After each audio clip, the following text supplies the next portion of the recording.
Welcome to the 2025 Latin America International Championships. The first international event of the season is back in Sao Paulo, where trainers are reuniting with friends, trading cards, battling, and enjoying all the event's activities. But for many, it's all about locking in the automatic invite to Worlds 2025 in Anaheim, California. Since 2017, the International Championships have been a cornerstone of the competitive season, consistently attracting the world's top trainers for thrilling high-stakes battles. Last year, Brazil's own LNDS Rajev made history by claiming the Pokémon Go LAIC 2024 championship, securing a second consecutive trophy for the region. That's the best memory I have right now, maybe in my life. It's amazing. Here comes the Ice Punch, Rajev, a smile on his face. He can't believe it, and he is our 2024 Latin America International Champion. And this year, there's something new. Pokémon Unite makes its debut at LAIC. Battle can do whatever they want. They're going straight forward. The stun in the middle. Who's going to go for the secure? Race so low. Who's going to get it? It's going to be taken by Fennel. It's going to be taken by Fennel. Our champion. The big question on everyone's mind, who will be crowned the first ever Pokémon Unite LAIC champion this weekend? In the TCG division, Juho Kalama from Finland secured his first tournament win last year, one of the hardest things he's done in his career. This event marks like the first big achievement I've ever made. Like I get confidence from this. And last but not least, Italian Marco Silva beat out the competition to take home the LAIC 2024 VG trophy in a stunning performance. Takes the final KO. Marco Himanta Galadora Silva is your 2024 Latin America International Champion. The feeling of winning definitely drives me the most, since it's probably one of the best feelings in the world. The title of International Champion is a badge of honor, and we can't wait to see who claims the top prize. Stay tuned to find out who. Huge shield to lead through. No! A huge no shield. Whoa! Gardevoir Unite! I'm a basin. Targets up the NTB. That's it. To connect it down onto its target, and Chi-Yu gets another number one.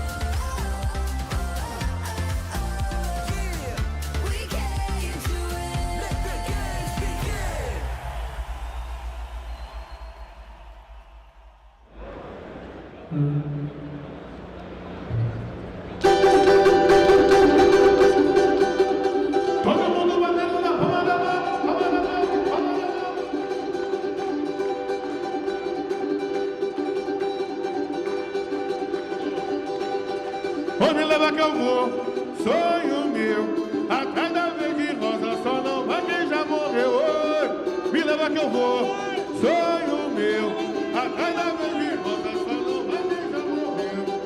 Vai a luz de poeta no ar. Misticismo de um povo. Salvem todos os orixás.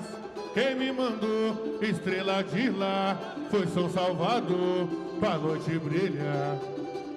Mangueira, jogando flores pelo ar, se encantou com a musa que a Bahia dá. O babirimbau, cansa, o capoeira, jogo prestes pra iaiá.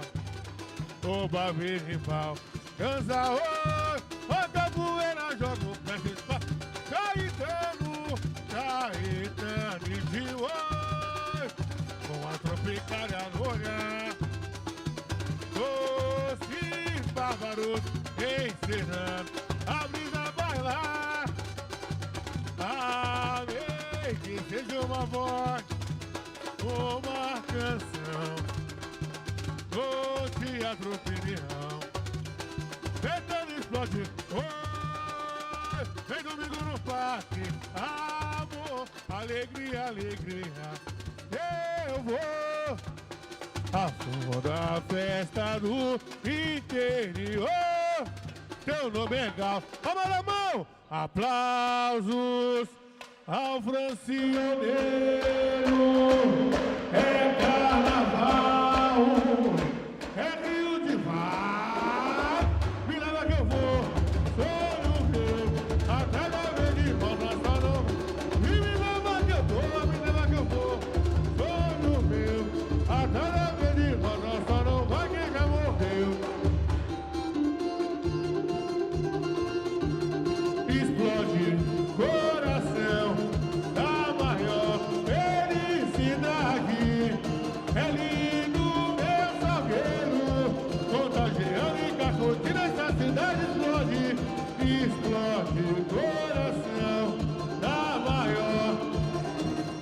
quero ficar vivo. Contagiando e sacudindo essa. Olha o goleiro agora, vai! Ah, vou eu. Me levo pelo mar da sedução, sedução. Sou mais uma vez. Adeus, me ligo, para eu vou curtir um ponto, meu pai. Não chore, pois vou sorrir. Felicidade, o velho. Vou no balanço das ondas. No mar eu jogo a saudade.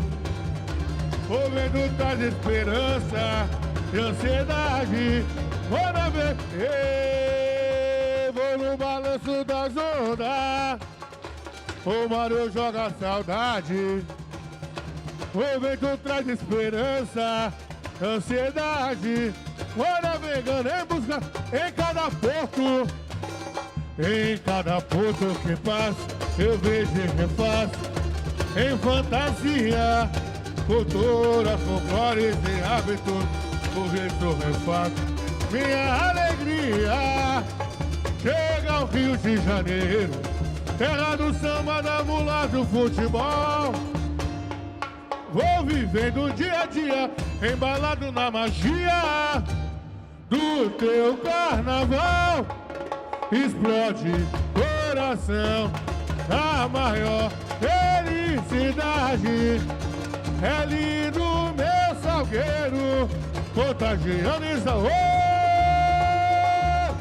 Explode coração, a maior felicidade. É lindo meu salgueiro, contagiando e sacudindo essa cidade.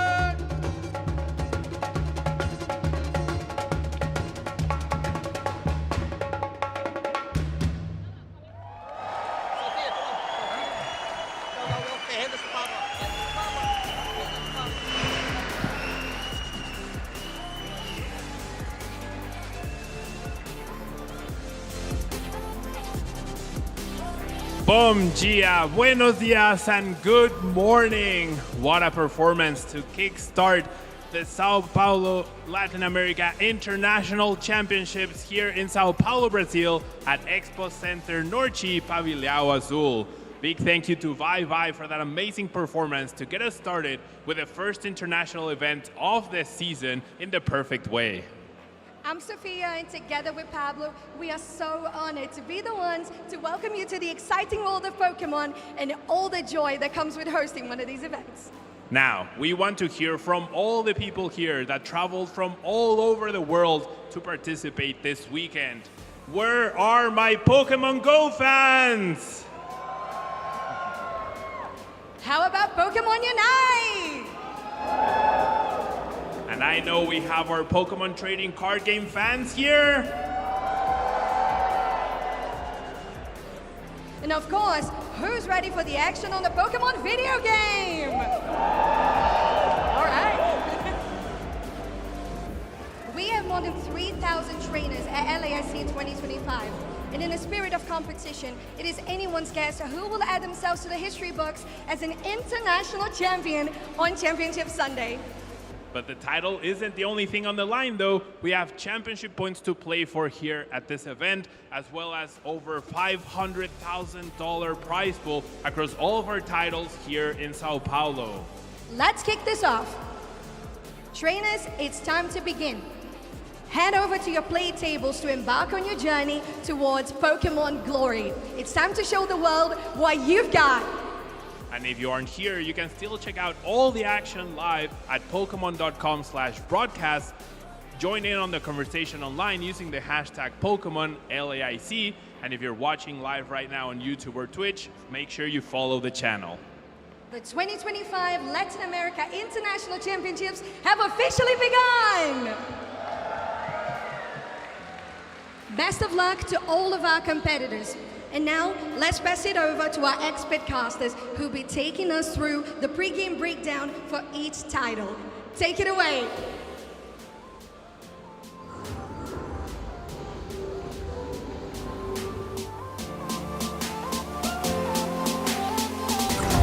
'25 Latin American International Championships. What a wild way to begin. I loved seeing that performance, and wow, Rose, I am just so stoked to be here in Sao Paulo for this incredible tournament. That performance got me buzzing. I am so excited. I feel so energized, and I am so excited to be here with you, Evan, to be able to kick off this tournament. It's going to be a great time. Absolutely. It has been a while since you and I have gotten to cast together. I know, think the last time would have been in Oceania back in 2020. And we're here now in Brazil for the Latin American International Championships. It should be an incredible tournament. Our players are getting ready for round one, so we are going to get to them as quickly as possible. But let's take a moment to look at what our competitors will be battling for. First and foremost, they are battling for World Championship invitations. Of course, with the changes to the format, only the top 75 in the United States and Canada rating zone and Europe, and the top 50 in Latin America, the top 20 in Oceania, and the top 5 in the Middle East and South Africa will be able to qualify for the World Championships based off of championship points. However, we are now here at the International Championships where the top 4 players will receive an invite to the World Championships. Which is huge because it's just a weight off your shoulders. You know that it's going to be a tight race for all of these players to try to get into the top of the standings in order to actually solidify an invite to go to the World Championship. So just get top 4. Absolutely. And of course, for all those players who come in under top 4, there are so many championship points available for them. And that's going to be crucial as you're staying in the race to be in those top rating cutoffs. Again, you don't have that ceiling that you needed to hit, that floor to qualify for the World Championships. You do have to be in that top ranking. Let's take a look at the format for our tournament this weekend as we get ready to go into battles. Welcome to the 2025 Latin America International Championships, broadcasting live from the vibrant city of Sao Paulo, Brazil. This weekend, Pokémon VG trainers are here to display their talents, competing for over $500,000 in cash prizes, exclusive booster packs, and vital championship points that could earn them a place at Worlds 2025 in Anaheim, California.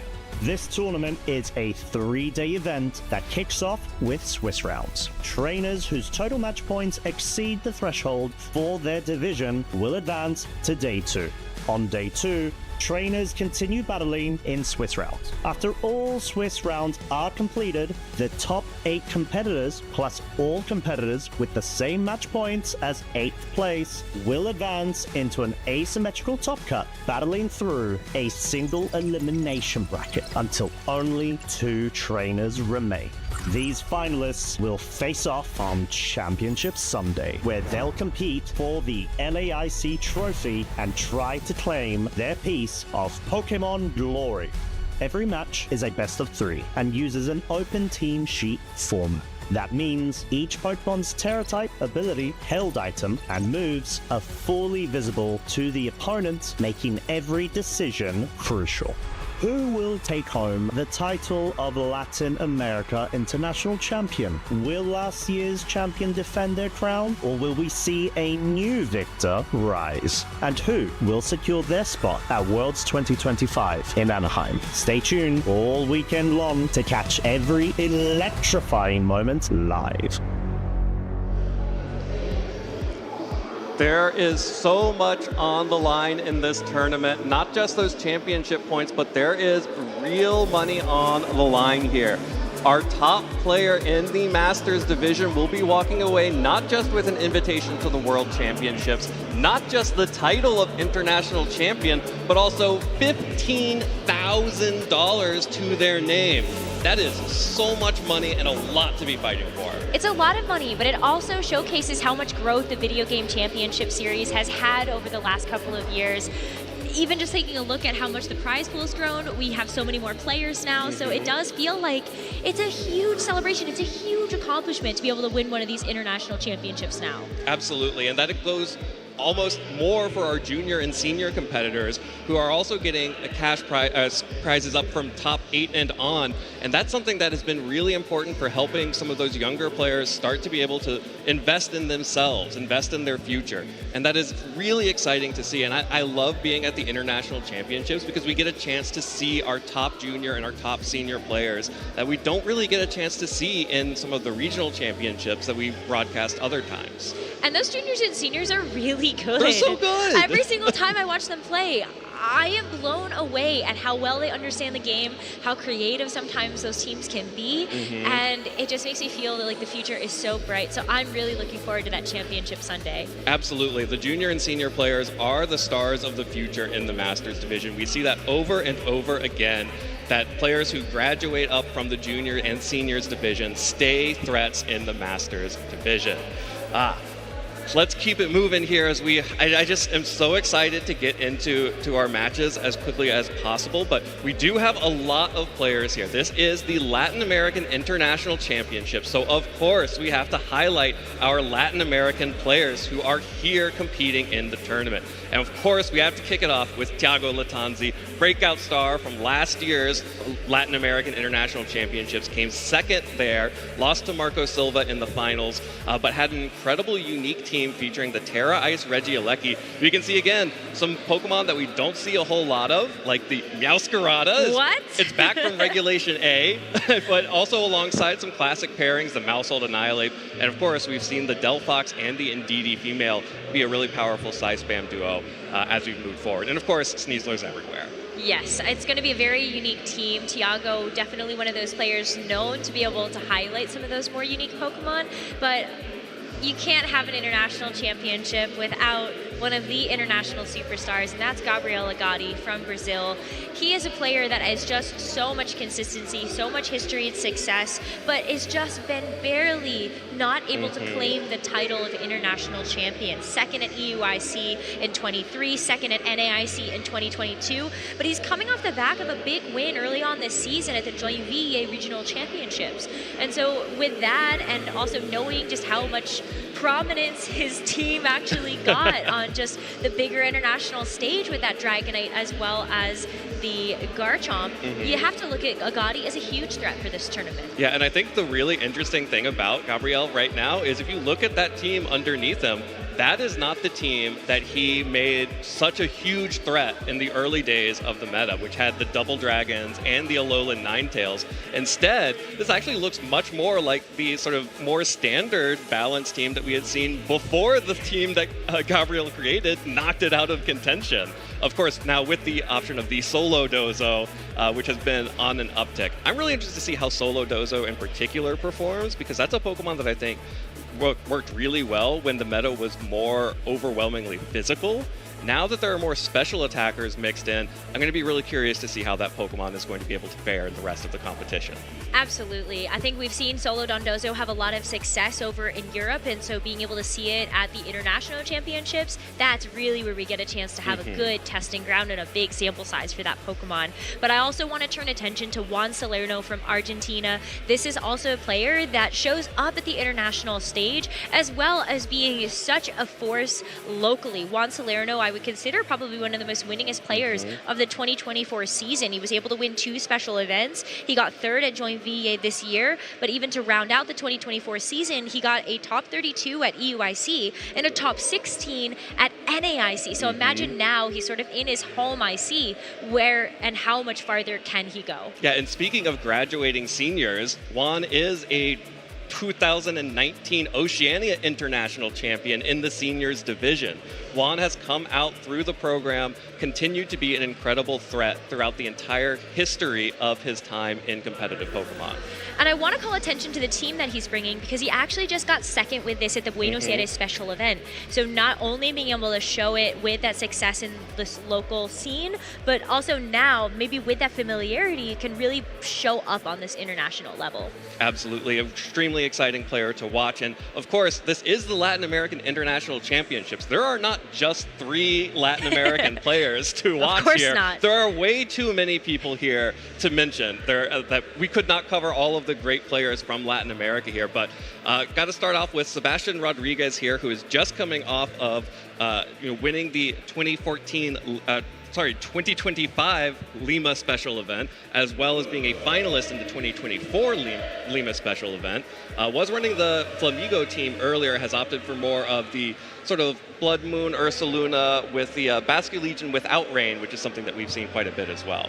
We have, and so this team is going to look a little bit different, but still has a couple of those pieces that Sebastian is really comfortable with. Looking at the Incineroar, being able to look at something like a Rillaboom, you have the double fake out there, and Sebastian is very, very, very good at positioning. So this is something that I expect Sebastian will be pretty competent with, and so excited to see just how much farther he can go.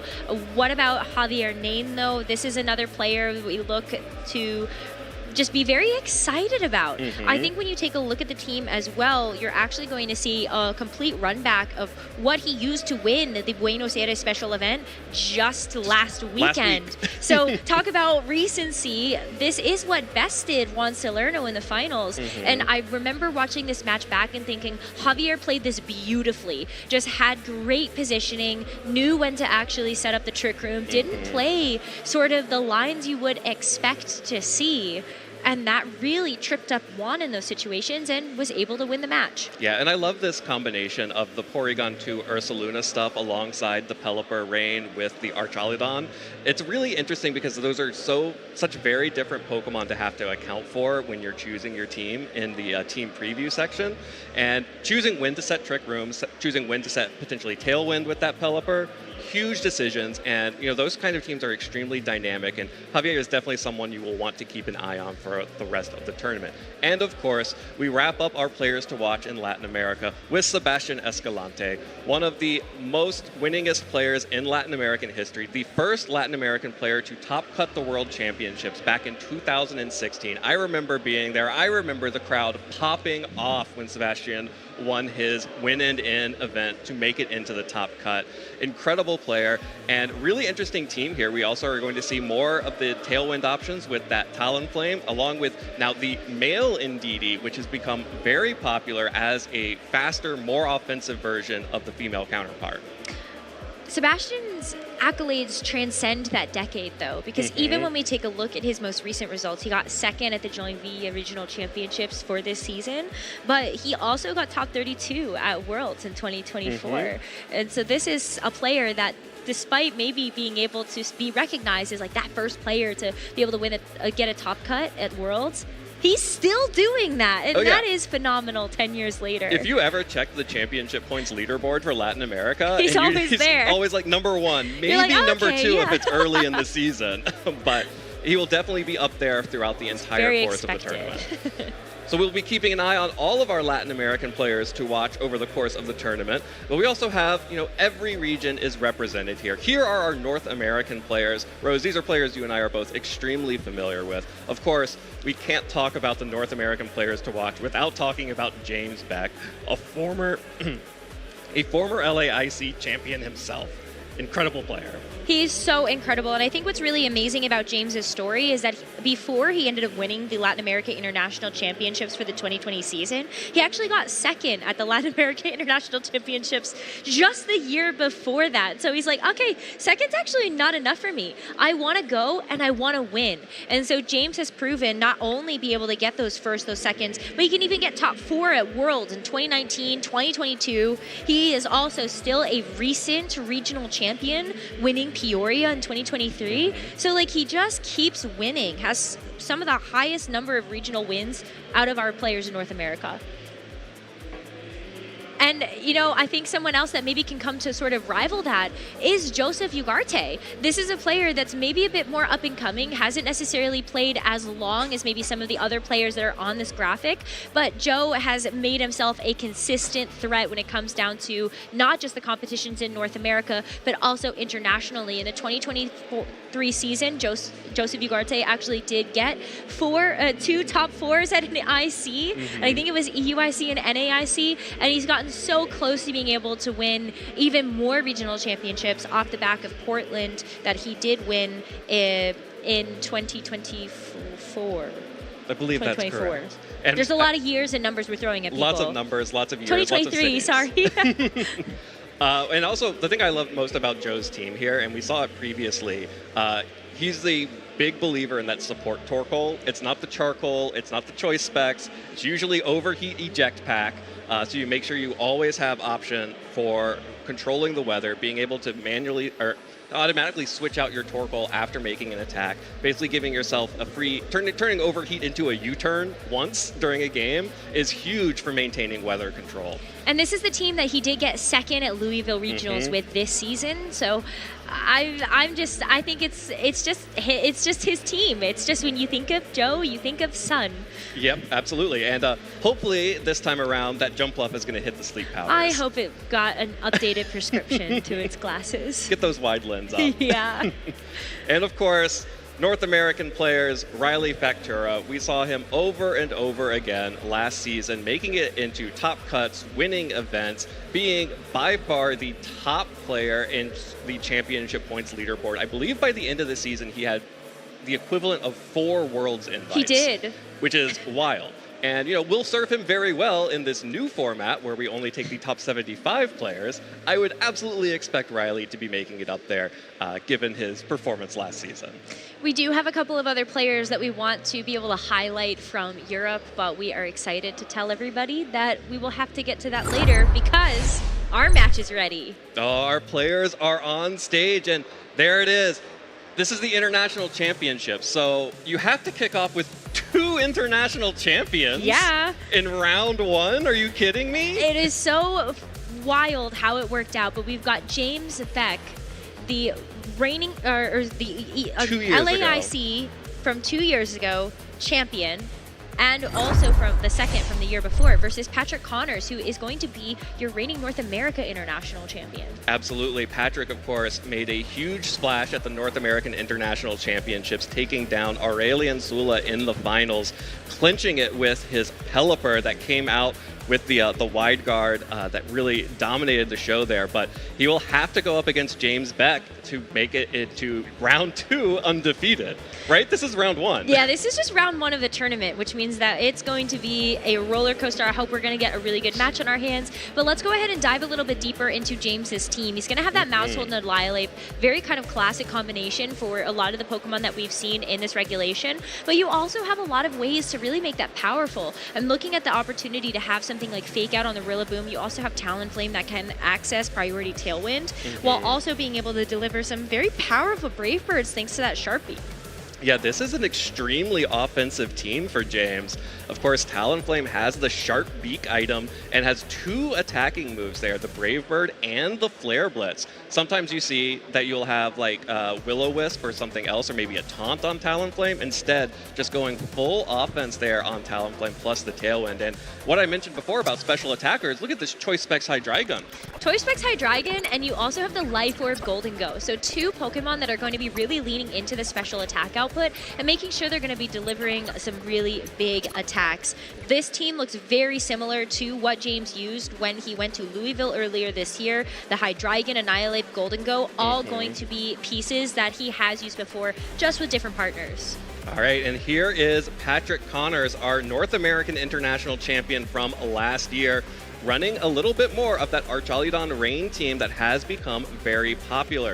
Of course, this Pelipper no longer has the wide guard, instead opting for the Tailwind version alongside the Assault Vest Archaludon, which of course pairs really nicely with that Rillaboom with the Loaded Dice Bullet Seed to get those stamina boosts going. It sure does. I think something that's going to be a little bit more unique, if you have been watching the most recent tournaments of the season, you're going to see a lot more Pokemon actually trend towards some of these more multi-hit moves. Loaded Dice on something like the Rillaboom. We're also going to be seeing Loaded Dice on things like Dragonite, Baxcalibur, just to be able to go for something like Scale Shot. And it's really nice to have these multi-hit attacks because there's so many Pokemon that are running Focus Sash, but those attacks also tend to serve a secondary purpose, like being able to get the stamina stacks onto the Archaludon, or in Scale Shot's case, you get a chance to get a nice little boost there to your speed. Yeah, and you actually have that a little bit on both sides here. Of course, you have the Bullet Seed on Rillaboom for the Archaludon stamina, but you also have Beat Up on the Mousehold, which of course is a classic combination with the Annihilape to boost the power of that Rage Fist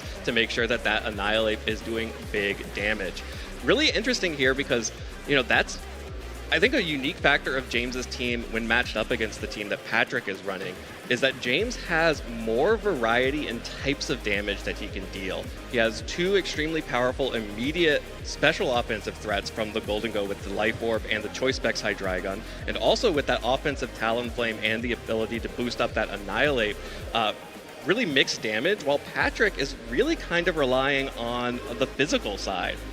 There's no redirection, though, for either of these teams. So if you're going to go for something like the beat up, or you're going to be able to go for something like the loaded dice, there is no way for you to actually get it away from the intended target. But let's see what we got for this first game. Yeah, our first game of our first round of the Latin American International Championships. It is the classic combo, Mousehold versus Hydreigon up against the Sneasler and Basculegion. Yeah, so classic. Extremely classic. Everyone's familiar with that one. I love this. You get immediate pressure coming off from the Hydreigon. The Mousehold is able to protect it as well. As you can see, the Sneasler has to immediately switch out in favor of the Pelipper. Sets the rain, gives an immediate boost to that Basculegion to make it the fastest thing on the field. Yeah, and as soon as I say that there isn't anything with redirection, I forgot that Mousehold exists, and it usually has Follow Me. But with the switches that we see here, it's actually with the Golden Go that is going to be able to resist something like the water type attack, but, or sorry, it won't. That's going to be a problem. Yeah, this wave crash is a huge problem.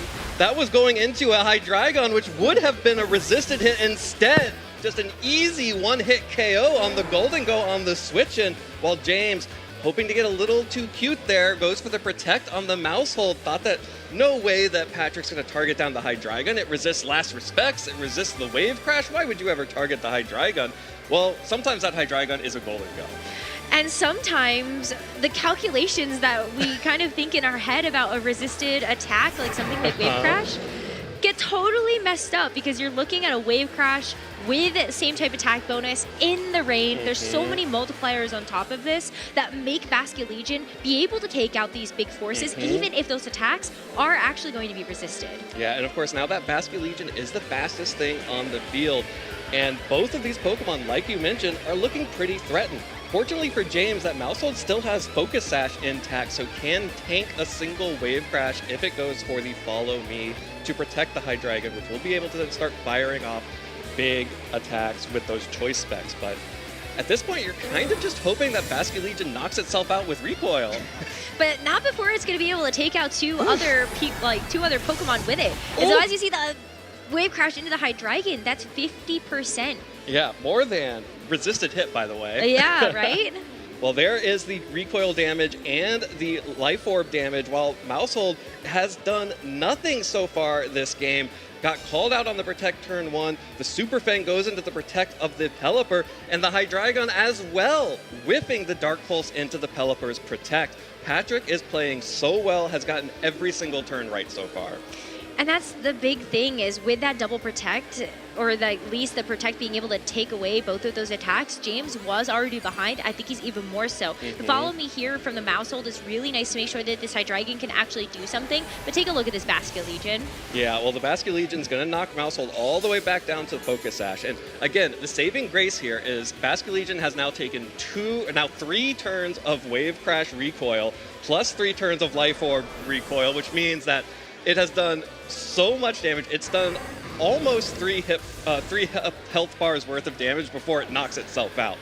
But now it's off the field and the Dark Pulse finally connects, but Patrick has been able to set the Tailwind here, so the final Pokemon that come in. And the final Pokemon right now is going to be our Chaladon. I think this is the perfect choice. You got the Tailwind set up. You still have the Rain active for the next couple of turns. And so this is the perfect opportunity for you to be able to set up this Chaladon as well. Go for the Electro Shots. They're going to charge up immediately. And you've got 2 targets that are not going to want to take either of those attacks. Nope. Yeah, Hydreigon is way too weak to tank any attack coming out from that Archaladon. The Mousehold is at 1 hit point. Rillaboom is basically the only Pokemon that can come in here. And fortunately for James, he does have that in the back. The Assault Vest is going to be really important here to keep that Pokemon healthy against these special attackers. Mousehold goes for another protect here. James keeps trying to protect this Mousehold, hopes to bait out more attacks into that Pokemon, as Archaludon will go for the Electro Shot. Charges up immediately, gets the special attack boost, and Patrick is not falling for it. Still targeted down the Hydreigon. Now the Rillaboom, and there's the cover for the switch. A Hurricane coming out from Pelipper, dealing big damage. Again, Patrick has gotten every turn right. And that's damage with Rillaboom holding an Assault Vest. That super effective hit is going to make this Rillaboom so much easier to actually take out here. Another double up from the Pelipper and the Archaludon is going to be easy enough to take it out. Even if the Hydreigon were able to come back in and be able to select a new move thanks to those choice specs, you still have to chew through a full health Archaludon that's going to be getting defense stacks versus the Rillaboom and the Mousehold, and that's going to be why we see James lock in the forfeit for that first game. Yeah, James just has to forfeit there. Got every single turn. Patrick got every single turn right, so James just needed to get out of that game and head into game 2. And especially, I think I got to shout out the Covert Cloak on the Pelipper as well. So even the Fake Out pressure was only going to be able to do anything to the Archaludon, and one Fake Out into Archaludon is just a free defense boost for that Pokemon. It's not anything real. Exactly. So James is going to need to make some adjustments here. And I think, you know, the biggest thing was that James played a little bit passively in game 1, going for the protect on the Mousehold instead of trying to protect the Hydreigon from a Wave Crash or other attack. Went for a pretty greedy play to switch in the Golden Go there to try and make sure that that Pokemon could get on the field. I don't even know what Golden Go was going to be able to do when it came on the field anyway. You know, I guess they had the Sneasler out, hoping to maybe sneak in a close combat immunity there, but Patrick didn't need to, just went on the offensive with the Rain mode. Yeah, close combat or Dire Claw. Or Dire Claw. All of the above. Yeah, I mean, Golden Go is great for that reason. Its ability is what is one of the things that makes it really, really strong, and especially in a Sneasler-focused meta, we do have Golden Go as a very nice counter to that pick. But I think I'm almost a little surprised that we maybe aren't even seeing the Annihilate, or why are we not seeing the Annihilate in the Rillaboom? Annihilate does have a Terra Water, so that would be one way that you'd be able to resist something like the Wave Crashes, but you also still have to deal with 3 other Pokemon. I think James's problem, it's very difficult to find a way to get through this Archaludon. Yeah. It not only does it have that Assault Vest, which is going to make it be able to withstand something like a Draco Meteor from this Hydreigon even better, but you're also resisting damage from the Golden Go, and you have Rain to be able to shut off something like the Talonflame's Flare Blitz, despite the fact that it has those 2 attacks. Yeah, James is really going to need to protect that Hydreigon to be able to bust through the Archaludon. It does have the Assault Vest, but Archaludon is still, we think of it as a pretty specially bulky Pokemon, but that's just because it most commonly holds the Assault Vest. A Choice Specs Hydreigon can still burst through that Pokemon. And, you know, the more I think about it, the more I love Patrick's leads from game 1. He showed the Sneasler as a lead, and it is such a common move for players for Golden Go players who see a Sneasler, oh, I just switch in my Golden Go, and that, you know, Dire Claw plus Close Combat, that Pokemon's now worthless. So I get what James was thinking there, but Patrick was one step ahead, understood that that's sort of the mode that Golden Go players go into. So James is going to need to shake things up here and try to make something different happen. All right, well, as we head into game number 2, we can see that there is actually going to be a pivot. Instead of that Golden Go being in the back, it's going to be in the front. And similarly for Patrick, you've got the Rain duo again. Yeah, I love leading the Rain duo here. Patrick realizes that he's not going to be able to bait out a Golden Go switch again with the Sneasler. No way. And James is like, well, what if I just bring the Golden Go out immediately? Then I don't have to switch it in, and now Mousehold is able to protect it, and nasty plots can come off. Here's the Follow Me from the Mousehold, going to redirect attention from both of Patrick's Pokemon. James is not going to allow Golden Go to get knocked out on the switch and without doing anything this time around. There's the Focus Sash from the Wave Crash, dealing so much damage to itself on the recoil. With the Life Orb, that's over 50%, I believe.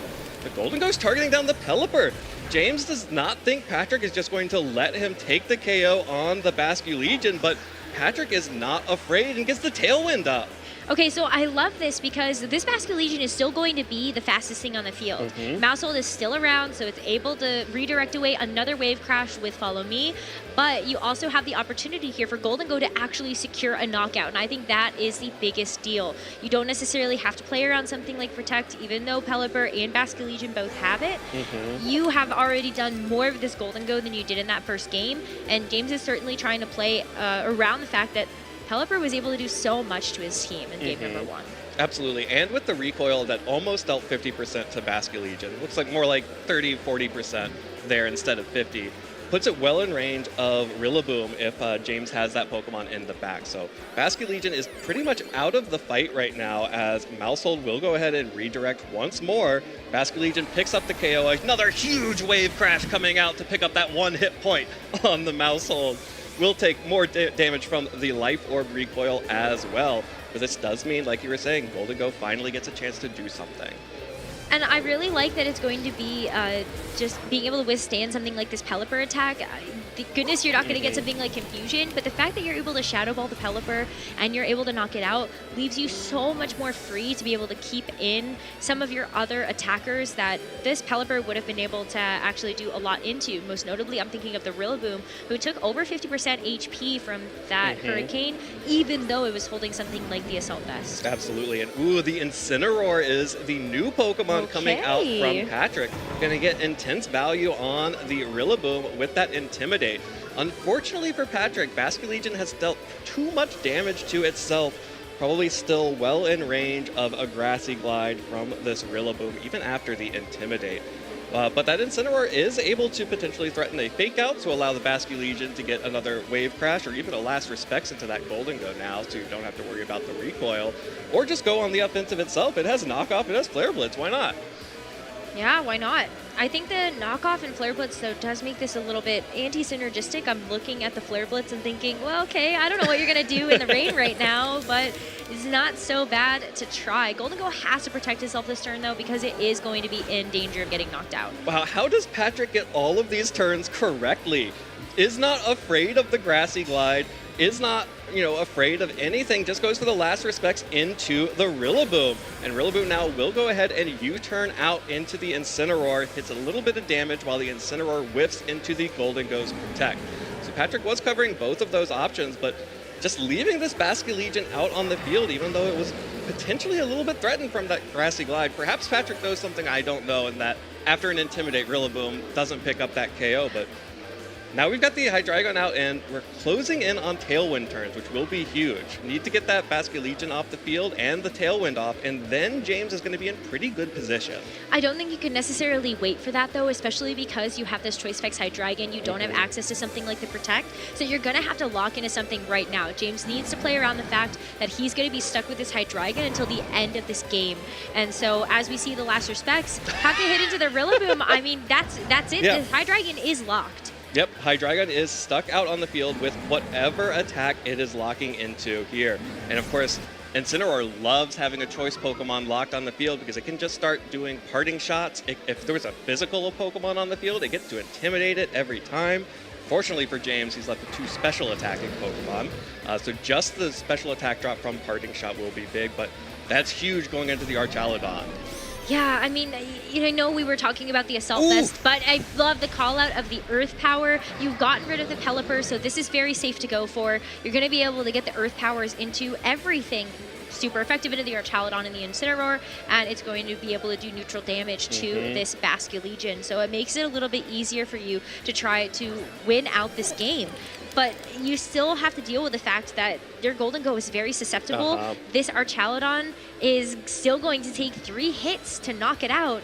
If that, because you've got Grassy Terrain recovery. Yeah, huge value from the parting shot there, preventing the Earth Power from picking up a 2-hit KO. Plus, like you mentioned, the anti-synergy there of the Grassy Terrain. Archaludon's like, yes, please regenerate all of my health while you boost my defense. And I can then start body pressing. Actually, I could Dragon Pulse even, just pick up the KO that way. And of course, this Basculegion has been out on the field since turn 1. Up against Pokemon like Hydreigon and the Golden Go, and Patrick has just not been afraid. Here comes the Terastallization. This is the first Terastallization all set. Of this entire set, yeah. It's going to be the Grass Terra onto the Chaludon. This is going to be one of the most common Terras that we'll see. And another Wave Crash. That poor Golden Go can't get a break. Yeah, Golden Go looking a little worse for the wear here. Not able to make it rain. Instead, it is the rain from the Pelipper that has been boosting the power of this Basculegion. Picks up the KO there. Archaludon actually slower than the Hydreigon, even with the Tailwind. And here comes the Dragon Pulse. not quite a one-hit KO, but what are you going to do? I mean, you can see just why this Grass Terra was so impactful, though, and I love Patrick's ability to just kind of hold that card close to his chest until he needs it most, because with that Grass Terra, you were able to survive the Earth Power. You saw how little damage that did. Yep. And of course, because the Hydreigon was locked into the Earth Power, there's nothing that James could do about that. Extremely well played there from Patrick. Really brought me back to watching his NAIC Finals appearance, where he and Aurelian were just going blow for blow with each other. And I love all of the adaptations that Patrick made. I love the game plans in both sets. First baiting the Golden Go switch with the Sneasler, and then just immediately switching to the Rain mode and just not being afraid to just leave that Basket Legion out there and pick up KOs. Listen, Patrick is the man that don't need no plan.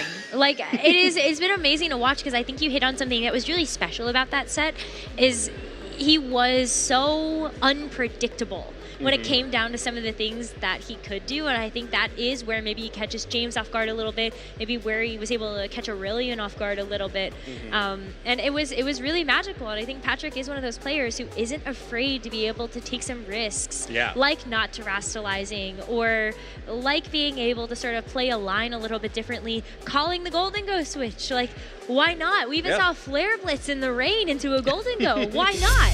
Yeah, why not? You got it there. You got to go for the big damage. And, you know, extremely well. I don't know that I would necessarily call Patrick unpredictable, but he's clearly way more aggressive than a lot of players are ready for. James was clearly thinking that Patrick would be a more conservative player, but again, he just kept his foot on the gas, didn't let up a single second. This parting shot was actually huge here, because James was trying to claw his way back into the game, got the call out correct, knew that he could just stick with Earth Power into the Incineroar and the Archaludon, but you know, the parting shot meant that it was going to be a 3-hit KO anyway, and of course the terastallization saved. Nothing that James could do there. Patrick just played so tremendously that set. Yeah, so well. I mean, watching back all of those clips, I feel like Basket Legion maintains itself as an MVP in this meta. This is why Rain has been so popular in terms of archetypes that we've seen being built for Regulation H, is the fact that like Basket Legion has wave crashes that in the rain are going to be able to do a significant amount of damage, even if it's going to be a resisted hit. But you also have last respects. The fact that you were able to maybe have the Pelipper get knocked out, well, guess what? I'm a Basket Legion, and now I get to use that as power for my next move. I love when my partners get knocked out. That just means my moves are stronger. Yeah, more damage. It's so fascinating to see Basket Legion played like this, because Basket Legion has so much raw offensive power that it becomes a huge target. It has a target on its back whenever it's out on the field, especially when it's out on the field with Rain up. Because you know those wave crashes are going to deal big damage, and a lot of players will just use that offensive power to sort of pressure their opponent to make switches, to be on the defense, and then try to get ahead of them by either protecting the Basket Legion because you think they're going to be trying to target it down, or switching it out to protect it later and try to get 2 steps ahead. Patrick's showing you don't need to do that. If Basket Legion has that much offensive pressure that it becomes a focus of the game, just use the offensive pressure to pick up KOs. What's been amazing about how Basket Legion has kind of shifted the meta is we even see a lot of Rillaboom sometime actually holding something like Meadow Plate or Grassy Seed with a Grass Terra, because if you're able to use all of those modifiers, then go for the Grassy Glide, and it is actually going to knock out the Basket Legion. So maybe Patrick did know something. Yeah, and with the using the Assault Vest variant for James after an Intimidate, Basket Legion is pretty scary. You need a few more checks to Basket Legion than just the Grassy Glide. But we do have Patrick standing down on stage. Sorry, I hope he's not sitting. That would be probably the wrong decision. But standing down on stage with Costa. So let's go ahead and hear from the man himself, our NAIC champion and winner of round 1. Welcome back, everybody. We are here with our round 1 winner, Mr. Patrick Connors, here at the 2025 Latin American International Championships. Patrick, that set absolutely blew me away, blew a fish out of the clear water, apparently, or was doing that. So I guess, what are your initial thoughts? How are you feeling after that very intense set? I feel pretty much the same as when I entered. I felt really unnaturally calm this morning, and I felt really good. I put in a lot of prep, I put in a lot of hours, and it felt like playing, Pokemon. It felt pretty normal, pretty good, and I'm glad that I was able to stay calm and click the moves that I really wanted to, trust in my gut, and to make the plays that won me the set pretty decisively. So pretty happy. Yeah, 100%. I mean, we could definitely tell that translated straight through to what we were able to check out with that set. You felt like you were quite calculated. You understood the stakes and what you needed to try to go for. Obviously, we saw turn 1, game 1, Basque Legion, just wave crash straight into the Hydreigon. Were you anticipating the Golden Go switch, or were you more so thinking, well, at least if I expend the Basque Legion, I've got Archaladon in the back? So just looking at the team sheets and identifying how James built his team, Mousehold doesn't apply much pressure to most of my pieces. So I kind of just looked at the board state, saw that Hydreigon was threatened by my Sneasler, had the super effective damage, and while Mousehold could redirect and follow me, I kind of anticipated the safe defensive switch in of the Ghost type into that slot, either Annihilate or Golden Go. My initial thought was that it was going to be a Annihilate switch and then self beat up into that slot, so I wanted to not lose too much ground in that play, but luckily James brought Golden Go, so it was even more progress for me there than if it was even Annihilate. So, yeah, it definitely paid off, and it was so big of a momentum swing for you, and essentially, it just felt like James already started running out of resources. So obviously we were able to go ahead and get that game 1 quite decisively. Going into game 2, we did see a bit more of adaptations in terms of James's strategy and game plan. He was trying to hold on to the Mousehold as a main pivot to be able to redirect all of that immense pressure coming from the Basque Legion. So what was your thought process going into that? The game 2, the biggest adjustment I made was Incineroar. So I knew that Incineroar was a bit slower, and in order to outspeed Golden Go and Hydreigon, which it both pressured pretty well, I needed to get Tailwind up. So I led with the very standard Basque Legion Pelipper lead, and I wanted to apply immediate pressure on the Golden Go, so the Golden Go couldn't just sit there and accept that the damage was going to come into it, especially because I kind of anticipated the lead of Golden Go Mousehold. So I made that adjustment.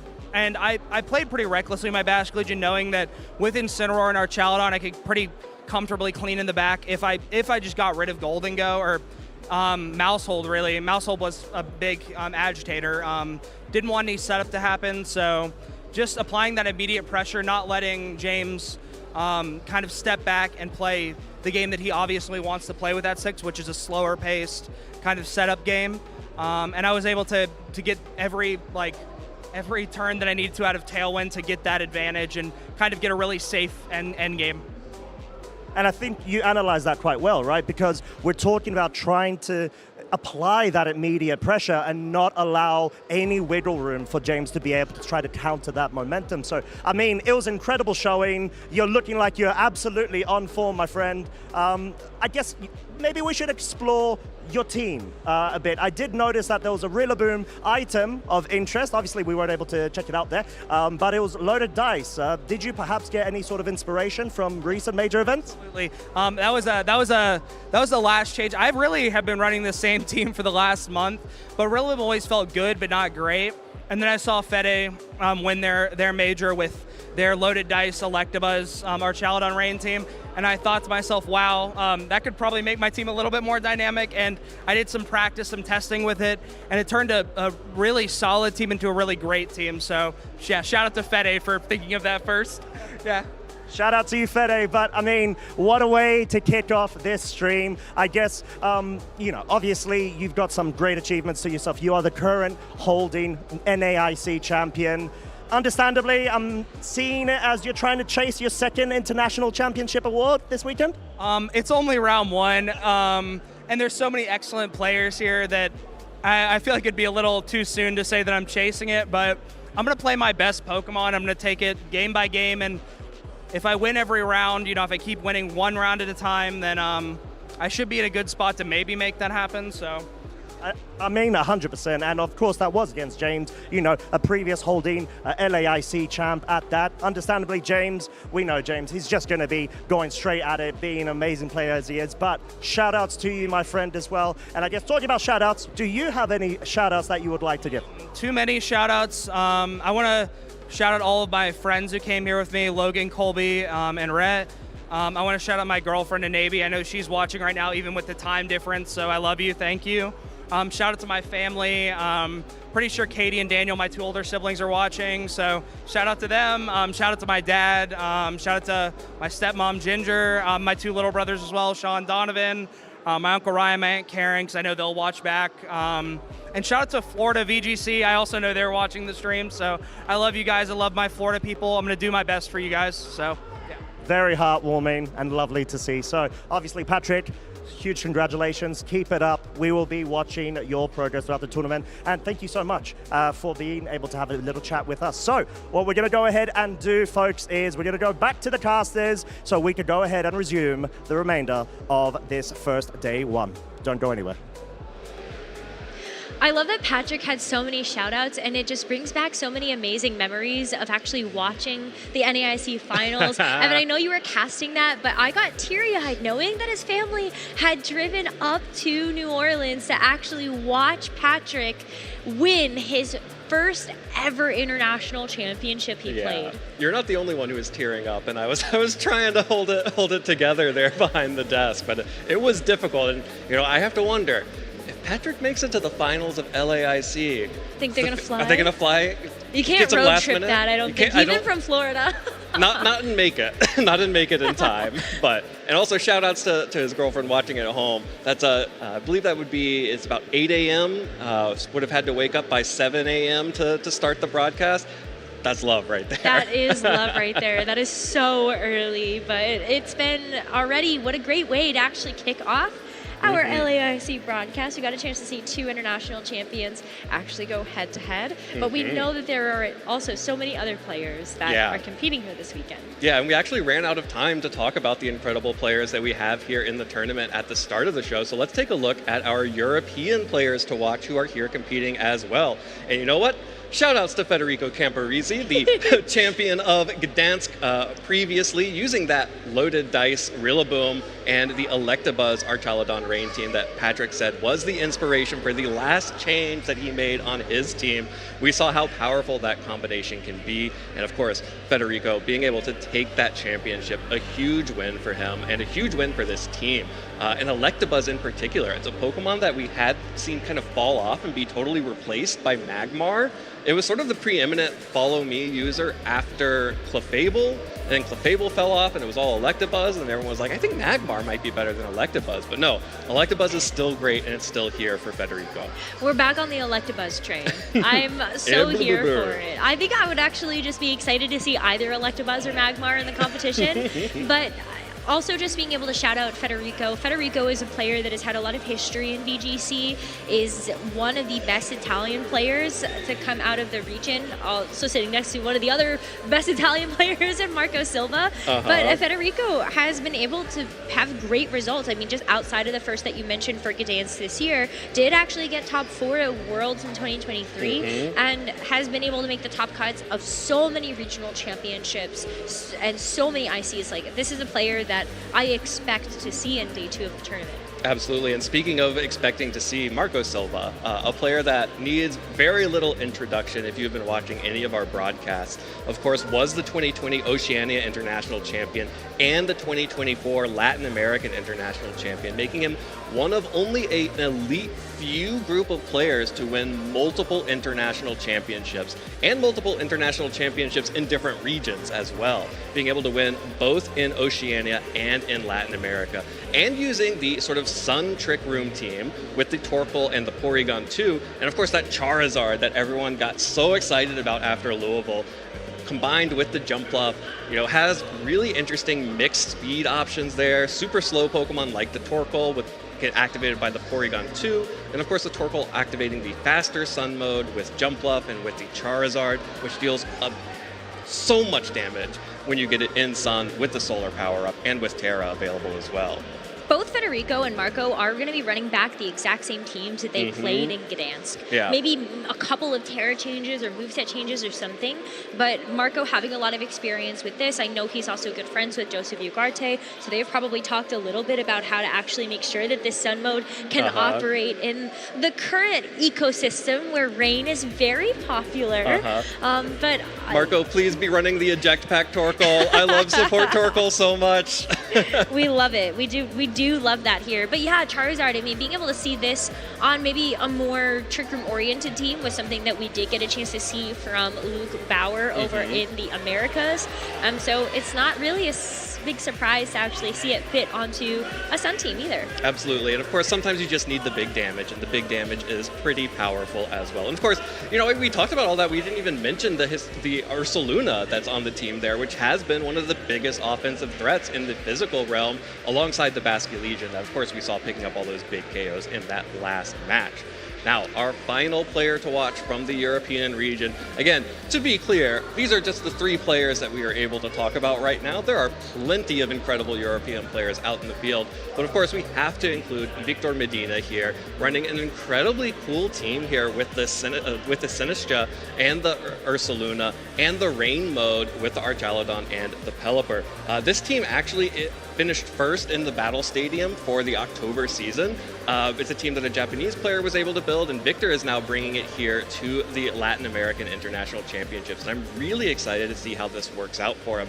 I think Sinistcha is a really interesting Pokemon to have with the rise of all of these Rain teams. It matches up really well into a lot of the different components of the Rain team. You do have to watch out for those Last Respects and Hurricanes, but if you can avoid those, Sinistcha has a pretty good matchup here. And of course, Sinistcha is a Pokemon that just is so strong. It has so many different things that it can do, and I feel like it has to have a championship in it. It has to have it. It just has so many good options for things it can do. Hospitality is broken, healing its partner. Matcha Gotcha is broken, dealing damage, potentially burning opponents, and healing itself. It's such a good Pokemon. I'm rooting for it. I'm definitely rooting for it as well. We've seen it on stream a couple of times, but as you said, not necessarily able to actually win yet. This particular Sinistcha set is going to have Matcha Gotcha, Life Dew, Rage Powder, and Trick Room. We've seen that Life Dew is just so impactful. You got there a Archaludon, give it the defense stacks. You're going to be able to keep it on the field for a very long time. If any of your other Pokemon actually take damage, let's say you're looking at your Ursaluna just taking Flame Orb Chip. Yeah, it's normal burn it's damage. just going to take damage, then you also have the opportunity to use that. But Victor Medina is also such a history player in VGC. I would think back specifically to his 2023 season where he was able to get a top 16 at EUIC, a top 4 at NAIC, and then a top 8 at the World Championships that same year. And the 2024 season, he was also able to get top 32 at EUIC. He got second at the Lille Regional Championships this year. I mean, this is a player that will continue to get top cuts. He just needs that big IC win, and I think it's close for him. That's what I was going to say. He has been getting those big top cut finishes. He has been missing out on championships, and this is a great opportunity for him to be able to add a championship. It would be a huge deal for the first championship to not just be a regional or a special event, but to be an international championship victory for Victor. So definitely a player to keep an eye on, potentially able to add a championship to his resume for the first time. Now, for those of you watching at home and those of you here in the stadium, we have a lot for you to get. Of course, the famous Pelipper from Patrick Connors. We saw it doing so much work here in that first round. Of course, in NAIC, the defining move was Wide Guard, which is your promo code to redeem this Pelipper. The shiny Pelipper from Patrick Connors' winning NAIC team. Wide Guard LAIC 25. Just one of the greatest moments for me was hearing everyone in the crowd react to seeing the Pelipper switching in, realizing that Aurelian was locked into spread moves and Pelipper was just going to close out that game immediately. I was one of those people. I was very excited in the crowd, just like, you're here for the drama, you're here for the excitement. So you do your thing, Pelipper. We're cheering for you. And for those of you trying to make sure that you do redeem this shiny Pelipper, remember, those eyes are actually ones. So wide guard LAIC is actually W1DE guard LA1C 25 to redeem your shiny Pelipper, including in Patrick Connor's 2024 winning team. For those of you who prefer things a little bit more of the card persuasion, you can receive a special illustration rare Pikachu EX using the redemption code here as well. And of course, make sure you're viewing the Pokemon TCG action at twitch.tv/Pokemon TCG. This will be available for your Pokemon trading card game live account. And I love this artwork. This is so pretty. And I actually also love that this Pikachu has a focus sash. It's really fun to me. The ability Resolute Heart, if it's at full HP and would be knocked out. Instead, it actually still has, I guess, 10 HP for TCG. Close enough. That's like basically a focus sash. I don't know if there's any attacks in TCG that actually go below 10 HP. I don't believe so. I don't think so. Yeah. So, And I think it's really cool. I love seeing the Stellars in this new set coming out from the trading card game. So if you are using your Pokemon TCG live account, make sure you're using this code LAIC25 Top AZ Bolt, Topaz Bolts. And those are eyes, not ones. So Those you can are actually eyes. just use your alphabet for that. And for those of you who prefer to walk around and get your steps in while catching Pokemon, Pokemon Go are celebrating the 2025 Latin American International Championships. Of course, if you are watching at twitch.tv/Pokemon Go, you can earn Twitch drops here, including that Feraligatr. You'll also see a lot of Pokemon that you will never see on the VG stream. That's for sure. But it's so cool. I always love being able to tune in. It's very mathematically based. I don't understand it, but it's very cool to be able to see something like a Hakamo'o actually get like a knockout onto something, or The they classic have a lot of Charger shadow bug. Pokemon. Yes, definitely. Seen a lot of cool shadows though too. Yeah. So. There was, I do remember when Annihilate became legal in Pokemon Go. Oh, it's so good. And all the Pogo casters were backstage like, oh my god, what do we have to do about this Annihilate? And I was like, we know. Welcome. We've been dealing with it since Reggae. And it does learn Rage Fist in Pokemon Go, so at least that might look a little familiar. Incredible. Does it do the same thing? Not entirely. I'm a little glad about that, I think. Yeah. I don't know. Well, if you have questions about that, feel free to go over to twitch.tv/Pokemon Go. Watch the Pokemon Go stream. Our expert commentators over there will take you through it and guide you through the Pokemon Go tournament that is happening at the same time as our VG tournament here. Earn your Twitch drops and make sure you get all of the goodies there. Now, here's where we're at. Here's where we're at. Potatoes. Yeah. This is the world we live in. Sneasler is at 44.8% usage, number one with a bullet. It's clearly the best Pokemon in the it's clearly the most popular Pokemon in the format. And I think this is a really interesting top 6 here. Of course, the Rillaboom and Incineroar combo we see all over the place. Golden Go is another Pokemon that has been extremely popular and made its way to the top of the usage charts that I haven't necessarily been too impressed by when I've seen it be played. But this is a Pokemon that is clearly still favored by so many of our competitors. And, you know, again, the Pelipper making it all the way up here is a huge deal alongside that Basculegion at the end, just barely sneaking in. Setup is just super popular. At this point, a lot of the teams in the meta, they're going to have some type of redirection Pokemon. Electabuzz is going to be the one that stands out the most on this graphic. Oh, yeah, wow. But you also have a Moongus, you have Mousehold, you will have Magmar, Clefairy, Clefable. There are so many different Pokemon that can allow you to redirect away attacks, so allow for setup on the Golden Go, on the Kingambit. Even our Chaladon being able to get a little bit of that love as well. And you can see that reflected in the top 12 here. Absolutely. I think this is another really interesting change in some of the usage here is it seemed early on in Regulation H that this would be a very dragon-focused metagame. At one point we had Dragonite, Archaludon, Dragapult, and Garchomp all basically competing to be who is going to be the best dragon in the format. The players have decided it's Dragonite.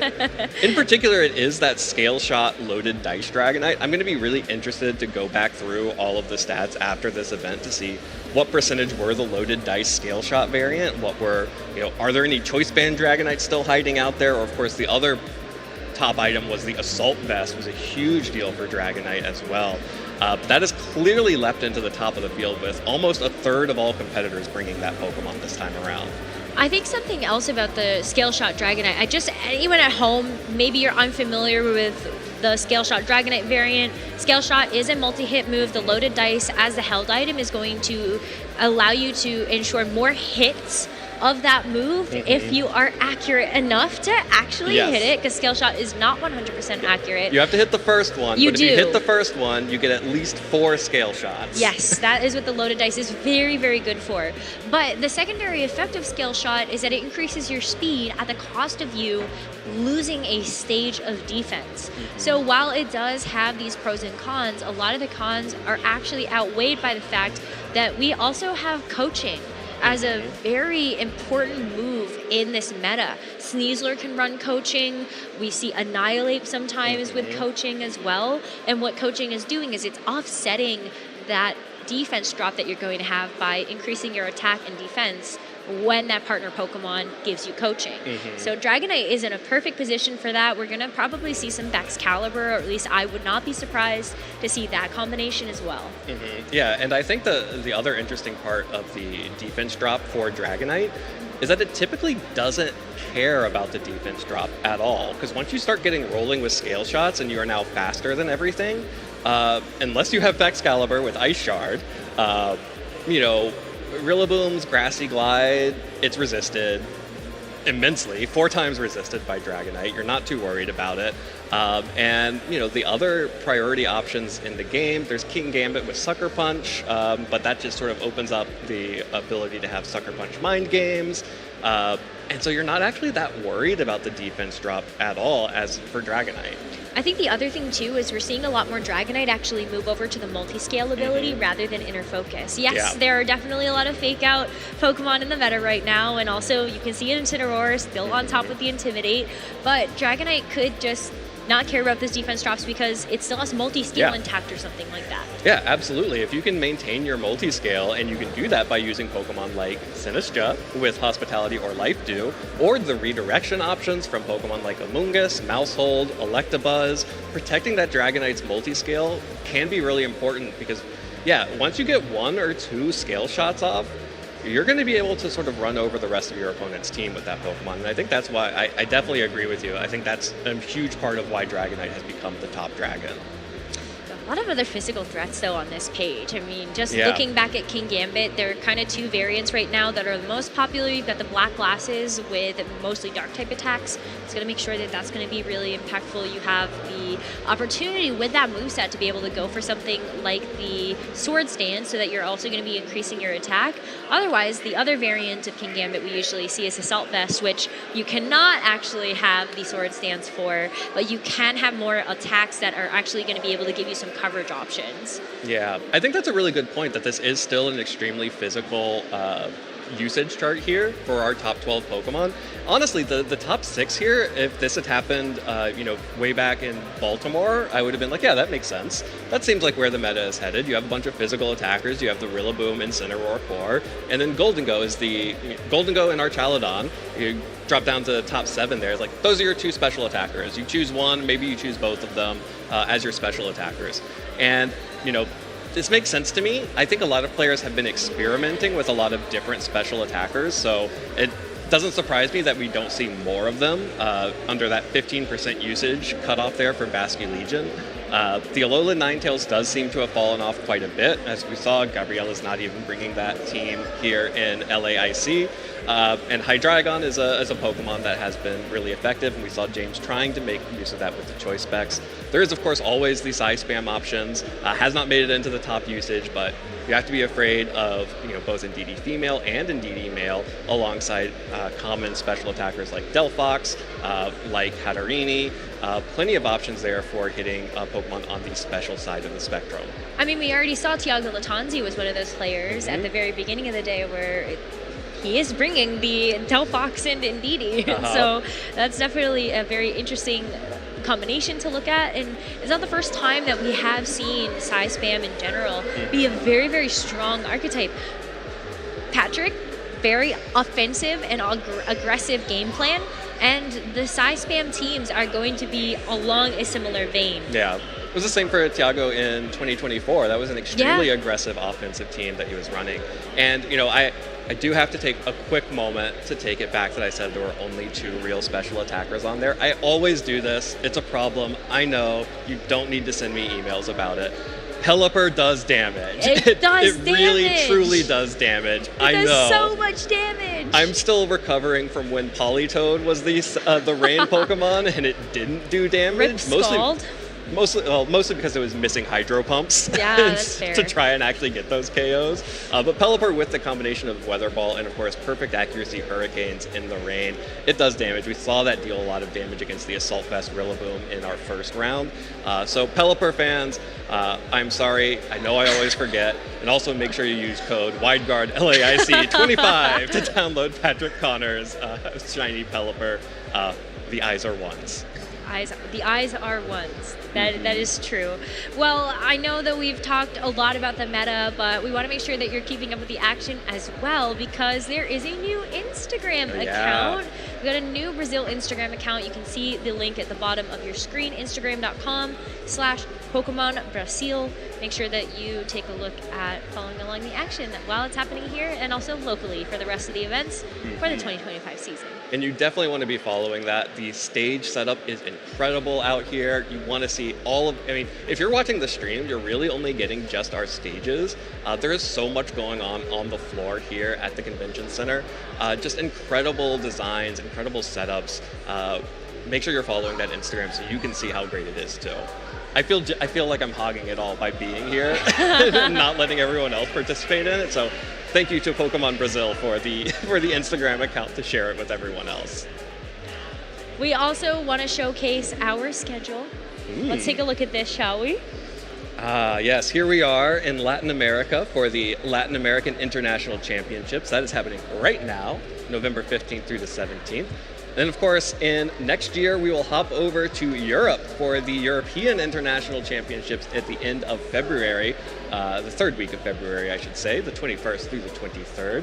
And then we'll be back in North America for the North American International Championships at June 13th through 15th. And of course, all culminating, we are going back to Anaheim for the World Championships in August 15th through 17th, 2025. We got a nice little spread of events. It's very well spaced out. So we have the next international championship in only 3 months. Kind of wild to think about. Yeah, just 1 quarter away. Oh. But still so much more action that we have here too, don't forget. Yeah, this is just round 1. And actually, we're going to take a quick break. And when we come back, we're going to have round 2 getting ready for y'all to make sure that you are keeping up with all the action here from Sao Paulo at the Latin American International Championships.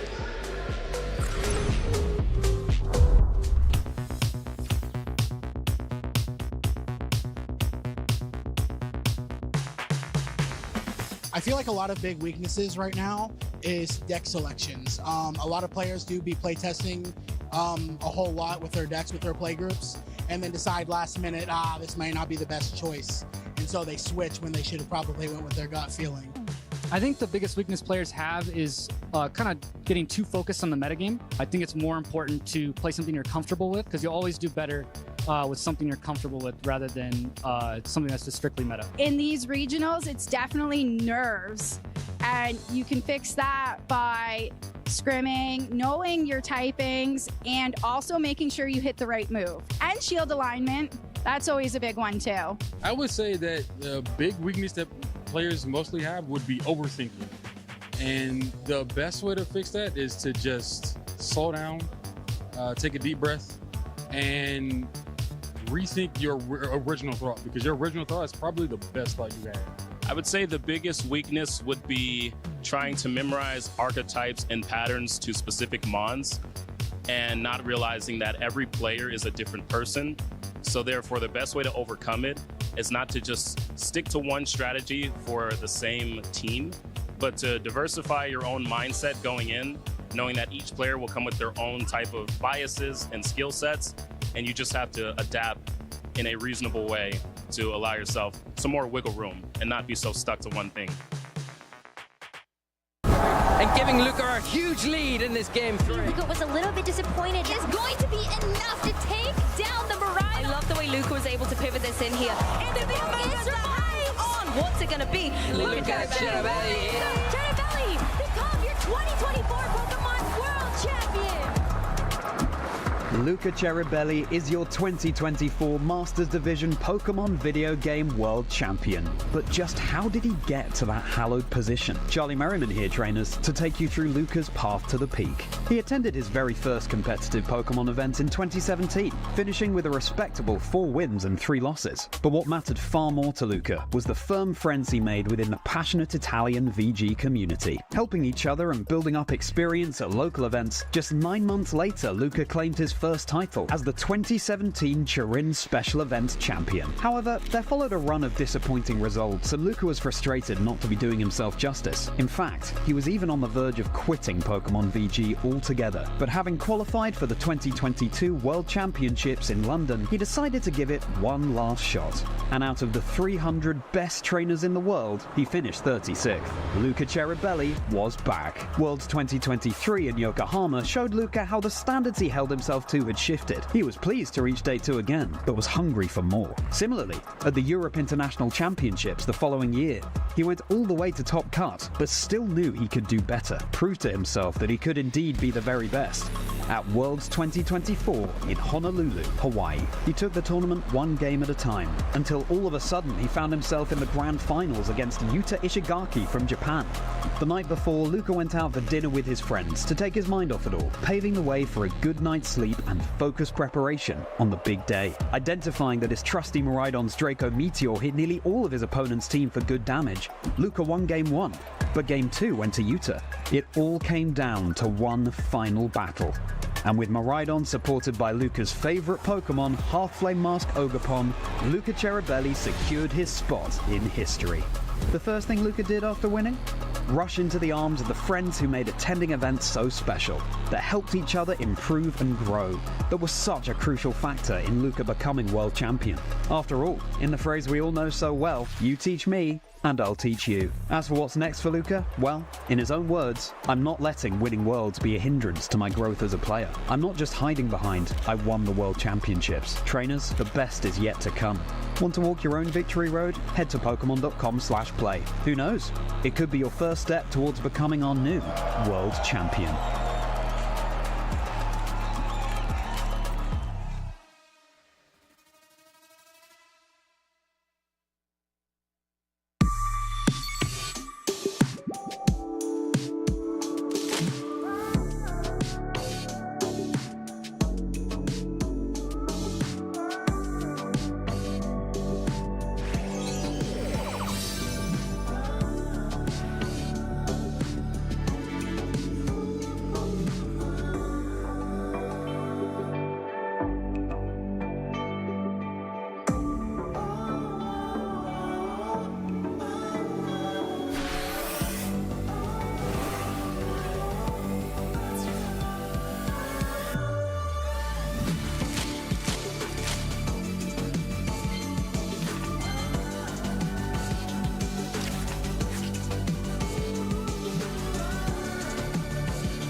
I feel like a lot of big weaknesses right now is deck selections. A lot of players do be playtesting a whole lot with their decks, with their play groups, and then decide last minute, this might not be the best choice.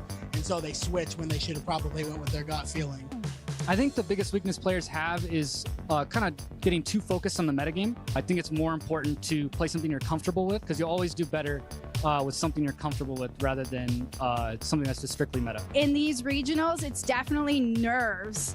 And you can fix that by scrimming, knowing your typings, and also making sure you hit the right move. And shield alignment, that's always a big one too. I would say that the big weakness that players mostly have would be overthinking.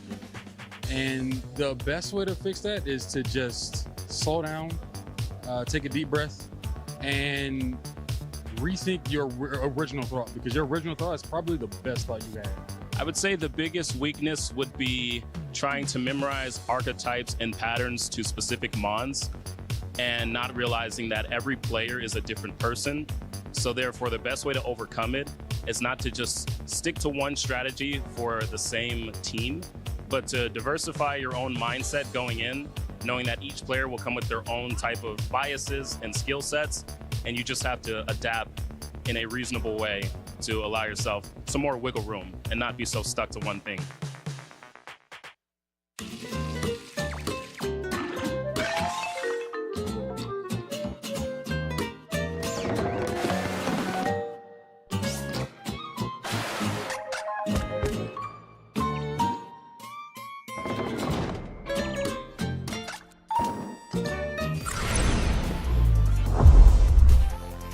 Welcome back here to Sao Paulo, Brazil for the Latin American International Championships.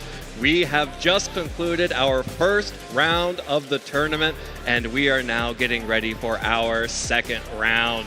This is an incredible tournament. We have so many players here from all across the world. You can see our players. I see our recent victor there, Patrick Connors, talking to some friends after his round 1 win. And I have been joined by my friend, Rose went away, disappeared, and now Aaron Zhang is here.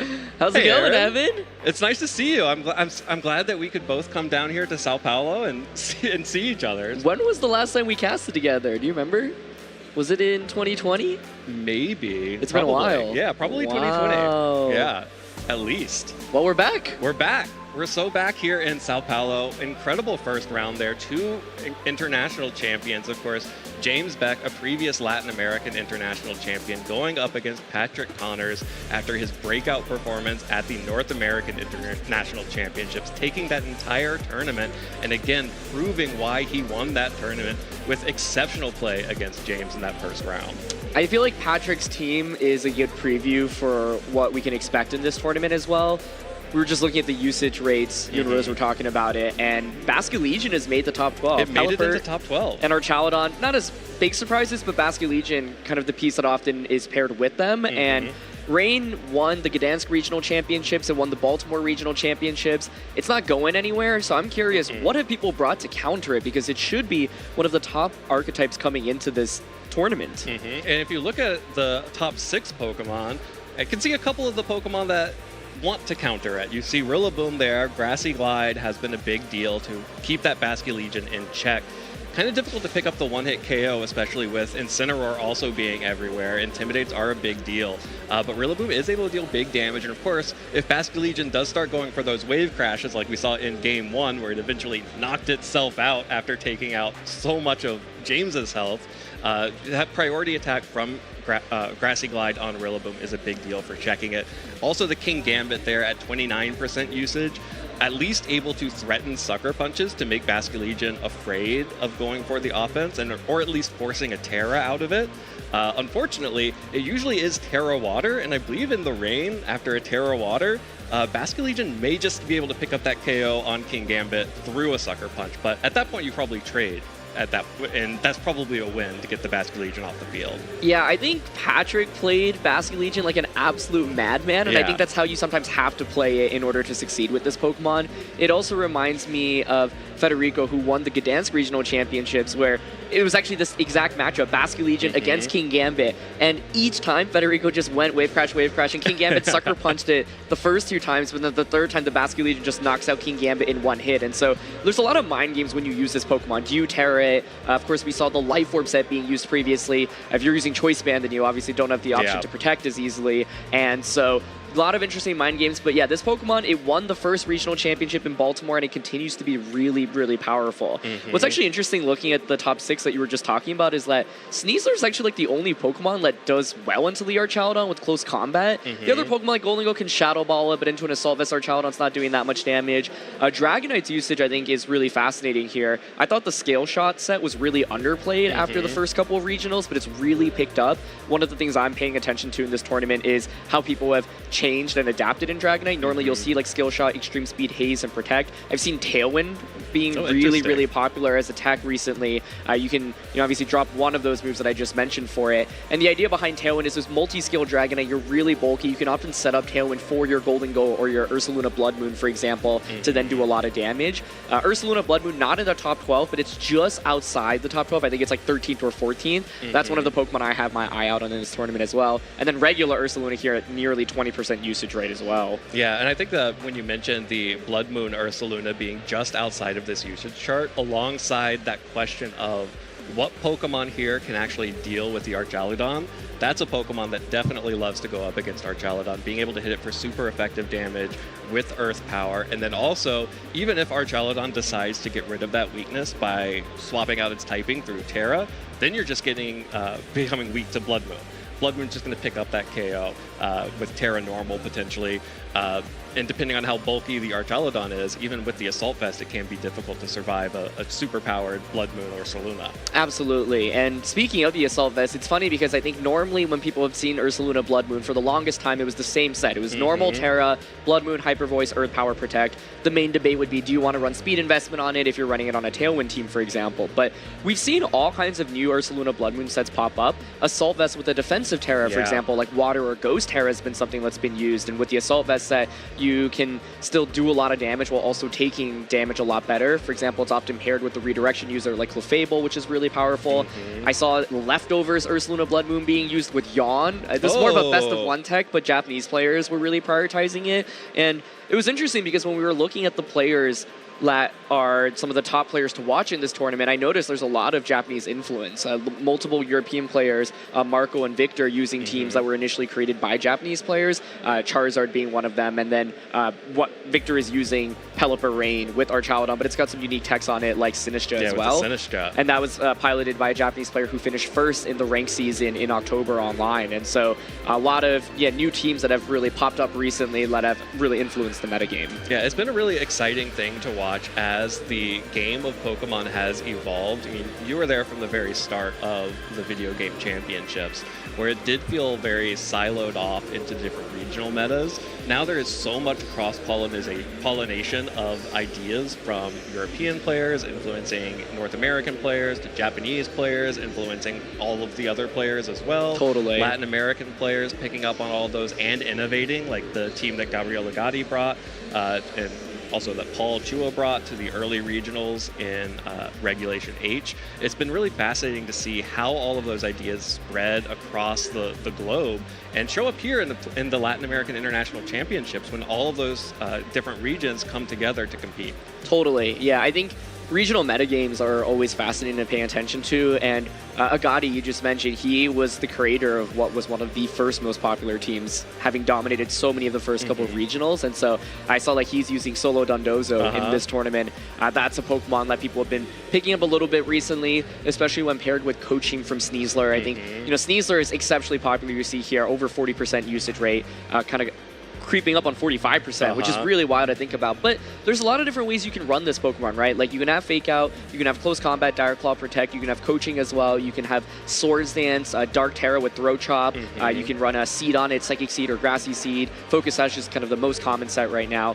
So pay attention in this tournament to how people deal with Sneasler. Multi-hit moves is something that has been really picking up in usage, and Dragonite with that Scale Shot that you see up there is a really effective way to deal with the Sneasler. Absolutely, and I think the Solo Dozo is a really interesting Pokemon to shout out.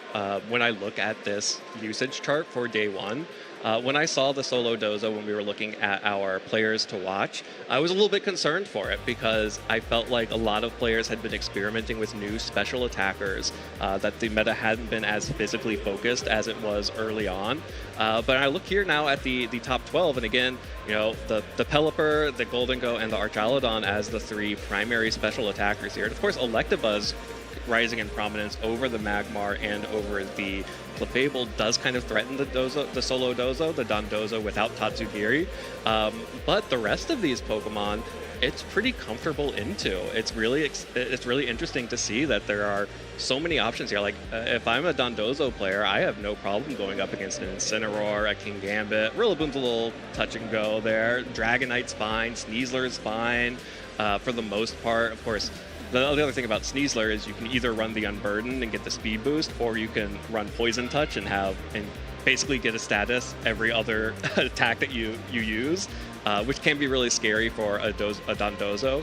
But for the rest of them, this is a surprisingly decent meta for solo Dozo. Totally, yeah. I think Electabuzz is what fascinates me here. We've seen the rise and fall of redirection users throughout this format, but we're in a meta where there's so many good redirection users. Amoonguss is kind of like the GOAT, it's always going to be there, but we've seen Clefable win tournaments, we've seen Magmar get really high up there, we've seen Electabuzz do well as well, and so it's interesting to see because it felt like a few tournaments ago it was the Magmar that was really prominent, especially over in Europe, but Electabuzz picking up a little bit might also speak to maybe more people even using Rain.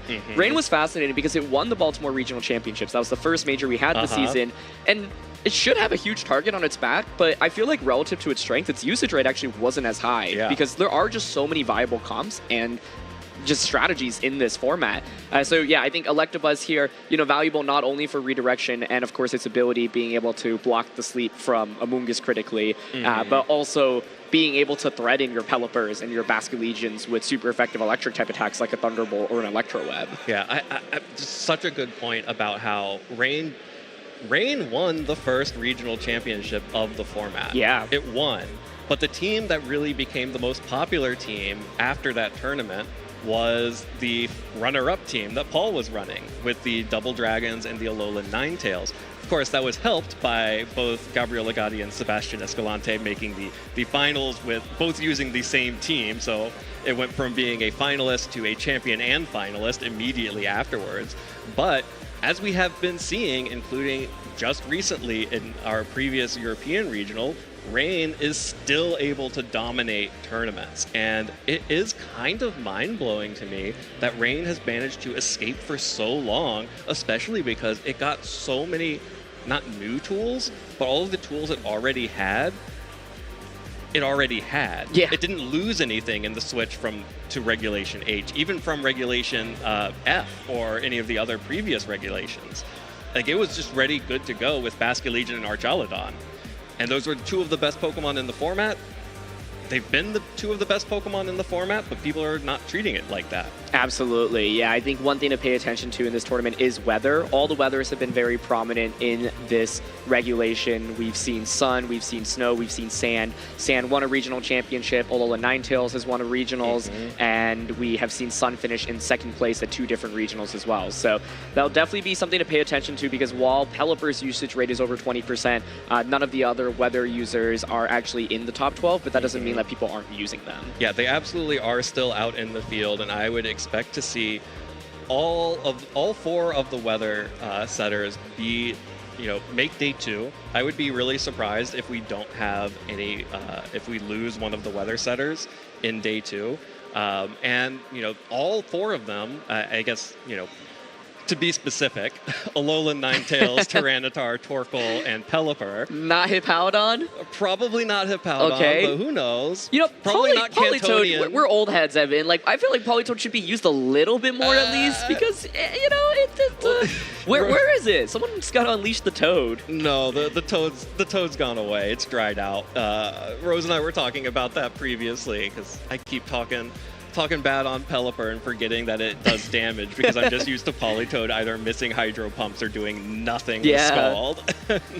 I don't know. I would, if I had to pick a Dark Horse weather setter, I would probably pick Cantonian Ninetales. Okay. For a fast drought. I like it. I could see it. I don't think it'll do it, but someone out there could make it work, I'm sure. But, we're working on it. We're going to figure it out. But we are getting ready for our second round of the tournament. Here are some of our notable matches, and you can see who we will be broadcasting for our second round here. Of course, that will be Pedro Fialdini and Juan Salerno. Of course, Juan, one of our players to watch, one of the winningest competitors in Latin America, a regional champion, a special event champion, but a champion nonetheless. Incredible player, and of course, so many other incredible players out here in the field. Brady Smith will be playing up against Robson Bittencourt. Of course, we also have the only world champion from Latin America, Paul Ruiz, will be going up against Joey Tan. Of course, our Italian player, Marco Hermanta Caludara Silva, who is a 2-time international champion, will be going up against David Asato. And of course, we also have Diego Ferreira versus Joseph Ugarte, Jim Sullivan versus Patrick Connors. Of course, Patrick coming off of big momentum after that win against James Beck. All of these are going to be good matches, but of course we will be watching that featured matchup, Argentina versus Brazil, Juan Salerno versus Pedro Fialdini. Yeah, I think one of the most exciting things, of course, being at LAIC is watching the local Latin American talent. One of the big questions everyone has for this event is, will LATAM be able to defend from the invaders? I think this is the strongest LATAM has ever looked going into an international championship. The players here are just so good. The best players have really defined the meta as well. Juan's a player that's had tremendous success throughout the season as well, and it should be an awesome match. Absolutely. These are, I'm really excited. These are players that we don't get a lot of opportunities to see when we're in North America and when we're in Europe. So really excited to have all of these players featured on our stream here in Sao Paulo. That's one of the most exciting parts about any international championship is, especially for me, we're both based in North America. So whenever we get an opportunity to travel, to attend one of the international championships, to meet the players, the local players in the scene who maybe, otherwise are unable to travel to the States or to Canada, which is our region, being able to see them play in their element at home, having their crowds behind them, their family, their loved ones, it's really incredible, and it really speaks to the power of Pokemon and of competition in general. Totally. I think one thing that's also interesting is seeing, well, what teams do the local players we were talking about meta earlier, right? Like, what kind of things are more unique to this region that maybe are not as popular elsewhere? And also just what Pokemon and strategies do players here prioritize? Yeah. This next matchup we're featuring is interesting because it actually features a Pokemon that was really high up in usage over in Europe recently in Volcarona, but I wasn't in the top 12. I think Volcarona is one of those things that I was like, oh wow, this is a really big meta shift. Like, a lot of people now are liking this Pokemon. Seems like it's fallen off a little bit here, but I think both of our trainers will actually be using it, which is really fascinating to me. Yeah, and that's a really cool Pokemon too. It's one of those other Pokemon that I kind of mentioned as being, under the cutoff for top 12, but one of the many different special attackers players are trying out to try and find an option to mix up their damage types instead of just being, we saw so many teams that were basically 5 physical attackers and then like a Primarina or a Golden Go, just to try and mix it up a little bit. But now we've got more people out there trying things, and there are different ways to play the Volcarona. Most often we see the Quiver Dance version, which I believe we would see for both of these teams, but we have also seen a number of support Volcarona, relying on just sheer power of Overheat plus Struggle Bug and Will-O-Wisp to be able to neuter the special attack and physical attack respectively of opponents' Pokemon. As well, you mentioned Dragonite. Volcarona is another Pokemon that gets Tailwind and sometimes runs it. So you always have to be a little bit concerned about that when you're looking at Volcarona. Yeah, it's such a fascinating Pokemon because I feel like you want to run 12 different moves on it. It has the worst 4 move slot syndrome of basically any Pokemon because it could do so many things if it got a chance. Yeah, and it's gotten to the point where I've even seen people run Quiver Dance Volcarona, but they'll just drop Protect and still have Rage Powder, and they're like, you know what, I'll do Quiver Dance 2 attacks, but I still want the redirection support from it. But to your point, it gets Struggle Bug, it gets Overheat, it gets Will-O-Wisp, it gets Flamethrower, it gets so many powerful moves, and even on the standard Quiver Dance sets, you can run so many different offensive attacks. You pick your fire type attack. Normally it's going to be Heat Wave, but of course Heat Wave can be really scary. Juan Salerno, who we're featuring here, I actually watched because he played in the finals of the special event over in Argentina last weekend. His Volcarona missed 4 Heat Waves out of the first 4 attempts, basically. I think it had 1 miss onto a Porygon 2, and then a double miss onto a Porygon 2 and a Ursaluna, and then a miss onto a Moongus as well. So that is the downside of Heat Wave. It can miss, but it's just, I think in general, you still get so much value out of it.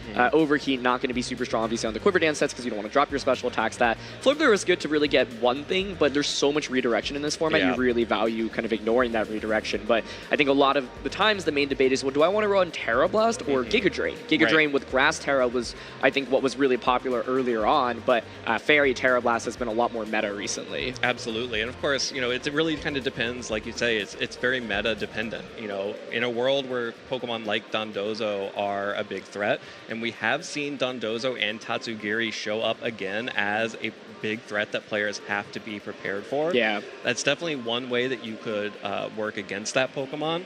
But of course, the Terra Blast, just being able to have that defensive Terra turn into also an offensive Terra, it's really interesting.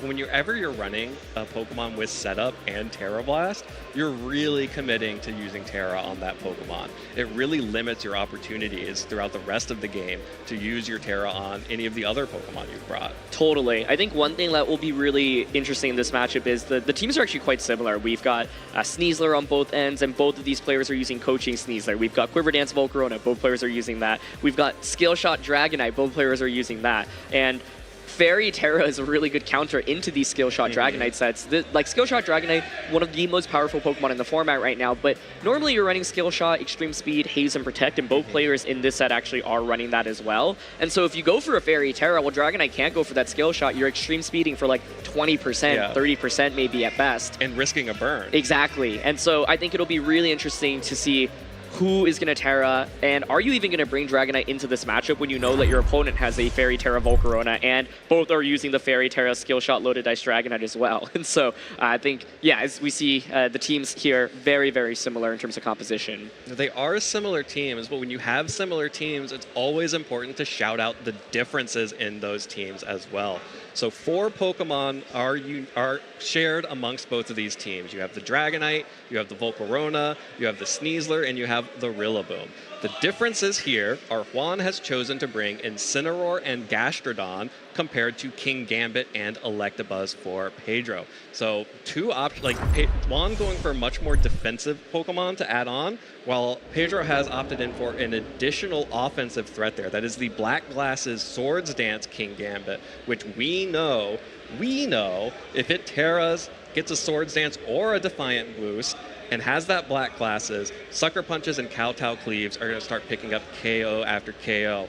Except, of course, against a Terra Fairy. Exactly, yeah, I was just like, that sounds great, but we just spent so much time hyping up Volcarona. That looks pretty scary on the opposing end. I also think it's interesting because both players are using Haze Dragonite, so normally you're using Haze for like the Dondozo matchup, but it could be relevant into Volcarona here, right? Do you want to bring your Dragonite and Haze away? I think it's, once again, just scary, but it's like if you are able to bait out a Terra from anything else, then Dragonite can actually deal with Volcarona quite effectively. So yeah, will be interesting to pay attention to that, but of course, Coaching Sneasler, a Pokemon that has been really popular and can boost up King Gambit, Rillaboom, Dragonite. You could even use it to just boost up the defense of Electabuzz and Volcarona if you're going up against opposing teams that have a lot of physical attackers, but this is just a menace really in the format right now. And like you said, the main things to call out here are the differences. So King Gambit's interesting. I think it's one of those Pokemon that like feels really powerful if it gets the Swords Dance up, but you're still weak to close combat from the opposing Sneasler. You're weak to Volcarona, Heat Wave, and if you Terra, you're weak to that Terra Blast. And so there's a lot of different things that you have to kind of clear in order to get it set up, and I'm curious if Pedro feels comfortable leaning into it. Well, we'll have to see as we get ready for our first game of the set. Of course, King Gambit does offer more offensive versus Juan's team that has more defensive options thanks to the selection of the Incineroar and the Gastrodon. This is actually a little bit of an offensive Gastrodon with both Earth Power and Ice Beam. That Ice Beam really showing how big Dragonite has gotten as a threat in the meta.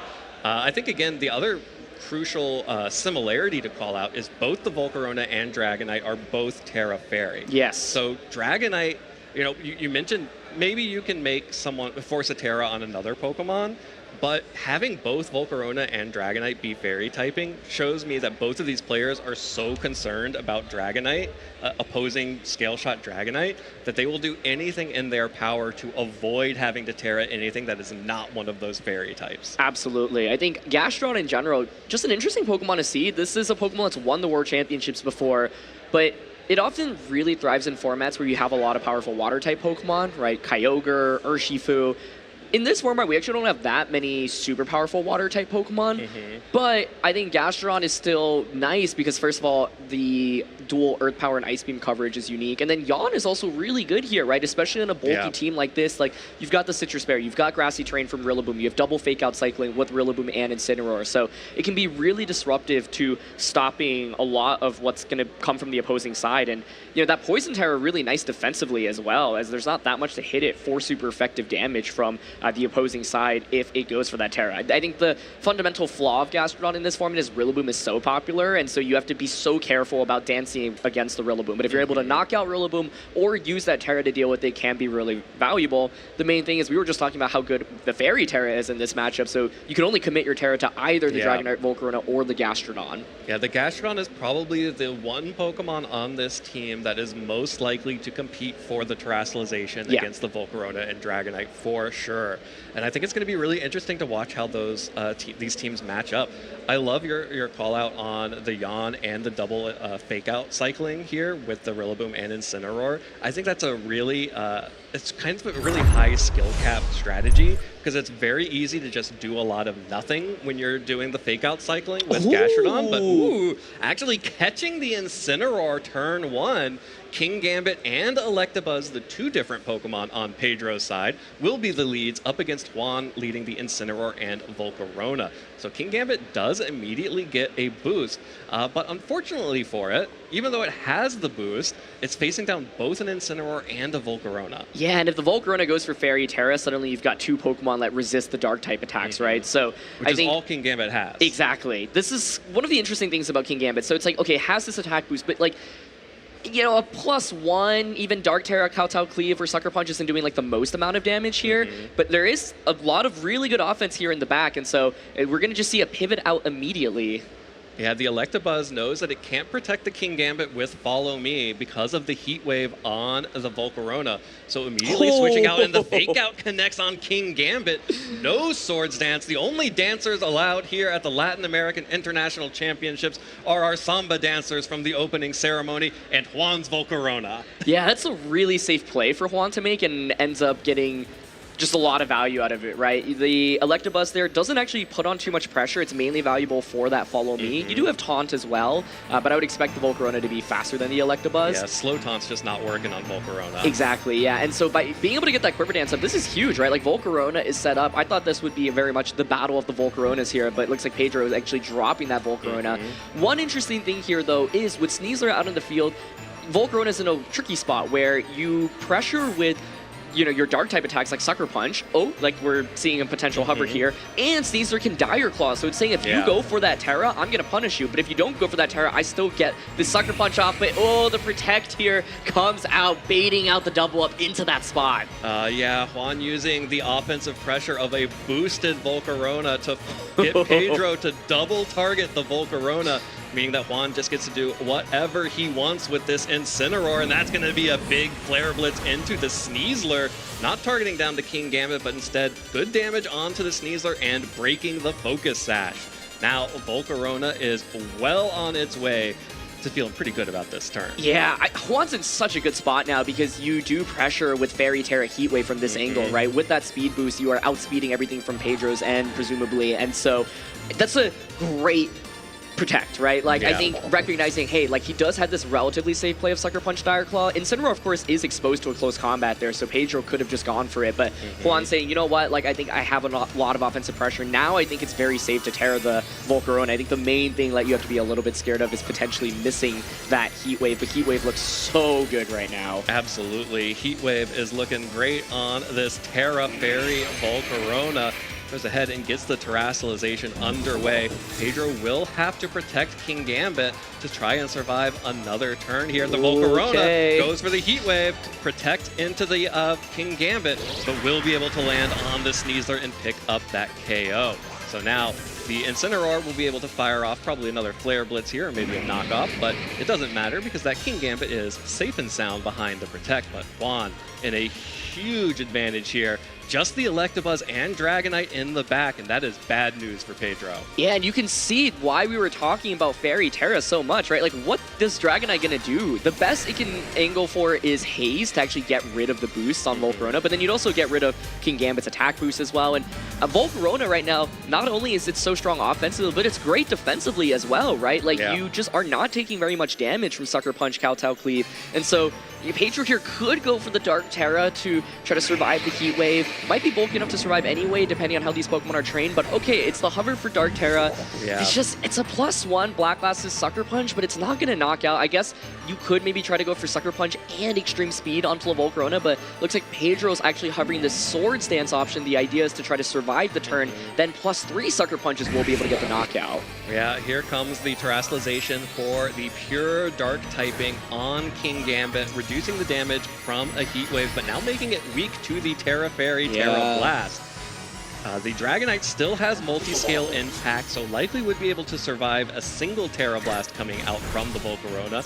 That Extreme Speed actually did good damage here. Here's the Volcarona, went for Heat Wave, and it missed the King Gambit. That's the double dodge! Why did you mention all of the Heat Wave misses, I told Aaron? you! Oh no, and the Swords Dance comes out. So I think that turn, Juan had the option of going for Terra Blast Flare Blitz into King Gambit. That way you don't deal with accuracy. And if King Gambit doesn't Terra, well, I think the Flare Blitz should finish it off. And if you do Terra, then the Terra Blast deals super effective damage. But immediately. It's a nightmare miss there, as now this King Gambit at +3 attack hasn't taken any damage. It is so much scary, and that's what I was saying coming into this matchup. Juan's Volcarona is cursed. You gotta hit those Heat Waves, and that Volcarona actually took good damage from the Extreme Speed as well. Of course, with Leftovers recovery and the ability to stall out with Protect, Volcarona will be able to heal up quite a bit. But yeah, going for that Heat Wave there may be a little bit risky. In fact, no Protect coming out. Yeah, he read the Protect, so it's just Terra Blast. Terra Blast. It could have been Sucker Punch and Extreme Speed into that spot. +1 Terra Blast here into the King Gambit. There's no Sucker Punch, so King Gambit just fades. King Gambit goes down. Juan makes the adjustment. You know what can't miss? Terra Blast. Let me click the 100% accurate move. Get that King Gambit off the floor. And Incineroar adding insult to injury.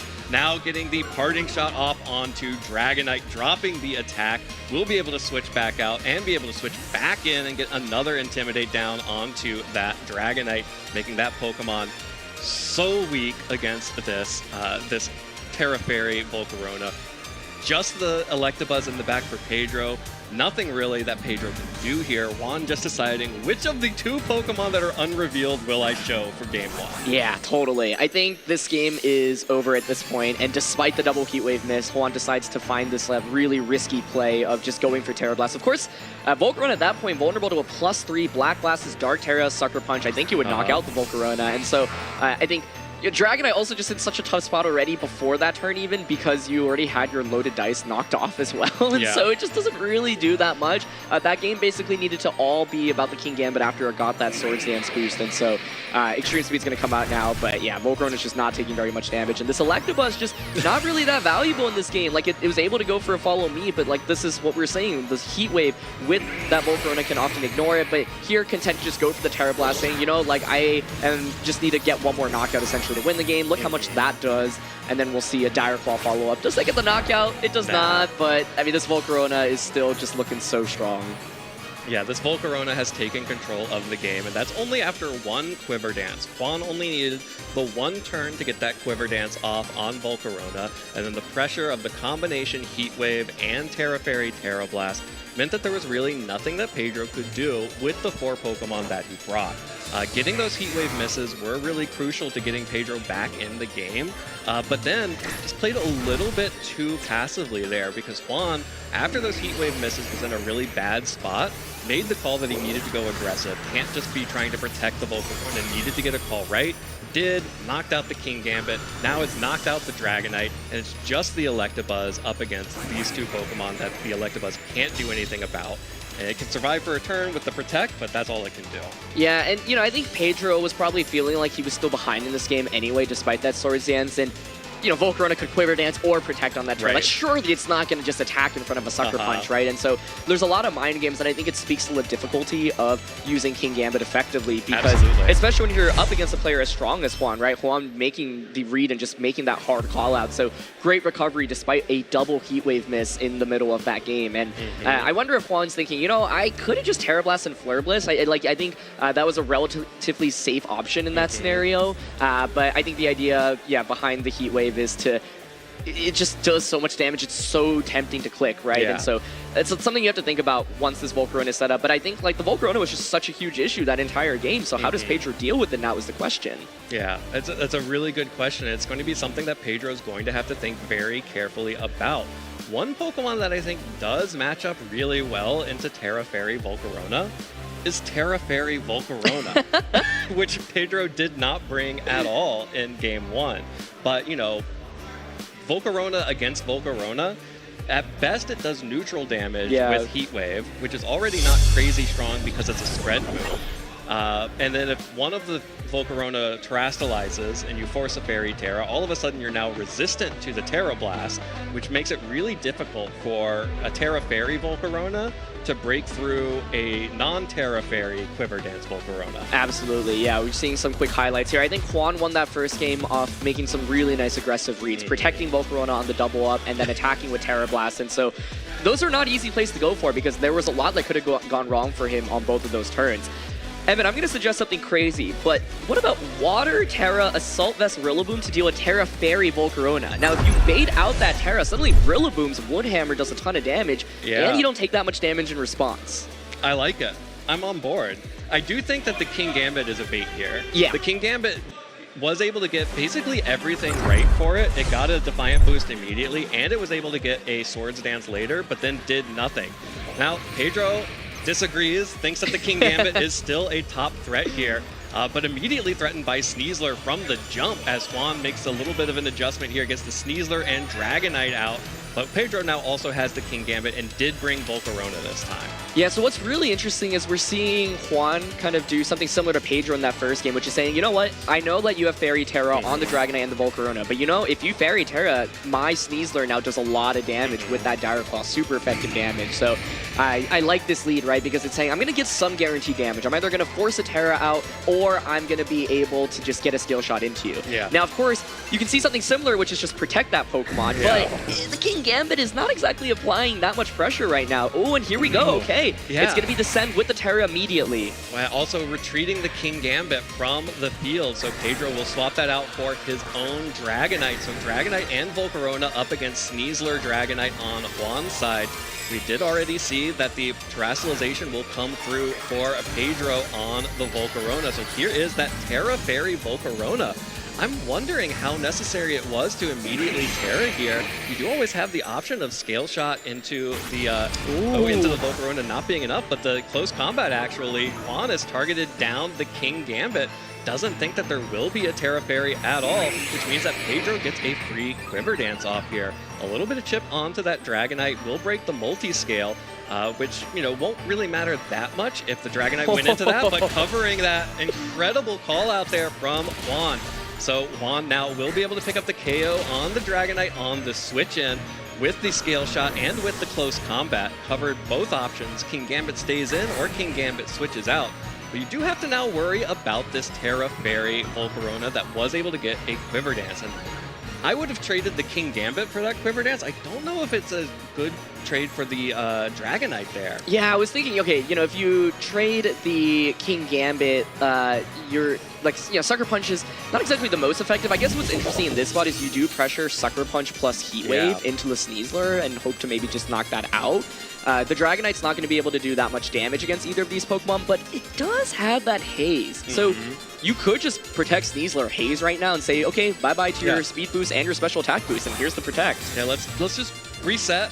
Let's all take a deep breath. Sneasler protects itself. Volcarona will go for the Heat Wave. Hits into the protect of the Sneasler. The Dragonite. So, okay. just wait. I have anxiety Sneasler. watching this, I know, man. I know. There's the We've all Haze. been there. Here comes the Haze from the Dragonite. We'll be able to remove both the speed boost on the Dragonite and the Quiver Dance boost, but because Dragonite is faster than King Gambit, King Gambit actually comes out on top here with the Swords Dance. So King Gambit does have a +2 boost here, but it's still facing down this Sneasler with close combat. That's right, and so you could go for the Sucker Punch, but if you Sucker Punch the Sneasler, for example, it, you know, has that focus size, you could Sucker Punch Dragonite, but Dragonite could just click Haze again right now. Or Extreme Speed. Exactly, yeah, and so this is to your point about King Gambit, it's really hard for it to thrive in this matchup, right? Like you said, had so many turns to get itself going, but when you're up against so many Pokemon that resist, it's just really scary. So we're seeing the Protect Heat Wave option here, but it could just be Dire Claw Extreme Speed right now, or Dire Claw plus Haze. But let's see, did Juan make a hard call out?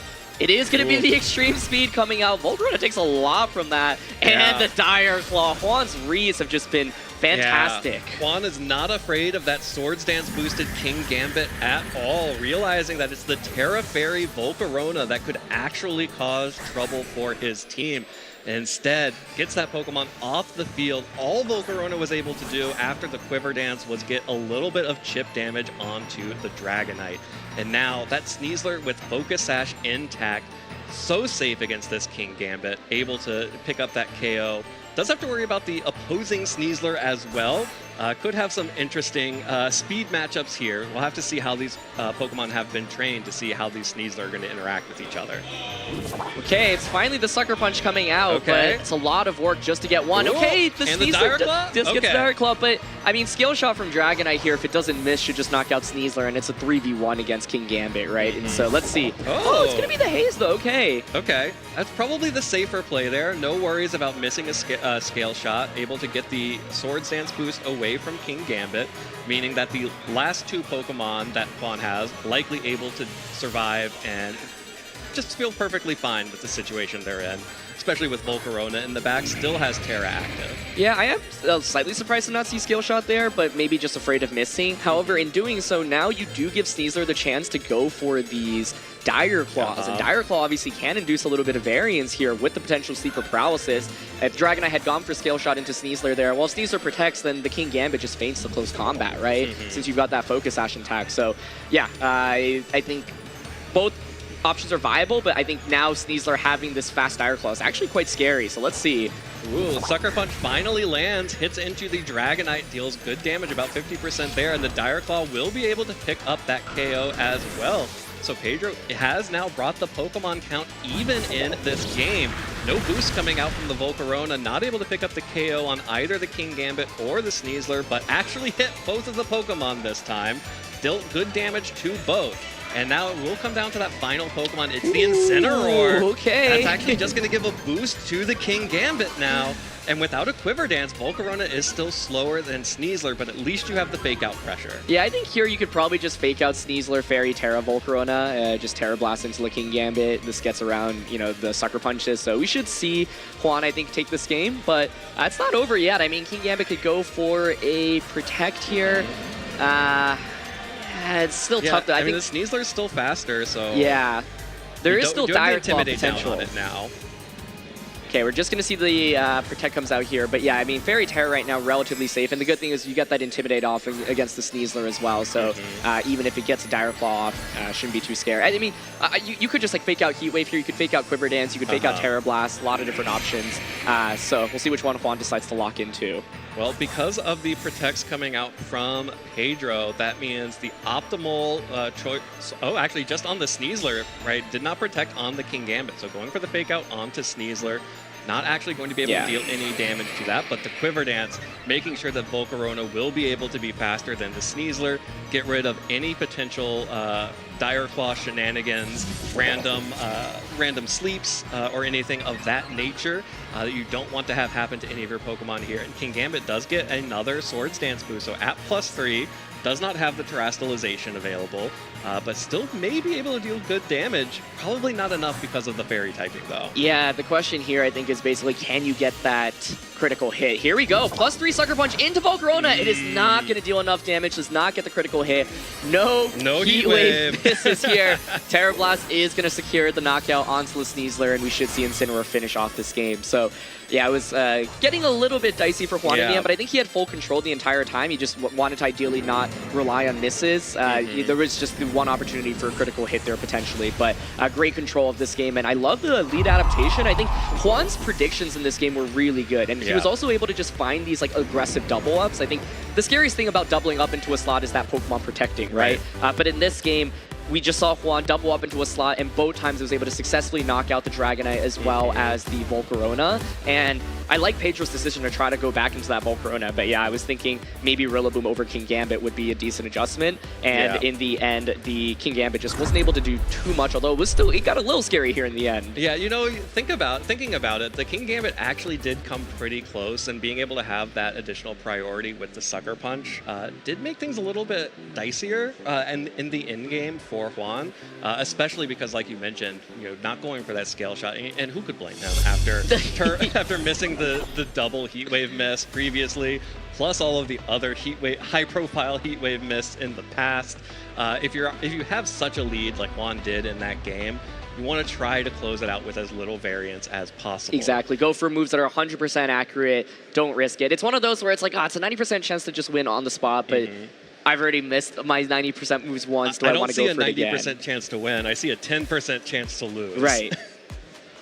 And, being able to claw this one back, Pedro was able to even up the Pokemon score a little bit, but Juan did have just such an overwhelming advantage from picking up that Dragonite KO on the switch-in. Dragonite not being able to do much of anything in that game because it fainted immediately after it showed up on the field.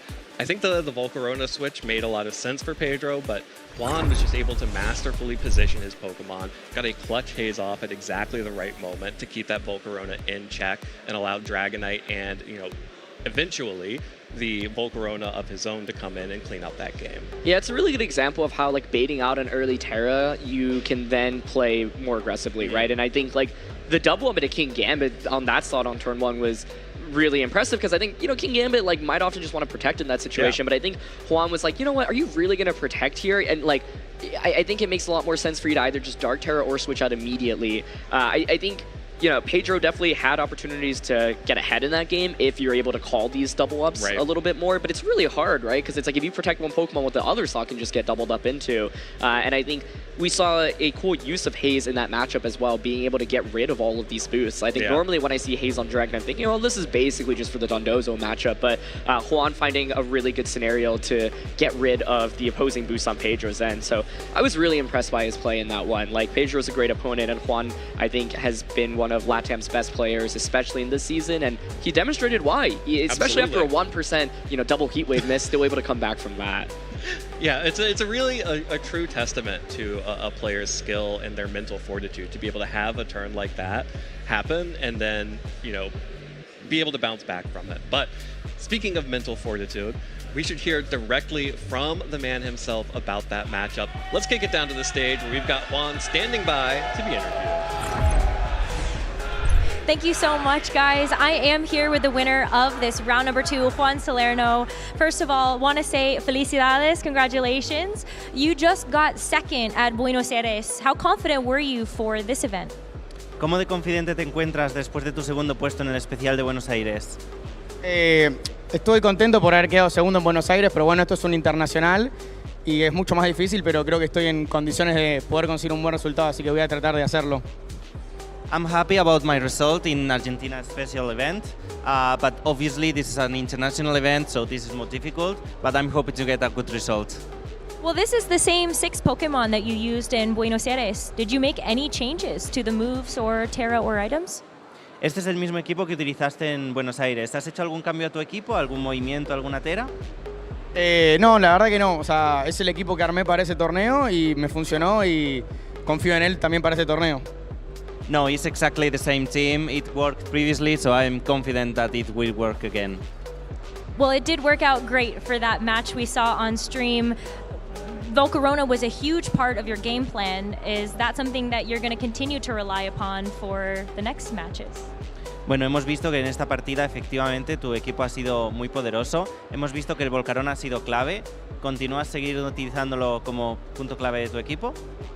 Creo que es muy dependiente del matchup. O sea, sentía que en este matchup podía entrar bien Volcarona, pero bueno, o sea, también hay que jugarlo muy, muy bien para también no tener un golpe de hack como pasó en el Game 1 de los miss de Hitwave. Entonces como que trato de usarlo, pero también siendo consciente de que puede fallar, entonces también existen otras opciones más consistentes. I'm using Volcarona, definitely. It's not the very most consistent Pokemon, so it's very depending on the match if I bring it or not. We saw you miss a lot of heat waves in the finals of Buenos Aires. Did you finally give that Volcarona some glasses? ¿Le has dado por fin a Volcarona unas gafas para acertar todos los Sonda Ignea que utilizó y que falló en Buenos Aires? Y la verdad que no, o sea, confío en mi Volcarona, lo crié con mucho amor, pero a veces falla. Pero en general me estuvo funcionando. A pesar de que a veces misea, siempre me sale en momentos clave. Sometimes it obviously misses the move, but I read it with a lot of love. So I'm confident that in the key moments it lands the move. It's hard to keep your mental strong when those misses happen, but how do you keep yourself focused?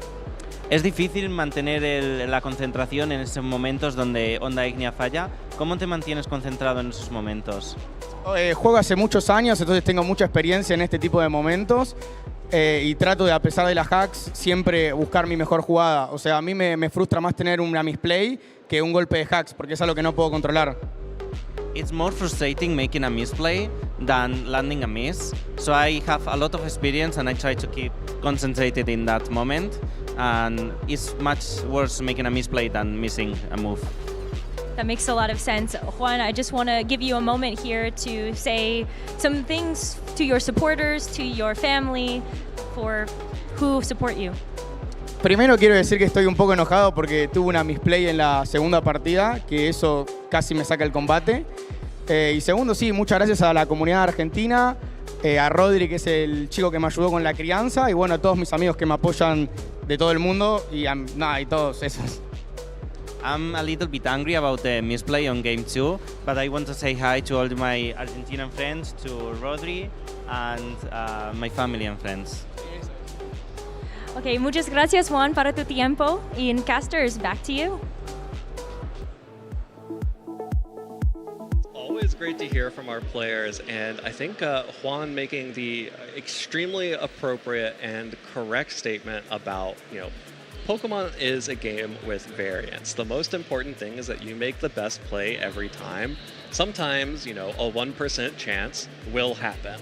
And if that was still the best play, it was still the best play, even if that 1% chance happened. And making sure to keep that front of mind is so critical to surviving through a tournament like an International Championships, which has so many different rounds of Pokemon to play. You can't let yourself get hung up on, oh, I got unlucky in a moment, so long as you were still making the right plays. Yeah, I think there's so much to think about too, especially with the double heat wave miss. I think in game 1, I think it's really easy to just tilt out of the face of the earth after that turn for multiple reasons, because you also probably could have thought, wow, if I just Terra Blast Flare Blitz, that's it. Like King Gambit goes down, I think I probably just win from that angle. But to be able to have the mental composure and be like, you know what, like that was a really bad turn, but I can still definitely win this. We saw just the Terra Blast going immediately into King Gambit after to just knock it out and instantly win Juan the game, right? So being able to shake those turns off and recognize, this game's not over, I can still win, and playing towards those outs is really important. But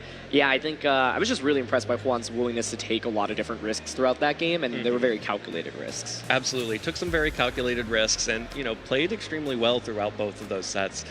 Was in control of the game basically the entire time, even with some of those things happening, like having the Heat Waves miss, not going for the Terra Fairy Terra Blast plus Flare Blitz, and of course even, worrying about a Scale Shot miss, going for the Haze and switching out, switching around there, was still in control the entire time. Never really lost control of the game, which is a huge mark of a really talented and powerful trainer, and someone that you definitely don't want to match up against, especially in early rounds. It's a really devastating player to see across the table, and Juan really proving why he is a player to watch here in Latin America. Yeah, and his opponent Pedro, an incredible player as well, and an ex-champion as well, having won at the regional special event level. And so I think we've seen some really strong players to start this tournament, and those that have lost, should definitely feel no shame losing to a player that's playing so strong. I feel like both of the winners on our stream game so far, in Juan as well as Patrick, just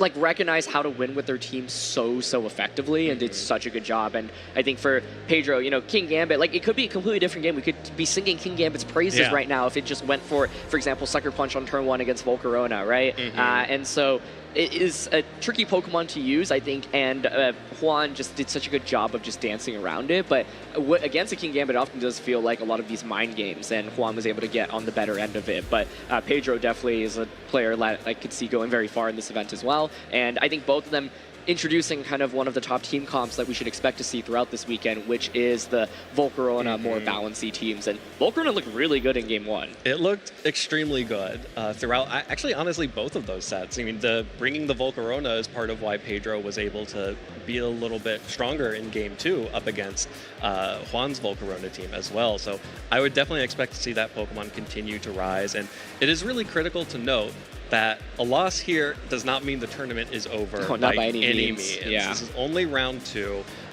Making it to day 2 means that you can still drop 2 games over the course of today, and you still will be able to compete for the top cut. This is not the end of the tournament for Pedro by any means. Still has plenty of opportunity to rack up more wins and potentially make day 2 and potentially make top cut and potentially become champion. Absolutely. Of course, this is round 2 of the Latin America International Championships here on the VG side, but we've got a lot of different games going on right now. Let's quickly check in on the Twitch Red Zone, where we can take a quick peek at all of the other matches in the TCG, the Unite, and Pokemon Go. Yeah, we've got an intense matchup of Cleffa versus Pidgey going on in our trading card game, friends over there. That's going to be the Pidgeot deck there, alongside Duskull, so that'll probably be a Dusclops as well. The Rotom is here. I haven't seen a Rotom in a while. We have the Buddy Buddy Poppin', which I believe is our promo card here for the Latin American International Championships. Will be exciting to follow along with that. Go to twitch.tv/Pokemon TCG to follow along with all of our card game action. And we were mentioning earlier, if you want to see some Pokemon that you will never see in BGC, switch on over to Pokemon Go, where we've got Ariados competing against the Moltres as well as the Malamar on the field. We actually might see Malamar on you our think side. so? I saw a couple in the field. Okay. Well, to your point, I'm glad that these Pokemon get to shine, because in VGC, they're just so weak fundamentally. And so really cool to see, Pokemon that are just completely not dominant in our game be very strong in the other games. Absolutely, and if you switch over to twitch.tv/Pokemon Unite, I actually just heard them cheering over there in the boost back here. But we've got Exiled Team versus Tuzzy Esports happening at twitch.tv/Pokemon Unite. Looks like we are in the final stretch. Tuzzy way up there with 352. Rayquaza has spawned. So these competitors will be trying to position around that. Tuzzy getting some KOs there. The Pikachu getting a big KO as they are pushing off Exiled Team from the Rayquaza. Huge KOs there. That looks like that's a win for Tuzzy. Really fun to see. I'm curious, out of those Pokemon, there's some that I think can be really good in Reg Age. Blaziken, I think a sleeper pick. Yeah, definitely. Really interesting with speed boost and coaching. You could even use like a mixed variant or even a special variant to get around Intimidate. There was also a Metagross. We've seen Salt Vest Metagross being paired with coaching as well to some success in this format. And so coaching Sneasler was in that last round. We didn't really see it being clicked very much, but it's a very powerful option, and there's a reason why it's been very good in this format. Absolutely. Coaching has been an incredibly important tool for, what I have been talking about over the course of these last 2 games has been how physically dominant the meta was to start with. And it started to be countered a little bit, but then everyone was like, oh, we could put coaching on a Pokemon like Sneasler, and then now all of my physical attackers are now getting free +1 attack boost to counter how defensive you are, and also the defense boosts help counter how physically offensive the meta is. It's been a huge shift in Regulation H. Really has been the coaching metagame in this tournament, and not just this tournament, but in all the previous tournaments we've seen so far. Yeah, and there's just so many good recipients of coaching as well, right? We saw Garchomp plus Sneasler win, where you have Terra flying Sneasler, you give Garchomp a free boost, and then Garchomp's able to just click Earthquake left and right.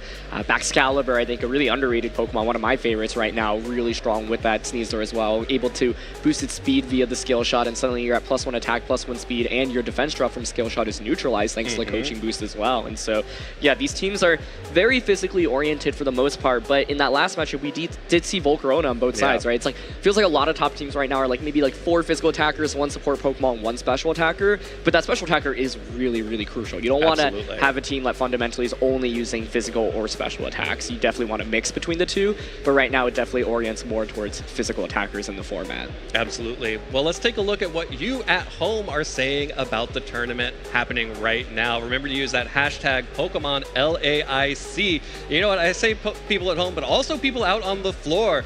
The boys are out in front of our stage with the beautiful Terrastal crystals. It honestly looks gorgeous in person. It's so fun to be out here. Me and the boys, hashtag Pokemon LAIC. See some good friends there. You got that Kyogre, classic. You've got the Misdreavus, classic. You've got the Ampharos, classic. I love an Ampharos. I'm happy to see all of them here because they certainly won't be making an appearance on stream in any of our matches today, unfortunately. But really cool to see the wide mix of Pokemon here. Absolutely, and the cool doggy over there, the Graveyard, I believe. I believe that's the name of the pre-evolution. Regardless, the boys are out here at Pokemon LAIC here on stage. Thank you for that. It does make me think, where is Houndstone, you know? Where is Houndstone? Houndstone, like, looking at Basque Legion, all sad because it's like, oh, you get to click last respects. Like, when will I get to leave the box? But no. So far, just no Houndstones. No Houndstones just yet, but there it is. DJ G-Rave, the Graveyard from Graveyard's Mightiest Soldier. Don't talk to me or DJ G-Rave. Never again. What kind of music do you think he plays? Sandstorm. I wasn't even thinking that when I asked you, but there's no better answer than that. Just Sandstorm on repeat for 2 hours. It's all Sandstorm. All Sandstorm all the time. Let's see what else we got out here. Who are the people who are out here posting? Always be posting. ABP. Gael Picon is actually playing. Got that Darkrai out against Absol. Really, it's a little too early for a Dark versus Dark matchup, but, you know, do what you can. Absol at the LAIC here in Sao Paulo. That's when you know that you're doing it right. When you're out sitting in front of the stage in the spectator zone, got your DS out, you're playing some older Pokemon. No fairy types to have to worry about, no fairy Terra to have to worry about. Imagine. Imagine if there were no Fairy Terra and no Fairy types. You just have Darkrai. You just have the ability to click Dark Void, unnerfed, just be able to pick up do whatever you want. At least there's no Smeargle here. Of course, don't forget to use that hashtag Pokemon LAIC to have your posts featured across social media. Let's take a quick look at our next one here.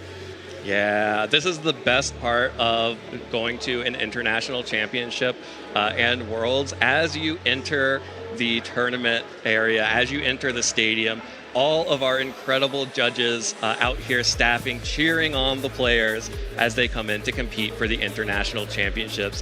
One of my favorite traditions here in Pokemon, just the feeling of walking in, getting cheered on as you walk down the red carpet to find your pairings.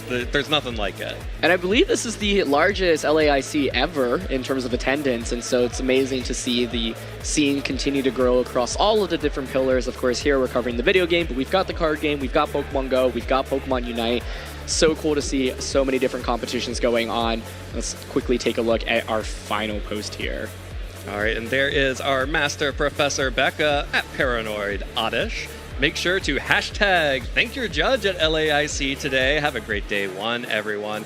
That is correct. Definitely make sure to thank your judge. Everyone here who is working the event, making sure this event runs smoothly, solving any issues as they arrive. Our judges are so hardworking, they are so dedicated, and they are doing their best, an incredible job to make sure that everyone has a great experience here at the Latin American International Championships. Yeah, there's so many people that help make these events possible.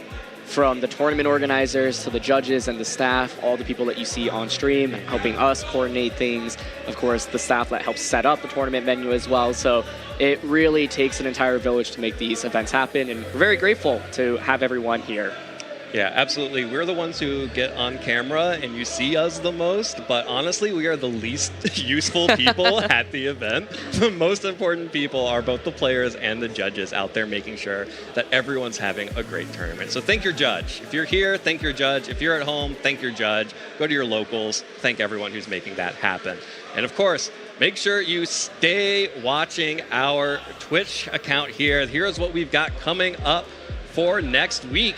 We'll be replaying Pokemon Black and White on Tuesday, so you do get Monday off, but starting on Tuesday, you can rewatch Pokemon Black and White for 3 hours, all events in Pacific time, by the way. And then on Wednesday, we will be rerunning the 2023 North American International Championships for Pokemon Go and Pokemon Unite. And then, if you thought you got a break from VGC action, well, you do for Thursday, because you still have the world record attempt for the longest live stream TCG unboxing. Oh my goodness. Which is live, will be live 4 a.m. to 4 a.m., 24 hours to attempt the longest live stream TCG unboxing. I'll have that on in the background. I want to see what's going on. I'll check in at 4 a.m. to see how everyone's doing. How many packs do you think it'll take? You'll open in a 24-hour period. Yeah. How many packs per minute? Yeah, PPM. And the question is, are we just straight up like ripping in just like boom, boom, boom, boom, boom, Right. like, or are we like, still like taking a look at each card, hyping up the final rare card? No, if it's an unboxing, you're definitely looking. Yeah. You're definitely tilting to You're see. moving the cards to make sure the rarest card is still at the end. Uh-huh. Okay. Yeah, definitely. Otherwise, it would just be opening. This is an unboxing. And then, if you thought you had a break, you get Friday off. But then we're back here. More action. Well, not back here. We'll be in Sacramento for the regional championships on Saturday and Sunday. Make sure you're tuned into that. We'll see how the Latin American International Championships meta shakes things up for Sacramento as we continue our road to the World Championships. It's not over after the International Championships. This is just sort of the culmination of the first third of our season. Yep. Still 2 more international championships, plenty of regional championships to go, and of course, next week will be Sacramento Regional Championships played in the Regulation H meta.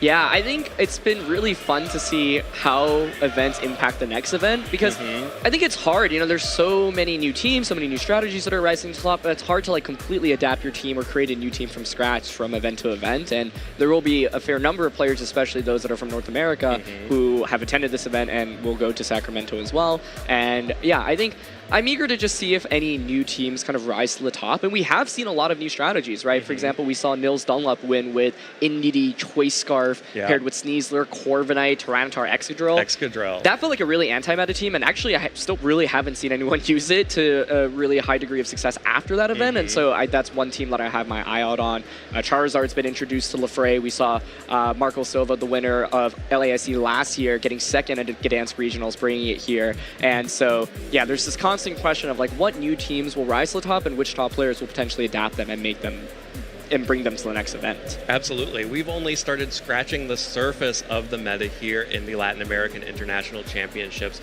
We have only seen a few of the teams that are out in the field. There's so much going on.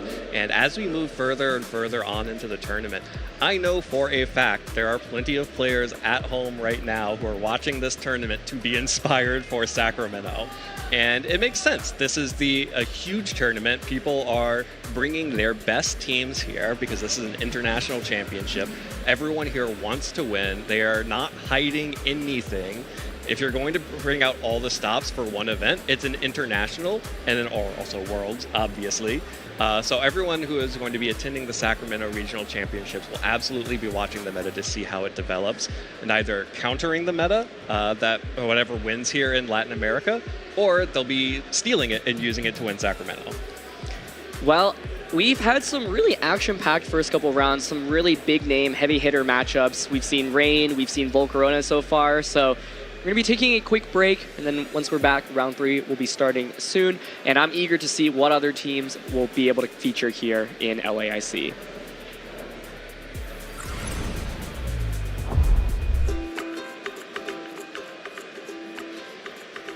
Goodbye. Woo! We came from far away to share a love of the game while the island sunset glows. Come on, my, it's time to go.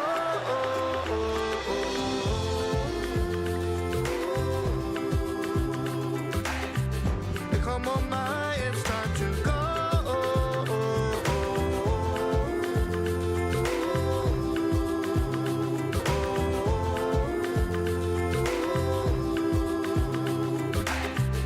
Come on, my, it's time to go.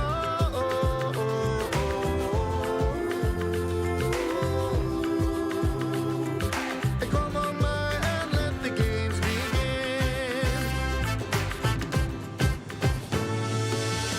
It's going to be Giratina up a shield, the signature Pokemon of inadequates, but it's not enough. It's official. Congratulations to Yakai as your 2024 Pokemon Go World Champion. Battle can do whatever they want. They're going straight forward. The stun in the middle. Who's going to go for the secure? Race so low. Who's going to get it? It's going to be taken by Fennel. It's going to be taken by Fennel. Our champions, Fennel.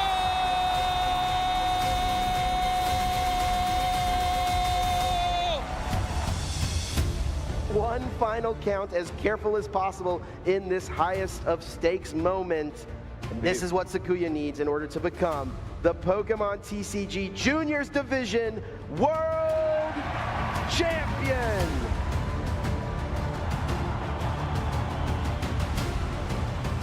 Giratina V-Star, a pivotal card here in the Regidrago deck. Lost Impact, we're gonna see 2 energy go to the Lost Zone here, but that's gonna take the knockout on that Gardevoir EX here, and that's the game.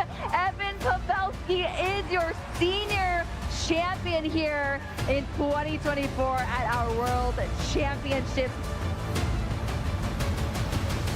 Is there anything in the deck that can get us? There's 1, maybe 2 energy. Is there an attacker? Is there a switch? We are thinking just going to conclude that Earthen Vessel. And there is a handle! Fernando Cifuentes is your 2024 Pokemon Trading Card Game World Champion.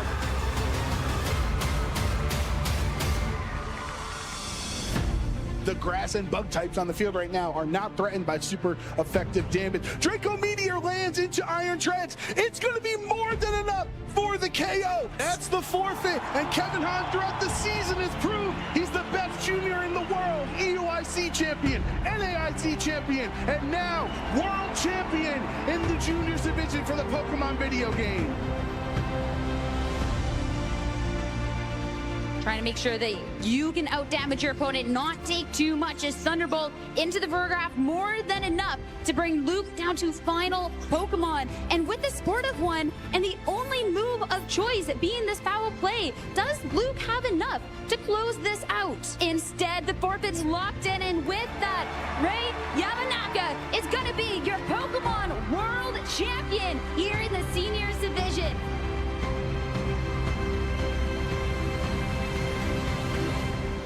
The Electro Drift into this Iron Valiant is going to be enough to secure the knockout here. You see the headset come off, and Yuta knows this might just be all she wrote. This Pelipper, the last bastion of hope here for Yuta to try to get through this game, but the rain has stopped. The protection is gone here for this Grass-type Pelipper. And as we see the forfeit locked in, we're going to see Luca Ternavelli become your 2024 Pokemon World Champion.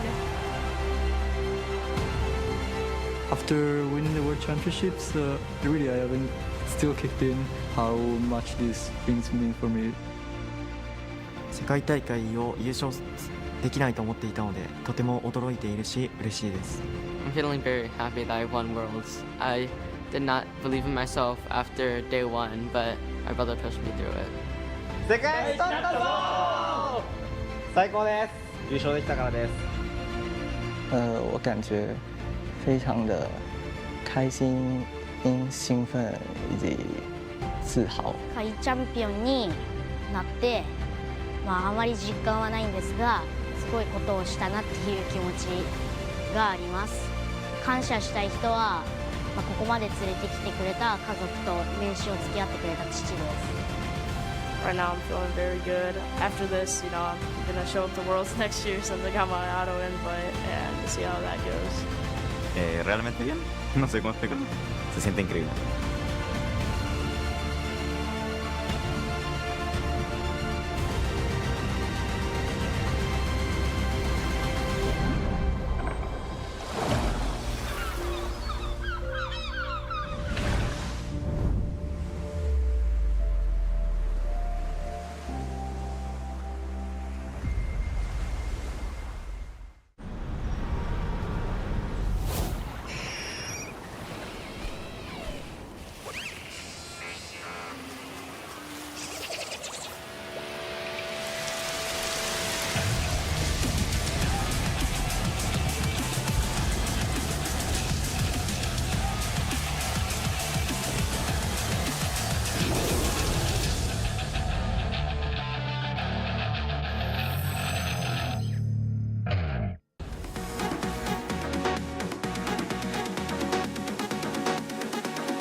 So I think if I had one tip for new players, as this is also my first regional, make friends with everyone who's here. Everyone's super friendly, ask lots of questions. Everyone's just so happy to be here, and they just really want to help everyone who wants to play Pokemon.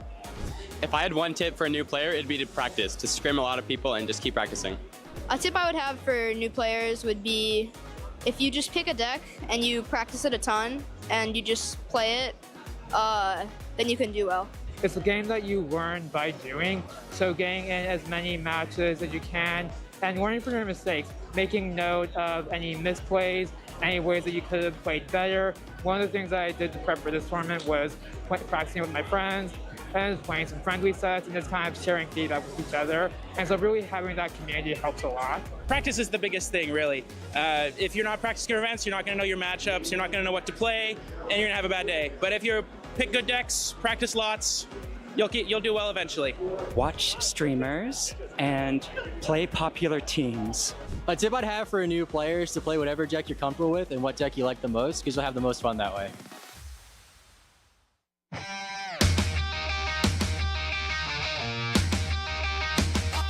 I train hard, go hard. I'm a real rock star. Got the fire in my veins, yeah. I'm a go far. I'm a maverick, epic in my way. High stakes, and I'm dishing out moves. Time to step up to the plate, and I'll battle anywhere. Yeah, I'll step up anywhere. Name the place, and I'll be there. Anytime, anywhere. And I'll battle anywhere. I'll step up anywhere.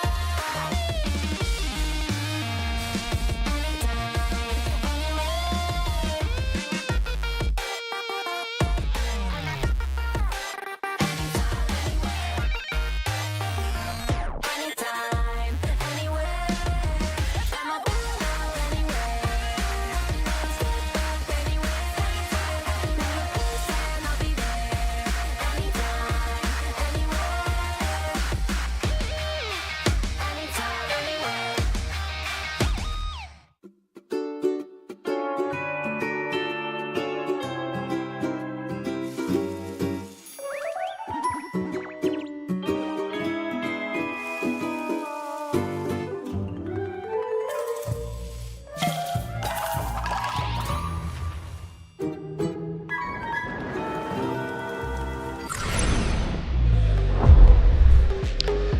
Welcome back, everybody. We have had such a fascinating day so far here at the 2025 Latin America International Championships. And what a day and what fiery matches we've been able to preview. 2 rounds down, coming up to our round 3. I myself am Crossadeye Dimos, and I am joined by the ever so lovely Mr. Aaron Cybertron Zane. How are you doing, Aaron? Better now that you're here, man. Our very first time casting together, and I'm really eager to see where the tournament goes from here. I feel like the first couple rounds always get us a little bit hyped up. We're like, all right, we have a good sneak peek of what the top players are using, what teams are being brought out.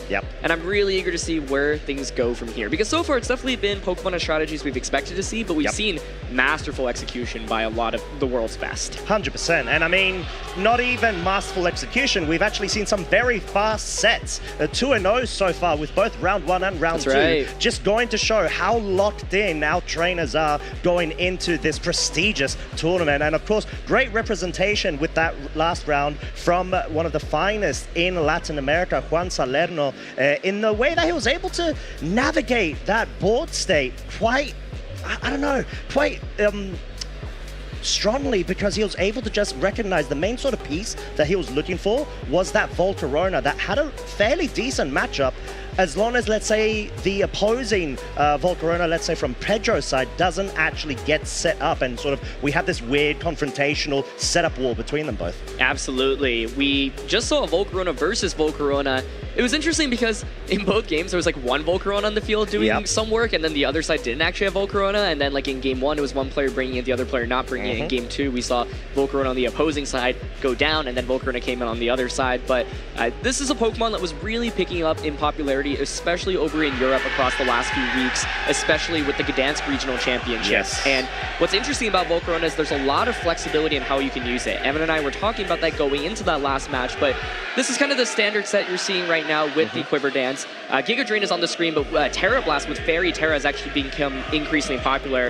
It was Grass Terra with Giga Drain earlier when Volcarona was introduced into the format, but you also can see things like defensive moves like Will-O-Wisp as well as Struggle Bug, for example. Yeah, exactly, and you'd most notably actually see those in like potential Covert Cloak sets as well, where you're able to be completely immune to Fake Out and be able to better utilize that support role for Volcarona. But like you mentioned just now, Aaron, we did have the top 8 battle between the Volcaronas at Gdansk. It was between Victor Medina versus Paul Hinter, and we saw that exact sort of interaction of, okay, well, when do you try to utilize the Fairy Terra on your Volcarona? And that may actually determine whether you can go for the focus of the Dragonite scale shots onto it, or maybe try to bring that Sneasler in the back to be able to dispatch of it and have it as a key piece. Absolutely. I think one of the things I'm also curious about is the item choice that people are using on the Quiver Dance sets, because we actually saw leftovers in that last one. The healing is so valuable, especially when you've got a Rillaboom on your team as well. You just have grassy terrain and leftovers, and you know, imagine it's like, okay, you heal back basically an 1/8 of your health after the turn, and then you go for a Protect. That's like a Citrus Berry basically in just 2 turns, right? And so it's so much valuable recovery.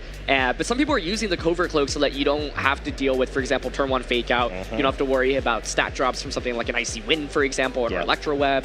And so yeah, I think this is a Pokemon that I was really curious about because its usage rate was really high in Europe. It's not in the top 12 of this tournament, but we just saw it win on stream, so it's definitely still a top threat. Oh yeah, and it may even be a warning sign of potentially going on throughout the rest of this day, maybe even day 2, if quite a few of these trainers do actually pilot it through as best as they can. But we did see a couple of other Pokemon as well so far today, which have done incredibly well. I believe there was, of course, the Bastion Legion male, if I'm not mistaken, and obviously it quite literally did what it signed up to do. It just swept in that round 1, and obviously being piloted by Patrick Connors, our currently reigning North America International Champion, in what was a very stone cold display of just being able to dominate. It was disgusting. It was, wasn't it? I was amazed that, you know, Patrick just had the Bastion Legion on the field, was just constantly launching attacks into it, and you see here the choice items are really popular on it, but we actually saw a Life Orb set being used, and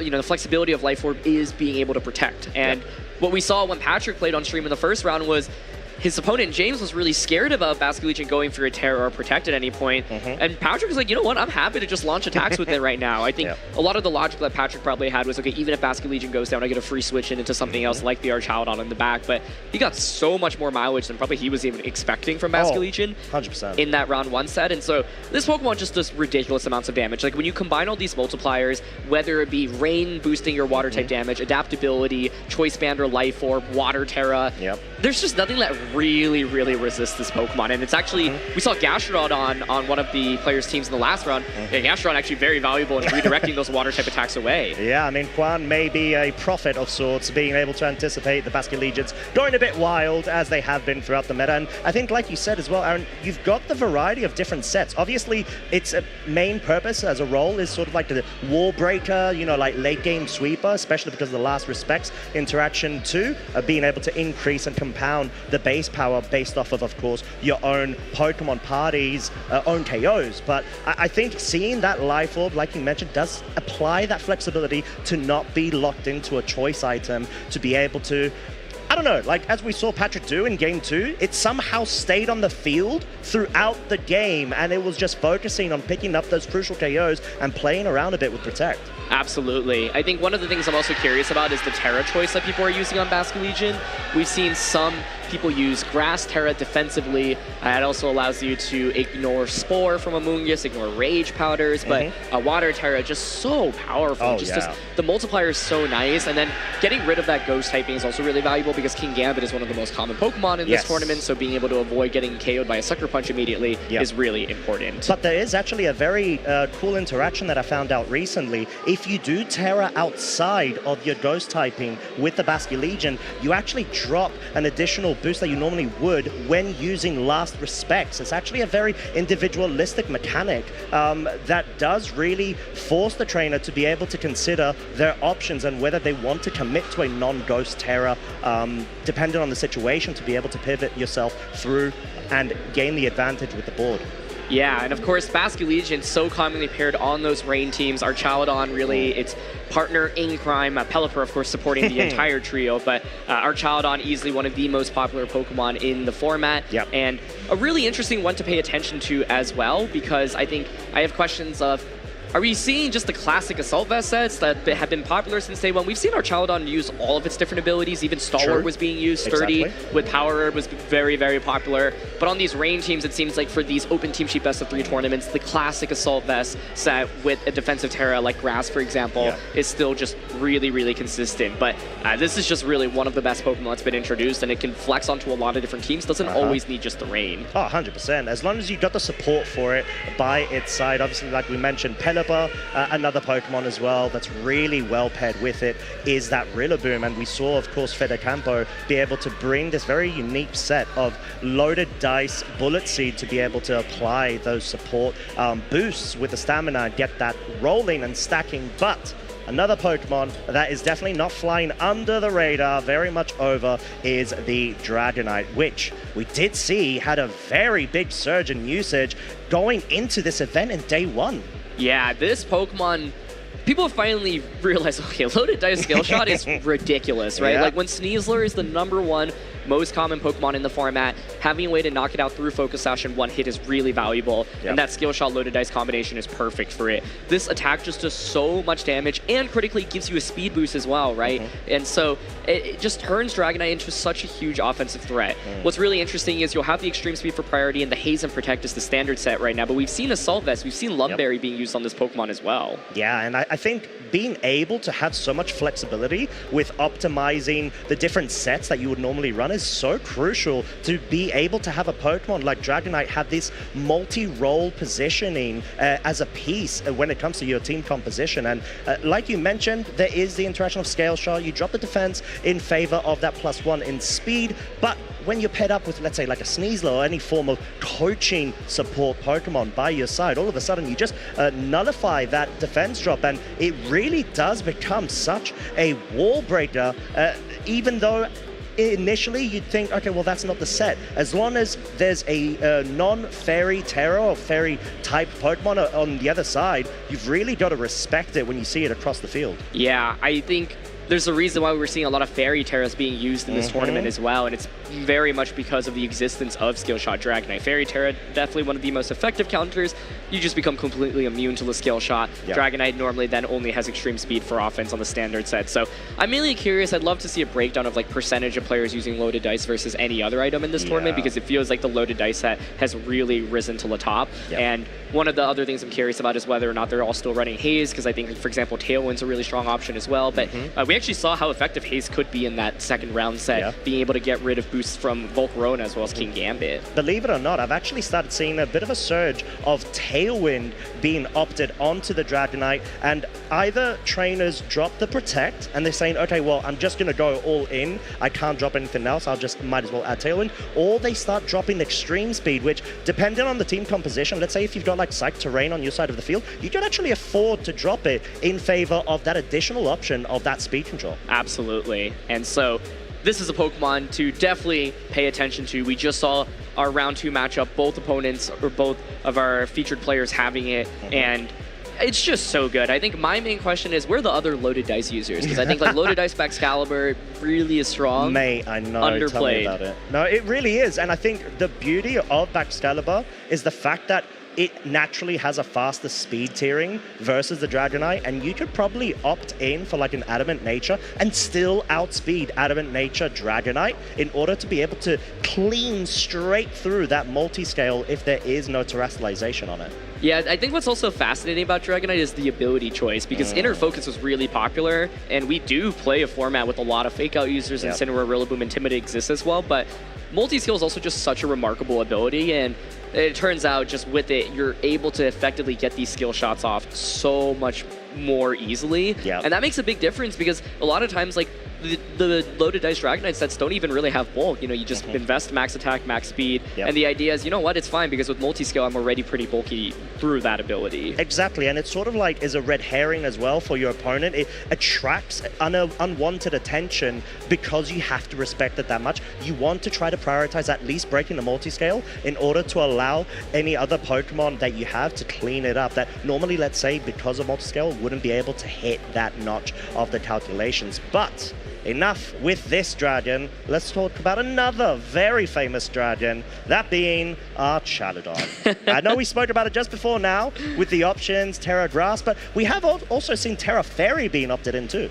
That's right, yeah, and Terra Electric with the Power Herb in particular has been something that people have been using as well with Sturdy. You can actually run Stalwart as well, so it's cool to have a Pokemon that has 3 different viable abilities, which is really wild. But at the end of the day, yeah, this Pokemon, it's been dominant since it was first introduced, and it is still just really, really strong. And part of the reason is because there's just not that many reliable ways to hit it for super effective damage, right? Like, it is weak to ground and fighting, for example. And so, like, Sneasler being the #1 most common Pokemon just threaten Archaladon naturally, but often the Archaladon will try to Terra to get around it. Although, you know, with the classic Grass and Fairy Terras, you're still weak to Dire Claw, but you know, Archaladon with that stamina can soak up defensive hits. You know, will see a lot of anti-Sneasler counterplay on Archaladon teams as well. But yeah, like, the standard AV set on these rain comps just continue to be dominant. And I think that's sort of why we start seeing more of an increase with Terra Fairy, because you're forcing, let's say, opposing Sneaslers to have to choose to go for close combat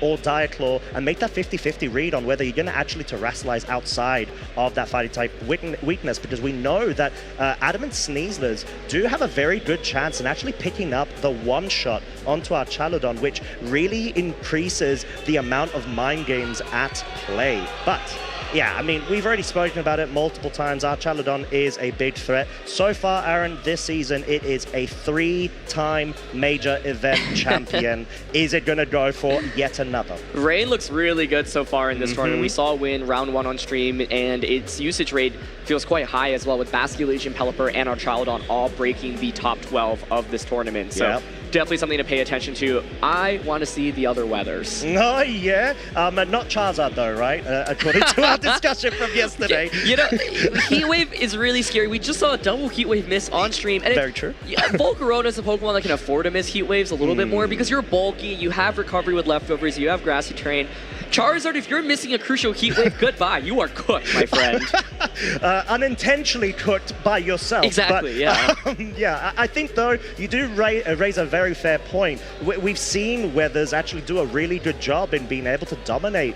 Niels Dunlop, for example, going ahead and just napping up that little regional victory in what was honestly such a creative team. It even had a Corviknight on top of that to be able to better handle Sneasler as well as any other modes too. So I'm quite interested to see if we are gonna end up seeing yet another weather coming into play, although the dominant users, predominantly like Alolan Ninetales, Tyranitar. I don't think, and I think you spoke about it with Evan as well before, a potential Cantonian Ninetales, but that does feel like too much of a hot take. I think it's underplayed. I think it deserves a little bit of usage, at least, certainly. Because of the speed tiering? Yeah, exactly. And, you know, you have... Or hypnosis? Or... Oh, okay. I don't want to go that far. Let's reel back a little bit. But too much of a hot take. I do think it's interesting because it's like fast offense, right? Like, we've seen a jetpack being used on Torkoal, but being able to eject out before your opponent moves can also be valuable. Yeah. Oh, 100%. But I guess then, you know, like we've gone through the different situations of what we can anticipate. Obviously, we are waiting to go ahead and find out what more we can actually gain from reviewing how our trainers are going. So with that being said, let's go ahead and take a bit of a look at the notable pairings for this Swiss round 3. And we do have confirmation of which match we're going to be featuring. It is going to be Victor Vieira versus Javier 9. So already Javier, we know, very recently, quite literally very recently, yes. Last weekend, was able to go ahead and nab up that Buenos Aires victory of the region. Yeah, coming off a huge win, of course, securing his spot at the World Championships already, and using a Rain combo team. You know, we've talked a lot about the Pelipper and the Archaladon, but Javier is also running the Porygon 2 Ursaluna combination. Ursaluna, of course, in the top 12 of usage rates in this event as well. So he's bringing the same team that he just won the special event with over in Argentina last weekend. Yeah, and I think that is a team that's actually been building up quite a bit, I've noticed. And actually, I ran it myself very recently, but this was a friend of mine that actually went ahead and created the team, Pascalis, and he had a Dusclops over the Porygon 2, but it's just mainly Bulky, Trick Room, and then Rain attached on the side there, because Bulky, Trick Room, Incineroar, Amoonguss, so far we've seen it out of 8 major events we've had this season, 7 of them, we've had them both in the finals at least. So I'm not surprised to see this team go on a rampage. Yeah, this should be a really, once again, good preview of what's good at this tournament. Rain is everywhere. We've got Pelipper, Archaladon on both sides of the field here. Actually, Pelipper, Archaladon, and Ursaluna, which is interesting because normally with a lot of these Rain comps, you kind of just go all in on Rain. You've got the Basculegion, you've got, like just Pokemon that really thrive with the Rain. But here we've got Pelipper, Basculegion, Archaladon, and there's the Ursaluna. So Ursaluna, you know, normally a piece that like is on teams that maybe rely a little bit more on Trick Room or have the Tailwind option. There is Trick Room on Victor's team here, but either way, it should make for a fascinating matchup. Oh, 100%. And I mean, we did actually see that Victor, sneak preview, of course, is rocking a Sinistra. So that may or may not actually be quite crucial in this matchup, dependent, of course, on how you can position it. And I'm just looking at these teams, and generally speaking, Porygon 2, honestly, is such a huge menace, generally, especially because it's able to have that access to the Terra fighting. And easily go on the rampage against, let's say, any sort of like King Gambit or a general fighting type weak Pokemon that normally wouldn't be able to hit. But then it doesn't necessarily have to go for the Terra. It just goes for the Terra Blast. And that's already hitting for stab for a lot of damage if you're able to pile up and lead it correctly and get that +1 special attack because of the download ability. Yeah, it's so interesting. I mean, Porygon 2 Ursaluna has done really well in the format. It's still like, I also feel like it's maybe a little bit underplayed relative to its strength. Like, Porygon 2 is not in the top 12 of the event, and it's just a really good Pokemon. Not only is it such a bulky Trick Room user, it can also heal itself up, do so much damage with Terra Blast or Ice Beam, for example, and so naturally very, very strong when combined with that Ursaluna. And, you know, we were talking about Tailwind Dragonite. I think we're going to see it in this next matchup. Oh my lordy, we actually are. And it's going to be that situation where it actually dropped the extreme speed instead. So it wanted to maintain the Protect, Scale Shot, Haze, and Tailwind, which you've got so much utility when it comes to this set. It just depends on the positioning and the scenario in order to enable your partner Pokemon or just go for the heavy sweep if your opponent allows you that positioning. Yeah, I'm really excited for this matchup. We just get to feature 2 of LATAM's best players. Javier coming off an incredible major victory from Argentina, and Victor with a lot of incredible results across the last few seasons as well. Getting top 64 at the World Championships in 2024, multiple top 16, top 8 finishes, and is really high up in the championship points ranking as well with over 450 championship points. Yeah, which is no small feat, right? Like, being able to prime yourself in this position right now so early on in the season is really what you need to be targeting with the new seasonal circuit structure changes that we have had. Of course, that being in reference to top 75 of most of the regions, being able to have to force yourself to stay in the race throughout the entire season. So seeing Javier actually do a really good job building up those achievements whilst stacking up the CPs is so good for themselves. Absolutely, yeah. And so I think for LAIC in particular, being able to get to feature the local players is what makes it most exciting, in my opinion. And I think the players in this region have just continuously gotten stronger and stronger. And there's some names that are really staples on the international level that we've seen before, players like Paul Ruiz and Gabriel Agati, for example, but it's really great to be able to come to this region and feature some of these players that will certainly make a name for themselves on the World Championship stage one day, and get to feature them here in the LAIC tournament. Oh, 100%. Like, I mean, they've got to represent, you know, that you feel that camaraderie and that passion to be able to represent your own local region. And given the fact that we so far over the past, what is it, like 5-6 seasons officially have not had a Latin American based champion. We have had a finalist, which was last season, of course, with Thiago Latanzi, but we already know that they're really going to try to go all the way through to be able to try to claim that award up from every other non-regional, let's say, invader. I agree. Yeah, this is definitely, I feel like, the strongest that LATAM has collectively felt going into LAIC. Yep. A lot of the players have had early meta influences on the format, and they've looked really, really strong. They've had a lot of events leading up to LAIC already in this format as well, multiple special events and regional championships, and so I think the players are really primed to potentially take it home this year. My bet is I'm gonna bet that a LATAM player does win this tournament. Oh, okay. And it breaks the invader streak. Like, I mean, I can't even like argue against that because, like you said, we've just been seeing quite a few of our trainers from LATAM.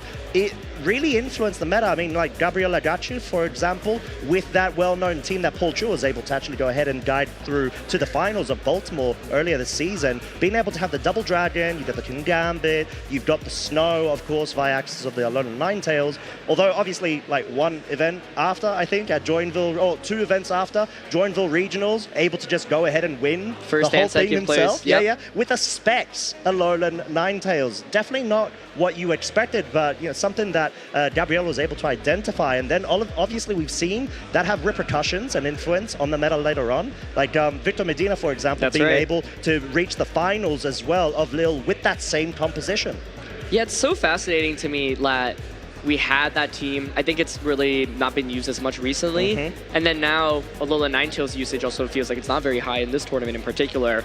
And Rain is just, it's back. It's so back. It is. And I think this next matchup will be really interesting because they're both different takes on Rain, but it's the Rain plus Trick Room combination, which I think is similar between the two teams. Right? You've got Pelipper, you've got Archaludon.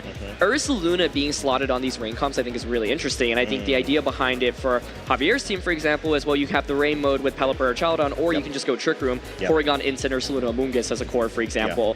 Victor's team has that Ursaluna as well. He's got Tailwind from Dragonite as well as Pelipper and Trick Room from Sinistcha, so a lot of different speed control. Yeah, and I think talking about speed, I think that's going to be the main preface going into this setup, because looking at it from face value on the team compositions, you're thinking, okay, Tailwind. Maybe that gives incentive team building wise for Victor to not go for min speed Ursaluna, right? So you're able to sort of have like dual modes in order to enable it within Tailwind. So naturally speaking, we may see a scenario where Victor's Ursaluna will always be faster outside of any sort of like speed control effects, such as like, let's say, Trick Room or Tailwind, which may try to give more motivation for Javier to try to target guaranteeing getting that Trick Room set up. Yeah, absolutely. And one of the things you have to be careful about is getting baited into setting up Tailwind if Trick Room comes out from the opposing side. So when both teams have Tailwind and Trick Room, I think it makes for a really interesting dynamic as to what speed mode to commit to, especially when you have super similar Pokemon as well. Yeah. And I think, for example, the Archaludons, how are they trained in terms of speed investments, right? Exactly, yeah. And I think that's going to really prove to be quite a pivotal situation of interactions with our trainers. And talking about our trainers, of course, we've got them on the screen for you. Victor on the left-hand side and Javier on the right. And of course, we have the very nice graphics setting up the 6 against one another. So going into this, I think we've already sort of speculated, Aaron, there are sort of going to be the real pivotal situations around what mode do you try to go for? Do you try to get that Trick Room set up? Do you not even try to opt for any sort of setup and you go for direct, immediate pressure in order to try to start whittling down the resources of your opponents? Like, what would you be thinking if you're going into this? Yeah, it's interesting. I think, first of all, if I'm Victor, you see his team. We were talking about the Tailwind Dragon. I think it's really cool, but I don't think it's the right Pokemon for this matchup because you're staring down an Incineroar with Fake Out and Will-O-Wisp. you're staring down on our Archaladon with stamina, you really don't want to skill shot into a stamina, that's for sure. And you're not able to get a one-hit knockout, which is normally what you want to do with skill shot, and those speed boosts I don't think are actually the most relevant. And so Dragonite here is a Pokemon if I'm Victor, I'm probably at least dropping for game 1. And then so I'm looking, okay, do I want to commit to Rain? Do I want to commit to the Ursaluna? I think if you commit to like Pelipper, Basculegion plus Archaladon, you do have to obviously be careful about the opposing Trick Room going up. You have to worry about the bulk from Incineroar, the Intimidate, as well as Amoonguss being able to soak up damage. But you could go like Pele, Basculegion, Archaladon, and Ursaluna, which is interesting. Or you could bring Pele and Sinistcha, Ursaluna, and pick one of your Rain Sweepers in Basculegion or Archaladon. Yeah, because then you're going to be able to pivot a bit towards the mid-game with those very crucial switch-ins. But I did want to call out the Terras, Aaron. I just noticed Archaladon is Terra fighting. Yeah. Yes, that's not an error on the graphic. It actually is. And over on Ursaluna's side, it's Terra Fire, which makes it susceptible to the opposing Ursaluna's Earthquakes if they do potentially come out and Victor feels forced to Terra into it. Yeah, really good point there. And Earthquake in general, just being able to hit Archaladon or Ursaluna for neutral damage rather than like resistance is very powerful.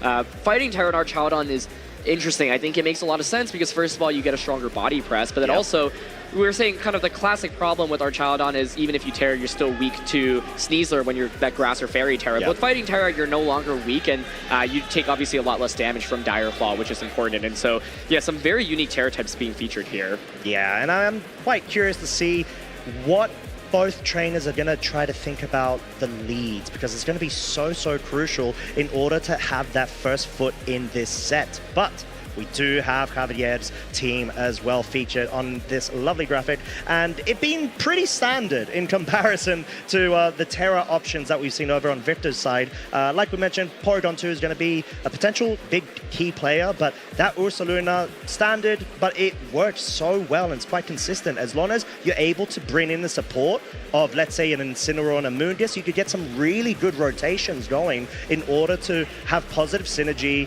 have the multiple Intimidates, as well as potential side Pollen Puffs and pressure with the Spores. Yeah, I think for Javier, really pay attention to that Grass Terra Archaladon. If you go for that Grass Terra, there's not too much that threatens with super effective damage from the opposing side. The strongest attack you'll get is probably Hurricane from Pelipper, but otherwise you're maybe launching a Facade into it. So I think that with this Archaladon, if positioned correctly, Javier can get a huge advantage, and partially it's because of that Grass Terra being able to make you take not very effective damage from Headlong Rush and Earthquake from the opposing side. Do you feel then that Archaladon might be a very big key player going into this set, at least from recognizing on Javier's side? Or do you think, because like we've got multi-mode situations that Javier could go for, like they could always opt to go for that Rain Core and maybe even bring like a Porygon 2 and an Ursaluna in the back to sort of switch things up towards the mid-game section, or just purely go hands in with Incineroar, Ursa, Amoonguss, P2? Yeah, I think I would lean more towards Archaladon here, at least for one of the games. I think it's just so strong with that Grass Terra. There's not that much that threatens you with that super effective damage from the opposing side. And so I do think one of the interesting things that we haven't mentioned yet is you theoretically could bring like your own Archaladon if you're Victor, and then like side skill shot to give the defense boost, which I think it would hurt a bit. Could be pretty cool. But yeah, I think one of the other things, you know, earlier I was talking about how I don't think Dragonite's like super strong in this matchup, but you could just go with a fast committal mode here of like Dragonite, set up Tailwind, and then utilize Ursaluna next. So like Pelipper, Ursaluna, Dragonite, Ursaluna, those aren't like very common leads that we see because Ursaluna is not normally used on like Tailwind comps like the way Victor is using it, but it could have some utility here. I just don't, you have to be very careful with it because like, yeah, if you skill shot into Archaladon can be really scary, but you do have Haze, so you can get rid of those defense boosts that you potentially can give to the opposing Archaladon.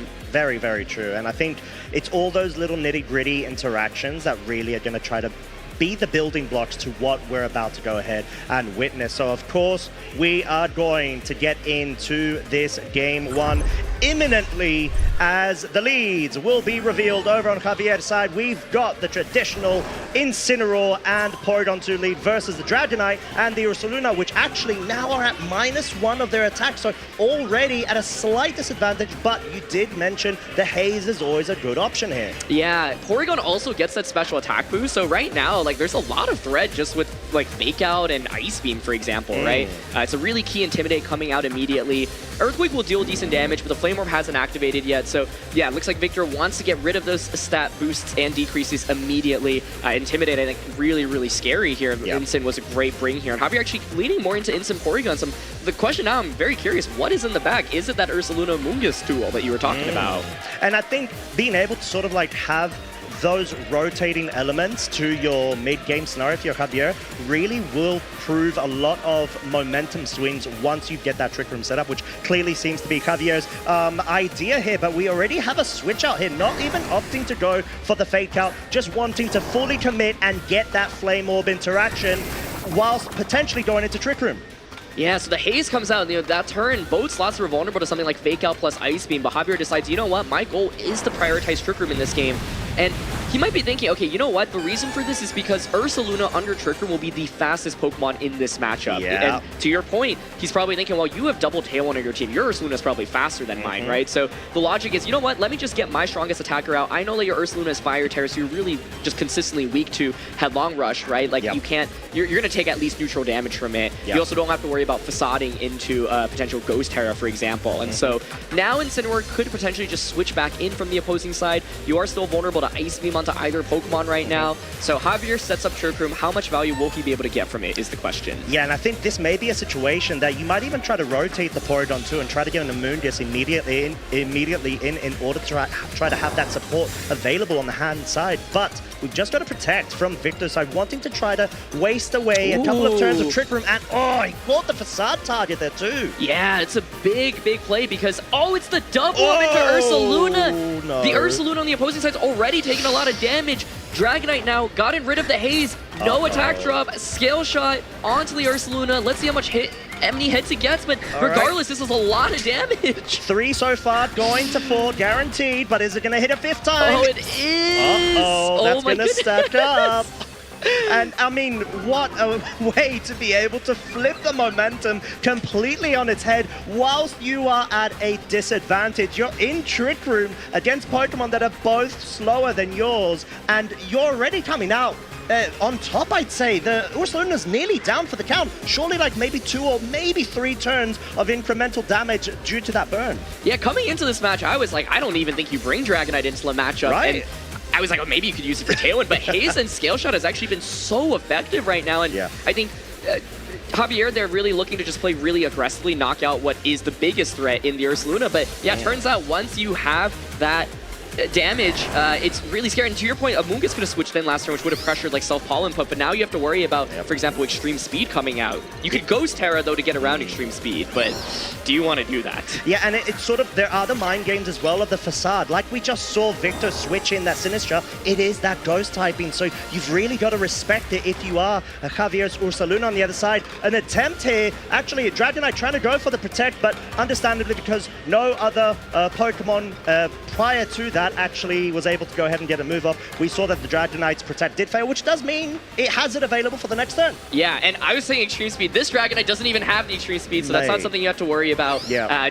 You know, that is what makes this unique, running that Tailwind option instead. But now, really interesting spot, right? Like, the Sinistra's not really threatened too much offensively. It's got a great defensive typing. It's really one of the best Pokemon you can have in this format against the Ursaluna. So, in a really fantastic spot right now. Also immune to Spore from the Amoonguss. You really just want to get the knockout onto Ursaluna because side Pollen Puff right now can actually still be quite annoying to deal with. Ooh, and we have the first commit of Terastallization right now. From Javier's side, actually, we see the Ghost Terra, so wanting to perhaps try to hope and weigh in on a potential focus on that slot, but we've got a second Terra, and I think this, for me, feels so important. You want to be able to amp up your resistances, and the Steel Terra does so quite nicely. Yeah, Victor recognizes if I knock out Ursaluna, Javier's damage is just really, really poor for the remainder of the game. He's going all in on Ursaluna right now, and it's the side Pollen Puff, so the idea behind Steel Terra was, okay, this way if you break my multi-scale and you go for Facade, I should survive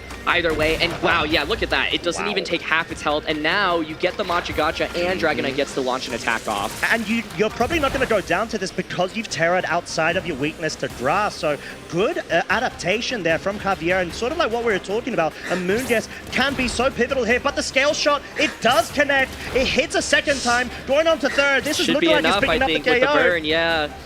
With 4, yep, that's enough. Oh, wow. And all of a sudden, like, even though it initially looked like a great utilization to be able to survive from the matcha gotcha, it just seems like those too little resources and fumes available with those health points over on Ursaluna's side because of Victor's really good setup game and that protect, which was so crucial to avoid that double up.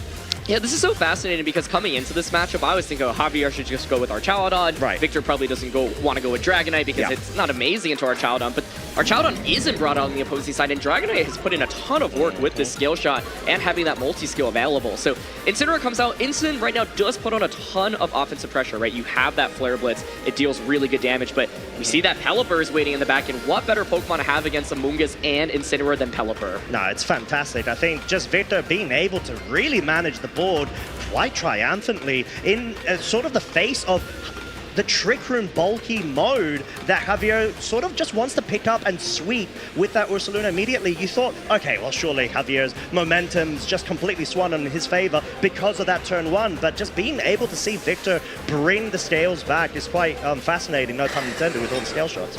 Yeah, also the turn 1, like Incineroar hard switched out. I was thinking there was the opportunity to go for a knockoff or a parting shot, but he might have just been reading a double protect from the opposing side. And so Victor not falling to it. I think Victor's played this game fantastically, and Ursaluna now hits the field, but is really not taking too much damage yet. And Life Dew here just to recover the slightest amount of HP. Yeah, and I think just want to be able to guarantee that this Ursaluna is in a prime position to be able to just threaten as much as it can. Knock off, focusing on the Sinister, dealing very good damage. 2-shot KO guaranteed there, but Citrus Berry, more importantly, has been knocked off. It cannot get any recovery at the moment, but it always does have that Life Dew it could opt in for again. Yeah, I think Victor's just in such a strong spot from this position, though, because you've gotten your Ursaluna out.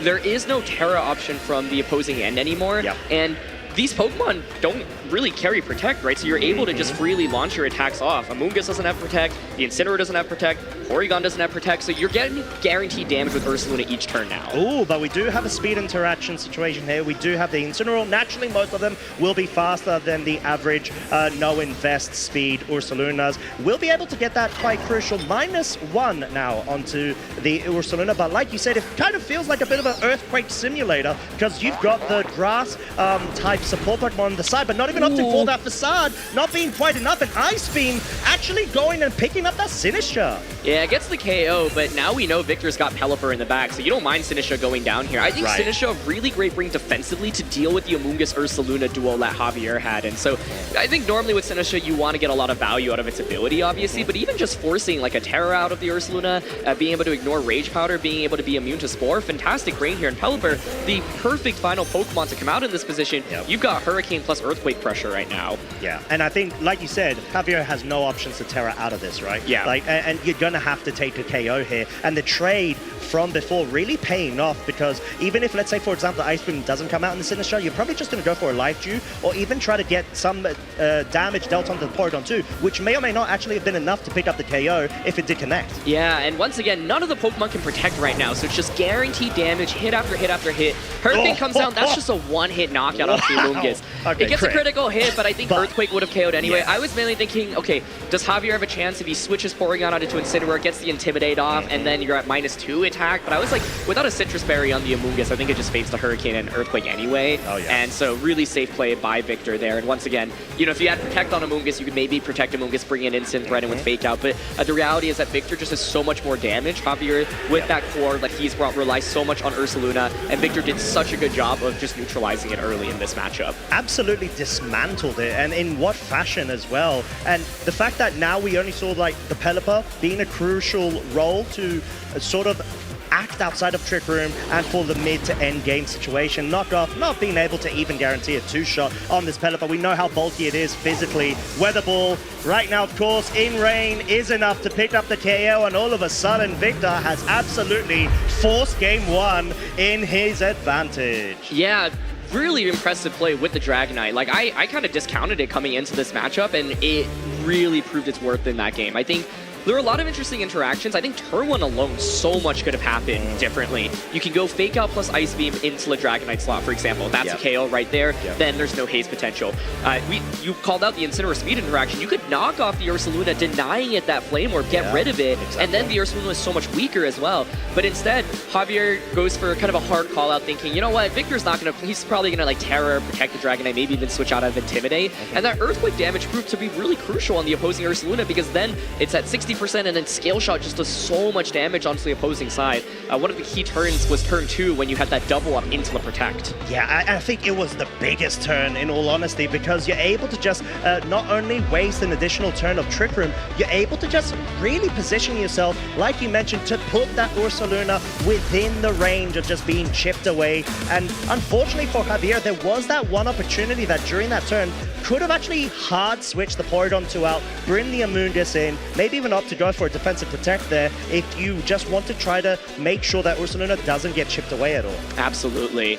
I am thinking if I am in Javier's shoes to drop Ursaluna or not commit as hard to it fully into this matchup, because I think one of the fundamental flaws of the Ursaluna is the Sinistra that you're going to have to deal with, right? You just can't hit the Sinistra, really. You can Earthquake or Headlong Rush it, but it resists, right? So Archaladon's the Pokemon I wanted to see from his end in that first game, so I'm curious if he's going to lean towards that adaptation in Game 2. Yeah, there may even be a scenario that Javier might even bring their own Pelipper, in all honesty, because if you're able to position yourself quite nicely, and you could actually focus down on that Sinistra, which, like you called out there, Aaron, seems to be such a big thorn in their side. But we have got a rollback with the leads, at least from Javier's side. The Incineroar Porygon 2 versus now the Archaladon deciding to join the bunch. Archaladon, an interesting adaptation here. Of course, it threatens with super effective body presses immediately. And there's that self-scale shot play I was talking about. So Dragonite here just doing all kinds of different things here. I mean, you do pressure with the body press. However, once again, you're vulnerable to Fake Out plus Ice Beam. There's the Fake Out this time. No free attack for Dragonite. Is it going to be a commit with the Ice Beam is the real question here. Body press going first. Of course, negligible damage around a 3-shot. There it is, Ice Beam. Broken multi-scale, broken dreams. This Dragonite is out for the count already. And this is already a completely different game. That Dragonite able to put in so much work in that last game, and this Archaladon without its boost does not feel nearly as threatening. Now, it is Fighting Terror, it is Body Press, but in this current position, the Incineroar threatens knockoff. It threatens Parting Shot. Porygon could recover as well. So very fantastic play by Javier, saying, you know what, you didn't go for it on turn 1, game 1. I'm just going to go for it this time, and gets an incredible turn. Here's that Fighting Terror, though. This, of course, will give you the increase in damage. Yeah, it will, although Stamina wasn't able to necessarily get proc there, but Javier recognizing that, wanting to switch out the Porygon 2, not wanting to risk it at all, and what a lovely switch in there. The Amoonguss is, of course, going to be able to resist it, but more importantly, it's going to be able to force scenarios with redirections and force plays, because like we said, this is not a Terra Grass Archaladon. It is Terra Fighting, which means it's susceptible to Spores. Is it now the Terra on Incineroar as well? Okay, it's not going to be, but knockoff this time. This is both of the plays we were talking about from game 1 are happening now. You've gotten rid of Dragonite. You have now gotten rid of the Flame Orb as well. There's still a lot of damage from the opposing side, but Amoonguss, the perfect Pokemon to switch in right now. Yeah, I mean, you couldn't want anything better if you are Javier right now. Headlong Rush, though. Oh, the double up into that slot, too. Wow, not enough. Really showing why it's so crucial to be able to rid the Guts ability damage boost that you're able to actually attain via the Flame Orb. But at this situation, it really feels like Victor's resources are really starting to waste away, and Javier, of course, may be inclined to try to get a switch out of the Regenerator to be able to recover and start getting those rotations in. Yeah, what's interesting is if, you know, it's Porygon plus Ursaluna in the back, you might be a little bit scared about going for that like switch because you don't want to take free damage. Right. Oh, but here in the instant just gets the Will-O-Wisp off. This Pokemon is doing everything right now, being faster than the Archaladon as well, putting in so much work. I'm sorry, I am not used to seeing Incineroar outspeeding Archaladons at all, and this may even allow it to survive right now. Easily surviving that Earthquake, though, at neutral is enough to pick up the KO! Onto the old Archaladon. It does get the boost, I guess, but like that, it will not appreciate the crit. Okay, well, this is interesting. Like, the Earthquake's still really strong there. I was thinking there was the opportunity for a Ghost Terra with Incineroar on the opposing side, because obviously Body Press is still doing some damage, and with the Ghost Terra, the Ursaluna without that Flame Orb, I think just a lot less effective. And then you pressure, like, Incine's actually pretty good offensively with Flare Blitz. So I do think, like, Victor turns the tides a little bit by getting that double knockout, but now you get your switch-ins into Porygon, into the Ursaluna. You still have to deal with Sinistra, though. Yeah. The special attack boost, yeah, quite nice because you've got that Ice Beam. So I think this game isn't over yet. I still give the advantage, I'd say, to Javier. But now my question is, does a double up potentially just knock out Porygon? I think the answer is no, but if you get another crit, maybe. Yeah, and you do have the stamina boost as well, trying to counteract the drops of the Will-O-Wisp if you are wanting to try to focus down. So the real question right now is there going to be any sort of protect defensive play from Javier, or are they just going to opt to go for the damage right now, expecting the double up in the Porygon too? Yeah. I expect Porygon to survive the turn Ursaluna here. Like, the question is, do you want to risk it? You could just Terra, as we are going to see here. You could Terra either to get around Body Press doing super effective damage. I think Terraing Ursaluna helps. But, like, here, Terraing Porygon makes sense because the goal is to just survive the turn and survive with Porygon. If it makes it through this turn, it can recover, it can Ice Beam, it can do everything. You need an extremely high damage roll or potentially a critical hit from this Ursaluna if it is going to be the double first out of the two doubles. Negligible damage completely, but Headlong Rush, is it enough to beat out the KO? It is not enough to beat out the KO, and Porygon 2 survives on a sliver of health. Oh my goodness. I have to say, though, Ursaluna, even without Flame Orb, is still doing a ton of damage. So that Terra on Porygon absolutely crucial in order to survive. I was wondering if you do the double up onto the Ursaluna slot on the opposing side, do you actually just get the knockout? But Porygon, of course, had already taken some chip damage. So crucially, gets the Terra correctly and survives. I thought Porygon was going to survive a little bit more comfortably than that, but oh my goodness. Yeah, I honestly did not expect that to happen. And all of a sudden, we've got the tables completely flipped in favor of Javier. However, Sinistra does prove to be that true thorn where it has such great positioning to be able to provide support already from the moment it arrives on the field via its hospitality boost ability, being able to grant a bit more HP for that Chaladon to be able to avoid stuff. But then you're facing down an Ursaluna built for hard Trick Room. Yeah, but if the Sinistra just Matcha got just Porygon, like, Ursaluna can't really do anything, right? And so if the Sinistra is just faster than Porygon here, I actually think Victor just wins the game on the spot. So let's see. No redirection. We just see the Royal Facade does not pick up the KO. Speed interactions are going to be so crucial. It is faster, yeah.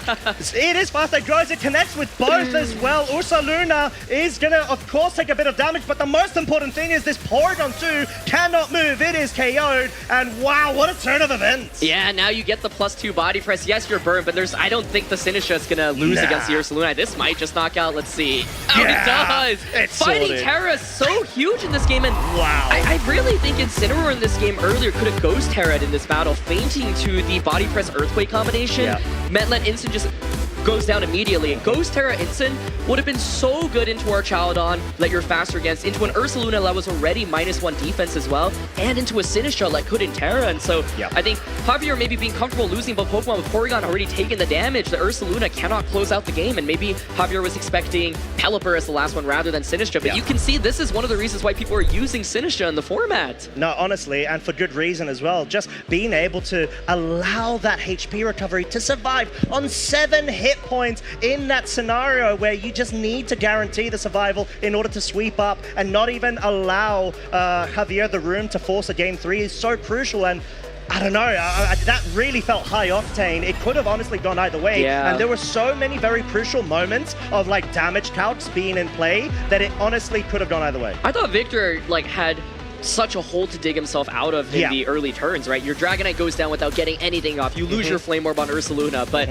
that game also highlights, like, Ursaluna without Flame Orb is still really good. This turn, the double knockout, crits the Onar Chaladon, but it's fine. I was like, maybe a Moongus or Incin can survive in that position, but it actually just knocks out both, and I think that was a really, really huge turn, not needing the Flame Orb anyway.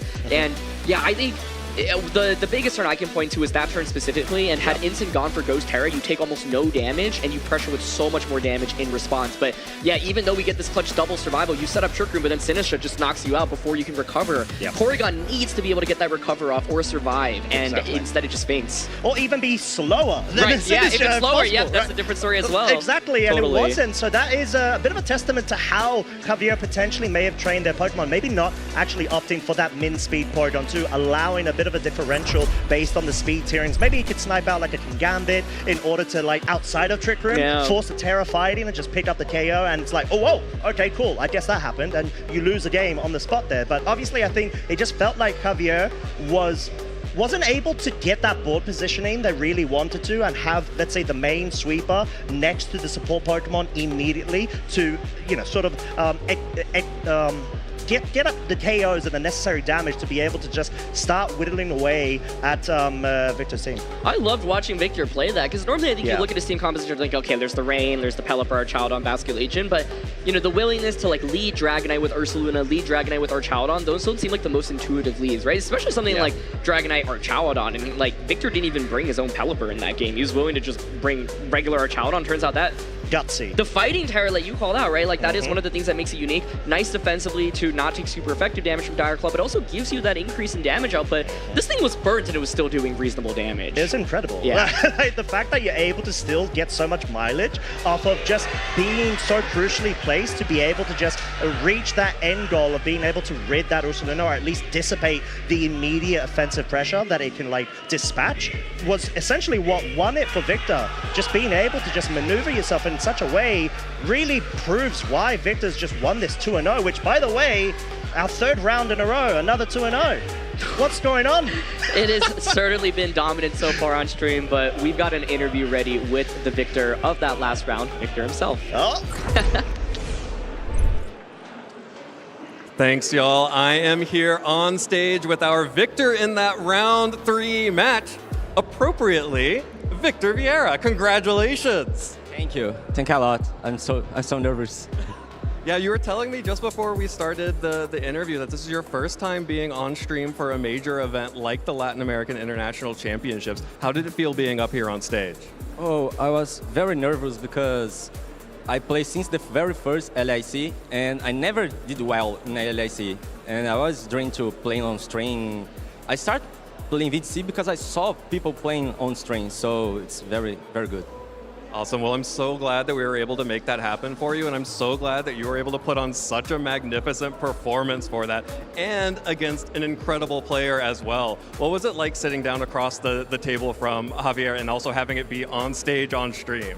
Oh, it's very difficult. Javier is a special event champion right now, and it's kind of a personal rival to me because we faced it in so many majors in a row, and every single time each one of us won the match. So it's not like, oh, I think I can always beat Javier. No, it's not. If it's Javier, I'm totally possible to lose. And on stream, amazing. And it was incredibly well played by your side of the team as well. Sinistcha is one of my favorite Pokemon. I loved seeing it come out. I loved seeing it do so much work. But I also loved seeing you playing against the Porygon 2 team, which I know was an archetype you're familiar with. When you come up against a team like this Porygon 2 team that Javier was bringing, what goes through your mind? How do you start building those game plans? Oh, so in Joinville Regional, I played against Javier, and he was using a previous version of this team.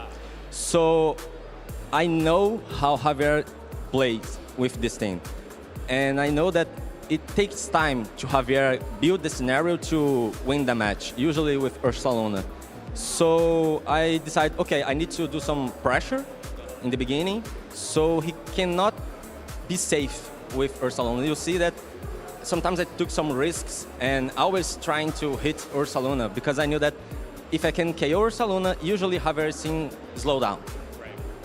But in the second game, he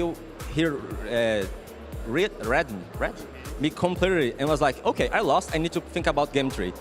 But Archaudon, it's invincible. He took everything I need. Even I created my own Archaudon, and he still won the match. It's amazing. No, that was a crit for good luck. It was a crit to survive all the other hits. That's what it was about. And I actually really want to talk to you about that Archaudon because the Terra fighting is a really unique choice for that Pokemon.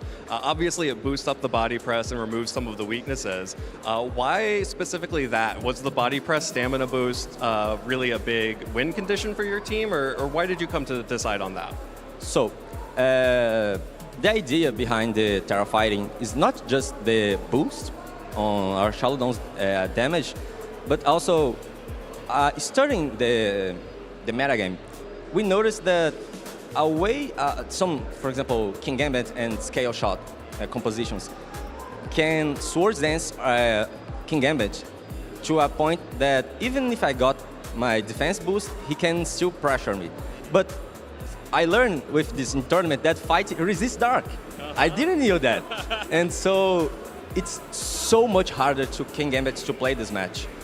And usually, for example, against this Nizzler, if you Terra Grass, you are weak to Dire Claw. With Terra Fighting, you are always neutral. So it's a very good mid-ground choice. Yeah, and has the benefit of boosting the body press damage, which was really important. Came so close to getting that KO on Porygon 2 at the end, but then the Sinistra came out, was clutch, managed to hit the Matcha Gachas, pick up the KO there. I know you had mentioned a little bit about sort of the team choice that you brought. How did you come to decide on bringing this team? And is there anyone you want to give any shout outs or thanks to for it? Oh, for sure. Well, I was playing like 2 weeks ago with a very different team, those Volcarona, Electabuzz things. But a friend of mine, João Renves, showed me this thing from a Japanese player. And I was like, no, it's bad. I'm not going to use this. And we started to practice. I used every single team on let's say, top rankings against he and some of our friends. And I lost almost all matches. I was like, bro, what? And I said, okay, I want to play this. So my shout out is going to first João Renves, who decided the team, all my friends on my team who helped me with this, especially Luciano Bego, and the creator of the team, a Japanese player that I don't remember. I think it's Nagisa. Okay. I think Aaron will know that for sure back at the desk, I'm sure. Yes, thank you to Aaron. Congratulations. It was an incredible set. You looked really good on stage. Like you were definitely in form playing. This is, Latin American International Championships. You've been sort of improving steadily over the years. How are you feeling about the rest of the tournament after making it through round 3? Well, I prefer to go slow, think each round, each time, because at previous Latin American International, I got like 4-0 and then lose everything. So I'm not saying I don't trust I can do this, but I really think I need to think thought of each match at a time. And if the results come, good. If not, I have a great time with my friends. So check in on you after round 5? Sure. Okay. I'll definitely make sure that I'm refreshing the results and check in on that. Is there anyone else you'd like to shout out? Any of the friends, family who have helped you get here, who have been a part of your Pokemon journey? Oh, I mean, every single Brazilian player have helped me at some point, but especially my friends from KSV, my team, and my girlfriend, Kayla, who is supporting me a lot. Well, congratulations again, parabéns, Victor. Incredible. I'm going to go ahead and toss it back to our casters, and we'll keep on with even more Pokemon action from Sao Paulo, Brazil. Welcome back, everybody. That was such an awesome interview. So great to hear from Victor, and I just really, really loved watching him play that team. I think we've been talking a lot about Rain, but that match wasn't really about Rain. It was a lot more about Dragonite in that first game and then Sinistcha or Chowd on that second game. And I love some of the adaptations on this composition, especially that fighting Terra Chowd and Sinistcha. I mean, what a dream for it to come out in that matchup against Ursaluna. Yeah. I'm still surprised we didn't see Pelipper or Chowd from the opposing side. Right? I know, because you felt like there was a bit of wiggle room that you can actually bring that mode into the fray, especially like against the Dragonites, and you want to be able to just like stack up maybe the stamina boosts if possible whilst getting some electro shots, I guess. But like the fact that we saw our Chaladon work so well from Victor's side outside, not even needing Rain because of that Terra fighting. That's right. It's just a testament to the team building strategies and insight that Victor did provide us there, and I just feel like it was just so well placed. I want to say, I feel like I'm seeing Haze Dragonite in a whole new light after this tournament, because in the last few rounds, like we've seen it be really relevant, even outside of the Dondozo matchup. I think normally people had Haze to really just have a much better time against Dondozo. Without the Haze, like Dondozo just can, really run you over. And it's not like Dondozo and Tatsugiri is that common, but it's like you want to have an answer to it, right? Oh, yeah. So normally when people are throwing Haze onto it, it's like, okay, you know, it really helps me against that. But we've seen Haze being used to get rid of Quiver Dance boost, to get rid of King Gambit's Swords Dance boost. Setup sweep. Exactly, yeah. And to also get rid of your own Intimidates, right? Like partially I thought, well, Dragonite doesn't feel this good in the matchup as you're vulnerable to Fake Out. You got Intimidate, and you don't want to Scale Shot instantly opposing our Chaladon. But I think with Haze, it's actually not too bad because it's like, okay, well, if you Intimidate me, I can just Haze away like we saw in the first game. If you bring out your Chaladon, I can still Haze away your defense boost, so it's not as threatening in the subsequent turn. And so I've been really impressed by the players finding ways to utilize Haze outside of just the traditional Dondozo matchup. I know, it's so unusual because like you said, you think of Haze and you're like, oh, okay, cool. Early format, we had like the Primarinas going ahead and always applying Haze as a utility move to be able to improve that situation. But yeah, I mean, just being able to utilize it, especially like a utility set like the Dragonite, having the Tailwind as well, it's just about trying to find how to enable your partner Pokemon at the appropriate time, or even try to like be a main heavyweight sweeper as it has that multi-role functionality. But obviously, we're talking about Dragonite, that Ursaluna though, like from both sides, you know, both trainers recognizing, okay, this is a really good Pokemon for this matchup, but I just need to be able to better position it. It's funny seeing its profile because it's like, yep, this is the Ursaluna you're going to get. Sometimes you'll see Substitute maybe being run, for example. True, yeah. Or Swords Dance. Or Swords Dance, Very that's right. rare times, though. But, you know, the reality is it's like this set is just so strong. If you drop one of these moves, for example, for Sub or Sword Stance, then you're often giving up one of your ground type attacks, and some people often give up like Earthquake, for example. Spread. Yeah, and the spread is so valuable in a format with so much redirection, right? Sinistra in that last game actually really important to come out to ignore Rage Powder from Amoonguss and be immune to Spore. And I think Sinistra is honestly also pretty underplayed in this format, so it's really cool to see it come out and put in a lot of work in that last one. But yeah, Ursaluna was fascinating in that matchup because I think Javier's Ursaluna actually wasn't able to get that much going, and despite Victor's Ursaluna like being intimidated or losing its Flame Orb, it was still able to put in a lot of work and do damage. And that's essentially what it needed, right? You're trying to whittle away the resources over on the other side of the field, as Javier did try to utilize that Ursaluna as the main sweeper. It's just like we said, always felt out-positioned by Victor, whether that's through the defensive protect plays, whether it's through, you know, just being able to go all out on the offensive and not allow those safe switches for Javier. But, you know, then there's another Pokemon, Porygon 2, which, you know, we've seen like Niels Dunlop last season be able to go ahead and pick up an IC win with over at EUIC.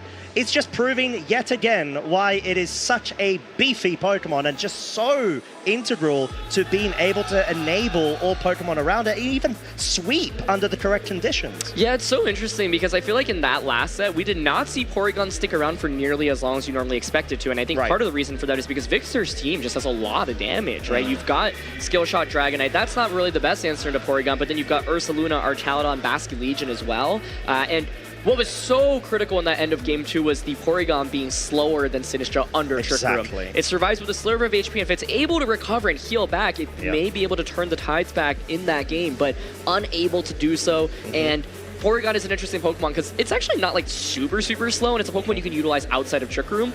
And so, yeah, that speed dynamic in itself really interesting to pay attention to. And I think calling out to that point as well, it sort of reminds me a bit of like an Amoonguss role, if you may, where you kind of have the Pokemon to be able to hit those speed tiers that your other Pokemon won't, because you're at a bit of a deficit in terms of the different dual modes that you've got. You know, Ursaluna probably is not going to be the slowest Ursaluna because you want to be able to enable that Tailwind mode. So being able to have a Sinistra, which is like min speed, to try to guarantee you can outspeed situations like against a Porygon 2 right there, allows it more room for maneuverability when you're having to go up against like hard Trick Room. Absolutely, yeah. I think definitely a Pokemon that will continue to be used in this event, and of course paired with that Ursaluna, and so pay attention to it. But I thought the way Victor handled it in that last matchup was really strong. Of course, one of the things that Porygon is vulnerable to is getting doubled up into, so even though Porygon was able to clutch and survive that double up, it still ends up not being able to protect in front of it, right? So it means that you can very consistently just target it and really burst it down with damage. And yeah, Victor's approach and handling Porygon I thought was very effective in that one. Oh yeah, and then of course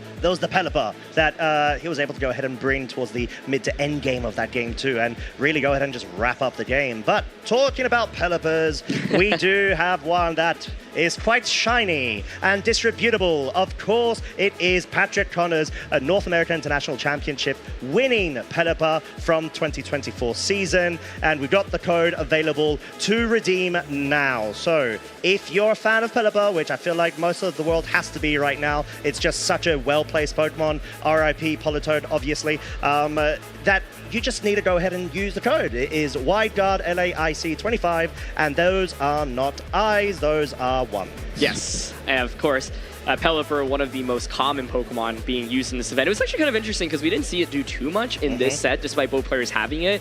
I think one of the dynamics of when both players have Pelipper is, oh, you're not going to bring Pelipper, or maybe I expect you to bring it, so I'm not going to bring my Pelipper. That's so.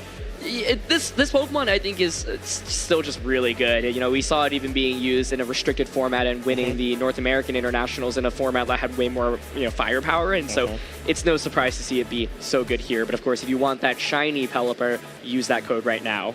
Yeah, exactly that. But those are not the only distributions we've got. We've got TCG as well, and it is going to be that stellar Pikachu EX with first of all, the illustration is amazing. Let's just talk about that real quick. But then second of all, I think the ability and the fact that I'm seeing like a 300 damage move is scaring me quite a bit. Yeah, you'll definitely not want to miss out on this opportunity right now. So of course, use that redemption code and get your Pikachu. Yeah, I mean, there's enough said. It's Pikachu. You gotta kind of do it, right? Like, and it's special illustration, like you said. It's cool artwork. It's a cool attack. I think Topaz Bolt is a sick name for it to move as well. So don't miss out. I know. And then, of course, it's got the Resolute Heart, which is essentially like a focus sash in context of, let's say, TCG, which like paired up with that beautiful illustration is quite something. But yeah, we got the code, of course, available to redeem, and then, of course, we've got our final distribution, that being Pokemon Go. And I was gonna say, get ready for it for Alligator. It's like a proper blast from the past. Unfortunately, like we don't have sheer power for alligators going about doing their business. But yeah, we've got loads of Twitch drops that are available, of course. For Alligator, it's cool to see him make an appearance here because I really wish we would see it on the VGC stream, but it's going to need some serious buffs, I think. I mean, it does get like Dragon Dance, right? Yeah. But like, it's so hard to set it up.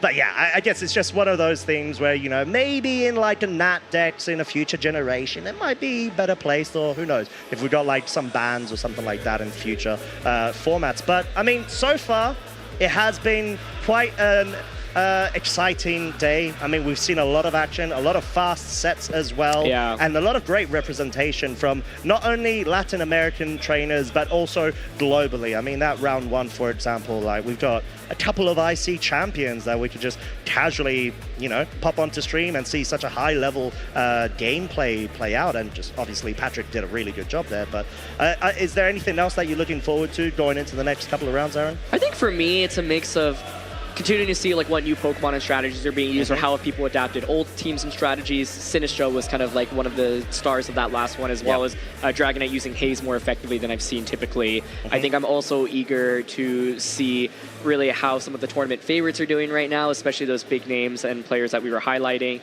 And I think also what makes Pokemon such a fun game is like, all of these sets, like they're 2-0s, but I can see them like, if you were to play another 8 games, they look completely differently, right? Like 100%. That last set really covered it, where I was like, oh, okay, I don't even think Dragonite comes out in this matchup. I think like Pelipper or Chowdon comes out from the opposing side is completely different. And it's like, if you run the set over and over again, there's so many different combinations of things that can happen. And so I'm just eager to see more good Pokemon in general. And I think I've been really impressed by the winning side of each of these matches, where they're like finding cool and creative ways to win, whether it be with leads or taking aggressive reads. In round one with Patrick Connors, like just going all in and like being really aggressive. And so, yeah, it's been a treat to watch, and I just love watching Pokemon at a high level, and we're going to get plenty more. Oh, 100%. And you're going to get plenty of more excitement coming from us casters as well, because we are so hyped to be here, of course, in Sao Paulo, Brazil. So what we're going to do is cut to a break, and we'll be back shortly for round number 4.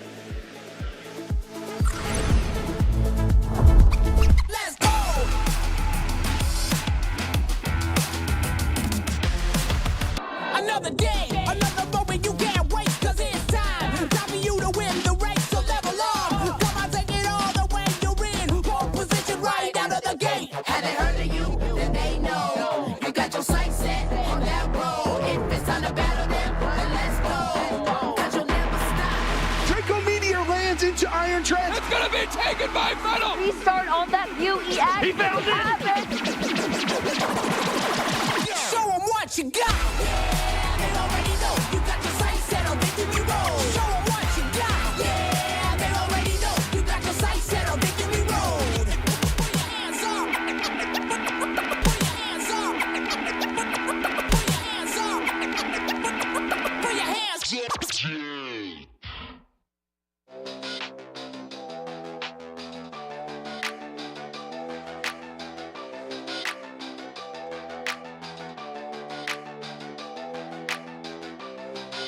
My name is Marco and I'm from Italy.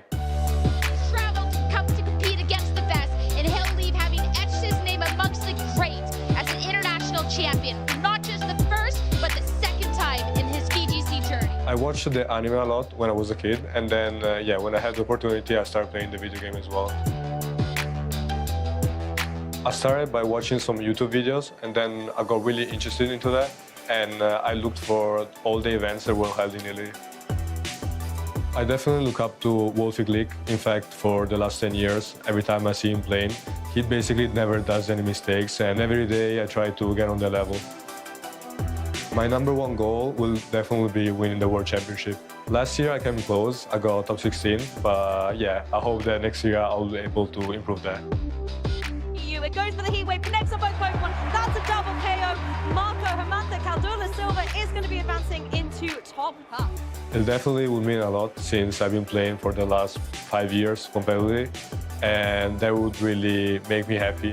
The feeling of winning definitely drives me the most about competing, since it's probably one of the best feelings in the world.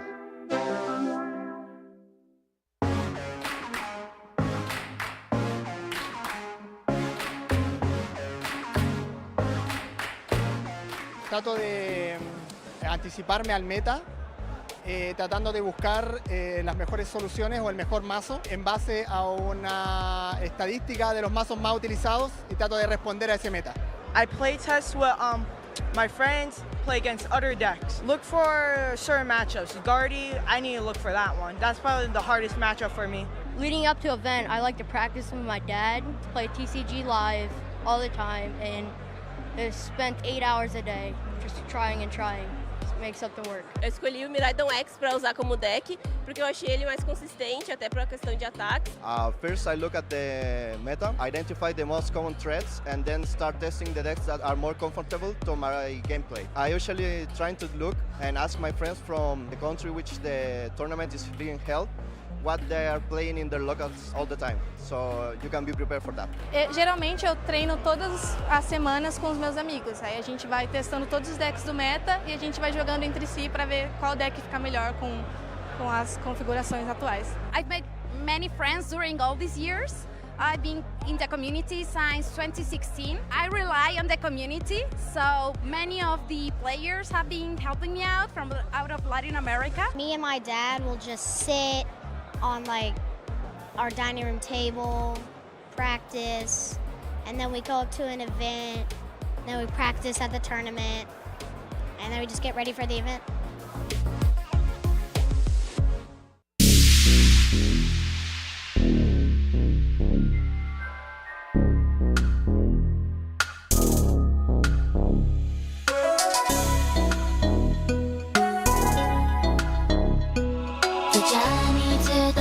Is long and tough, and it takes all your heart and soul to keep on going. 夢にたどり着くまで諦められない。 While your passion is the fire, always lighting up a path, it's the greatest you will get to leave them all. So do you wanna be legendary? Wanna be legendary? Have you got what it takes to win? Have you got what it takes to win? The training has been taking all your life, and you need courage if you want to win the fight. Respect the opposition like a real hero should.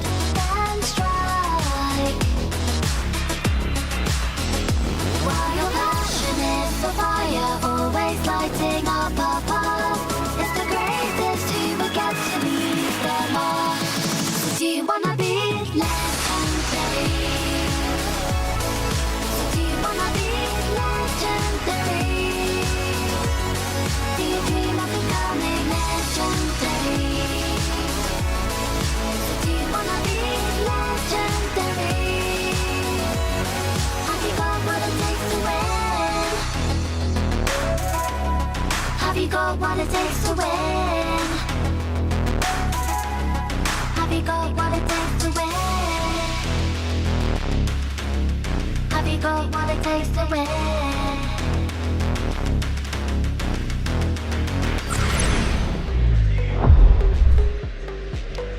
Welcome back, everybody. The action is just about to resume, of course, here in the 2025 Latin America International Championships. And what a day it's been so far. Of course, now we're going to be going straight into our round 4. I myself am Costa Dimos, joined by the ever so lovely Rosemary Kelly. Rose, hello. Hello. This is our first official cast together, and you don't understand how excited I am. I am so excited also. I can't believe it. I feel like you and I have just been ships passing by. Tiptoeing around. You're right. Yeah, and now yeah, we finally get a chance to actually do a match together, and I'm so excited to be here with you. It's going to be a blast. Oh, 100%. Maybe a Terra Blast, we'll find out. But at least for now, we have had such great showing from all of our trainers thus far that we've been able to feature on the stream. Of course, quite a bit of LATAM representation, which is always great. This is the home region, so being able to utilize, their capabilities with the team building strategies and such has been such a delight. I had an ADHD thought. Bear with tell me. Tell me. What Terra type would you be? Oh, okay. You mentioned Terra Blast, so I was like, okay, hang on a minute. Okay, that's a tough one. Putting you on the spot. I don't know.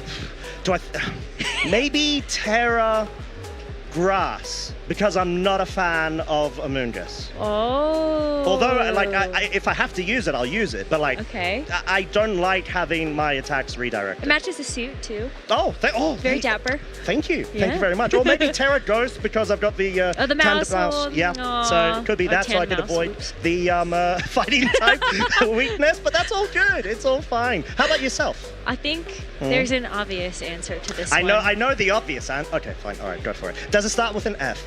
And does it end with a Y? Yeah. Does it? Wow. What? That's phenomenal. How could you have ever guessed that? Incredible. We're already on the same wavelength. Beautiful. Has nothing to do with the Sylveon or anything like that, right? Absolutely 100% everything with the Sylveon. For good reason as well. Yeah. And talking about Sylveon, I do feel like it might have a niche place in the meta. I think don't get me started, Costa. Don't you dare. You've opened the floodgates at this point. I could go on for hours talking about Sylveon, talking about builds, how it fits into the Regulation H meta, and why it is also not in our top 12 for day one.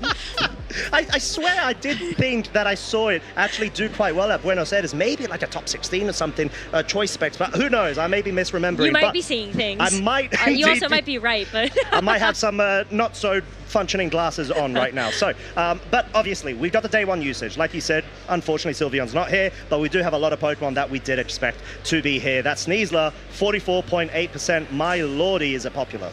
It's super popular, but I also think that, speaking of fairy types, we know that they've been far and few between for the Regulation H meta, but I think it's very interesting to watch the trend downward usage for Primarino. Yes. That was sort of the premier water fairy type user. You have the ability to use both things, which was one of the reasons why it was so strong in the Regulation H meta. See how many things it's actually able to hit. Yeah. But it's also not here, and I feel like Sneasler is one of the reasons for that. No, 100%. I completely agree with that. And, it sort of has a role in the meta with its dual typing of the fighting and the poison, where it can really outposition a lot of this sort of passive Pokemon that have lower speed tiering. But then again, there's also the parallel increase in usage of the Dragonite Haze, which may have actually suited a more niche role where you don't necessarily need Primarina as the set sort of template of being able to have a Haze user on the field. It's kind of like similarly to what we saw for Regulation D, where Palafin was one of the primary Haze users. Not only was it able to do damage, much like Dragonite, but you also had the ability to use Haze. Yeah. It gets rid of your own stat debuffs also, so it's really, really nice to have as one of those tech tools. It's why we see Clear Smog on the Amoonguss, right? Just as an opportunity to be able to make sure that you're not going to be dealing with any of those defense drops, no attack drops. Yep. Really cool to see that move. Oh, 100%. And I think that sort of does line up quite nicely with seeing the Dragonite actually increasing so much and actually breaking into the top 4, which I'm not sure if it has actually been able to do so thus far in the current season, but definitely being able to do it here. Kingambit was actually like a very prime Pokemon to be able to most notably be in that top 4, but the Dragonite actually does sort of nullify the usual Black Glasses, Dark Terror, Kingambit mode, which is usually escorted by either of Electabuzz or Magma more popularly recently, in order to get those boosts. So being able to nullify it with just a Haze and get that support side Pokemon to be able to force its way through, maybe with a Taunt on the redirect. You've got like different options that you could completely utilize if you so want to choose to do so. But yeah, and then of course there's the Ursaluna, Hisui, mind you, not the Blood Moon form, which we did see really run rampant in the previous round. Yes, it is an interesting Pokemon. I think that we've seen sort of a variation in usage. Maybe towards the beginning of the regulation, we saw Ursaluna usually used in just more of a Trick Room environment. I think it's the Blood Moon Ursaluna for me that I feel like has been a little bit more far and few between when it's come down to its usage. Yeah. Maybe a little bit more inflexible also, as we've seen Ursaluna paired with, okay, the usual suspects, the Incineroar, the Amoonguss, but you are able to actually switch out what's in those 5th and 6th slots to really make that Ursaluna powerful. Blood Moon Ursaluna, I just don't know if it's really been able to keep up in the same way. It's so awkward. You can have it on the hybrid tail room teams. Yes. But it's not really easy to just lean into one speed control option for the Blood Moon. Yeah, exactly. And I think we have actually seen a couple of European trainers be able to bring it to a couple of top cuts over in EU. I think most notably the Nielsen brothers, of course, from Denmark. You've got Nikolai, and then, of course, you do have Frederick, and them doing a really good job in being able to rally up all the troopers of the Blood Moon users and do a really good job. Like you said, maybe most of the time paired up with like the Talonflame, or I think most recently at Gdansk may have actually had a Dondozo Tatsugiri mode applied to that team composition, which completely throws a couple of matchups going into that array. That's so interesting, because I feel like Dondozo Tatsugiri right now, I've always been under the impression that it's almost a hindrance in a lot of ways to have the Tatsugiri, because you are locking yourself in to this one Dondozo mode for how many turns when you're going to have the Tatsugiri on the field to give the commander boosts. Yeah. You can't switch anything else in. You are completely stuck. So maybe this Dondozo is going to sit on this field. Yeah. And it's going to get leftovers recovery. It's going to be able to fish for something else, like a fissure. No pun intended. No pun intended. Yeah, exactly. Go fish. Go fish. Yeah, and I mean, that's completely what Dondozo does, being able to try to attract that Tatsugiri over in its mouth there and enable that commander. But I think, like, I've actually seen a very interesting team that was in Gdansk and did make day 2. It was Dondozo Tatsugiri, but it actually wasn't the typical traditional one. It was a Surf, Terra, Water Tatsugiri, should I say a Dondozo, which was paired up with a Pelipper, just so you could try to reenact a sort of like Kyogre mode. You know, it's like, oh yeah, I just want to click Water Spout and, you know, like pick up KOs. Yes, yes, yes. And as I think it was piloted by Jamie Chen, which did a really good job about it. So who knows? Maybe that's somewhere around in the tournament in the venue today, and we just don't know it yet. I like how we have a lot of the legendary lights. So you have the Terra Water Surf Dondozo for Kyogre.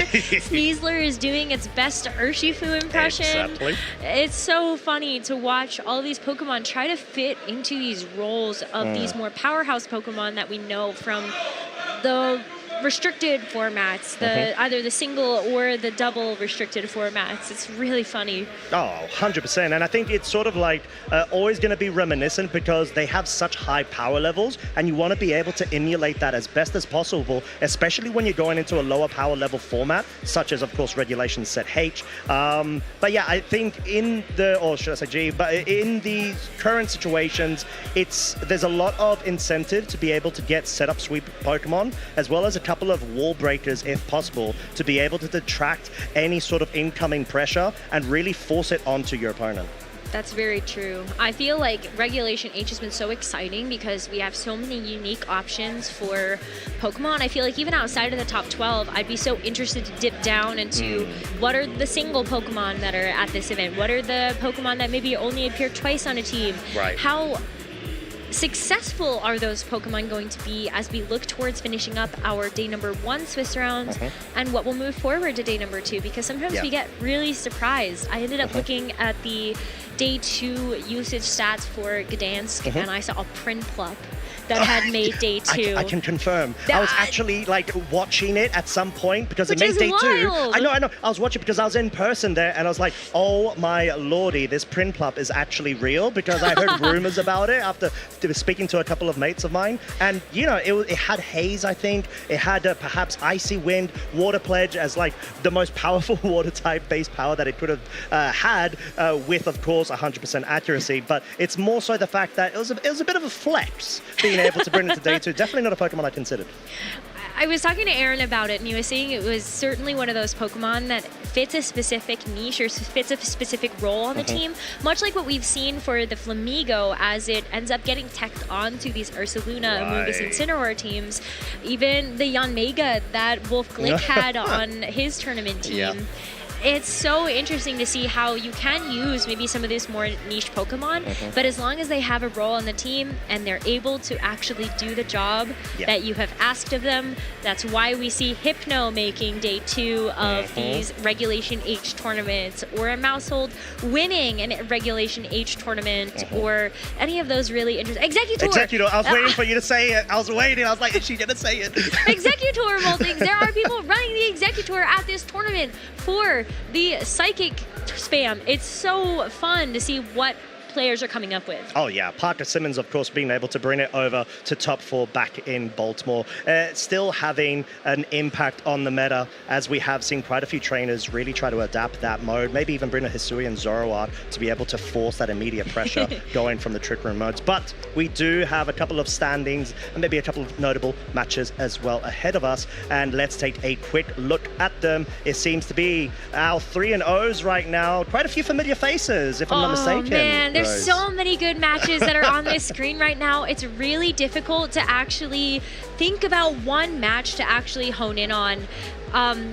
Yeah, exactly. And I think there's just a lot of these trainers in the standings. Matches, I guess I should say. No, exactly. But that's what I mean. It's like, how do they pair up and who do they pair up against? Because it's just so crucial at this point right now, as you're really wanting to extend your undefeated status and force your way through, not drop any single game, because you know that will be able to guarantee you that one step closer towards day 2 at an international, of course. But here we have a couple of notable matches, and we've got confirmation of which one we're going to be featuring for round 4. It is going to be none other than Paul Ruiz versus Francisco Pio Pero. And yeah, world champion versus one of the most prominent and highly regarded potential players to really start sweeping up these results. Francesco being, of course, representative from EU and Italy. Wow. I mean, again, we took a look at the standings. We thought about the potential computations of how these players could actually match up, and again, how do you actually pick and choose between the matches that we actually have that are on your screen right now? But I'm so excited to feature Paul Ruiz and Francesco, because I think these are two players that also have just a strong history with VGC. I feel like we've been saying that a lot on this broadcast, but Paul especially, former world champion, IC, so many top cuts. It's just kind of amazing to think about how long Paul Ruiz has been playing this game, how many players he's actually helped try to achieve their goals and dreams playing VGC, and then Francesco really holding things down for Europe, coming in and hopefully being able to get the big IC win. Yeah, exactly that. And of course, we do have a lot of other great names and matches that are going to be featured, which unfortunately we're not going to be able to feature, but we really wish we could. It's going to be Juan Salerno, which we did, of course, have on stream previously against another former world champion, Eduardo Cunha. And we've got a couple of more most notable trainers. I think we've got, of course, the EUIC 2022 runner-up finalist, Eric Rios. He was going on an absolute rampage during the Sword and Shield Shield era, being, I think, #1 CP ranking globally, which was insane. And then Alberto Lara versus Dorian Quiñones. Really good representation here.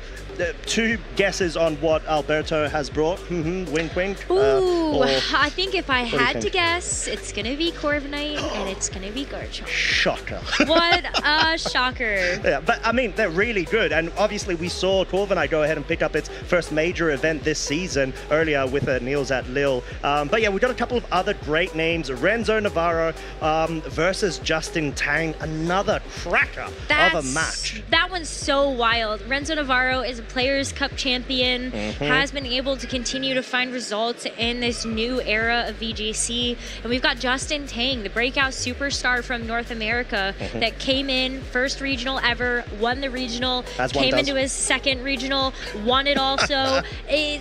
That's a story that might not ever repeat itself. Yeah, but who knows? Maybe someone will be able to do so, but not for now, at least until the event is over. We're going to have to go ahead and see. Of course, the next final match is going to be Alex Gomez Berna versus Justin Burns. My lordy, do I wish we had side streams right now. I do too. I think this is another matchup that would be so exciting to watch. Alex Gomez, of course, also a previous North America International champion. Exactly. Before Patrick came through and snapped that up. And dethroned him.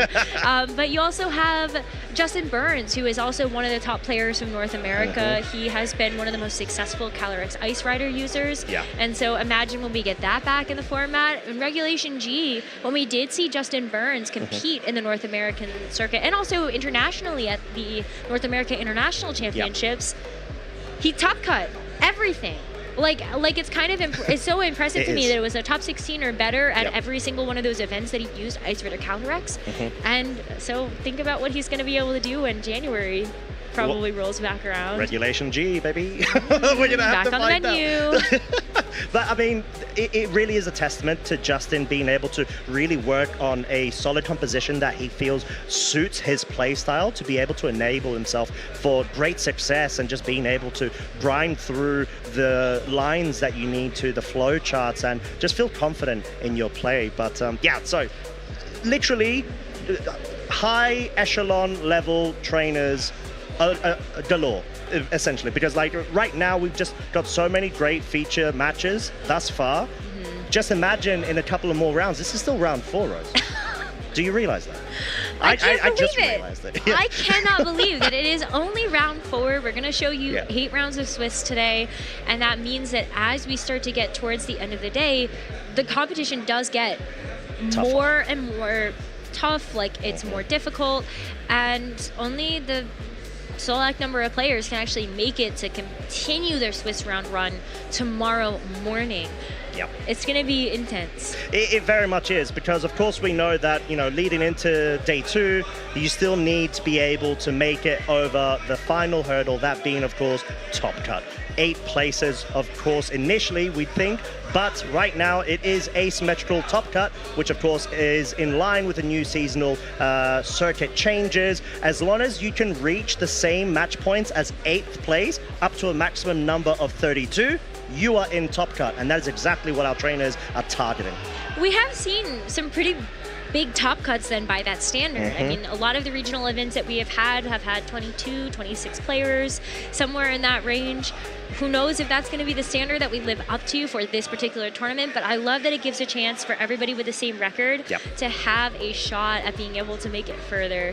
It just, your record ends up mattering in terms of whether or not you have to play sort of play-in round for a top 16 or top 8, but still, you got that chance. Oh yeah, 100%. And I mean, at such a prestigious major event, you know, this is the first international of the season. This is the moment that, you know, you really need to be able to flex your experience and skills in order to get ahead of the game. Quite literally, you know, we've got the top 75 of most regions being that goal, unless you go all out, pick up the, let's say, major event, or like, let's say, regional or special equivalent, you'd get that first place. But at an IC, you need to guarantee top 4. And then you do also have an immediate invitation straight into Worlds later on this season at Anaheim, California, which is a very big reward going into such a big event. It is. It is such a big reward because it's so early on in the season. You get a chance to sort of maybe either just kind of sit back and take a little bit of a break, right? Or exactly. you know that this is an opportunity here for you to be able to capitalize on all the points that you just got,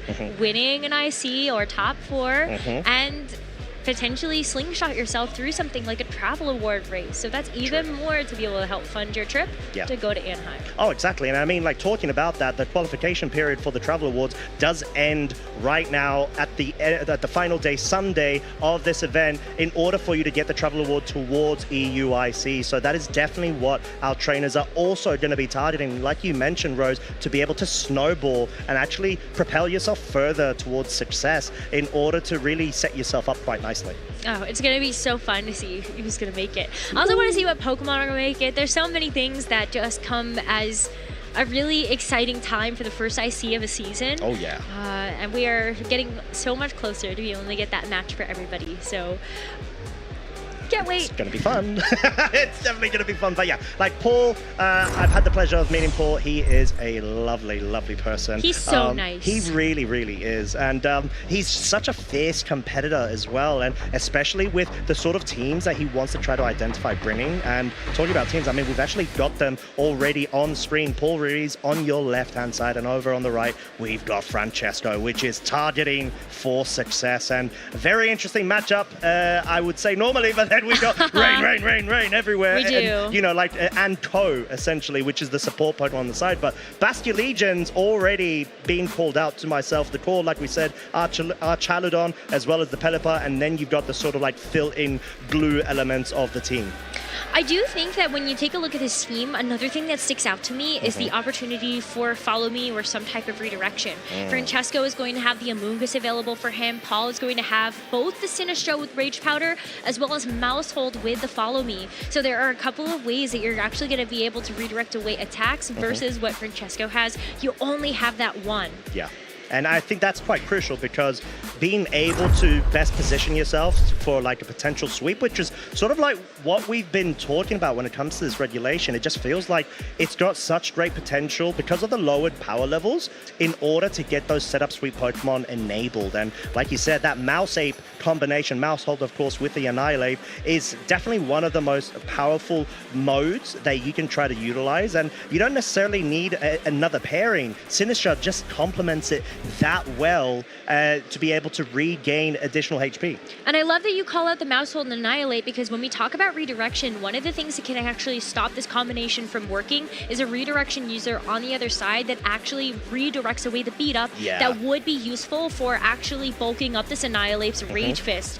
Now the problem with this that Francesco's going to have to run into is the fact that this Mousehold has safety goggles. So being able to go for Rage Powder on the Amoonguss is actually not going to work. This Mousehold is free and clear to be able to use Beat Up into the Annihilate or the Archaludon, for that matter, with the stamina stacks. Yeah. Scot-free. Scot-free, 100%, and being able to enable your partner Pokemon like that is really, really nice. But I'm sorry, Rose, I just noticed, is that a Choice Scarf Pelipper? It is a Choice Scarf Pelipper. You know what? Amazing. It's so interesting that it's Choice Scarf, but it also has the ability for Wide Guard. Now, there are not going to be too many examples or instances where we're going to see this Pelipper try to go for Wide Guard first. Plus, Choice Scarf doesn't really help with that. It's already going to have increased priority because of that move. And so, you know, maybe let's say you get knocked off or something, then all of a sudden Wide Guard is much easier to click. Or maybe it's just the right thing in the moment. But the Pelipper having Choice Scarf is so interesting, because a lot of things in the meta right now are changed to be just a smidge faster than this Pelipper. So you have the Choice Scarf. We have already seen how much damage a Pelipper can do. So you really are leaning into its offensive prowess with this. Oh, 100%. And I mean, speed control wise, it doesn't have Tailwind, but it does have Icy Wind. And what I do like about the speed tiering with Pelipper, because I've actually, believe it or not, I've used Choice Scarf myself very recently, and the speed tiering it hits, unfortunately, doesn't outspeed Adamant Dragapult, but it comes within 2 points just beneath it. So you're able to at least guarantee, like you said, outspeeding, I don't know, like the Mouseholds of the world, the Zoroarks, the Sneaslers, which I think is one of the most key things about it, accompanied by that Terra Ghost.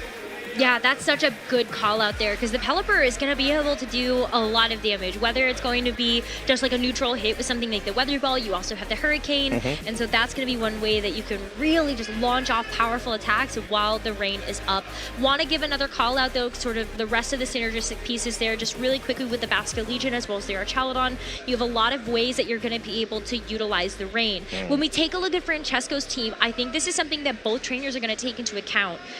You both have Pelipper. Yeah. So do you want to play this game where you feel like you have to bring your Pelipper? Francesco's is going to be a Focus Sash variant with a Stellar Terra. So you still have the opportunity to lean into the offensive output of this Pelipper, but I think the Focus Sash does set it apart in some ways because you are going to be able to hold on to your Pelipper just a little bit longer. Yeah, and the fact that you've also got the defensive play of the Protect as well, if you are anticipating the Choice Scarf coming on the other side of the field, can prove to be quite important when it comes to board position. But yeah, the Basket Legion, Splash Plate, we know it's sort of equivalent of like Mystic Water, but obviously style points, which makes sense. But it's the Swift Swim and the full focus of being able to not lock yourself into a choice item that, as we saw, worked quite nicely earlier on for Patrick, but that of course had Life Orb instead, so it adds a bit more of a benefit, let's say, to the last respect's damage output too. But yeah, we got the Golden Go, Incineroar.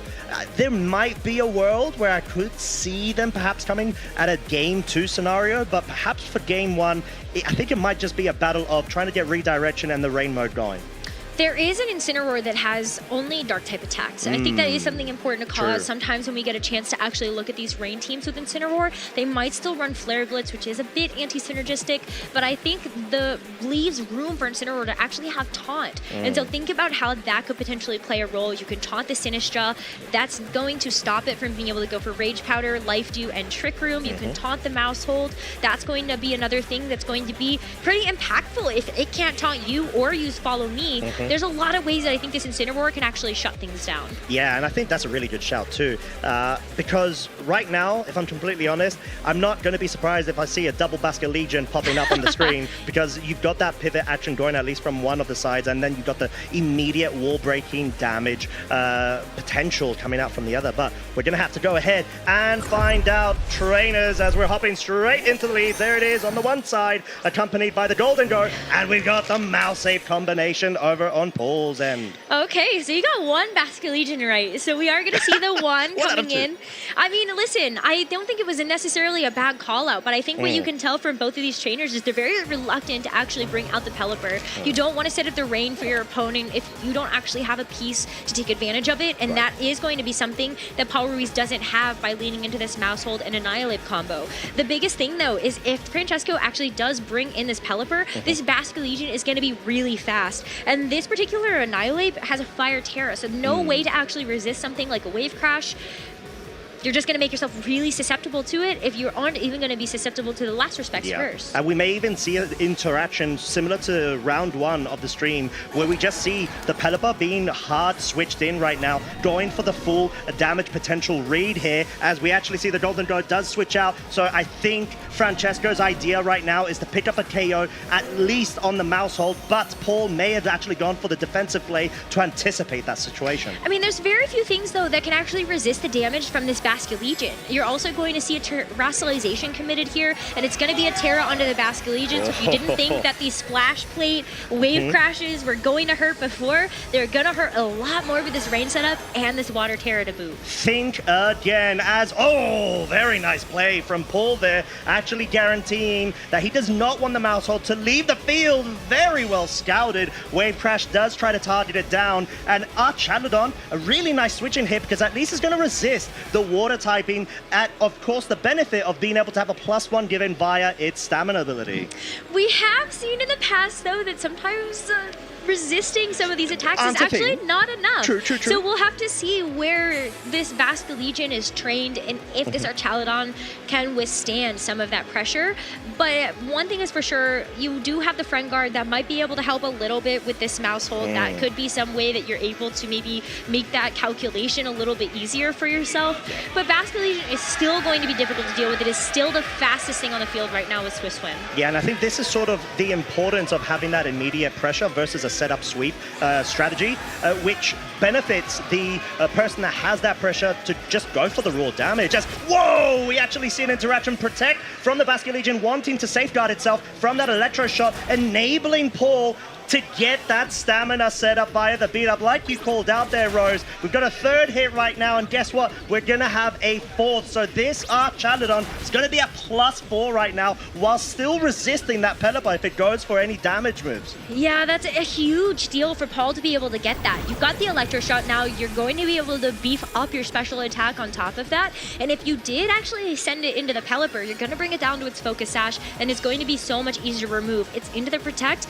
but you care a lot more about that special attack boost. Pelipper's going to set the Tailwind though, so this speed control is going to be nice for whatever decides to come in after that. Yeah, but I do feel like at this point, Paul just easily goes for another Protect with the Mouse Hold, if I'm completely honest.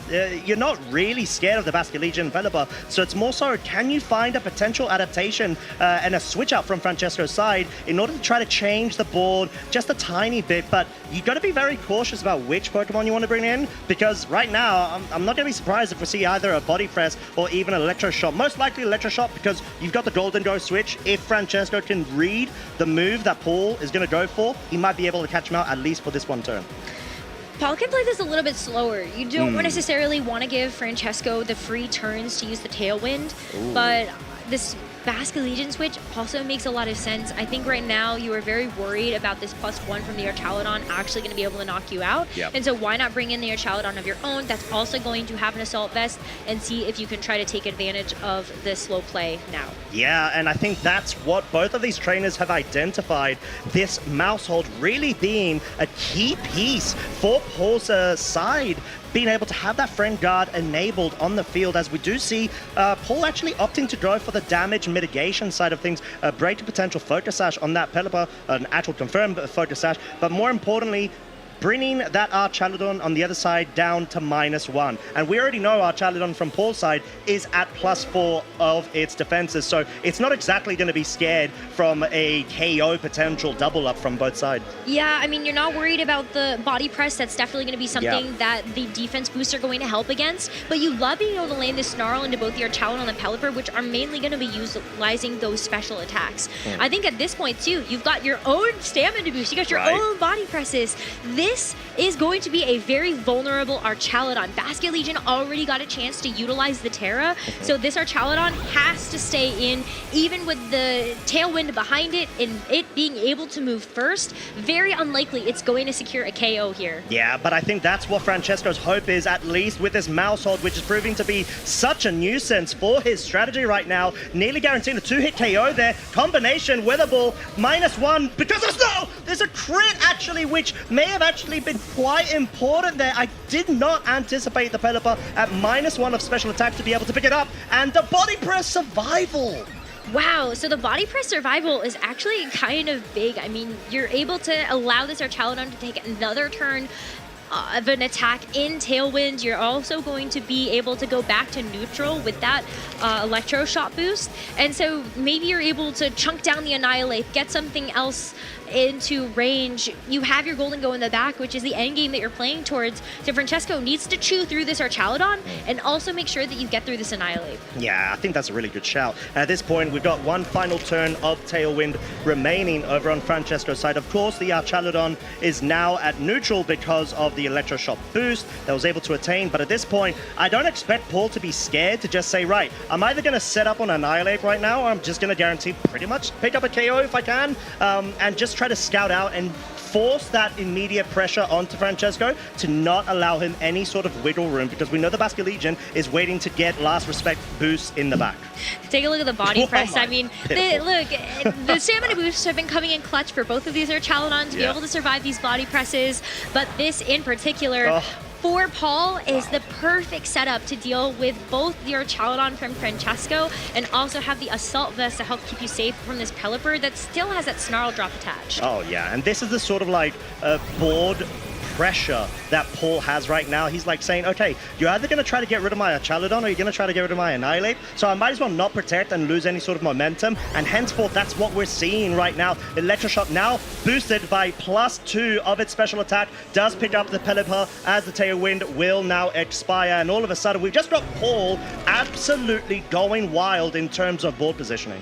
It's perfect. I mean, you stalled at the Tailwind, so now you know that you're going to have an opportunity here to be faster than this Golden Go, which is going to be sort of the biggest key threat. You've also gotten rid of the Rain on the Pelipper, so now if the Basculegion comes back in, it has one less modifier that it's going to be able to hit you heavy with. At this point, though, after losing so many Pokemon, maybe you're actually looking at a Last Respects angle that might be a little bit better, but Paul is very safe right now to be able to go for this Terra. You know your Annihilate is also going to have a big boost here to your defenses, but the Fire Terra almost more important to deal with something like the Make It Rain from the Golden Go. Yeah, and I think the speed interactions is going to be quite important here between the Archaludons. I wouldn't say necessarily very important, but it's just more so, can Francesco pick up a KO on this Archaludon, which honestly, I feel like is one of the main threats, because at least from the back, you've got Basculegion. It can sweep, whether we see the Terrafire from the Annihilate, or if it retains its regular typing and still susceptible to Last Respects. Well, the Rage Fist is going to be able to pick up the Archaludon, so now Francesco is going to be down to just this Golden Go and this Basculegion. So if he wants to be able to get through the rest of this game, he's going to have to secure a knockout very, very quickly. The Annihilate does take super effective damage from that Shadow Ball, but with this special defense drop, it's going to get a Defiant boost, so that is a huge deal for Paul to be able to have at his disposal. He's also going to get some recovery, but this Annihilate now, if it's able to just kind of sit on the field and be happy, you've got this Basculegion that comes back in, and geez, my lordy. Just one snarl onto the Golden Go. Okay, I get it. It's single target. I get it. But like, this is Holy a cow. what was it, +2 or +3 special attack? Chaludon, that is absolutely insane. That's so much damage. Now the Basculegion comes back in for Francesco. You don't have the Rain anymore. Even though this Annihilate is going to be at lower HP, it does have a defense boost thanks to the bulk up that it has, so that is going to be a way that even if this Basculegion is faster outside of the Rain, you're probably going to survive unless it does go for something like the Last Respects. I mean, the momentum is so in Paul's favor. I know, right? Like, obviously, like Francesco's doing the best to try to play to their win cons. It just feels like it might be a bit too little too late because of the overwhelming setup that Paul has actually been able to utilize, not only on one of his Pokemon, which is, by the way, +6 defense, but also on that Annihilate at the same time, as Atmojet is going to come out and focus down on the Annihilate, not pick up the KO though. Yeah, it does so little damage at this point. Annihilate is able to fire back the Rage Fist, and that's going to take out the Golden Go here. Wow, that's it. And I think that's all she wrote, at least for game one, as the Archaludon is going to go ahead and focus down. Might even just go for the body press, to be honest. Yeah, it's at +6. Might as well. Why not? Let's see, does it pick up the KO? Oh, it sure does. KO. What are we talking about? But yeah, so all of a sudden we see such an emphatic game one win from Paul. And what style as well, having this sort of dual setup mode going. But I think one of the main contributors there has to be that mouse hold. That mouse hold was really important because it provided Paul with a lot of versatility. You could either go for the setup onto the Annihilate, or you could go for the setup onto the Archaludon, opting to go for the latter. This Archaludon used those defense boosts to not only keep itself safe from those big physical threats like the Basculegion, but you were also able to dish out a ton of damage with body press. I think if that Archaludon on Francesco's side actually didn't have a stamina boost, I actually think it's a one-hit knockout onto the Archaludon, even at +4.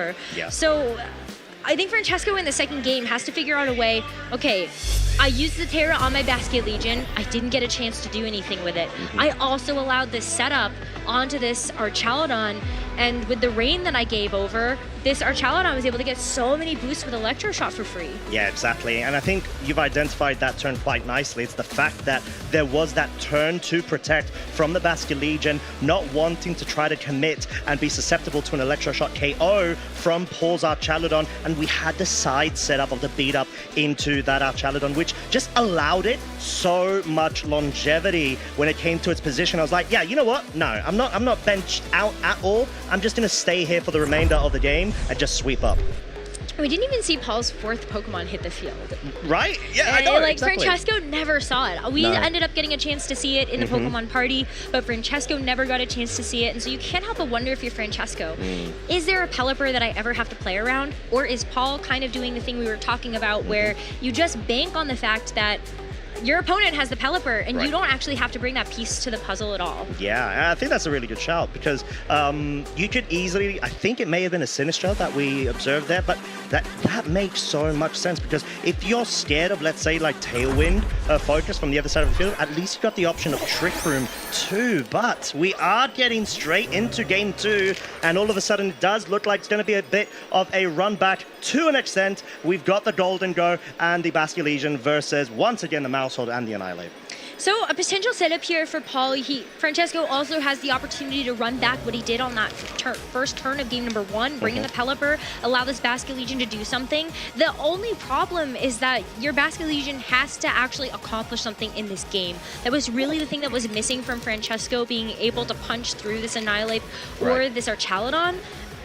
But you have to do something with it. Well, exactly, and sort of like got indirect attention forced on it because it doesn't have like a focus sash that we saw earlier in the stream, and it's got the safety goggles, which means it's probably going to be susceptible to a Wave Crash Terra Water multiplier accompanied by the rain. So that is just really the name of the game. I'm curious to see mind games right now if Francesco is going to anticipate Paul to not go for that same play, make an adaptation, and go on the offensive with the beat-up setup. Yeah, I mean, a lot of these Annihilate right now are trained to be pretty bulky, but it's still a lot of damage that you're going to be taking in with all of the different modifiers. You're going to see the Terra committed onto the Basculesian again. It's going to get rid of that weakness to something like the Rage Fist, but can this Annihilate actually survive if it's going to be the target of something like Wave Crash? Ooh, and no protects, and no Archaludon switching. The target is going straight into that Annihilate, and it is annihilated completely from this game 1. So sort of what we were talking about there, Rose. Paul trying to get a bit cheeky once again and go for the side beat up, anticipating defensive play from Francesco.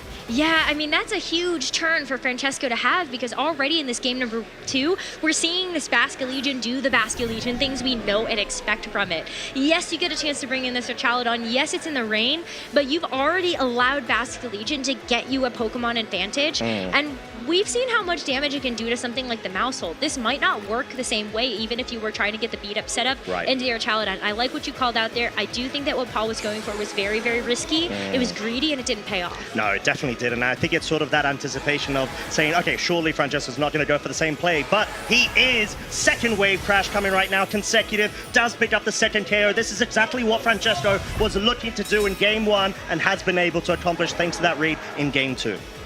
Oh boy, I mean, this is where things might still be a workaround here for Paul. You have the opportunity to go for Electro Shot.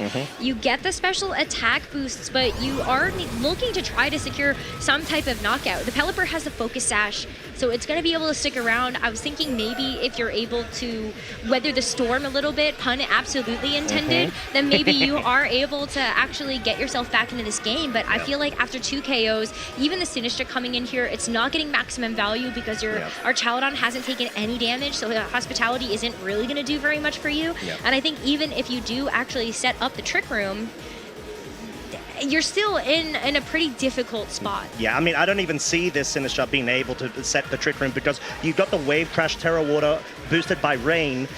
You've got the Hurricane option as a double up, and this Sinistra is a grass type right now. It's going to resist water, but if it terras, it's no longer going to be able to, and there's a very good chance that it will actually pick up the KO, dependent on whether it is bulky enough. I do think you're going to have to terrestrialize it anyway, though. You see the opportunity for the Pelipper to go for Hurricane. You also see the opportunity for this Basculesian to go for Last Respects. It's still not going to do a whole lot of damage, but double up is going to be a lot for this Sinistra to have to deal with. The Wave Crash here is also still going to be a physical threat. So, as you said, not going to be able to resist it because it's not a grass type anymore, but you have to kind of play the cards, and I think at this point, Paul is so far behind, you had to hope that maybe it was just the Hurricane and nothing else, and you could still get the Trick Room set up. Yeah, I think you put it quite nicely there because at this point, it's like we mentioned, if you're able to position your Basculesian to sort of, like we say, do its role. You are a wall breaker, my friend. You just need to go and break those walls, break those Pokemon down with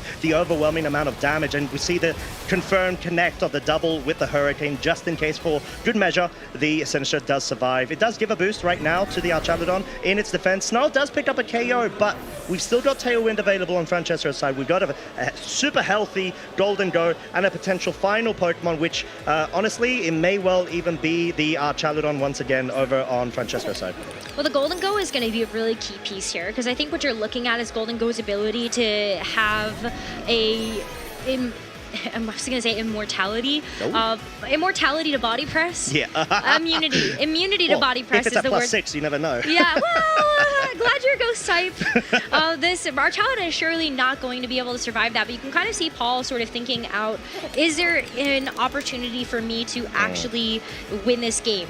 You did just get a stamina boost. You could actually go for body press onto the opposing Archaludon, but at this point, you need to make sure that this Assault Vest can actually do something for you in the face of this Golden Go. Yeah, and I think there's the option of Paul to maybe try to go for like a Snarl or something like that, but at this point, you really need to pick up a KO straight away, and I don't necessarily see how you can do that. And we see Francesco not even opting to go for the Nasty Plot, just wants to guarantee that damage and even potentially find out a bit of speed interactions if, of course, Tailwind has petered out. Dragon Pulse will actually move first from Francesco's side, not quite enough to pick up a KO, but at this point, it's just going to be a closing curtain scenario. We see that Francesco's done a really good job in being able to bring this back.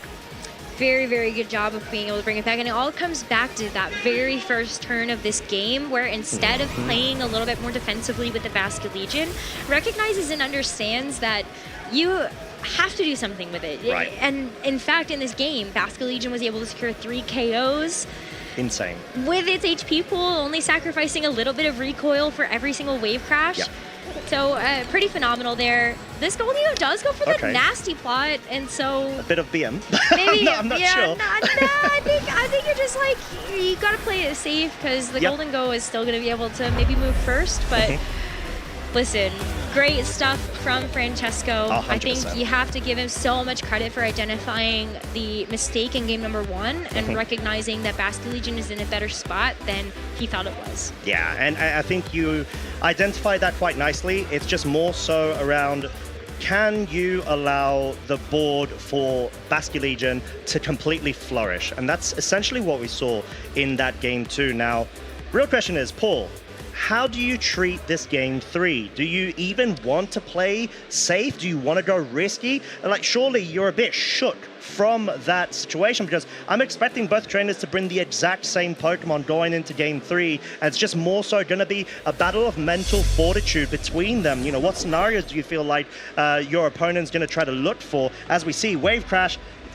through Friend Guard, by the way, in rain, of course, enough to pick up the KO one-shot onto the Annihilator. It had no chance. It's just sweeping Pokemon left, right, and center, and just forcing this game 3. We're going to see this a lot this weekend. Oh, yeah. We are really going to see this a lot this weekend. Like, I don't want to do the mental math right now, but you called out Rain, you have the Water Terra, you have Splash Plate, you have the same type attack bonus from going for Wave Crash. There are just so many multipliers that make this move so strong. I think even if Sinistra actually doesn't Terra there, I think you're still toast, the poor thing. But it's just kind of impressive to watch how both of these players are navigating the fact that this is a rain matchup. I still think that there's a way that maybe we get a chance to see Paul switch it up. I'm a little surprised that he doesn't want to necessarily rely on his own Basket Legion in this matchup, just because of how dominant Francesco's has been. But the big difference between the two of them is that Paul has Choice Band. You can't use Protect. That is a move that gives you so much flexibility when being able to play a mirror matchup. You're just locked into something. So we'll have to see whether or not he does stick to the same game plan, or if he wants to try to dish out a little bit of what Francesco has to him. Yeah, and I mean, I wouldn't necessarily be surprised if we're seeing our Archaludon lead from Paul's side. You want to try to get that immediate momentum straight onto the field. Sure, there's a Golden Go to take into consideration, but it's not going to guarantee a KO straight away, as we do get confirmation, same leads at least from Francesco's side, and there it is. The Archaludon has paired itself out right now with the Mousehold. So Paul completely recognizing, and Annihilate felt like a bit of a heavy burden to be able to force these mind games that could have lost in the game from turn 1. Exactly right, because with the Annihilate, you can always expect Francesco's Basque Legion to be faster. You can set up the rain, you know you're going to be able to secure a knockout, especially because the Annihilate can't tear away. And even if you do actually go for the follow me, the Annihilate is never going to be able to take you out if you terrestrialize the Basque Legion. Rage Fist doesn't actually hit that hard if it doesn't have any stacks on it. So this Basque Legion would have been perfectly safe. In fact, I would assume that the Golden Go might be as well, but there's no switches. It's just going to be the Basque Legion going for the Terra again for this third and final game. Yeah, I think it's going to be trying to catch out that mouse hold on whether it doesn't even go for the protect. That might be the situation, but it does. So Paul's saying, no, I really want to position myself to the point where I can utilize this friend guard for a while, but Francesco's saying, right, I'm going to have a counterplay to that. I'm going to get a nasty bluff set up, bring myself up to +2 of a special attack in anticipation of this snarl that does bring it back down now to +1 whilst getting a tiny bit of a crit on Basque Legion. Not going to matter that much, but I'm curious to see what it does. I'm very curious to see what it does as well. Unfortunately, we're not going to be able to because the mouse hold goes for the protect, so we won't see the wave crash actually hit its mark. But I like that Francesco has changed things up again for this third game. It was pretty telegraphed for games 1 and 2 that Francesco's idea was to be able to bring in the Pelipper, make sure that this Basque Legion could be faster, but you kind of hedge your bets a little bit. You know that this mouse hold has only a couple of options that it could go for. You're going to be able to catch it with a wave crash no matter what. Yeah, and I think there's a really good play and pin that Paul's recognized there, where Francesco will have to try to bring in the rain in order to pick up a K on the mouse hold, but at the same time, in parallel, that will allow the Archaludon to go for Electro Shot straight off the bat, as we see no switch out there and no drop of the nasty plot as well set up from the Golden Go, so it does allow Paul room to now get those stamina boosts. Stamina boost really helpful for something like this Basque Legion. We don't see a whole lot of other physical attackers on Francesco's team outside of something like the Incineroar, but we have no idea if it's actually going to end up coming to this game. It doesn't necessarily have anything that can hit this Archaludon super effectively, but Francesco's just going for it again. Maybe a little bit greedy, but this Golden Go sitting at +3 right now is fantastic.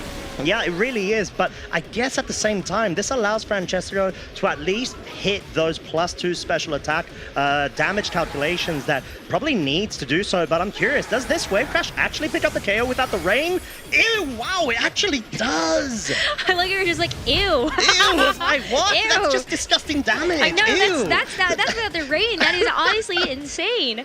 But yeah, the fact that it's able to pick up the KO there, Francesco knows something that obviously we did not with these calculations. And so removing that, you're going to make this Archaludon just a little bit more vulnerable without the front guard. But more importantly, you're still going to be able to keep this Basque Legion around, hopefully, to be able to dish out another KO.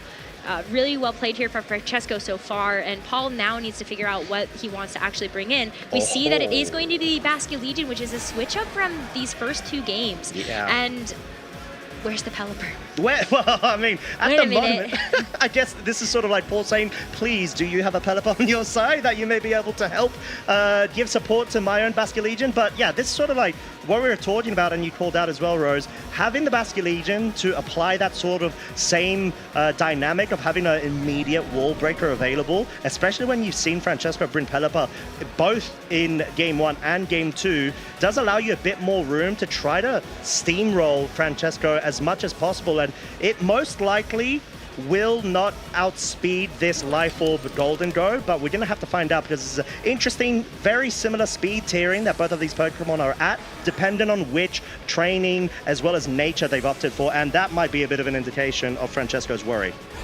It's actually going to be an Archaludon that switches in, though, so still no Pelipper for either of our players, as we can see another rotation coming through from Paul. I think you're right about this. You just want to make sure that you can maybe save your Golden Go for a little bit later, and so if you were worried about that speed, you now know that you can play around that in the late game. Yeah, as we do have the terrestrialization from the Basque Legion now over on Paul's side, wanting to at least pick up those crucial KOs, if possible, or at least, if not KOs, good enough damage, as the Basque Legion from Francesco opting to go for Protect. So this is really about being able to maintain your board positioning, as Last Respects is the move of choice, nearly guaranteeing a 2-hit KO there, but because of the stamina boost, will not be able to do so in the subsequent turn unless there's, for whatever reason, an immediate KO that Paul has to receive from his side to further boost it. Or a crit. Or a crit. Sorry, I completely forgot that was a game mechanic. We have a game mechanic called crits, and it's really nice to be able to get through those big defense boosts. I hope that's not a commentating curse moment right now. I'm so sorry in advance.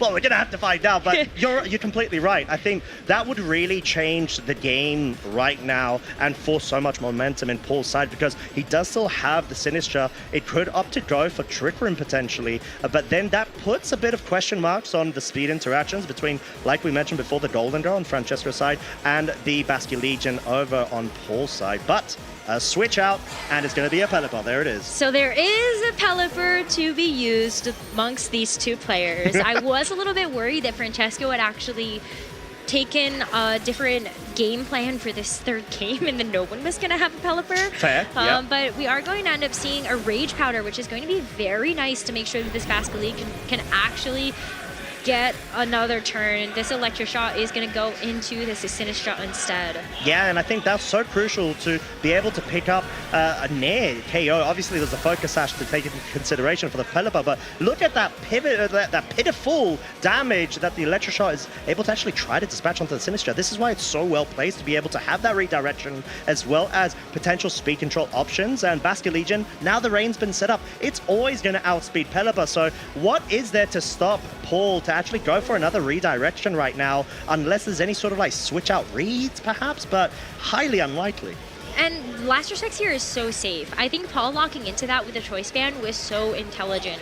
You know that you got the knockout onto your own mouse hold, so that Last Respects is already going to be 50 base power higher, and there's nothing that resists this. Like, you're going to be doing damage to everything, whether or not that Golden Ghost switches into that slot or the Basque Legion comes back. You're so happy if you're Paul. Oh, and actually targeting the Pelipper there, not wanting to give an additional boost, but more importantly, not wanting to allow this Pelipper to get speed control on the field, get a Tailwind set up, for example, and just being able to just redirect all these Electroshots. Sure, there is the compounding element of it getting further boost right now, so it's going to hurt just a bit more than before. Nearly picking up the KO. If there was a crit, it would have been able to, but at least right now, we're in a scenario where you're allowed to still get those very powerful Last Respects off, and there is also going to have to be the additional question we have to ask, Rose. There's a potential speed control, speed tie situation between both Basque Legions as they're both Swift Swim. I will say, though, that because Francesco's isn't choice band, you actually could just use something like an Aqua Jet here. Aqua Jet into the Sinistra, maybe that's going to be enough to knock it out because of how low HP it is. Yep. And then the Archaludon on your side is free to go for an Electro Shot into the Basque Legion. That would be a great way for Francesco to just get a double KO here, but it comes down to whether or not this Aqua Jet can actually take out the Sinistra. There is a concern with that I feel like Paul may have to consider. If the Sinistra goes down, it gives another 50 base power boost onto the Basque Legion, so that might actually be enough to pick up the KO onto the Archaludon over on the other side of the field. But no, it's actually going to be switched out for his own Archaludon over on Paul's side, so not wanting to risk that, as there it is. Aqua Jet is going to target down the Sinistra and pick up the KO. Picking up the KO is great. You do give over another one of those Last Respects boosts, but you're looking at this opportunity here for Paul to make sure that that Basque Legion is not going to take this Electro Shot. It's going to be the Archaludon instead, and it leaves your Basque Legion to now play that potential speed tie. Yeah, and I think what further improves this situation for Paul is now you've just got Last Respects at the back, which is even more powerful. And you're like, okay, cool, right. Now I've got another boost on my Archaludon, at least stamina-wise. Cool. Now I've got this heavyweight of a Pokemon in the back that is just really prepared to pick up the necessary KOs that he needs to, but we got to say it again, there could be speed tie interactions going on, because we know that at least the Basque Legion over on Francesco's side is not locked in. It does have that splash plate, but is it even enough to pick up the KO on the full health Basque Legion over on Paul's side? I'm not sure. It's a tough call. I kind of wonder maybe even with this Basket Legion switching in, does Paul actually want to go for something like the Aquajet instead? I don't think so. I think it's really risky because you're not necessarily sure that the body press from your own Archaludon is actually going to be enough to secure the KO onto Francesco's.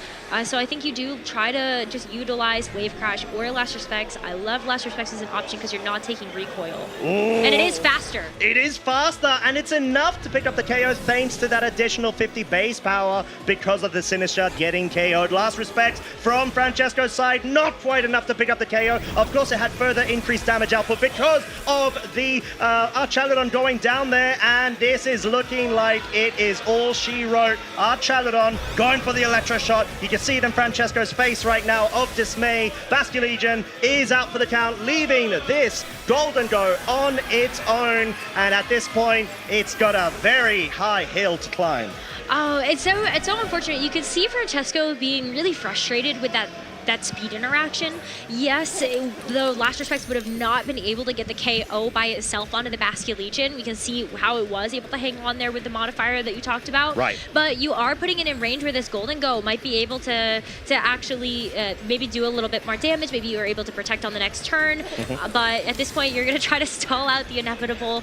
I understand the frustration here. It would have been nice to be able to get that damage down first. It would, but then again, I feel like you need to be able to try to get a crit, realistically, to be able to hope that you could even pick up a KO, which, honestly, from that range that we saw, I'm not even sure if a crit would have been enough. So, a very tough situation. Like you said, completely understand any sort of frustrations with the speed ties, but I just feel like the most crucial thing is the fact that we had Paul repositioned to have both Archaludon and Basket Legion paired up against each other, especially with the rain now that's ended. I think Francesco was also maybe a little surprised that the Last Respects was able to actually get the KO onto the Archaludon. It did have some stamina stacks. It would have had that increased defense, but I think at this point too, you're always going to be able to do that super effective damage into the Golden Go. But take a look at these speed interactions. This Golden Go is actually moving first. And so it would have been really nice to be able to get the knockout onto the Basket Legion since the rain is gone. Yeah, and I think this introduces a bit of a win condition for Francesco. If there's a miss of a Snarl and Paul's opted in for it, maybe consecutive, actually, this might be the way unless we just see a safe move. Wait a minute. Oh my lord, it's actually missed. Oh no, we've done it again, Rose. Yeah, so, this might actually be huge. Oh no! I mean that's kind of a really interesting position for this Archaludon to be in. I still think that Paul. It comes down to whether or not the Golden Go with something like a Shadow Ball would be able to be enough to actually knock out this Archaludon with the Assault Fist. It's going to be close.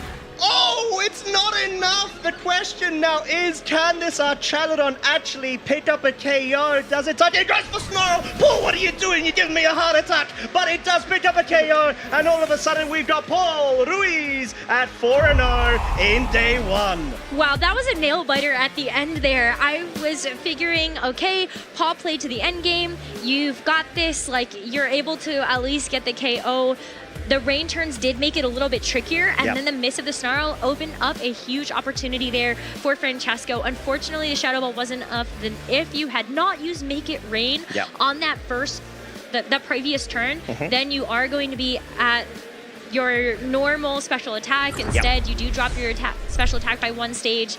And the Shadow Ball wasn't enough at the end, but that was so close at the end. Insanely. Absolutely insanely. And sort of like when you look at the set of the Archaludon that Paul does have, he has to go for Snarl. He doesn't have any other option, realistically, because what are his other moves? Body Press, cool, immune to Golden Go. Snarl, 95% accurate. Okay, cool. Electro Shot, you have to power up outside of the rain, at least for one turn, and then obviously you're going to be susceptible to a Protect over on the other side with the Golden Go. And then Draco Meteor, also dubbed as Draco Miss.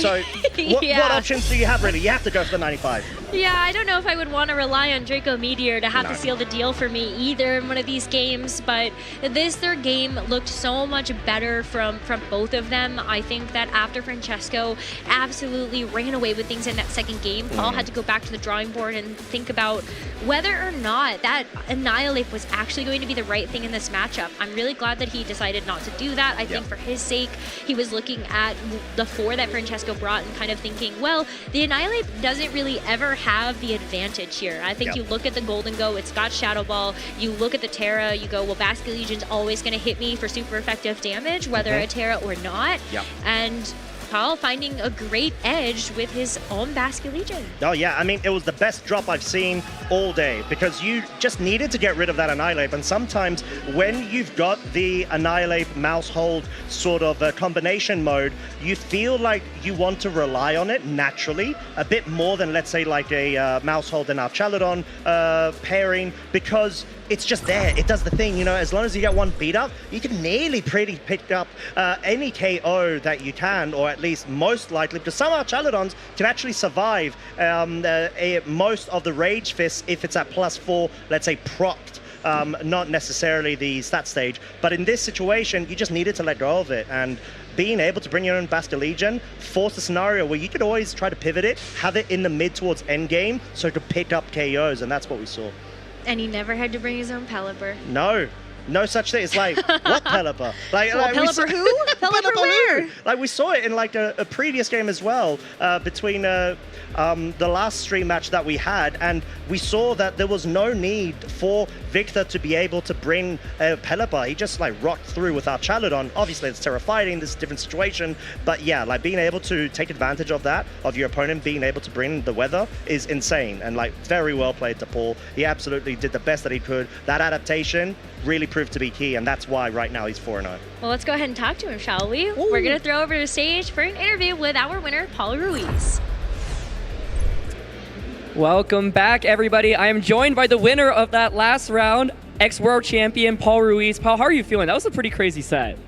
I'm feeling great so far. The tournament has been going well for me, and this last set was probably the hardest I've had the entire day, but I'm glad it was recorded so it was able to, you know, be a stream for you guys watching at home. Yeah, let's talk a little bit about it, because you had this really dominant game one. It felt like you got every turn correctly. And game two, your opponent just makes the same plays, but you maybe tried to adapt a little bit, and the same plays for him ended up working out. So how are you feeling about that game two? And then what do you think about adjusting going into game three? Yeah, I think overall the matchup is a matchup that I think it's not necessarily that difficult for my team. I have a lot of answers into Rain, you know, with the combination of my own Archaladon beat up, so I can kind of like negate the Basket Legion entirely if I manage to get Archaladon to +4. I have the Snar to play around Goldango. I have Sinistcha as another way to recover Archaladon. Like, I have the Annihilate also, which sometimes it's not necessarily a really important piece in that matchup, but it can be in a late game, or depending if my opponent decides to not go Rain, for example, and decides to go with a Mungus or something. But I think in this case in particular, I had clearly what I had to do in game one, and I think that showed. But then game two, I wasn't like, this is the first time I play against Francesco, and I know he is like a really good player. So I was kind of like, I was trying to test the water a little bit to see what kind of player he actually is. I knew that like he had like a safe play of just terrestrializing, going for the Pelipper switch in, and I had a safe protect play, for example. But sometimes you want to take the risk if that allows you to kind of like scout what kind of player you are facing. And I wanted to, like, let's say, prioritize that, even though it cost me on game. It could have cost me the entire set. So I'm not really sure if that was the right thing to do, but I'm just trying to explain why I decided to play very risky in game two. And then going into game three, I basically got a couple of confirmations on his playstyle, and I said, I just need to play safe for the most part. This matchup is not a matchup that I should be risking that much until it's necessary. And, you know, it came down to a Snar miss in the end and like a couple of damage rolls in my head that I thought I was going to lose after missing, but thankfully it was a win for me. Yeah, game three was crazy. I wasn't sure if the last respects from your Basket Legion was going to knock out Archaladon, but of course it had the increase in base power after the Sinistcha fainted. Were you confident you were going to get that knockout? I was not confident, honestly. I know that it could have been a roll, the first one. Maybe I got like a low roll, and like the first one was 100 base power with no defense boost. So the second one was going to be 150 base power after the Sinistcha went down with a +1. So I wasn't sure the math there. I was like, oh, maybe it's the same, maybe it's a little bit more, or maybe this time I'm getting a higher roll. So that's why I doubled into it. I was deciding between Snar and Electroshot, because I was like, oh, if this doesn't pick, I maybe at my Archaladon, maybe I'll speak to his. I don't know if that was confirmed in the set, but I can Snar and potentially maybe get a double knockout. Like, let's say that Archaladon survives 1 HP, and then the Snar goes into a 15% health Basket Legion or something.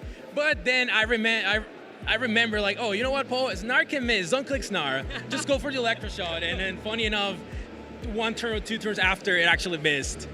It did miss, yeah. And it sounds like you weren't even sure if you were gonna get or if Shadow Ball was gonna KO you or not. It sounded like I was looking at the player cameras. I was like, did Paul think he's losing? Like, what happened? And so, yeah, did you think the Shadow Ball would knock you out? Yeah, I probably, because of how intense the set was, I maybe like got a little bit confused with the Shadow Ball range because I cocked it in one of the first games. I think it was game 1 or 2 where like a Shadow Ball did around 100 HP to my Archaludon. But maybe it was like a boosted Shadow Ball and I forgot. So I was like, oh, I have 70 something HP. Shadow Ball last time did around 100 if I remember correctly. And I'm a little bit stressed that I missed this Nair. So like, oh, like my numbers are going everywhere. I don't have the math in my mind. I think I lose.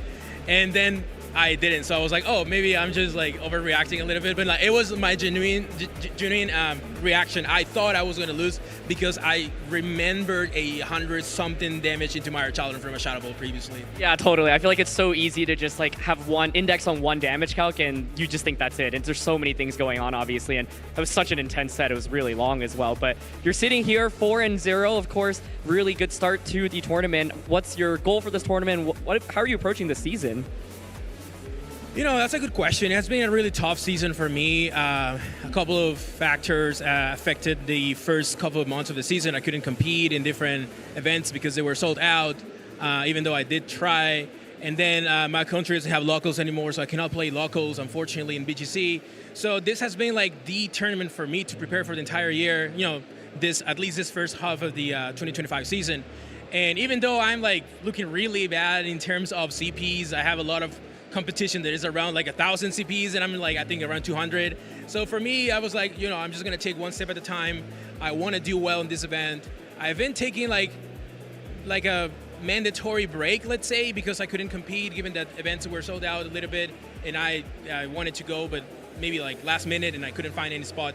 But for now, this tournament means a lot for me because, for those of you watching at home, Latin American hasn't actually won a international championship yet. We have been super close with a lot of finalists. Last year, for example, Thiago Latanzi making it to finals. My friend Javier Valdez also making it to finals, I think 2020, before the pandemic. But we've been so close. So I do want Latin to finally be able to get that title that we're missing. So hopefully this is, if it's not me, like one of my friends or other competitors, I think it's, the format is something that I like. And I think a lot of players probably also feel the same way from this region. So hopefully this is a tournament. I know there are a lot of tough competitors from other regions, of course, and we do have a lot of respect for them, but we want to win. Yeah, of course. I was saying on cast, I was like, this is LATAM's year. I believe it. I feel like the top players are so strong. And so, yeah, really excited to see how the tournament pans out. But I want to quickly talk about your team choice because, of course, a lot of people have been bringing Rain into the event. I think in the first 4 rounds of stream, we've had Rain in 3 of the 4 rounds. But you, of course, have some unique takes with the Mouse Hold and the Sinistra. So what made you decide on those to round out your composition? Yeah, so I think, Rain is overall really strong, right? Like, Archaludon is probably one of the most broken Pokemon ever created. It's really good, especially in this format without legendaries allowed. And it does feel like a legendary, right? So when I was building the team, I knew I wanted to use Mousehold on Annihilape, actually, because that's a core that I'm very used to using. I know how good it can be against certain compositions and when it's not good. So I was like, okay, this is my starting point. How can I kind of mix it up with some other modes? And obviously when you think about Mouse and Annihilape, you are committing into one slot for just the Annihilape, which is the beat up. And sometimes, roll compression is really important here. I don't want the beat up for only one Pokemon. So then I thought like, oh, let's put Archaludon. So it actually makes me feel more comfortable wasting, let's say, quoting that, a slot just for a beat up, although it's really strong when it works. Sometimes Annihilape just doesn't have a lot of value to offer in a matchup, and then you're stuck there with a beat up that you're not going to use for anything other than potentially breaking a sash. So then I thought, like, you know what, let's put Archaludon. Archaludon can also be another target for the beat up, and then if you put Archaludon, you kind of like think, oh, maybe I just go with Rain, because Rain is like really good for Archaludon. And then Sinistra is a Pokemon that synergizes amazingly well with both Annihilape and Archaludon. And the recovery, the second redirection. And unfortunately, this time I didn't manage to actually use the Pelipper, but my Pelipper is also different than the standard Pelippers. I don't know if you guys saw it, but hopefully, some of you can probably watch it in maybe another stream match tomorrow or something, maybe. Well, you're 4-0, Paul. I believe the next round is already up, so I don't want to keep you any longer. Best of luck in the remaining rounds, and it's so great to see you on the stage here once again. I know everyone's going to be rooting for you and the rest of LATAM as we continue through LAIC. But round 5 will be starting shortly, and we'll throw it back to the casters. What lovely insight. Thank you very much, Aaron, as well as Paul. And yeah, I mean, being able to hear from the man himself, Paul, yeah, top tier player. You could see by the plays, you could see from the insights, you could understand his thought process. We were talking a bit about it as well, Rose, where there was that uncertainty that you called out, whether it's enough to pick up the KO. The last respects, of course, being in that game 3 into the Chaludon. But I mean, he went with his gut instinct, he got that switch out, and he was able to reposition the board to the point where he was able to seal that up. Yeah, I mean, Pokemon is a game of margins, especially in this particular regulation. The power level of all of these Pokemon is so much lower. And so sometimes you have to get a couple of rolls that go really nicely in your way, and then you're able to actually get the job done that way. But congratulations to Paul. 100%. And now he's going to be going into round 5 at 4-0, and what a treat for himself as well to be able to represent his home region and yeah, and do it in such fashion. But of course, we've got a lot more action coming up, but before then, we've got a couple of giveaways. And, you know, I just feel like, Rose, we've just been seeing this happy Pelican all day long so far, and I'm pretty sure we're going to keep on doing so. I think you're right about that one. I think this giveaway was perfectly timed for the Latin America International Championships. Even though Patrick used this in NAIC and it was a totally different format, the Pelipper has been so powerful. We even saw it be able to go toe-to-toe with those restricted Pokemon that are so powerful. That's why they're restricted. But Pelipper is going to be a great thing to pick up here. Pick up your own. You can retrain it if you want to. You're also going to be able to know that it was Patrick Connors. We got a chance to see him win on stream with it earlier today. Pelipper again. So yeah. And it's shiny. And it's shiny. Like, shiny Pelipper is so cool. It actually is. And I'm like, I mean, if you miss the opportunity, like, I would highly suggest not to. Because, like, I mean, I need to actually go ahead after this game and get that code for myself, because I definitely do not want to miss out. But we do have TCG giveaways as well. That being, of course, the very illustrious Pikachu EX Terrastella, of course. And honestly, I just can't get over how good the art is. It's so cute. It looks so happy with its little stellar Terra crown. It's so cool. Vibes. It's so perfection. You could not have put that any better. Genuinely. But yeah, I mean, obviously it does have some cool mechanics to it, that being, of course, its ability, which is essentially like a pseudo focus sash, but then, of course, the Topaz Bolt, which hits for 300 damage. Make sure to use the LAIC 25 Topaz Bolt code, of course. And finally, before we go, we've got Pokemon Go. And we do have some Twitch drops, which you, lovely people in Twitch, can go ahead and earn, and make sure that you, of course, tune in to our fellow stream broadcasts. I see an Elite TM right there. Those are pretty hard to come by, so make sure you actually go grab that as a drop for the Pokemon Go stream. So handy if you're building your own Go competitive team, and you're definitely going to want to pick that up. Oh, 100%. But we do have a lot more action, like we mentioned. But before going ahead and opting straight into our round 5, which is going to be the next round, we do have a fun little segment from a very familiar face over on one of the other games, that being Mr. Doob Snacks. And I believe, what's it called, Rose? We've got snacks with snacks. Who'd have thought? Let's go ahead and play a cue.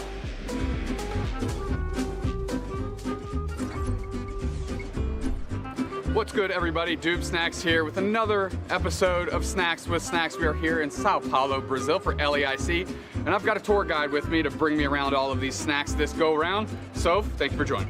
Much appreciated. So happy to be here for Snacks with Snacks. Of course, these are things that I've known all throughout my life, considering I am Brazilian, and I'm going to be your representative for Brazil here at LAIC, of course, for Unite. Of course. Starting with sweets. We're starting with sweets. All right, so let's kick it off here. You said peanut butter base, not peanut buttery. A little bit of crumble texture to it. Let's get into it. Be nice. Oh, that's terrific. Terrific. This is this reminds me of like the filling of a Reese cup. For those of you that eat Reese cups at home, picture that. That's what this is. This is gonna get a high mark for me, but we're rating them all at the end. Here we go. No, you're gonna be fine. So next up we have the. Luke. Okay. Well, it was a little crumbly. A little crumbly texture. This is what I knew this was a Twinkie. It is what, okay. I knew this was a Twinkie. Okay, childhood memories, nostalgia. This is what this evokes. This is a The Twinkie. vanilla filling. It's a Twinkie, it's great. Okay, good. So the other one is just the same, but chocolate, if I'm not mistaken. Of course. I mean, yeah, why not? You know, chocolate's fine. I prefer the vanilla one. Me too. That's my it personal feels more- favorite as well.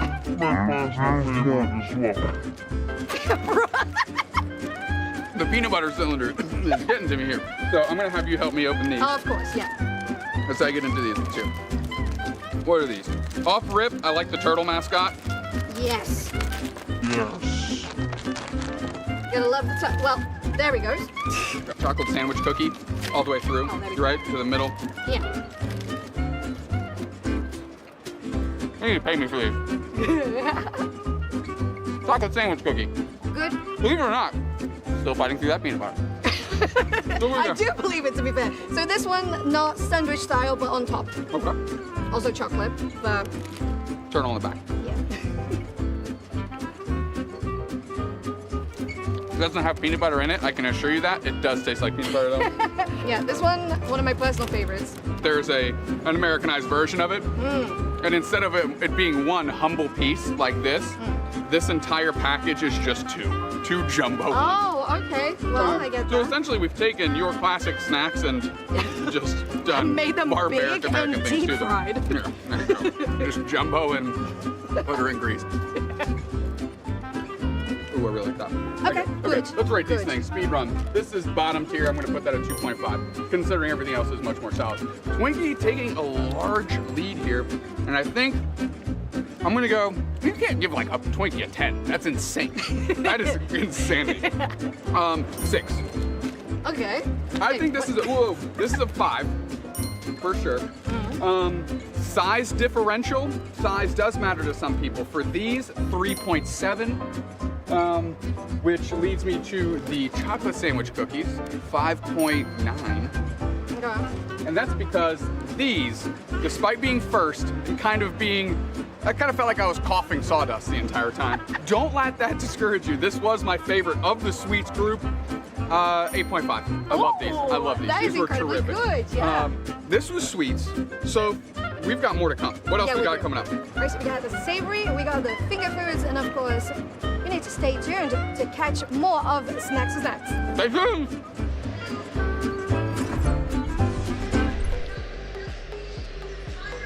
Welcome back, everyone. We are here in Sao Paulo, Brazil for the Latin American International Championships. It has been an incredible day of Pokémon so far, and it has been so much fun exploring this city, seeing all of the local players and everyone who has traveled far and wide to attend and be here in person for the event.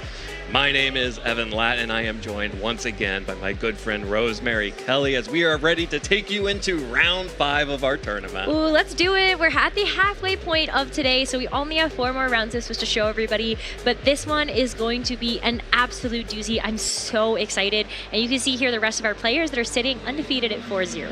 Yeah, so many familiar names for those of you who have been watching our streams over the course of the year and years past. Of course, we have Giovanni Costa, who won the San Antonio Regional Championships last season. Eric Rios, who over in Europe representing Spain, has been one of the top players for an extremely long time. And of course, Sebastian Escalante, one of our players to watch from Latin America, sticking in here at 4-0. So many other players here doing incredibly well in the tournament so far, and I am so excited to see how all of these players will continue their tournament runs. Of course, they're all at 4-0. They will need to get to 6 wins to make it into day 2, and of course we do have 4 more rounds left today. So many other names on this list, though. You got a chance to talk to Victor Vieira, and that was such a treat to be able to watch him win that set and also be able to talk about just how much it meant for him to be here, be able to be on that big stage. We're also looking at Chongjun Peng, maybe a name we haven't seen in a while, but one of the players that does play in the North American circuit, has won a regional before, gets a chance to show up here at LAIC and hopefully be able to get another result under his belt. Antonio Sanchez, another player that comes from Europe that has also won a regional championship. There's so many regional champions on this list. It's actually kind of nuts. I actually think it would be more difficult to identify the players who have not won a regional championship on this top 16 list so far, but we'll have to work on that in the break, because we have our pairings up and ready to go. And we have an incredible feature match for you. We have Renzo Navarro versus two-time Latin American international champion Ashton Cox. There are very few players that have been able to win one international championship, even fewer that can win two, and so many fewer that can actually say that they've been able to win an international championship in the same region at all. So it's really incredible that Ashton is back at the Latin American International Championships versus Renzo Navarro, who has been one of the most prominent Peruvian players in Latin America, was able to win Players Cup number 4, and has also been able to win the Santiago Regional Championships in 2018 and 2019, and also comes in off the back of getting a top 16 at the Buenos Aires special event just last weekend. Absolutely, and we see our players are locked in and getting ready for this matchup.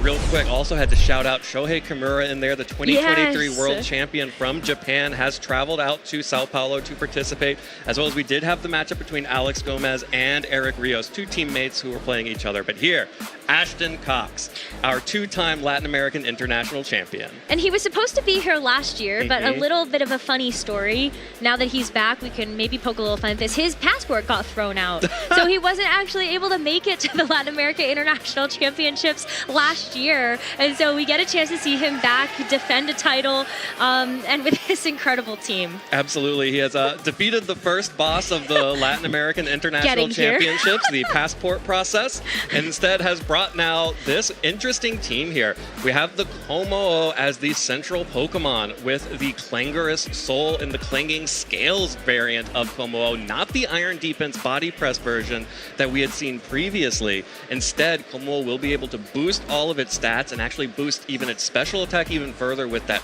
throat spray, and become an incredibly bulky and powerful tank.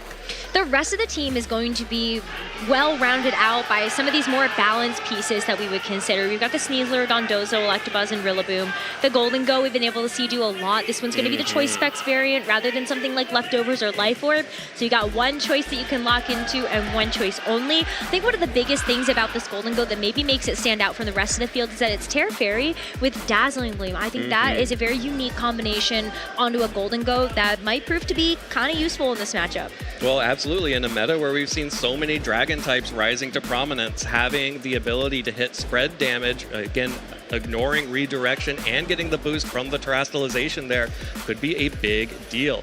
But it will be Renzo Navarro on the other side, who Ashton will have to get through in order to advance as 5-0. And here is another Pokemon that we've been talking about as a potential upstart here. The Baxcalibur has made its first appearance on stream. Baxcalibur is one of those Pokemon that we looked at being able to hold a loaded dice and also go for Scale Shot, much like Dragonite. But what makes this a really prominent threat is the fact that you have Sneasler that can do its own damage in its own right, but it has coaching. So not only are you going to be able to give an attack boost over to Baxcalibur, but you're also going to take away the defense drop that it gets from utilizing Scale Shot. That coaching is also going to be very, very important for things like Rillaboom, Basculegion, Kingambit. Almost this entire team is physically attack focused outside of that Volcarona. Absolutely, and that's going to be extremely important. I'd also like to shout out the Choice Scarf Basculegion. So we've seen a lot of Basculegion over the course of the day, usually with the Swift Swim ability and the Pelipper, but because it's the Choice Scarf variant, has opted for adaptability for that immediate boost, does not need the partner Pelipper, and also has the one of the attacks that we have seen a lot pop up as well, Terra Blast and Terra Fairy. In fact, Renzo has two Terra Blast, Terra Fairy Pokemon. Yeah, the Volcarona is also going to fit the bill there. We've already seen the Terra Fairy, Terra Blast come through from Juan Salerno's match earlier on today, but this has been a tech that's really increased in popularity. We didn't see Primarina in the top 12 at all, but that's because a lot of other Pokemon are teching in those moves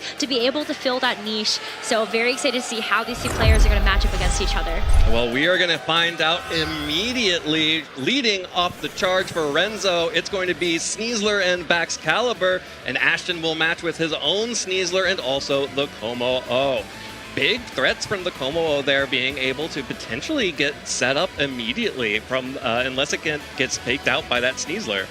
So fake out is an option here for Renzo's Sneasler. We do not have the opportunity to go for coaching here on Ashton's, but you have the fake out pressure as well. One thing that I think is going to be really interesting for this Como-O is it actually doesn't necessarily have a sealed hip attack, which would be super effective into Renzo's Baxcalibur. I think you're a little bit safer to be able to go for something like the Terra if you really want to, but we're going to see the Terra here from the Como-O. Yeah, that's the Terra Fire coming out from the Como-O. We've actually seen a lot of Terra Steels in the past, but this is the Terra Fire. Actually does match up a little poorly into Renzo's team if Basculegion has been brought. Renzo may be able to take advantage of that Terastallization, but Renzo has also gone for the Terastallization on Baxcalibur. Will be Ghost type now, so it can dodge fake outs and is no longer weak to Dragon type attacks. Or this close combat. So that's going to be a really big deal as well. But as we see the fake outs get traded, it's actually going to be the Sneasler that's going to be on the receiving end of the fake out from Ashton's. But Baxcalibur going for Scale Shot. This is one of the ways that Scale Shot is not good. It just can miss. It can indeed miss, and it did indeed miss. Ashton Sneasler tried to get the fake out onto Renzo's first, but was slower. Could be a speed tie there. Lost the flip on that. But of course, dodging the scales is the biggest thing about that turn. And now Dire Claw actually connecting onto Baxcalibur, getting a poison. Will be dealing a little bit of damage initially and a little bit more over time as Renzo fires back with his own Dire Claw, gets a critical hit, no status, as Como-O's Clanging Scales will go off and activate that Throat Spray. Yeah, so the Throat Spray boosting the special attack here is going to be big if Como-O can actually stick around, but the Scale Shot goes into the Sneasler instead. With the loaded dice, you're going to make sure that you're going to get more hits. If this is going to be 4 hits, I think it's going to be really close, but it is going to be enough to actually knock out the Sneasler, and that's why these multi-hit moves are so important. When you're going to be facing up against these Focus Sash Pokemon on the other side, you have the impact to be able to break the Focus Sash, and then you're also able to actually get a chance to knock it out too. Well, by landing the Scale Shot this time, Baxcalibur is able to now get that speed boost. So it's now going to be one of the fastest things on the field. And looking at the Pokemon that Ashton has brought, Rillaboom and Dondozo in the back, Baxcalibur is going to feel pretty safe in front of those. Yeah, I mean, at this point with the ability to be able to get something like the Ice Shard or Icicle Spear into the Rillaboom, you're going to feel really nice about that. But also knowing that you're faster than this Como-O means that you should be able to get a huge knockout onto that this turn as well. Rillaboom coming in, though, does have the opportunity to go for something like the Fake Out. You can't fake out the Baxcalibur because of the Ghost type, but you certainly can fake out this Sneasler. Yeah, the Sneasler is still vulnerable to fake out. The Rillaboom on the field that sets the grassy terrain, which is going to limit the amount of damage that Baxcalibur takes over time with the poison from that initial Dire Claw. Como will just switch out, going to remove the Throat Spray boost in favor of the Dondozo. Dondozo switching in as Rillaboom just trying to pick up the damage on Baxcalibur, and that's enough. Don't even need to do anything. The Grassy Glide in the terrain is enough to pick up the KO on Baxcalibur, regardless of the speed boost from the Scale Shot. Here comes the Dire Claw, though. Not enough to pick up the KO on Rillaboom, and no status onto that Rillaboom either. Renzo has now whipped on 2 statuses for that Dire Claw. Yeah, and Ashton's isn't even going to be Poison Touch either. It's Unburdened. So the fact that you were able to get the Poison there is going to be a really big deal. The Grassy Glide to be able to pick up the Baxcalibur is also really nice to be able to move that threat after it did get that speed boost. Renzo gets a chance to actually bring in this Kingambit, though, for free. And so maybe the only issue that Ashton has to deal with this is that you don't really have some great ways to be able to maybe deal with this Kingambit before it actually gets some Sucker Punches. Could Sucker Punch the Rillaboom, could Sucker Punch the Como-O. It's going to have a really nice matchup into that. But yeah, I think that would be the big worry here. Yeah, well, fortunately for Ashton, this is just the Assault Vest Kingambit. There is no Swords Dance to continue to boost up Renzo's attack. So that's the Solo Dozo should feel pretty safe in front of it to be able to fire off Wave Crashes or Fissures. But there, finally, Renzo gets the Dire Claw Sleep. That's what you always want every time you click that move. While Kingambit, though, just going to clean it up anyway.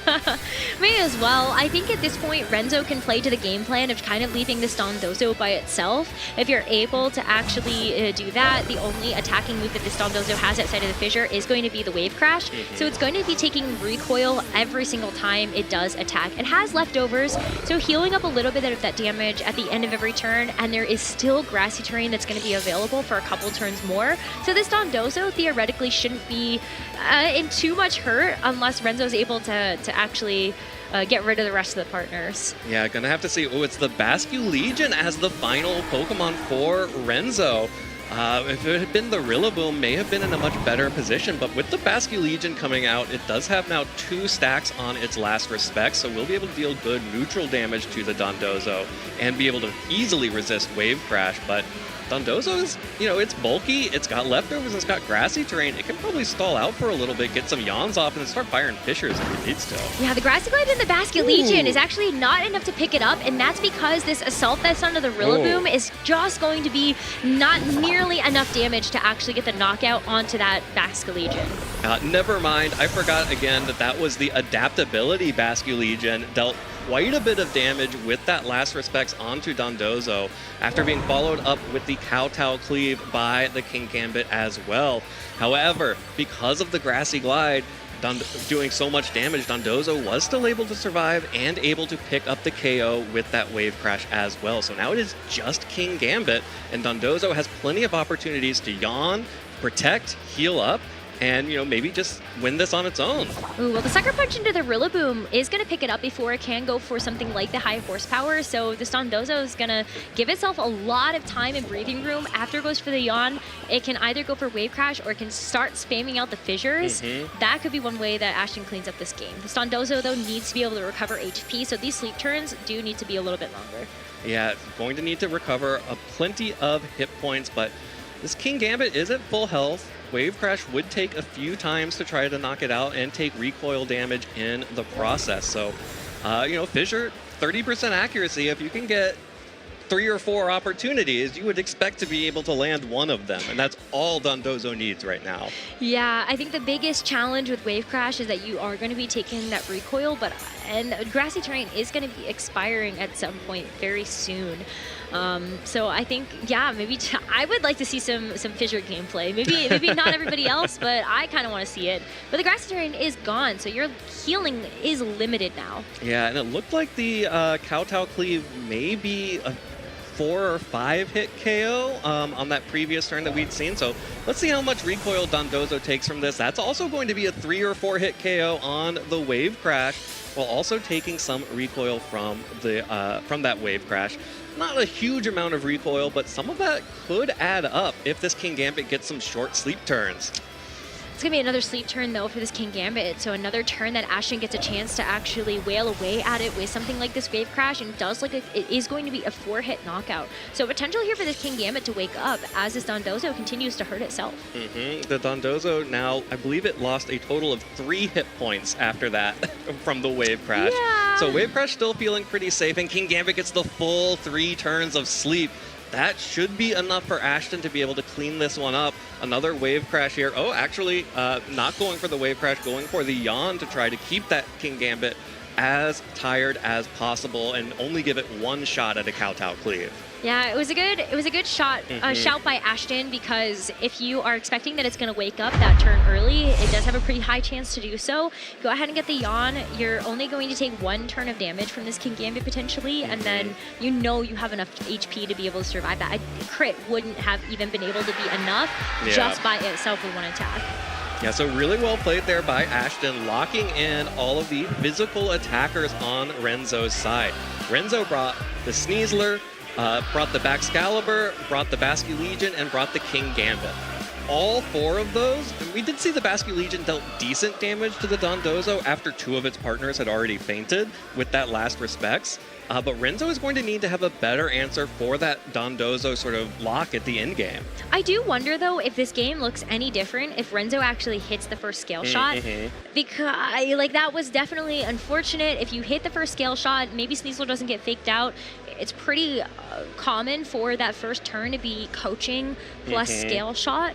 And then you have the speed, you're able to actually be faster than this Kama all before taking enough damage, and then all of a sudden that Grassy Glide doesn't actually knock you out. See, this is the first turn of the game. Unfortunately, the scale shot is going to miss. Renzo has to chuckle a little bit because that is the risk that you run playing this Baxcalibur or even the Dragonite that has that scale shot. Yeah, and I think the other part of that first turn that we did not see in the replay was that Renzo Sneasler went first with the fake out.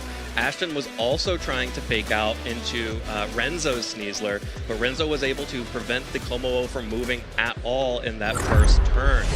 So everything's sort of evening out. There are a couple of things that could have gone differently for either player. We don't know if that was a coin flip in a speed tie or if one of those Sneaslers was faster than the other, but you have to wonder that's something that Ashton and Renzo are both thinking about right now.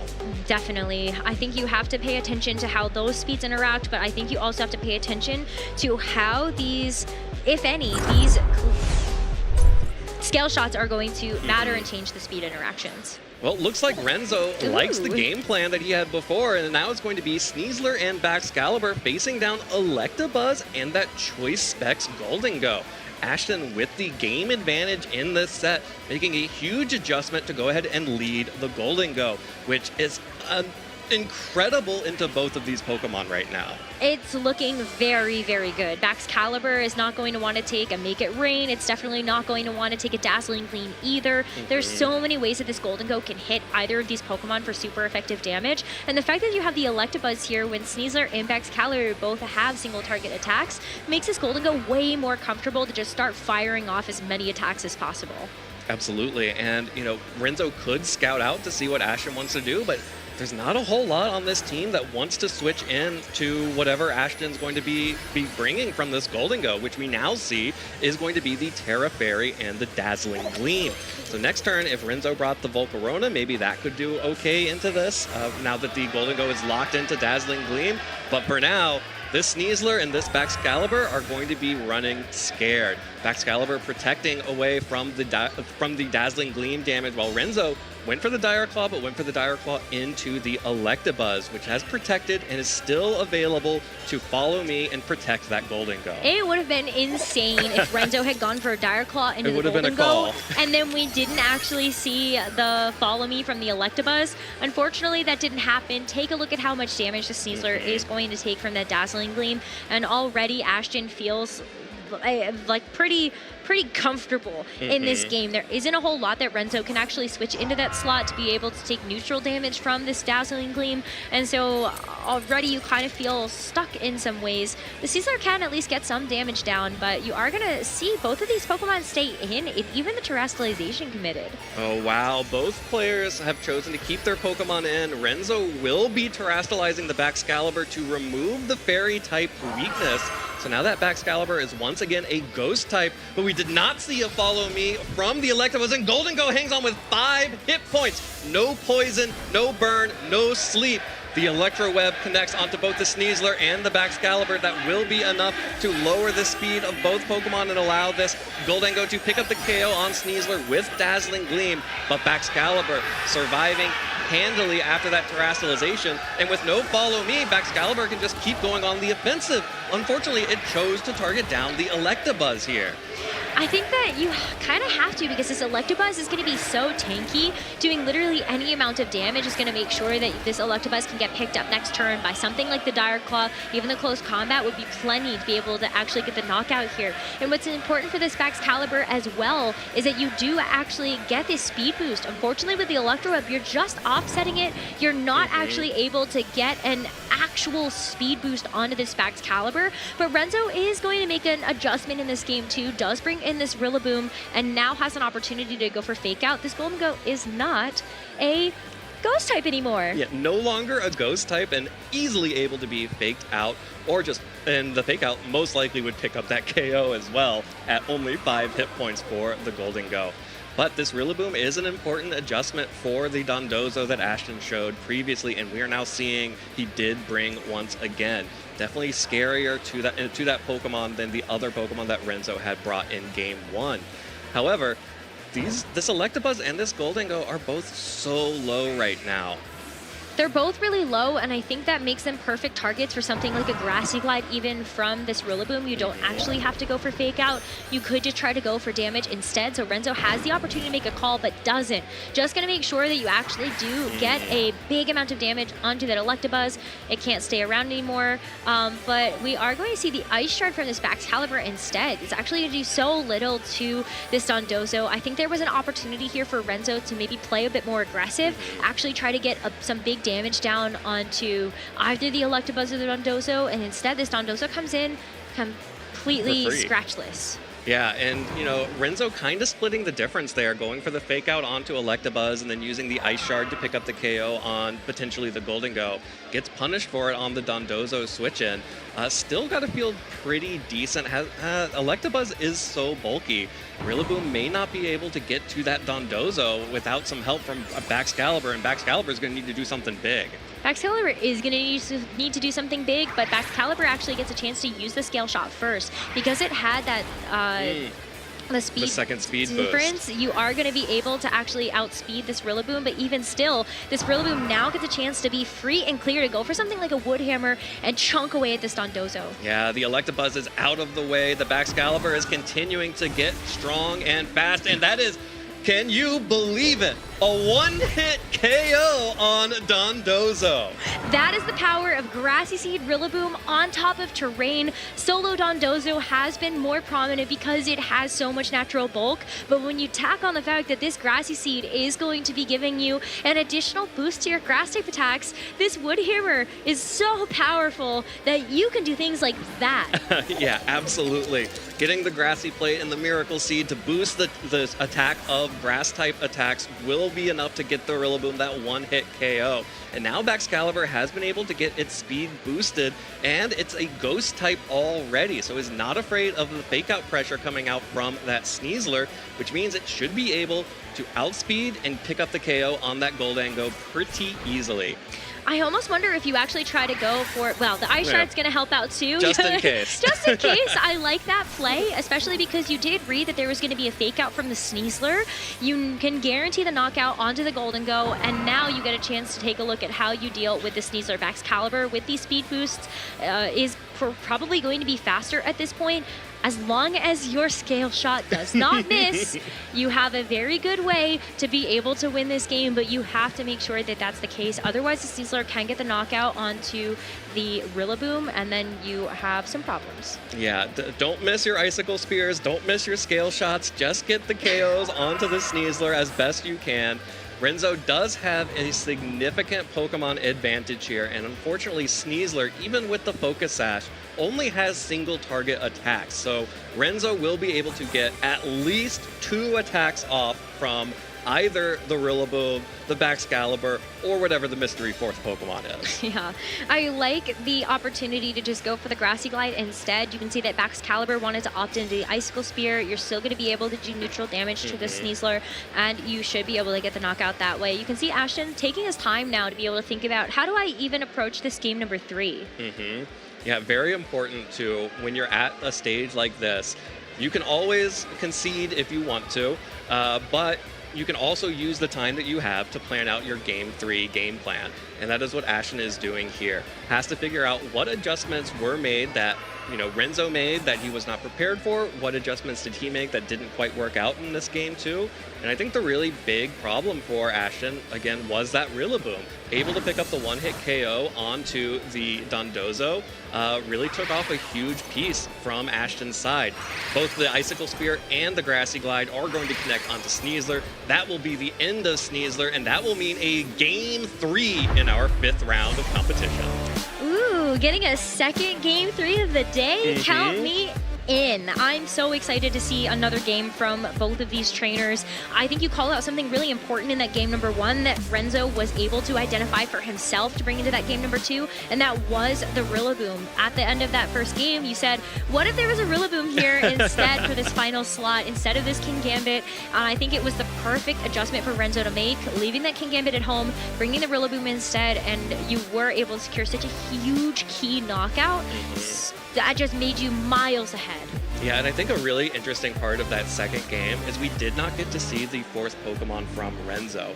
And so it could have been the King Gambit. It could have been the King Gambit, it could have been the Volcarona, it could have been the Basculegion, and I think it really matters what that 4th Pokemon is, because Basculegion being available is huge for punishing the Como-O's Terra Fire. Without the Basculegion, Terra Fire Como-O kind of runs over this team. So you kind of need that Basculegion to protect yourself against a Terra Fire Como-O that starts boosting itself up. I kind of wonder, though, if you feel okay with the Como-O in general. You know the speed interaction between the Como-O and the Baxcalibur means that the Como-O is going to be slower after a scale shot boost from this Baxcalibur, and you don't actually have really great ways, I think, outside of terastallizing to actually be able to resist a lot of the damage that Renzo has anyway. Didn't even bring the Volcarona, so you aren't actually going to be able to use that Terra defensively. Who knows whether or not you're going to be able to use that Terra for something like the Rillaboom, and I think having a Terra Hog as a part of your game plan can make it really difficult for you to make those split-second decisions of, should I actually Terra the Dondozo instead to Terra Flying? Who knows if that's going to be helpful versus this pesky Rillaboom. I mean, it definitely would be very helpful against the Rillaboom. We have a really interesting matchup here because then the Baxcalibur suddenly becomes even more threatening with the Icicle Spear. So I think this is going to be a really tense matchup, and Renzo, I think, has a huge advantage because of that information war in the second game. Ashton would probably really love to know what that 4th Pokemon is. It could have been the Volcarona, which is the lead now into the Sneasler and the Gholdengo. So really big switch-ups here for both of them, because Ashton is now going to lean into the Sneasler and Gholdengo combo. You do have this Volcarona that has hit the field, and we see yet another adjustment from Ashton. I think this has been such a game of chess and checkers between these two that now it comes down to this for the final game. Okay, so who's playing chess and who's playing checkers? Oh man, that I'm not going to answer until after the end and we see who the victor is. Well, both of these players, again, have led their fake-out pressure on both sides. The Sneasler has been led, but Ashton's going to immediately switch that out for the Dondozo. Now, Dondozo doesn't love to take special hits, but it will be happy to take a Heat Wave as it resists it. But Renzo is wisely just going to retreat for the Basculegion. So Basculegion is going to be back out on the field while Fake Out comes out from Sneasler, just doing some chip to that Dondozo as a big Make It Rain will knock Sneasler down to the Focus Sash, and that critical hit on Basculegion deals so much damage and makes that Basculegion a little bit afraid. Oh, I would be, that is a huge critical hit there. That Basculegion otherwise would be able to survive a second Make It Rain. It cannot now. And so that's a huge issue for Renzo to have to deal with. Yes, you have this Focus Sash that was able to activate on the Sneasler, so you are going to actually be able to activate its Unburden ability, is going to for sure make it the fastest thing on the field now that that Focus Sash is gone, but still, like, this Basculegion would have loved to have an additional opportunity to get an attack off, and it cannot do that with a second Make It Rain. Yeah, and it was a resisted critical hit, but the worst part about that is Basculegion uses its hit points as a resource. So this maybe only has one Wave Crash in it left, but there's a sleep on the Dondozo. The Dire Claw connects, gets the sleep on Dondozo, while Basculegion, after taking all that damage, will just flip turn out. But Gholdengo stays in. Ashton is not afraid. We'll be able to pick up the KO on the Sneasler with this Choice Specs Make It Rain. And here comes the Volcarona. Happy to take a -1 Make It Rain, even from the Choice Specs Gholdengo. And that will just deal a little bit of damage. Sneasler will go down, which will allow Renzo to potentially bring back in the Basculegion or show the 4th. But crucially, this Dondozo gets to do nothing. Yeah, you can see that Ashton wanted to be able to go for a little bit of a slower game plan with that as well. So now this Dondozo is going to be very vulnerable. If it is going to be the Rillaboom again for Renzo in this 4th game, then you have a very easy opportunity to take out this Dondozo before it gets a chance to do anything. And then we go back to square two, game 2 of our set, and Rillaboom is going to be that Pokemon that gets revealed in this third game. Yeah, Renzo is bringing out the Rillaboom. Rillaboom is ready to be kinged here, pinning that Dondozo. Goldengo now at -2 from the Make It Rains, facing down a Volcarona as well. This would be a prime opportunity to get a Quiver Dance off potentially from that Volcarona and just start, doing big damage if it can land those Heat Waves. That would be a great thing here. You also get a chance to boost up your speed, which would be so valuable in the rest of this game. So I think that the Quiver Dance would be excellent, but I also could see a world where Renzo decides, you know what? I've just been given a fantastic opportunity. I could expect a switch here. I could just go on the offense and try to get some damage down. It's going to be a double switch, though, from Ashton. This is not something that we usually see from our trainers, but it's going to be the Rillaboom into the Dondozo slot and Sneasler in for this Golden Go. Okay, well, the first turn goes okay for Ashton on the double switch. This is about as good as that can go for you. Only took a fake out from the Rillaboom, but now Renzo is able to get that Quiver Dance on Volcarona, which does mean that this Volcarona most likely will be able to outspeed the Sneasler now that it has a Quiver Dance boost. Most trainers really try to hit that speed tier. And the nice thing as well about this Volcarona is it's going to be that Covert Cloak set that has picked up so much in popularity. Even though we do have the opportunity to go for fake out for both this Sneasler and this Rillaboom, Volcarona will not get faked out. It still gets a chance to attack with the Quiver boost that it just has been given to itself. But we do see this Rillaboom terrestrialize to the fire to have this defensive Terra for this Volcarona. Ashton has a defensive Terra for the Volcarona, but again, this Terra Fire, now that we've seen Renzo show that it's going to be the Basculegion, that's really scary in the future. The Heat Wave won't deal a lot of damage to Rillaboom, deals decent damage to Sneasler. Actually, importantly, doesn't knock it down to its Focus Sash. So, oh, and there's the paralysis on the Rillaboom from the Dire Claw. That's dire. That is so dire. That's definitely not what you want to see here, especially knowing that the Rillaboom is going to be able to hang on. You are going to allow Ashton here to get a Grassy Glide faster than your own, so this Rillaboom is certainly going to get knocked out. So it's going to be a big deal for this Volcarona to have to sort of carry its weight with this Quiver Dance. Can you actually get a knockout onto the Sneasler and potentially whatever could switch in? This is, oh, that paralysis is so big. That was a huge paralysis on the Pokemon that we already saw could pick up the one-hit KO on the Dondozo. Renzo does have the Volcarona, which can hit specially offensively, so not as locked into the Rillaboom, but definitely a disastrous moment there for Renzo from that Dire Claw. Oh, it's so tough because I kind of wonder with this Volcarona if you consider the opportunity of going for a Terra Blast instead, just get that single target damage, even if it isn't going to end up being something that you do get like a same type attack bonus from, you're still going to be able to do more than you would with something like the Heat Wave. That's the only two offensive options that this Volcarona has. Okay, well here comes the Basculegion on the switch, and that's a Grassy Glide connecting with Basculegion, which means that this Rillaboom Terrafire now not afraid of anything on Renzo's side. Here comes the Heat Wave dealing negligible damage to both Pokemon, even after the Quiver Dance, thanks to the Terrestrialization and the Assault Vest and the natural typing of Dondozo.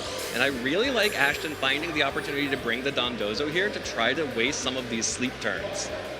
It's been perfect. I mean, sometimes when we get a chance to take a look at a Pokemon that's been put to sleep, oftentimes trainers will opt to leave it on the field, try to wait out those turns of sleep. But I love that Ashton said, you know what? No, I have to really take a step back. I have to make sure that I'm going to be thinking about this fully. And that Rillaboom, that paralysis is paying off in spades right now for Ashton. Yeah, Rillaboom unable to get a fake off out on that turn and will go down thanks to the paralysis. There's the Terra Blast coming out from Volcarona, just trying to get as much damage onto the Rillaboom as possible, but it doesn't really matter because Dondozo has awoken. That Wave Crash will pick up the KO onto Volcarona, a Flame Body, just for good measure at the end of it. And Ashton Cox is back. No passport issues. He is here to compete in the Latin American International Championships and potentially become a 3-time champion of this tournament. That would be incredible. Ashton's LAIC wins would span so many years of competition, and it would be kind of amazing to see him be sort of a bookend to his career. It was 2017, 2019, and now we're competing in the 2024 series. Was 2017 the first year of internationals? I think it was. I don't remember. Don't It was look either at me. 2017 or 2016. Don't at me, but it would be incredible to see from Ashton. And Ashton had kind of an off season in 2024, but he's come out here in Sao Paulo and he looked incredible in that set. That was an extremely fun matchup. I'm so glad we got to see 3 games out of that. Me too. And commiserations to Renzo. This is a player that has been so impressive to watch, especially since winning that Players' Cup. But even before that, being able to win 2 Santiago Regional Championships, being able to come back outside of that, and being able to get the top 4 at the Santiago Regional Championships in 2024, ended up getting a top 8 at the Lima Special event in 2024, and just being able to show up and actually make day 2 of the World Championships in 2023. Like, this is a player that can still go very, very far. This is only 1 loss under his belt, and he still has so much more to show people. Yeah, it's only 1 loss for Renzo. There are still 3 more rounds today. Only needs to win 2 of those to make it into day 2, where we will be continuing the Swiss rounds and a chance to make it into top cut. Both of these players looking, if they play like they played here, I would expect to see both of them in day 2, and I wouldn't be surprised to see both of them in top cut as well. Really fun set there. Yes, it was super fun. And I really just wanted to, it's so cool to be able to see the positional game that happens when it comes down to these 2 types of teams. I know there's some setup on Renzo's side, but you still have to consider the fact that this is still sort of like offensive balance at the end of the day. Yeah. And so there's so many different positioning decisions that come into making sure that you have the right pieces in front of the thing that you want. In game number 2, it was Renzo's positioning of the Rillaboom to be able to deal with it on Dozo. And in game number 3, it was Ashton recognizing my Dondozo is really that important. Even though it gets put to sleep, I have to find a way to preserve it, and the double switch there was perfect. Yeah, Ashton made such good use of all of his resources in that 3rd game. There were so many times where I was like, okay, that Golden Go is probably not going to be super useful, but by switching it out, Ashton maintained options, had plenty of chances to switch other Pokemon in and out as necessary. But that's enough out of me. I only know a fraction of what Ashton Cox knows about this team and about his playstyle and how the tournament has been going. So let's all get educated together. Let's toss it down to the stage to hear directly from Ashton himself. 5, right? Yeah. Cool.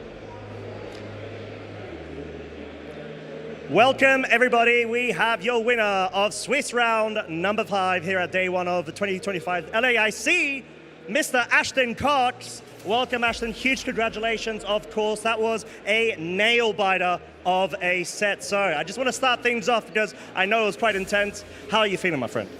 Well, 5-0, very good. I love the new tournament structure we have. That means just 1 more game, and I'm good to go on to tomorrow. Whether I, 1-2, 6-2, that's okay. I'm making it out if I get 1 more. So I feel very good. Obviously, I'm not there yet, but I'm very close. So I'm very happy. Cool, keeping a cool head, love it. I guess then, going to the specifics, obviously there's, first off, your team, which, being able to complement it quite nicely with the composition, you got the different elements to it, must be good. So what's the general thought process that you went through meta-wise coming into this very big tournament? Yeah, so it's very interesting. I think we've seen Como pop up a little bit coming into this event. I've personally been using it for about 2 months, so not that I'm saying I invented that, but I feel like I've been using it and maybe popularizing it. I mean, I didn't invent Como. It's a very obvious strategy. You clanger a soul, you click clanging scales, and you keep clanging. It's great. But I saw that someone was using Electabuzz Como a really long time ago, and I said, hey, I think I can do that better. So I came into this and I said, I'm going to build around Electabuzz Como and we'll work from there. And this team has had so many different variants to it. But I think I finally hit the sweet spot where, as you saw, like game 1, Como almost did it. I think maybe if I won the speed tie, unfortunately, or other things had panned out, it would have worked there. But I still have modes where I can go and just be like, all right, Como is not coming to the table and the team can function without it. So. And I guess we saw that in game 2, right, where you opted not to bring it. So what was your general thought process when you felt like, okay, I've got the advantage of momentum going into game 2, but then obviously Renzo did bring that back quite valiantly. So what was your approach generally with that? Yeah, so it was really an interesting game 2. I don't know what the calculation was on that Dire Claw. I've never seen myself live that, so that was pretty surprising, I'll be honest. But something I typically look out for is teams that are Sneasler and Baxcalibur. They're very weak to Electro Web, make it rain. but he had a King Gambit. He had a King Gambit there, so you can't really be clicking Electro Web for like it doesn't matter. And so I was really afraid of that. But I still knew, okay, if I just click like Protect, Make It Rain, obviously Sneasler can't attack my Gold and Go, and the other options are Dragon and Ice. So I said, okay, I think this is gonna. I think what he's gonna see is that he needed Rillaboom, and that was the problem, is he needed Rillaboom, and that's the only adjustment he's going to make. So I'm going to catch him off guard and bring the adjustment here, and he did. He only brought Rillaboom. So I think I was kind of working through it a little bit there, trying to figure out, does Como ever come back? And the answer was no, but hey, hopefully later today, he'll have his time. And I mean, the fact that you were able to, force the game 3 in terms of like, understanding what you need to try to bring in terms of board, and the fact that obviously we saw Volcarona over on Renzo's side. There was the complication. I think people call it a complication, that being Diaclaw sometimes, with a bit of a sleep situation. So what were your immediate feelings when you first noticed that? Yeah, so it was very interesting. I definitely covered for the switch. I think people see what moves I select, right? So I clicked Yawn. I said, okay, I think I might knock out the Basket Legion with a Make It Rain if he stays in, but if he doesn't, I want to get a Yawn on anybody, and I'll be very happy. And then I saw him go for the flip turn, and I went, yes, I made the right play. And then suddenly I no longer made the right play. It was not happening. And so coming back from that, I think one of the things I realized right away is I was like, oh, shoot, okay, it's over. And then I was like, wait. His Basket Legion doesn't have Aqua Jet. And I said, maybe if I Fire Tower the Rillaboom, it's low enough actually at this point that he has no more options to hit fire. And so it was immediately, I was like, dang, that would have been really cool to have. But then I was like, I think if I catch him with this one next turn, I can close it out. So it worked out in my favor. And it was really close as well.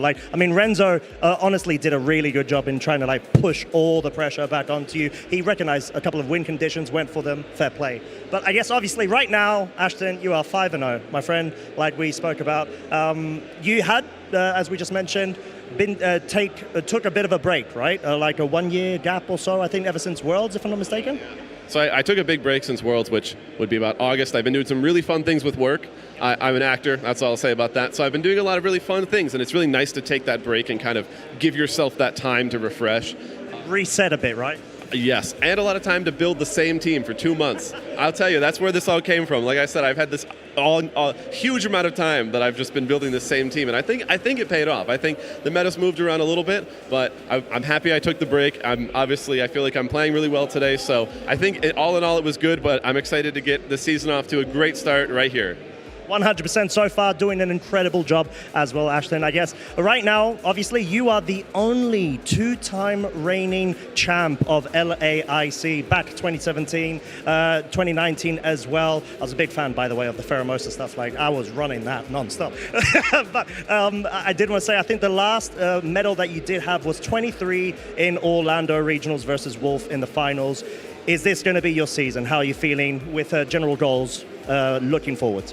Well, a little bit of interesting lore here. So, I am the only 2-time LAIC champion, but there is only one other person to ever have 2 titles at all, and that's Marco, who won here last year. So, I think this is really big for both of us because we could both get 3. I could reclaim the title. Who knows? This could go anywhere. I think the biggest timeline I'm looking out for, I haven't seen how he's doing since 3-0, so I'm really looking out to see how he does.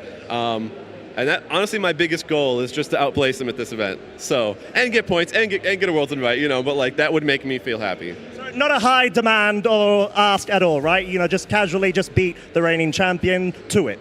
Yeah, I'm trying to work on it. If I get it first, I was the only person with 2 titles for, 4 years. He just got it last year. So I want my spot back. I want to be at the top again. So I'm working on it. You're doing a really good job, Ashton. But it's been a pleasure to be able to have you on show as well with really good build up to why you've got so much experience. You're able to play against Renzo, one of the most prominent LATAM trainers, of course, up and coming for a while.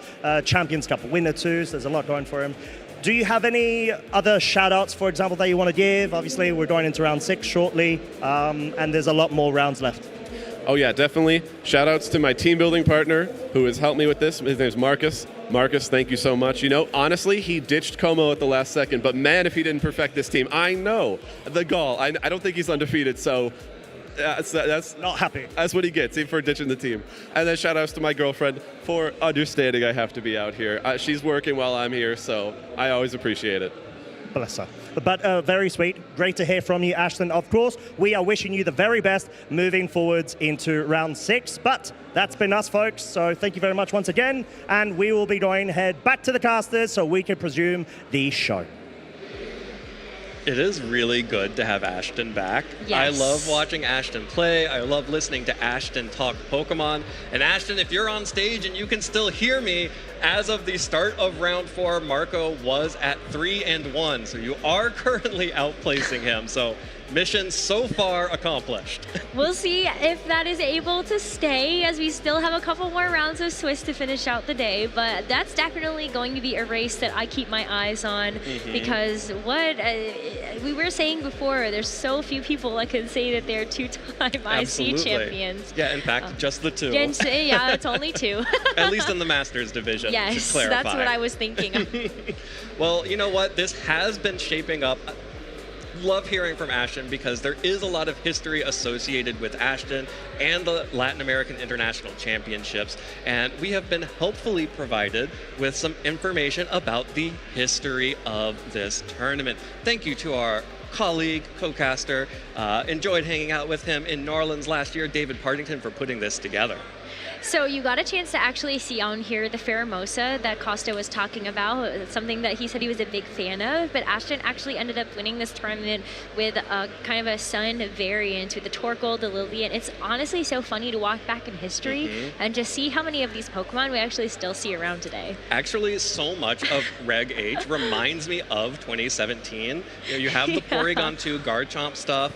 We've seen Alolan Ninetales back out here. Of course, Torkoal is always going to be good while it is the Sunsetter. But yeah, Ashton here taking this Latin American International Championships with that Pheromosa team that made a lifelong fan out of Costa. Yes, it's so incredible to look back at that and realize we also had Z moves in this particular format. And also, for some people that were playing around that time, or maybe you didn't get a chance to, we also had closed team sheets. So you had to guess where the Z moves were. You had to figure out all of this different stuff about these teams. And Ashton was always one of those players that ended up having a really creative take on team building, and you can definitely see that here.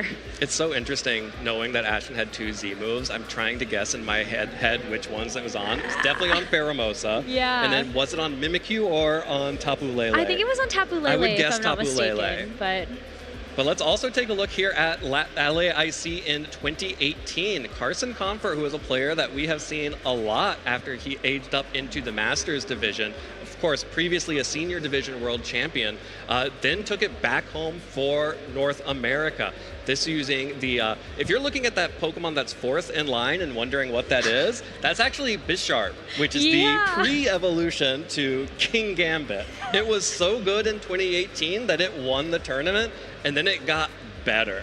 I cannot believe it got better. I could maybe still use Bisharp if you actually give it an Eviolite now, so maybe it's still viable, but I think there are a couple of other Pokemon that you might want in that slot instead. Alberto Lara, though, is also a player that we have seen so much of on the North American streams and beyond. Ended up getting 2nd place at this LAIC in 2018. A lot of familiar faces on here as well. We're still seeing Araquanid and Porygon 2 to this day. It's just kind of a phenomenal to see that. Yeah, and I will say that Alberto is here in Sao Paulo as well, and as of the start of this round was at 3-1.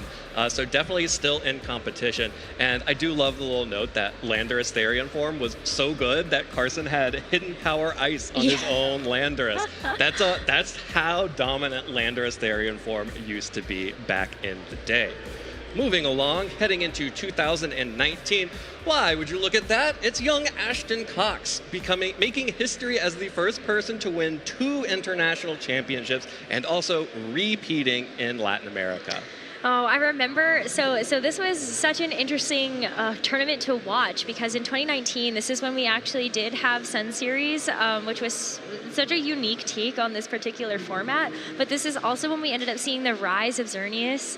Xerneas was everywhere. I have either some fond or bad memories of Xerneas being everywhere. But these are teams that you look at and you could still see as potentially being combinations that you would see in a double restricted format. But Ashton winning with that Xerneas Lunala, and of course having his patented creative picks in the Toxicroak and the Crobat. Yeah, should Xerneas ever be back in the format, I would expect to see variations of this team that Ashton is running, ran in 2019. Important to note that this was when Smeargle was still the most, not the most dominant threat, but I think a lot of VGC players will tell you that this era of Smeargle was maybe the most RNG heavy version of the game, being able to sketch Dark Void. And if you ever gave that Xerneas free turns to set up Geomancies, and Smeargle was great at that, then you were in for a very bad time. I did take a break from playing VGC because in 2016, Smeargle had really started to ramp up with the Dark Void tech, and I said, absolutely not. I'm going to wait, and I'm going to come back in the next era of VGC, which we will see on this next page, and play again. Yeah, 2020, why? It's James Beck improving on his previous performance and becoming a Latin American international champion. This is also, crucially, the first time that a Latin American player made it to the finals of the Latin American International Championships. Javier Valdez from Chile managed to make it into the finals. Unfortunately, was not able to take that win over James. Javier has still gone on to be very successful as a player and now as a tournament organizer in Chile. Yes, I think Javier is also still playing at this particular tournament as well, so we'll have to see how he is doing. But it was incredible to watch James not only get that second place the year prior, but then come in and win the whole thing in that next year. I remember this team like it was yesterday. This Stakataka was such a menace, and I remember seeing a lot of Stakataka mirrors in this particular day and age of VGC, but it was still very fun to be able to watch James actually play around with this Dawn Wings Necrozma, this Groudon. It was a very cool combination of these Pokemon, and to be able to get the win this way. All right, and let's now move on. After 2020, we jump forward to 2024 when Marco Silva is able to break North America's stranglehold on the Latin American International Champion and becomes the first European to win the Latin American International Championships and the second player to have won 2 international championships in the Masters division, of course having previously won the 2020 Oceania International Championships. And of course, Brazil shows up.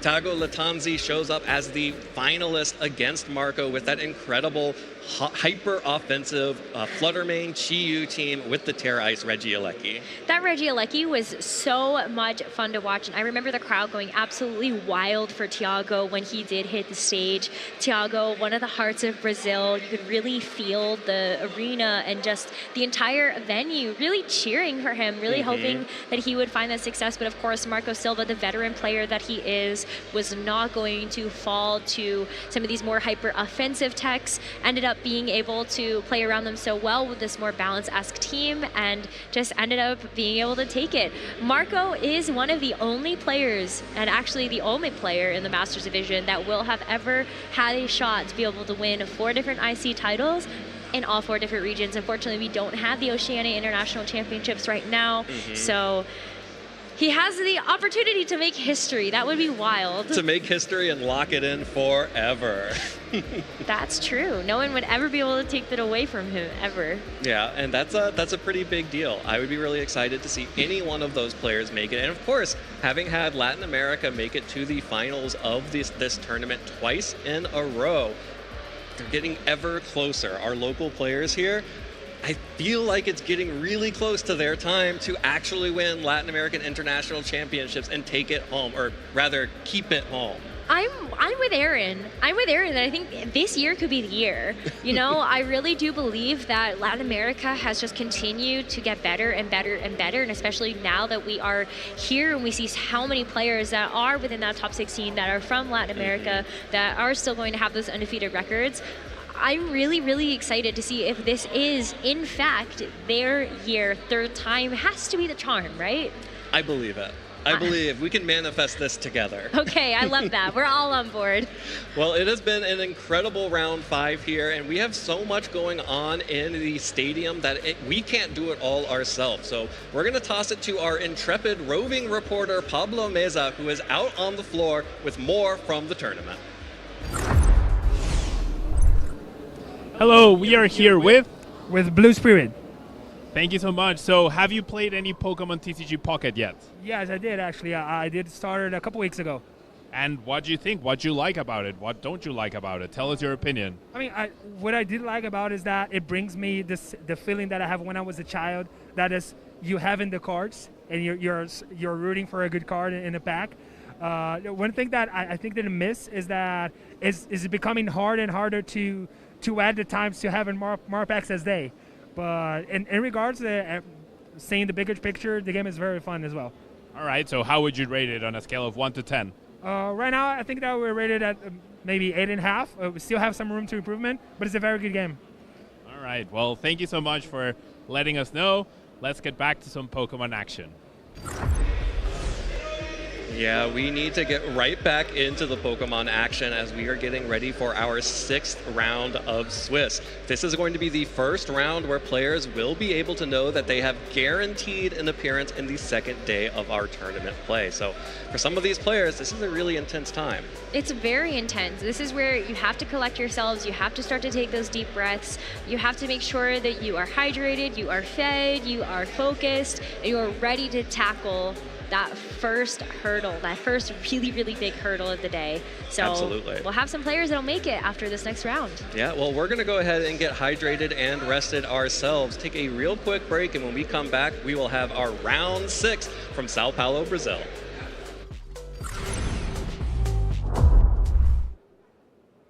Besides checking out all of the action on the main stage for the Pokemon TCG, VGC, Go, and Unite, there's so much more that you can do here at the Expo Center Norte for the Latin American International Championships.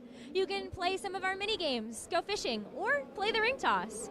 You also have an opportunity to check out how to play the Pokemon TCG for the first time through our First Steps program, where you get a chance to learn the Pokemon TCG hands-on in a family-friendly, fun way. If you want to just take a break, relax, we also have our Pokemon Go lounge area where you get a chance to recharge your phone, recharge your own batteries, and also check out the Pokemon Go action. If you want to try out some of the games on the Nintendo Switch, you can do that also. We have a Pokemon Nintendo Switch area where you can play some of the new games like Detective Pikachu Returns, Pokemon Scarlet and Violet, Pokemon Arceus, as well as a couple of other titles. Also make sure that you check out the merch section because we have a lot of great vendors here so you can get your hands on your favorite merch, your plush, or your cards.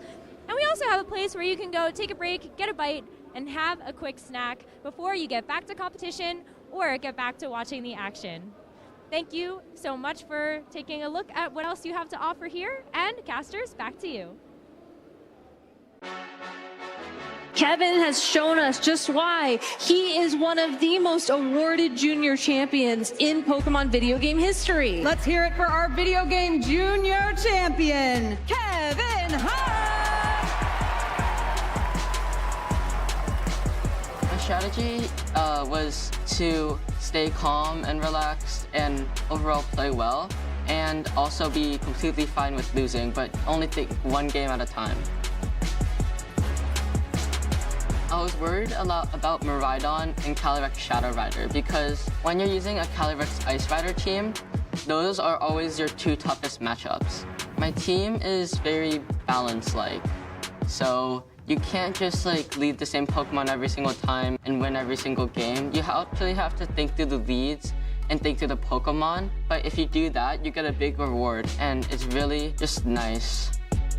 And my MVP would be Calyrex Ice Rider, as it's my restricted and it did the most heavy work. There's no wide guard! Zamazensi didn't click the wide guard, and really boom, takes the whole brunt of that hit. That's gonna be a 1-hit KO and an attack boost for Calyrex. My strategy didn't really change because it got me through day 1, and I thought that if I just kept doing it, it might work. Kevin Hahn, the reigning EUIC and NAIC champion this season. So that would be quite the trifecta if he can cap the season with the Worlds win. My finals was the most difficult match through the entire tournament because being on stage is already stressful enough, but to be down a game right after is even more stressful. And this is not the first time Kevin Hahn has had his back against the wall. Tatsuomi one game away from becoming the Juniors Division World Champion here in Honolulu, but Kevin Hahn, of course, might have something to say about that. My most memorable moment on the stage was taking deep breaths after I lost game 1 and then pulling it back. Take that high horsepower, resisting it, but the critical hit Thunderbolt means Iron Treads can't survive the turn. As soon as one of the last turns in game 3, my Draco Meteor hit the Iron Treads, I knew I had won because it always knocks out, and I have Calyrex Ice Rider to beat the Rillaboom in the back. But with a Calyrex Ice Rider waiting in the wings, will it have enough in the tank to take all 3 of these KOs? That's the forfeit, and Kevin Hahn throughout the season has proved he's the best junior in the world, EUIC champion, LAIC champion, and now world champion in the juniors division for the Pokemon video game.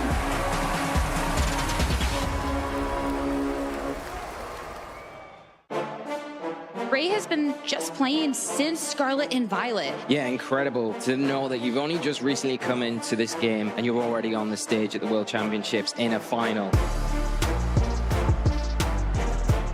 ポケモンで一番楽しいところは構築を組んでいるところと対戦をしているところです。ポケモントレーナーになりたいと思っている人へ、ポケモンはとても楽しいので、ぜひ一歩踏み出してやってほしいと思います。交代を繰り返したり、また対面的に攻撃したり、両方に対応できるようなパーティーを作ることを目標としました。特徴はあまりなく強いポケモンを集めたパーティーですが、一番活躍できたと感じるのはやはり伝説枠のクロバドレックスだと思います。決勝戦の対戦相手が使っていたオーロンゲやキリンリキのようなポケモンは辛いと感じました。 Here is a foul play. It's into the Calyrex. And will it be enough? Of course it'll be enough. Huge knockout for Luke to take a step further in clawing back this match. やはり決勝戦の試合でした。その試合には勝つことができたんですが、運が絡んでしまう対戦になりました。 One match away from becoming the world champion here in Honolulu in the seniors division. 3試合目の初手でミライドンの流星群をワダレックスが避けたところですね。 But a lot of damage into the Miraidon. The follow up, but it's going to be a Draco Meteor miss into the Calyrex. That could have been everything, but instead, Miraidon down on the very first turn in the match. How devastating! Just Thunderbolt into the Burgraph, more than enough to bring Luke down to final Pokemon. And with the Sportive one, and the only move of choice being this foul play, does Luke have enough to close this out? Instead, the forfeit's locked in, and with that, Ray Yamanaka is going to be your Pokemon World Champion here in the Seniors Division. 世界大会を優勝できないと思っていたので、とても驚いているし嬉しいです。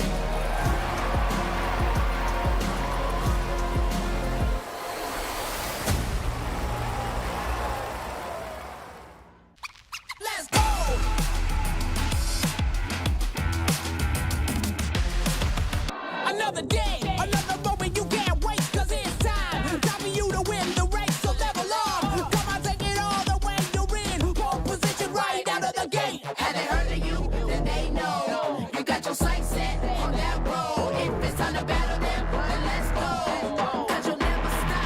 Draco Meteor lands into Iron Treads. It's gonna be taken by Metal. Restart on that UE. He found it. Show him what you got.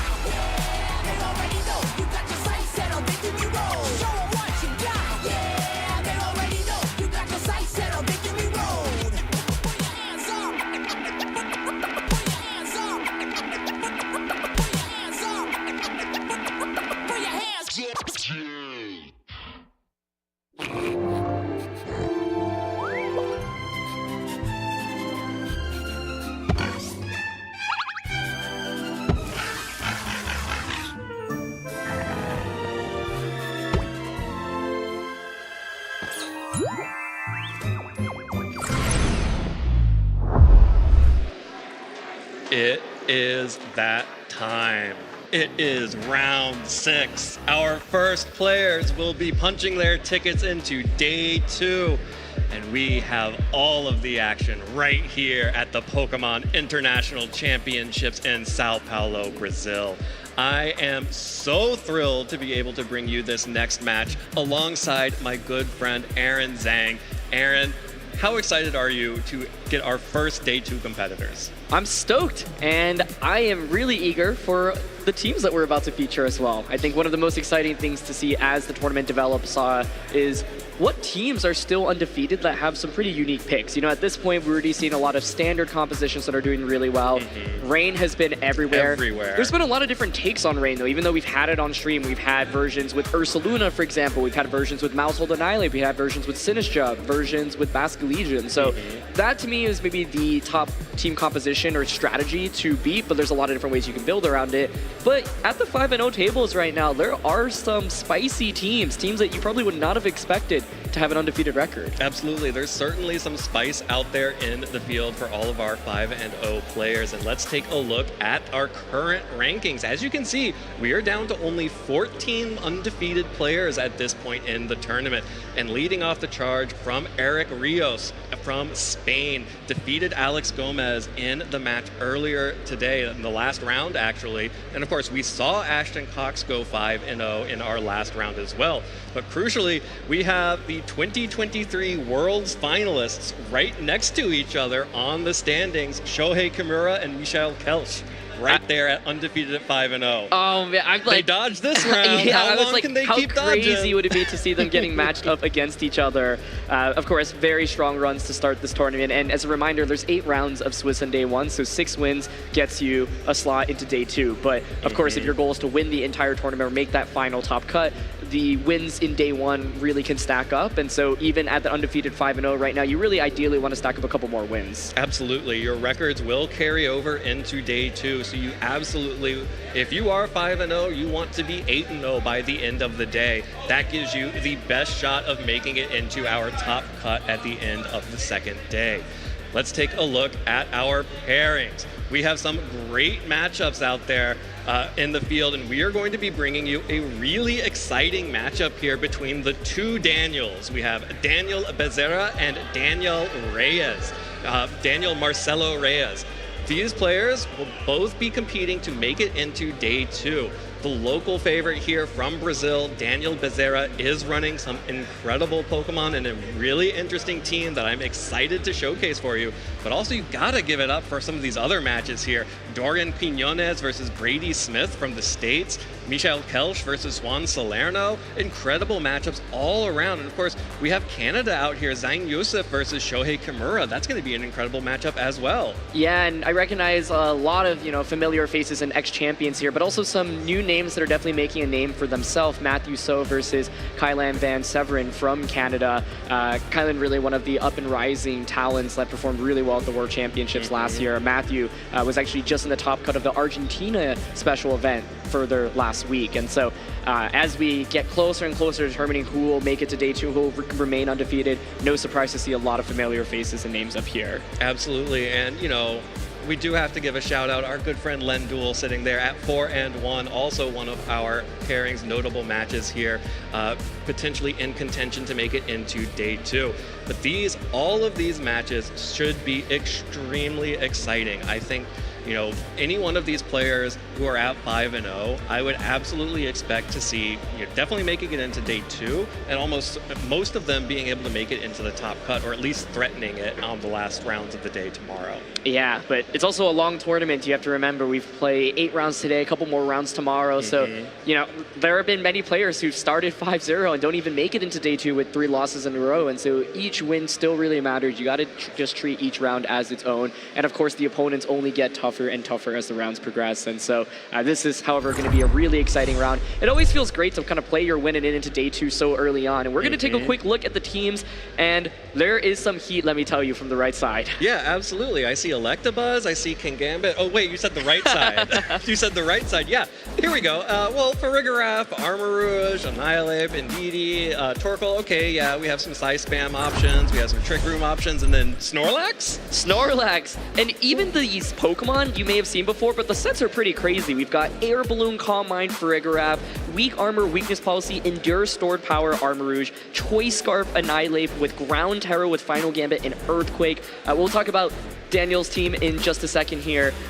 We'll come back to other Daniel's team, but let's go to Daniel Reyes' team for now. Yeah, so Daniel Reyes' team, this is a team that we have seen at least the pieces of sort of mixed and matched over the course of the tournament. It's sort of been shaping up as the team of the tournament. It's that loaded dice Dragonite, the Terra Fairy Volcarona with Quiver Dance and Terra Blast, and then the Electabuzz here. This variant's going to have the Thunderbolt and Taunt instead of the Electro Web and Taunt, or any of the other options. And we have the King Gambit here, that's again the Black Glasses and Swords Dance, and the coaching variant of Sneasler. So this has really emerged as the team for sort of the basic standard team for this tournament. Exactly. There are a couple of things that make this a little bit different from the other variants we've seen, notably Sneasler having Fake Out and coaching, so not running Protect, which a lot of players have been opting for, and Dragonite running the Steel Terra rather than Fairy Terra. But otherwise, I feel like I would call this maybe a Volcarona balanced setup team, and we've seen Volcarona a lot on stream. Even though it's not in the top 12 of the usage rate of this tournament,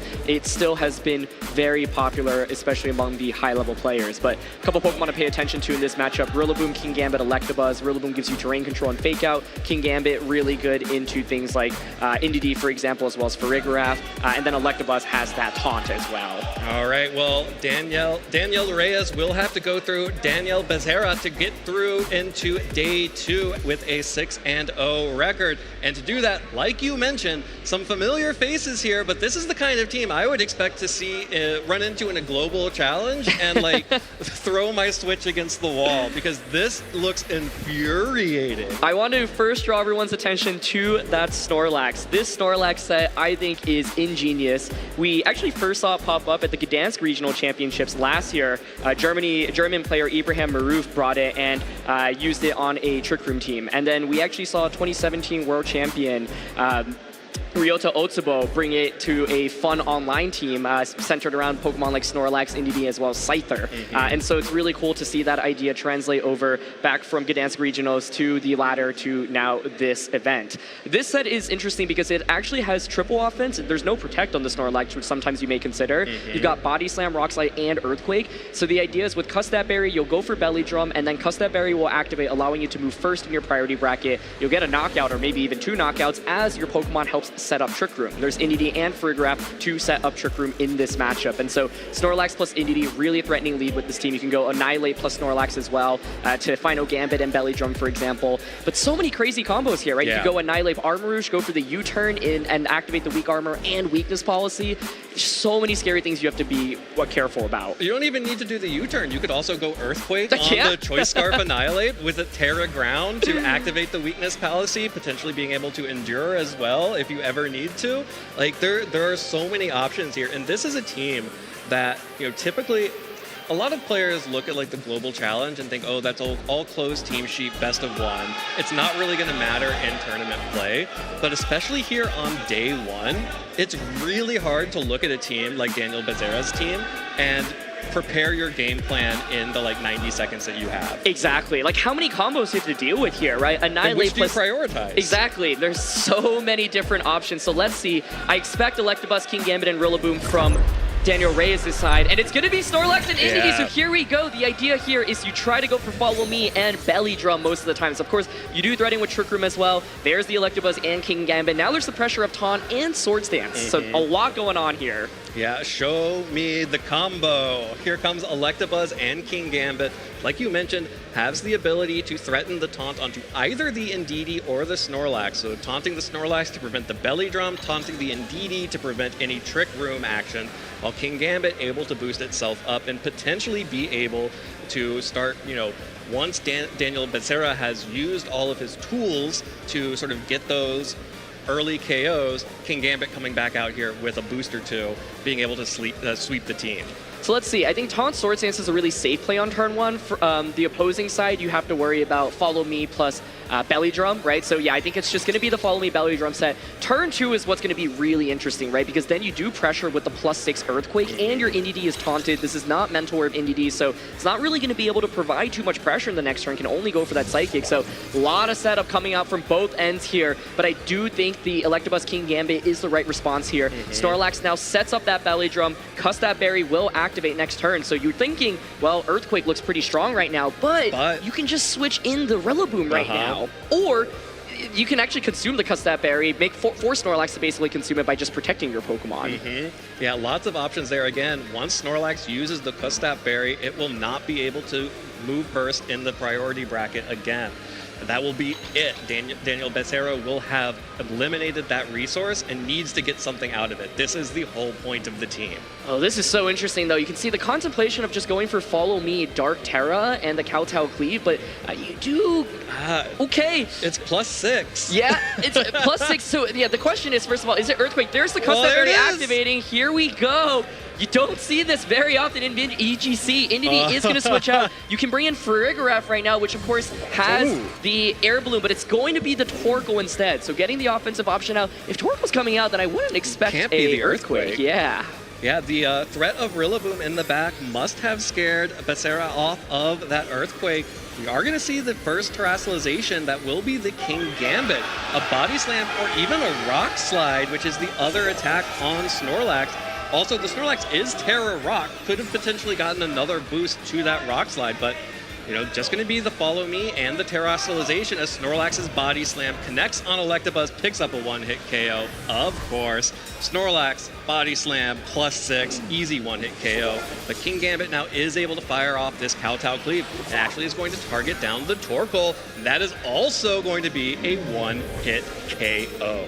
Yeah, I think Daniel Reyes definitely has the advantage right now. You have Rillaboom, as you see, for potential fake-out pressure. So we don't see the Earthquake come out. I was wondering if +6 Earthquake would knock out the King Gambit without the grassy terrain decreasing its damage output. But like you called out, probably worried about Rillaboom switching in, wants to go for Body Slam. But it's not really a great trade here at the end of the day, right? Because Trick Room is not up on the opposing side. The Snorlax cannot protect. Indy comes out. Now you're really vulnerable to just Scale Shot as well as a Kowtow Cleave onto either slot. Yeah. You are vulnerable to it, but now the taunt has worn off of the Indeedee. Does have the option of being able to use Follow Me again, but even more importantly, that Dragonite showing the Haze attack here to be able to remove all those boosts off of Snorlax. Yeah, so it's interesting because King Gambit obviously is boosted, but the idea here is, you know what? I don't really care about Snorlax if it doesn't have that +6 attack. Right. A neutral Snorlax, not nearly as scary, a right? Neutral Snorlax at 50% hit points, not under Trick Room, who cares? Exactly, yeah. And so I think here it makes sense because you still presumably get the knockout onto the Indeedee. Of course, we can see a Terra from the opposing side. It is going to be that Water Terra. But it's going to be Snorlax going for the Terra, okay. We've got Rock Slides incoming. So I think the haste play, works out really well here, right? Because you presumably would just knock out the Indeedee. And the Snorlax is not really going to do that much damage, so going for Follow Me, but the haze covers for this beautifully. Yeah, the haze is a perfect cover for the Follow Me Rock Slide play. That is no longer a +6 Snorlax at half health. It is just at half health and Rock type. Here comes the Kowtow Cleave, a big KO onto that Indeedee. Another one-hit KO coming out from King Gambit. Again, Bisharp received an evolution after previously winning the Latin American International Championships. Here's the Rock Slide. Actually deals a decent amount of damage to the Dragonite through the multi-scale there. Potentially, it does look like another Rock Slide would be enough to pick up the KO on that Dragonite without the multi-scale anymore. But the final Pokemon being Farigiraf means King Gambit just, it's so happy. Yeah, you have to get through a couple of things here, right? Like, Daniel Reyes' team has the taunt from the Electabuzz. King Gambit's such a good offensive option as well. Torkoal was kind of just sacrificed in this game as well. It could have been Farigiraf on the switch in there, but this is the problem when you don't get that Trick Room up. So, Scale Shot's coming out now, but Snorlax just still is not going to be able to do that much damage even if it survives the turn. I think 4 hits might just get it here. It looks close. Yeah. Yeah, that's 4 hits to KO the Snorlax. That means that Snorlax had no chance after the Scale Shot landed. That Pokemon will go down. Just the Farigiraf that only has Psychic and Dazzling Gleam as offensive options. Dazzling Gleam would do good damage into the King Gambit, but it's not even going to get a chance. Here is a third Kowtow Cleave. King Gambit 3 for 3 on Kowtow Cleaves, picking up 1-hit KOs.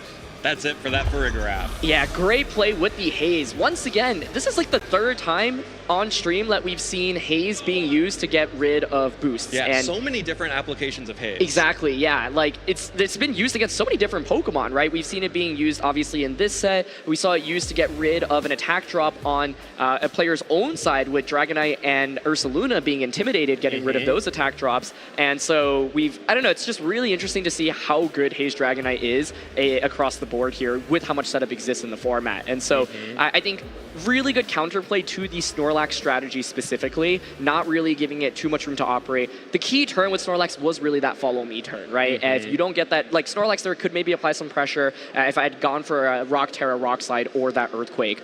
The question is, I mean, King Gambit's honestly a really bulky Pokemon, so maybe even at +6 it can survive, but this turn you see Body Slam knocks out the Electabuzz, but it's not really the trade you want because King Gambit's the main damage dealer. Yeah, King Gambit was dealing all of the damage, and it does feel extremely scary to try to take on that King Gambit.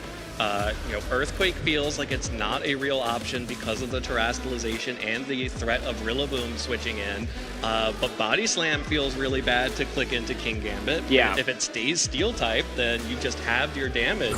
And Rock Slide isn't going to do anything to the Steel type King Gambit either. Yeah, so the question is, if you are expecting the same lead, what do you lead with? And normally, I would not consider leading Torkoal. But Torkoal actually can punish Electabuzz King Gambit really heavily here because your choice specs, you have the Heat Wave immediately. Now, there is that switch in of Dragonite, but you can break multi-scale as it switches in, and nothing else really wants to take a Heat Wave, right?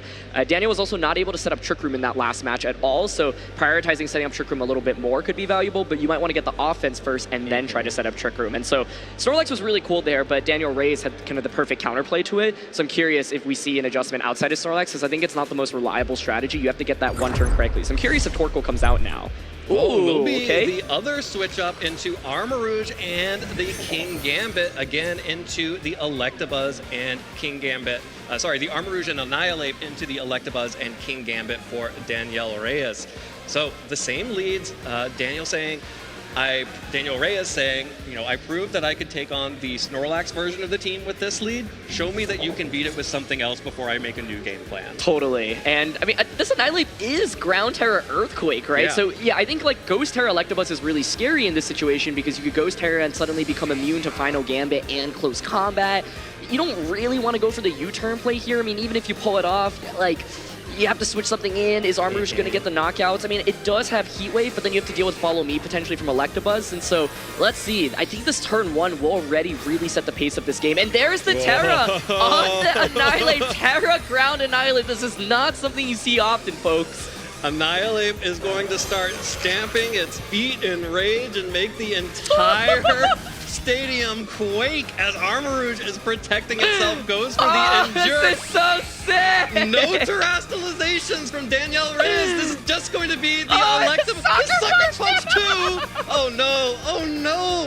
Daniel Becerra has gotten everything that he needed and wanted out of this turn. Earthquake connecting onto both King Gambit and Electabuzz, only dealing just under half to the King Gambit and about 70 damage to the Electabuzz, but will now activate Armarouge's weak armor, will now activate Armarouge's weakness policy, giving it incredible boosts across the board. And now this Annihilate is free to switch out into either the Farigiraf or the Indeedee to stop any priority attacks. Oh yeah, I think Farigiraf here is really just would be a perfect switch in. You block the priority. Indeedee is obviously strong for this turn, but then you have to deal with the Rillaboom coming out afterwards. Critically, this Armarouge does not have Protect, so you have to be careful, right? Because if you manage to Psycho in Rillaboom, you are vulnerable to getting hit by a Fake Out. You can see the Rillaboom pivot right now, and the Dark Terra Sucker Punch, so let's see if this is Farigiraf switching in for the Annihilate slot. It would be absolutely huge. Is it Indeedee or is it Farigiraf? Farigiraf would be perfect here. It is Farigiraf, the absolute ace in the hole here.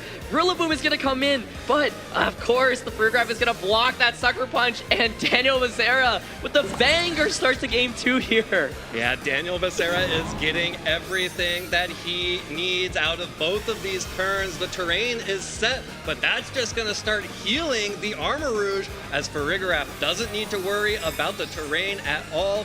Just by virtue of being on the field, the Armor Tail ability will prevent Sucker Punches from coming through from King Gambit.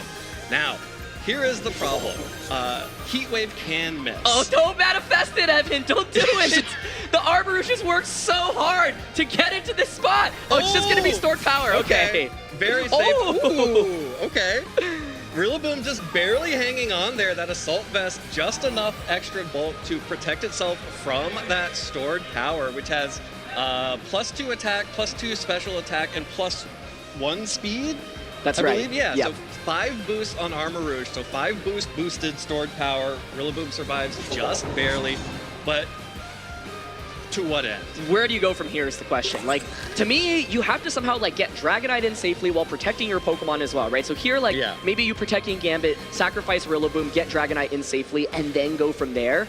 I think like you really don't want to break your multi-scale before you come out. Now this Frigoraph, by the way, it's an interesting set. It's Calm Mind as well, so you can start Calm Minding up. But yeah, Rillaboom's actually going to pivot out here, so the idea might be to just go for a sacrifice here, giving up the Electabuzz. The Electabuzz, probably the least important Pokemon remaining on the field, sitting at just over 50% there. If any Pokemon was going to be sacrificed to this Armarouge, that is most likely the correct one. Here comes the Heat Wave from that Armarouge. Will not do any damage to King Gambit. Will connect onto the Electabuzz. Easy pickup on that Pokemon, as that Pokemon will go down. So Daniel Reyes now has the ability to bring in the Dragonite and potentially Haze, because it does still have the multi-scale up. That's right. What is scary, though, is your King Gambit is still exposed to a +2 Heat Wave, right? So yeah, this is the setup we're talking about. Get Dragonite in safely. The question now is, do you just go for a double protect? I actually think that might be the best bet from this angle. That, or you sacrifice the Rillaboom just to buy time for, King Gambit to come back in and clean up with those Kowtows. Oh, okay, it looks like it's going to be the Scale Shot Hover instead. So I think, yeah, you could decide between Scale Shot. You can't Extreme Speed here, obviously, because Fruit River out. So your main decision is, okay, I can either Scale Shot or go for the Haze. But the Armarouge, of course, does have the speed boost on the opposing side. So your Haze would only go off after Armarouge attacks. So the idea here is, you know what? I'm just going to try to get 2 knockouts. But if Heat Wave knocks out King Gambit, you don't really have that much damage into Farigiraf. So the question I have is, does +2 Heat Wave knock out the King Gambit? Here we go! Oh, it does. Oh, come on, Aaron. What are you talking about? Don't talk nonsense on our stream. King Gambit goes down to that Heat Wave. Will be big damage, big piece off the board. Dragonite's multi-scale has been broken. We'll go ahead and scale shot a couple more Armarouge. Boosts on the way out. This next one probably just KOs, right? Yeah, absolutely. Bye-bye. Bye. Well, Sarah was able to stick around with that Armarouge. Didn't even boosted the stored power even further. Armarouge was so good in this one, though, and I don't want to call the game quite yet, but this Farigiraf alone is already looking pretty scary. You get a single target Dazzling Beam. That does so much into Dragonite. Rillaboom is so low as well, and Daniel still has a 4th hidden Pokemon as well. It is going to actually reveal the Indeedee. So Interesting. I was wondering if maybe you would want to just go into the Annihilate first to not reveal your 4th one immediately, but Indeedee makes a lot of sense, and we're going to see the terrain change right now. Yeah, so now Psychic Terrain on the field. Of course, doesn't actually affect the Farigiraf, but that doesn't matter because it has Armor Tail as well. Kind of a really interesting priority matchup there. Oh man, this was so fun, and this is why you can see Daniel is able to go 5-0 with this team, right? There's so many unique modes, whether you commit to Snorlax Indeedee, whether you commit to the Annihilate plus the Armarouge combo and the Ground Terra Earthquake. Crucial to get that chip damage on a King Gambit as well in turn 1, since there was no Terra on either Electabuzz or the King Gambit. Yeah, extremely important. The Terra there absolutely critical to get as much damage as possible down onto that King Gambit, because by terastallizing into the Dark type, it's not guaranteed that Armarouge would have had the damage even after the weakness policy boost to pick up that KO.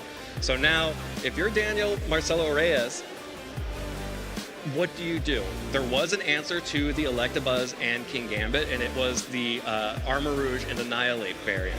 What do you do if you're Daniel Becerra? Yeah. You saw that worked, and your Snorlax mode got stopped hard by the Electabuzz and King Gambit. Yep. But what if Reyes comes up with tries to counter specifically the Annihilate and the Armarouge counter? Then maybe the Snorlax looks good again. Totally, yeah. And I think Snorlax is just so scary because it's like, oh, if I get this one turn right, maybe I've got a shot, but it kind of leans all in.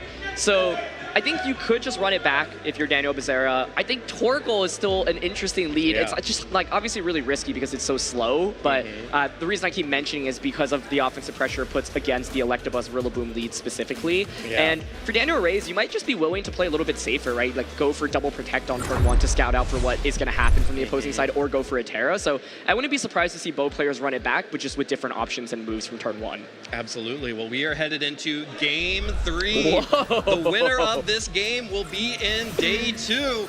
The loser will continue to play in the tournament and potentially make it into Day 2 later on in the game, later on in the day. But here we are in Turn 1. Big change. It's both Farigiraf and Ndidi on the field for Daniel Becerra, and Reyes has the Electabuzz and the King Gambit. So Daniel Becerra has gone all in on Trick Room. This is what you lead when you need to get Trick Room up against Electabuzz. Yeah, and what you really don't want to do if you're Daniel Reyes right now, I think, is actually take a knockout. You do not want to KO the Ndidi. I think Follow Me plus Trick Room here is really safe from the opposing side. Taunt Swords Dance, I think, is the appropriate response here. What you have to be very careful about is Torkoal switching in, right? And so, yeah, like, you could play really risky on this turn 1 and say, you know what, like, I'm just going to hard switch in Torkoal and try to, like, call where Taunt is going, but it's so risky. Taunt plus Trick Room is the safe play here. However, now you have to get your Torkoal in as King Gambit does not take the bait, goes for the Sword Stance. This is a really, really smart play. Yeah, the hard part now for Daniel Becerra is to get that Torkoal in. And it really is going to have to be if Reyes lets him get that Pokemon in.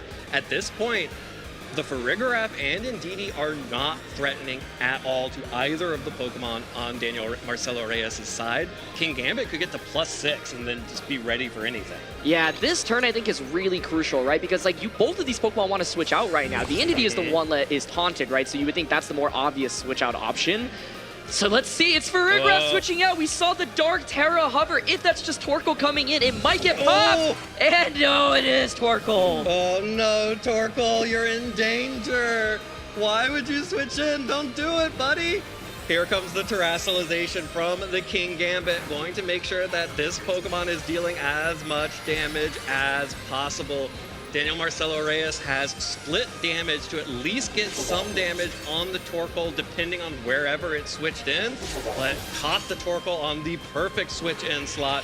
Kowtow Cleave onto Torkoal, one-hit KO once again. And I think this team and this strategy for Game 3 relies very much on Torkoal.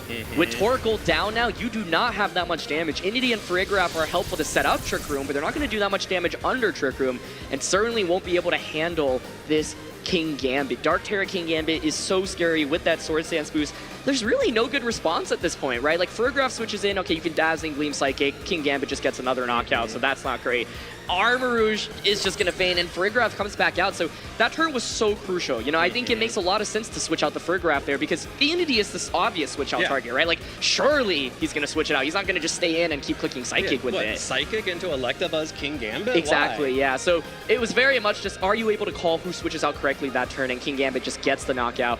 And I think it's really tough for Daniel Becerra to come back in this one now. You just don't have your main offensive option. How do you deal with King Gambit? Yeah, it's going to be really, really tough for Daniel Becerra to get back into this. Snorlax, though, as the fourth Pokemon, there is another offensive threat under Trick Room, but it remains incredibly risky to have to switch in a Pokemon in Trick Room in front of a Swords Dance boosted Terra Dark King Gambit.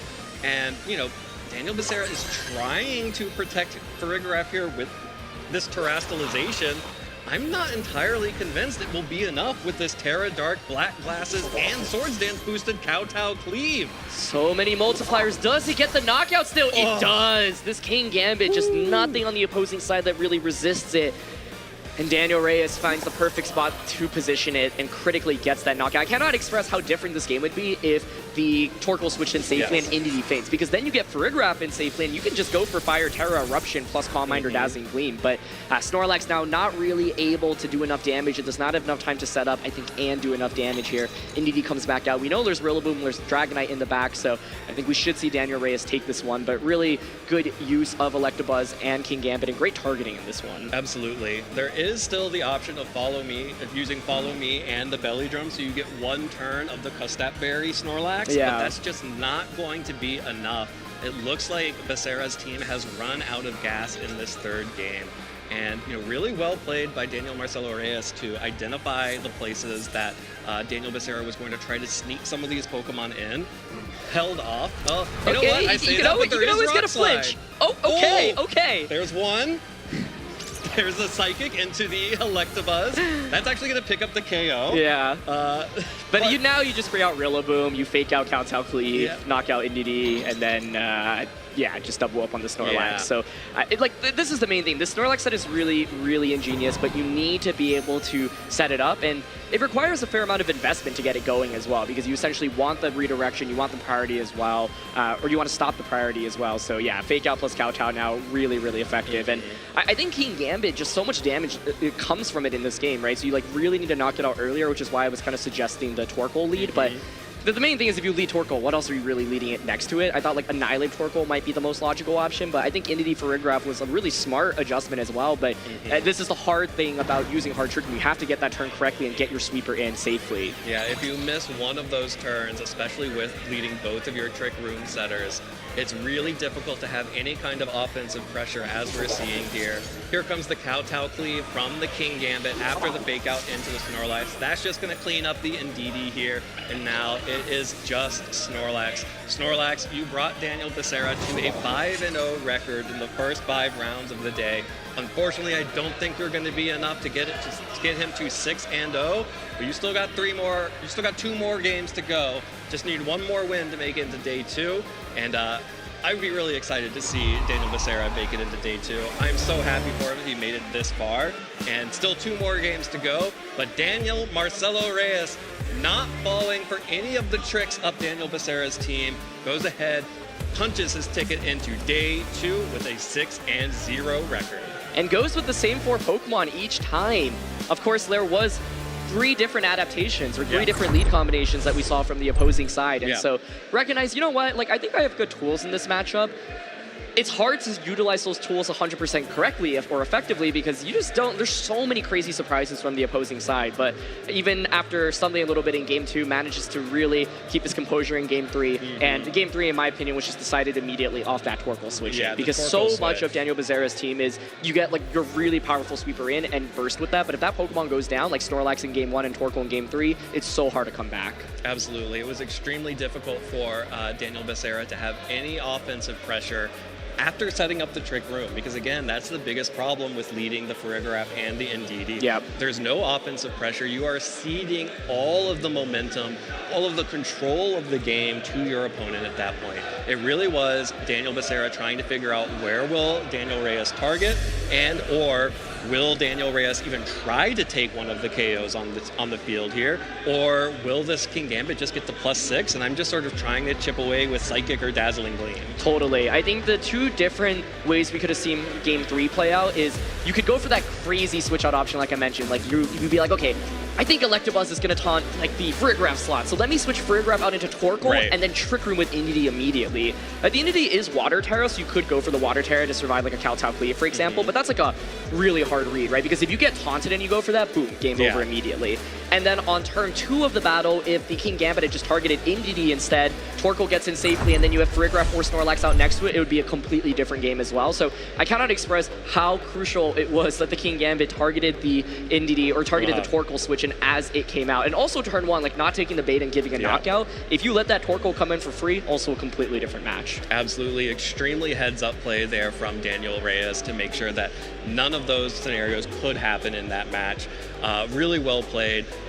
Piloting this team that has shown why it is so effective, and I think we saw a lot of that. I mean, you mentioned there were 3 different adaptations from Daniel Becerra.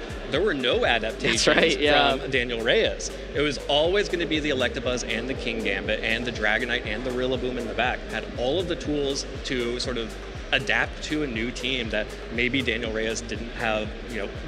I'm willing to bet Daniel Marcelo Reyes had not practiced against that set, against that team. Yeah. Well, let's go ahead and hear from the man himself how Daniel Marcelo Reyes feels after making it into day 2 down on stage.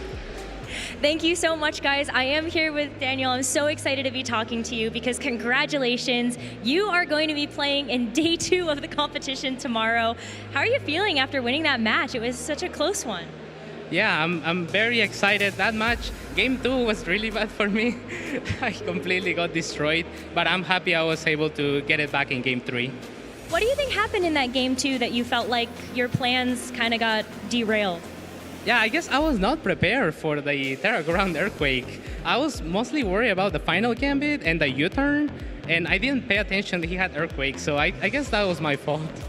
There were so many surprises on that team, though. You had to deal with stored power Armarouge, cussed up various Snorlax. So how did you actually even figure out which 4 Pokemon to bring? Me and my friends figured out a game plan against Heart Trick Room, and I honestly had no idea how to face it, but I knew that Electabuzz had follow me, so at least I could redirect that U-turn or final gambit. And yeah, I mean, I pretty much followed the game plan we had for Heart Trick Room, and it worked out perfectly.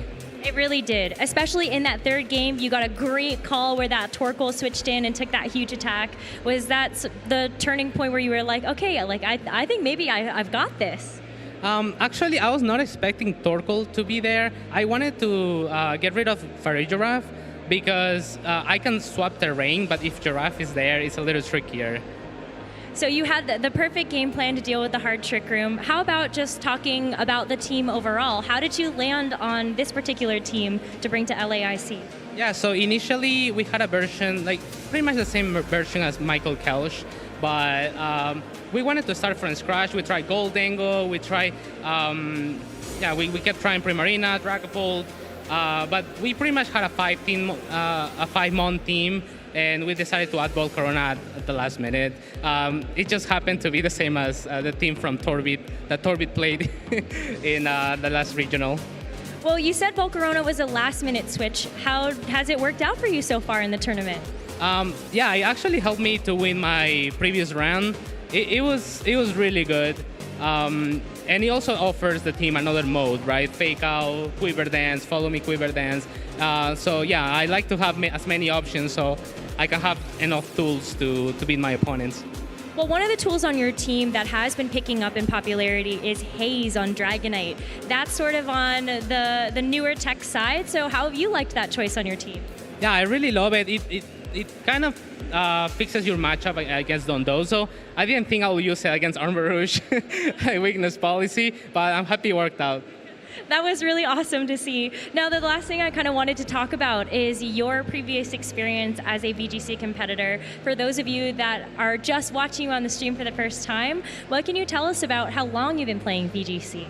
Yeah, I started in Regulation C, and I was not doing that well, but I decided to buy my flight to LAIC last year, and I pretty much picked up a team, and I'm just gonna do my best in this tournament, and let's see what happens after. And happily, I was able to make the top 32 and meet so many more friends, and that helped me to, have more energy to keep going. If I'm not mistaken, it's not just a result at LAIC, though, that you've been able to get. Did you also get top 16 at Orlando, and then you also were able to do top 128 at NAIC? Orlando, I was a little bit devastated because I lost my winning into top 8 to a speed tie from Chiampao's.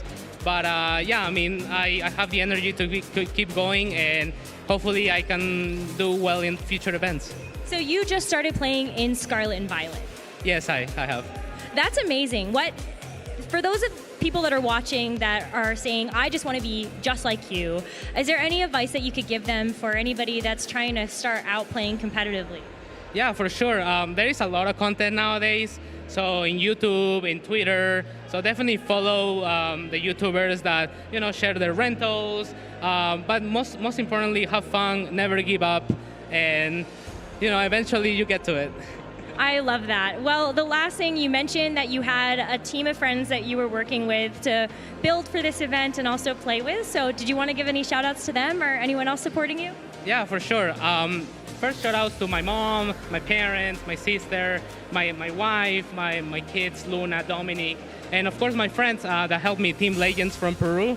Hans, Gonzalo, Renato, Manuel, everybody have been very helpful, and it's really good because we support each other, and when we don't have a good day, because not all tournaments are going to do well, we still support each other and we believe in ourselves. That's amazing. Daniel, thank you so much for your time. Congratulations on the win, and hopefully it's going to be top 32 and beyond this time around. That would be great. All right, casters, back to you. Daniel Marcelo Reyes, you have made it into day 2. And guess who else has made it into day 2? Daniel Marcelo Reyes, you are alongside 2023 World Champion Shohei Kimura. You are surrounded by European Spanish All-Star Eric Rios, and I had one more. And also Team Florida's captain Brady Smith is also in day 2. Those are the names, Daniel, that you are a part of. You are the same as all of them. You will all 4 of you be 6-0 and qualify for day 2. And we That's just exciting. got word, Michael Kelsch also 6-0. So there is still the chance of the World's 2023 finals rematch between him and Shohei. That would be nuts. And yeah. I was really curious what team he was going to roll up to this tournament with. It's just the Dragon Ball balance stuff that he keeps adapting, but he's like probably the best pilot of it in the world. Of course. And so it's awesome to see him roll up to this and continue to show just how masterful he is with that composition, because actually, like, at one point that felt like one of the most popular team compositions, especially coming out of the first EU regionals. Since then, we've seen these newer versions with like Volcarona, like Pre-Marina, everyone started being like, you know, I don't think this Pokemon is real, but I think he still got it. Dondozo's a water type that's been popping up more on these comps. Baxcalibur is something that people have been using, and so yeah, I hope that we get to feature, you know, all of the 6-0 players, but we have multiple players who are just so powerful already advancing to day 2, but they're looking to win this whole thing. Absolutely. And lots of players out here are looking to win this whole thing. That's the point of coming out here when you make day 2 of these players who have made it at 6-0. But there's so much else happening out on the floor that, again, we are just 2 people, Aaron. There is only so much we can do. And of course, also, you know, Rose and Costa are also just 2 people as well. But fortunately, we have the support of our roving reporter, Pablo Meza, who is on the floor right now and has some cool information about this tournament for y'all. Hello, I'm here with Tovar. And we're here to do a Pokemon TCG scavenger hunt. So I'm going to ask Eduardo to show us some specific Pokemon cards. Now, Eduardo, do you have a Fire-type Pokemon card with you? I do. I should have one. Should be over here. I do have a Charmander. All right. Now, do you have a Dragon-type Pokemon card with you? I don't think so, because Charizard's not a dragon, so no, I'm going to have to say no. All right, so then do you have a colorless type Pokemon with you? I do have a Shiny Pidgeot EX. All right, well, you got 2 out of 3, so I think you've earned your pack. Congratulations, yeah? Let's open it. All right, thank you very much. Can you hold this? Should I open it or should I keep it sealed? There we go.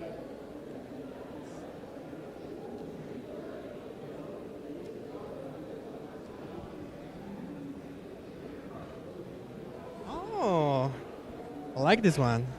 All right, nice color in Articuno. Well, thank you so much, Eduardo, for playing. Yeah, we'll get back to some Pokemon action. Ooh, look at that pretty Articuno card. I miss Galarian Articuno. It was one of those Pokemon where, when it was introduced, Galarian Moltres kind of stole all the attention, I feel like. But the Articuno definitely has some niche use cases, really cool ability. But it took Jamie Boyd to make that's it work. That's right, yeah. I don't think we'll see it for a while, though, unfortunately. Not that good for when Reg G comes back. Yeah, when the real legends come back out to play. And if you enjoyed that pack opening, make sure that you are following the Twitch channel so you can be part of the Guinness World Record 24-hour live TCG unboxing that I believe is on Thursday. That's right. But if you also want goodies for yourself, those of you who are watching at home or here in the studio, of course, got to be the Pelipper, Patrick Connors 2024 NAIC winning Shiny Pelipper. Use that code WIDEGUARD, LAIC 25. Of course, as always, the eyes are ones. You gotta get this one because Pelipper's really good in this format, and guess what? When we go back to Reg G, it's still gonna be really good. Maybe better? That's the format that Patrick won LAIC or NAIC with last year, and so don't miss out on this one. It is such a good, valuable Pokemon. Yeah, I really hope, and I expect many of our competitors to bring Patrick Connor's Pelipper to the second run of Rank G for the rest of the season. If you aren't, you're a fraud. Do you think, gotta bring it. Patrick's going to download it and then use it over the original Pelipper that won NAIC? No, Okay. only Patrick Connors is allowed to use the regular Pelipper. Fair enough, fair enough. Well, let's take a look at some of the other distributions that we have available for you. All of our friends watching over on twitch.tv/Pokemon TCG are celebrating the 2025 Pokemon Latin American International Championships with this redemption code for a Pikachu EX, the Stellar Pikachu here. Again, LAIC 25 Top AZ Bolt, aka LAIC 25 Topaz Bolt. And again, the eyes are eyes for Pokemon TCG Live. That's right. And what cool artwork. Every time I see this one, man, It's really cool. I love this artwork. I love all of the Stellars in the TCG, and being able to play Pocket now, getting to see some of the arts. I can't wait for some of these to show up as well. Let's take a look at our friends over at Pokemon Go. Yes, they are celebrating with Feraligatr and additional Twitch drops. So if you are watching our friends over at the Pokemon Go stream, twitch.tv/Pokemon Go, make sure that you are connected, watching, and earning your Twitch drops there so you too can have Feraligatr on your team. Do you remember the last time we've seen Feraligatr on a VGC stream? I can't think of it. Never. I literally cannot think of it. I don't think I've seen this Pokemon since like Gen 2. Yes, yeah. And it was not common. Nope. Maybe Pokemon Coliseum? Probably Coliseum. Yeah. But yeah, Pokemon Go. If you're out there listening, buff the Gen 2 starters. Do something for them, please. Hisuian Typhlosion actually was... Hisuian Typhlosion works. But yeah, so give them another form, make them a little stronger. Like, Feraligatr and Meganium were out there just shedding a tear, watching Typhlosion get this brand new form, come out and fire Terra and Eruption everyone. Yeah, I'm such a Chikorita boy, and then Meganium, That's right. just like, what am I doing here? Why are we like this? Buff the Gen 2 star. Please, Gen 2 please. Pokemon. Someone out there, I know you're listening. They got Shadow Feraligatr over at Pokemon Go. Give us Shadow Feraligatr. I bet that would be good. I agree. And maybe like buff Empoleon and Torterra and Infernape just a little. I get the Gen 2 ones need to be buffed a little bit more. But Empoleon's fine. Okay. It's a world champion. That's true, but it's also a world champion from 15 years ago, Evan. Well, I mean, when was the last time you were a world champion? Never. Like, that's fair. That's fair. You're right. Well, make sure that you are all also following our Brazilian friends on Instagram.com/Pokemon Brazil so you can see all of the action from the local community here in our host country of Brazil. It's been incredible to be walking around and hanging out in Sao Paulo here, seeing the sights, seeing the city. Aaron went for a run in one of the beautiful parks here the first day he got in. Amazing. I slept 2 hours on a plane and then was just trying to survive, and Aaron's like, I'm going to go for a jog. Don't worry about it. And then we ate lots of great Brazilian meats afterwards. It was absolutely delicious. Yeah, it worked out for everyone, I think. I love coming to LAIC because I think the fans here are just so passionate, and you know, they're often not able to get the opportunity to travel to, for example, the NA events or the EU events, and it's so cool to be able to meet so much of the local community here. You can just feel so much passion, so much love, and I gotta say, I think I'm rooting for LATAM to take this one because it's always been NA or EU coming over, invading, taking home the title, but I think this is the year, Evan. Yeah, two finals appearances in a row. It's time to upgrade to a championship, That's and I right. believe. But if a Latin American player does not win the Latin American International Championships, there will still be additional opportunities to win an international championship in this season. Of course, the next opportunity will be over in Europe in February. That will be February 21st through the 23rd. And then, of course, we will be back in North America on June 13th through 15th of the next year as well. Of course, all of that culminating in the World Championships in mid-August, August 15th through 17th, 2025. And we do have a Latin American player who has won the World Championships, of course, Paul Ruiz, who we saw earlier. So it's time to get an international championships on top of that. Absolutely. And the EU IC this year is going to be a lot earlier than before. Historically, we would have it in April. And so now there's actually less of a gap between the LATAM IC as well as EU IC. And so it'll be exciting. You know, these really high-stake tournaments, there's so much on the line here, bigger and better pricing than, of course, the regional championships, and you get so much of the local competition coming out. You know, Paul was saying, hey, I haven't had the chance to really compete this season. This event is really, really important to me. And, you know, this is the event that really can make or break a lot of players' seasons if you're not able to go to a lot of events. Absolutely. Well, and making your season in not small part the prizing. Being able to get $2,000 for making it into the top 32 of the international championships, all the way up to $15,000 for the win in the Masters division. That on top of the championship points you receive towards your Worlds qualification. And again, the new change this season, that top 4 players at the international championships will get an auto qualification to the World Championships.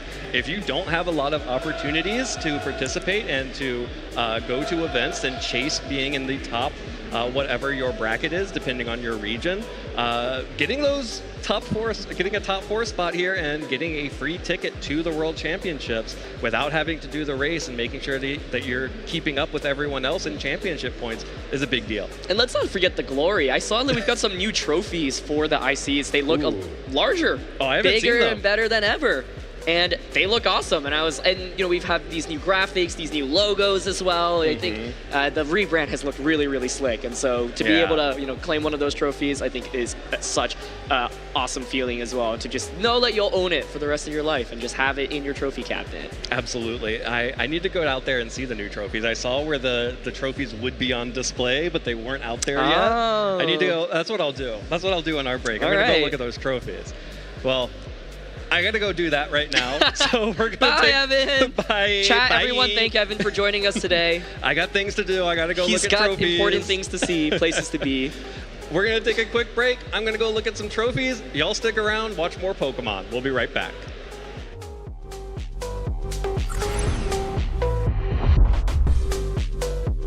Hello, I'm here with João. João, do you play Pokemon TCG Pocket? Oh yeah, I'm really loving the game. All right, so tell us a little bit about your TCG Pocket experience so far. Oh, it's a very amazing game. Like I started on the launching day and I still play it every single time because it's so fun. Like to open the package, organize your binder because it's the real experience of on the physical TCG and now online because you can organize your binder, open package. It's so amazing. In the battle, it's amazing. I mean, you look very excited when you're talking about TCG Pocket. I'm glad you like it. Yeah, I really loving the game. All right, well, there you have it. Lots of people getting to experience Pokemon TCG Pocket. They're loving it, and they're everywhere. Yeah. Let's get back to some Pokemon action.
One thing I would tell a new player before they do their first tournament is to watch previous tournaments.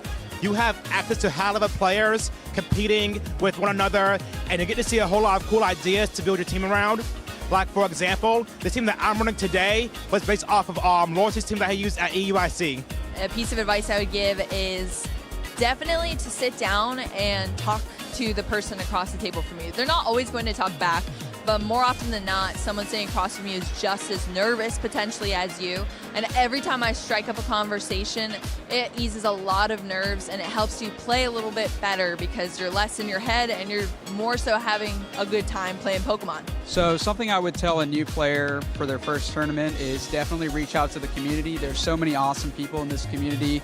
I definitely wouldn't be here if it wasn't for the awesome community. So I definitely say to talk to some friends, make some friends, you know, kind of enjoy yourself, learn from them. A lot of people in the community love to help. So that would be my top advice. What I would tell a new player at their first regional is just try your best to have fun, stay as positive as you possibly can. Even if you lose your first match, first 2 matches, feel like you want to drop, there's side events, but you practice for this, just do your best to have fun. One thing I would tell a new player who's coming to their first tournament is to bring a team that they're comfortable with. Knowing your Pokemon, how all the matchups play out, goes a long way.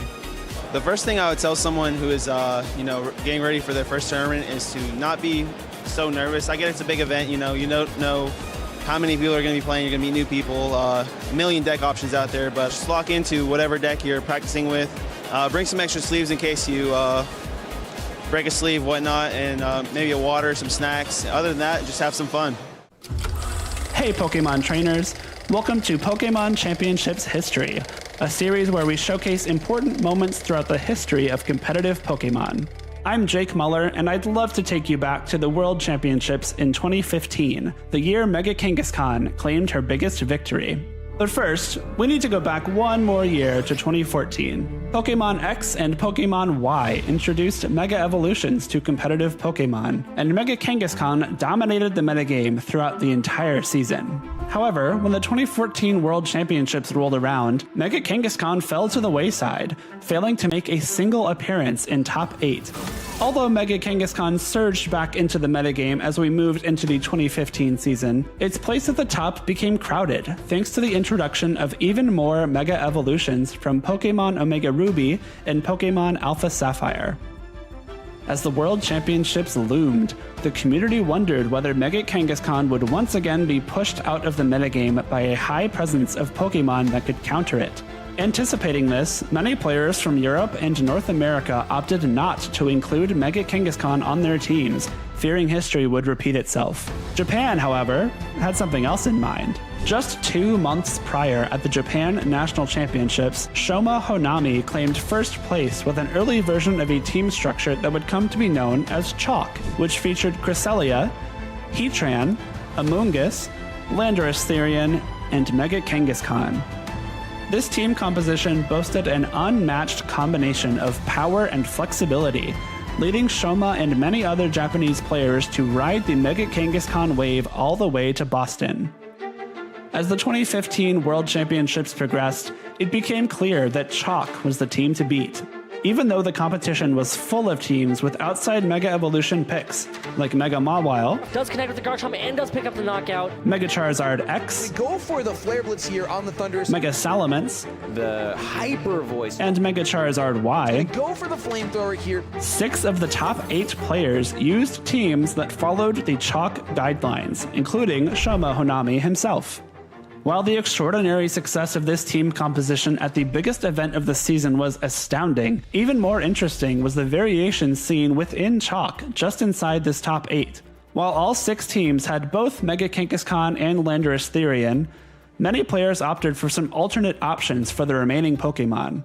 Heatran was substituted for a different Fire-type Pokemon on 2 occasions, with one player using Entei and one choosing Volcarona. The 6th Pokemon on the team ranged from Thundurus to Aegislash to Tyranitar to Scrafty. Sylveon made an appearance in place of Cresselia in one instance, and one player even gave up Amoonguss to run both Aegislash and Thundurus. The 2 teams in top 8 at the World Championships that did not make use of Mega Kangaskhan were both defeated in the quarterfinals, meaning that Mega Kangaskhan was guaranteed to have her day in the sun. Players shake hands, knowing that the game is over. Rotom Wash falls, and the crowd reacts, ladies and gentlemen. Yosuke advancing, we've seen him. This is the 2nd time on stream, playing incredibly well. After taking down Naoto Mizobushi in top 4, Shoma Honami would be met in the finals by fellow Japanese player Hideyuki Taida, whose Volcarona set him apart from the rest of the field.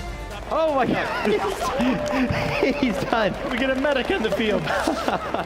The championship match was a back-and-forth affair. Shoma won Game 1 thanks to consistent damage output from his Landorus Therian and clever use of disruptive attacks like Thunderwave and Swagger. And here we go. Will it be able to hit through confusion is the question. No, it hits itself. Huge. Shoma very excited. But Hideyuki turned the tides and even the score at 1 game all after his Pokemon broke through confusion on crucial turns. A lot on the line for these two trainers. Almost $20,000 in prizing here as it hits through with a big Shadow Sneak, and I think that will pick up the feint here on the Thunderous. It is definitely at this point looking like Hideyuki's taking it to a Game 3.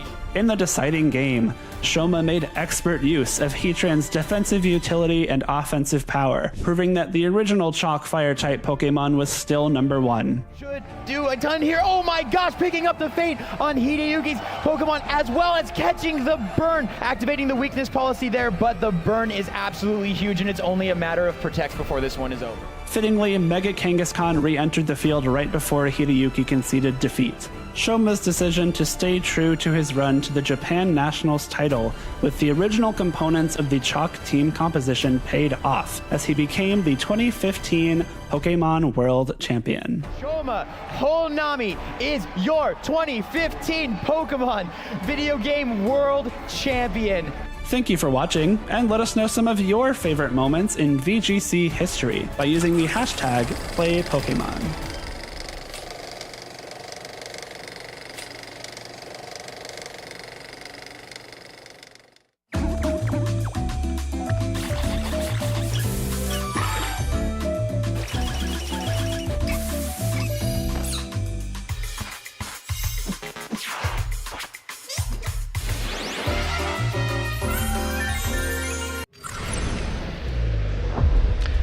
And we are back, everybody, for the continuation of day 1 here in Sao Paulo, Brazil, for the 2025 Latin America International Championships. I am Costa Dimos, joined by Aaron Cybertron Zhang, here for what will be the penultimate round of today, round 7, and my lord, have we been treated with an amazing array of matches today. It's definitely been a lot of fun, but there's still 2 more rounds, and these are the really high pressure ones, right? Especially for those players at 5-1, you can taste day 2. You're just 1 game away. You need to win 1 of your next 2, but these opponents are going to be really, really tough. Of course, there are a couple players that have already punched their way into day 2 with the 6-0 record, and a lot of top names among that field. Oh, 100%. I think we've got a vast array of them too, and it's been quite difficult to actually try to pick one of these matches if you can and had a favor for, because there's just too many of them, and they're actually really high profile at that. And we've got quite a few teams that have emerged, but something noteworthy, of course, and I think we've already mentioned it, Aaron, reign supreme, quite literally. It's like, is it trying to tell us something?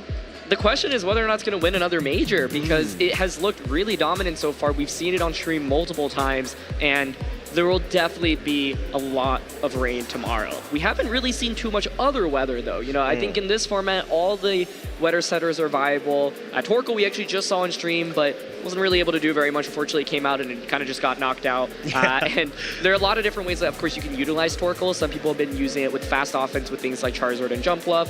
Other players have opted for slower options on a Heart Trick Room team, for example. Sand is something that won a regional championship, but I really haven't seen Tyranitar plus Excadrill, and I can't even recall if we've seen Tyranitar today on stream. I don't think so. We have. No, I think you're right. And obviously you'd think that, well, it's quite well placed with the Assault Vest, and obviously you've got the interaction of Terra Flying right next to the accompanying Excadrill, EQs and stuff like that. But yeah, you're completely right. We haven't seen a Alolan Ninetales that we've been trying to hype up as well. So maybe a bit of a hint once again to the weather.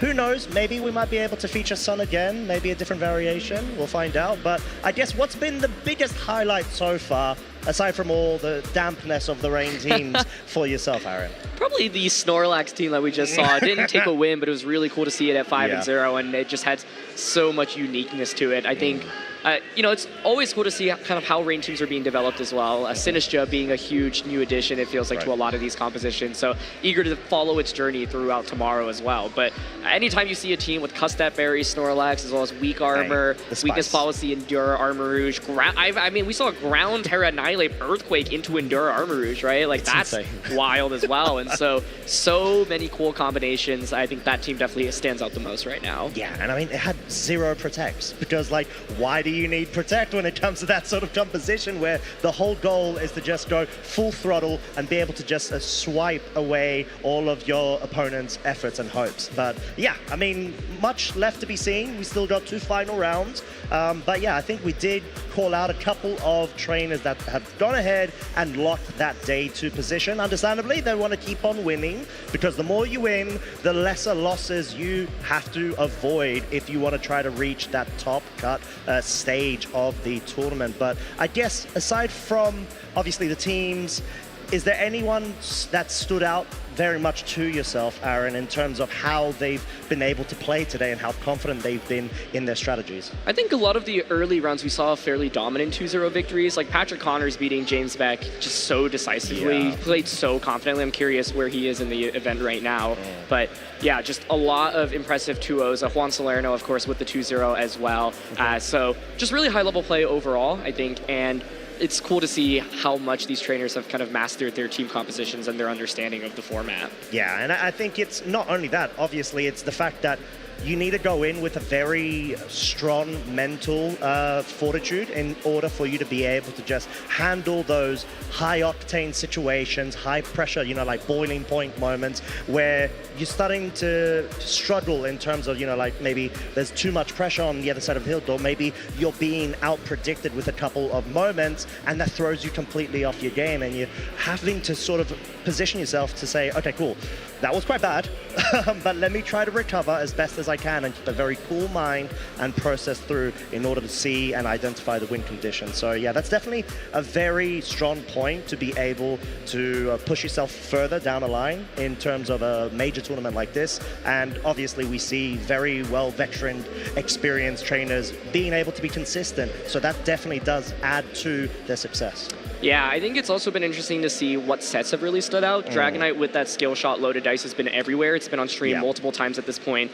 I think maybe the most fascinating thing from the stream games we've seen is so many different uses of haze. Kind of harped on this a bunch already, but normally the Dragonites, like Harry Hayes, use it for the Dondozo matchup, can't have niche use cases, but feels like it's been very relevant to stop a lot of setup. And the Dragonite is like strong enough even without Haze, but yeah, being able to get rid of big stat boosts. We saw it haze away a +6 Belly Drum Snorlax. We've seen King Gambit's boost evaporated. We've seen it to get rid of your own Intimidate or getting intimidated on your own side. And so Dragonite's definitely been a standout pick for me in this event, and it's been really impressive to see how well it's done. I'm wondering where Ursaluna Blood Moon is, because that was a Pokemon that I had really on my radar coming into this one. And there are many that are in the top tables right now. We just haven't featured it yet, but I think that is definitely a Pokemon I expected to have a huge surge in terms of usage rate coming into this. Volcarona is really interesting because based on the usage rates, it felt like it kind of fell off, but we've seen it win multiple times on stream, and so even though it's not maybe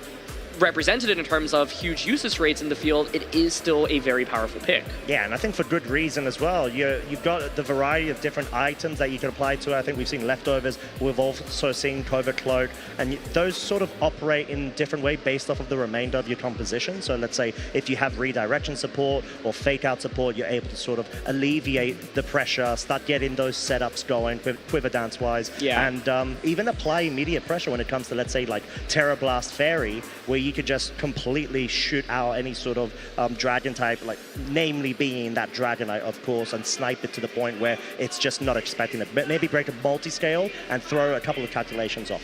Absolutely. I was kind of curious if we'd see newer adaptations to some of these Pokemon. Turns out the answer is nope. 15 broke, no need to fix it. The Dragonite, we did see a variant with Tailwind instead of Extreme Speed. The Tailwind wasn't actually clicked, but that was one of the adaptations I expected to see a little bit more of coming into this event. So it does exist, but it seems like people are still more comfortable going with the standard sets. Volcarona very much right now, it feels like the standard is Heat Wave, Quiver Dance, Protect, as well as that Terra Blast with Fairy Terra. And so curious which other high-level players might be deviating from it. But these were sets that were already popular coming into this tournament and have done quite well so far. Yeah, exactly. But of course, we're going to have to find out more and take a bit of a look over at the standings, the current situation with all of these trainers. We've got the undefeateds, mainly on the left-hand side here. Eric Rios, Ashton Cox, Shohei Kimura, of course, previous world champion 2023 in Japan, Killen Van Severen, Brady Smith, Daniel Reyes, as we just did feature right before, and Michael Kelsch, world's finalist. My lord, we were really praying for that Shohei Michael matchup, weren't we? We might still get it at some point, but that is one stacked list of undefeated players, all of them certainly good enough to take home this entire tournament. Multiple ex-regional and international champions along the mix there, and we've got a deep 5-1 pull as well with we saw Renzo play on stream against Ashton. He is 5-1, so one game away, of course, winning one of the Players' Cups. We've got Eduardo Cunha, our 2022 world champion, in the mix as well. Giovanni Costa, who's won a regional championship as well, so it's a deep field. Yeah, it most definitely is, but let's find out how they are going to match up in terms of round 7. Ooh, and we've got our confirmed stream match. It's going to be Javier Ponce versus Marco Chiamanta Caludura Silva, who is, of course, the reigning Latin America International Champion from the previous season. We've been asking for weather and sun specifically, and Marco just finished second place at the Gdansk Regional Championships a couple of weekends ago with this brand new Charizard, Jumpluff, Ursaluna Sun team that had popped up, very much popularized over in Japan. Marco was one of the first non-Japanese players I saw to use his composition. He used it in the Grand Challenge to really good success, and then second at Regionals, almost won Regionals. I think he was one very unlucky turn away from just winning outright in Game 2. Definitely one of the premier pilots of this composition right now.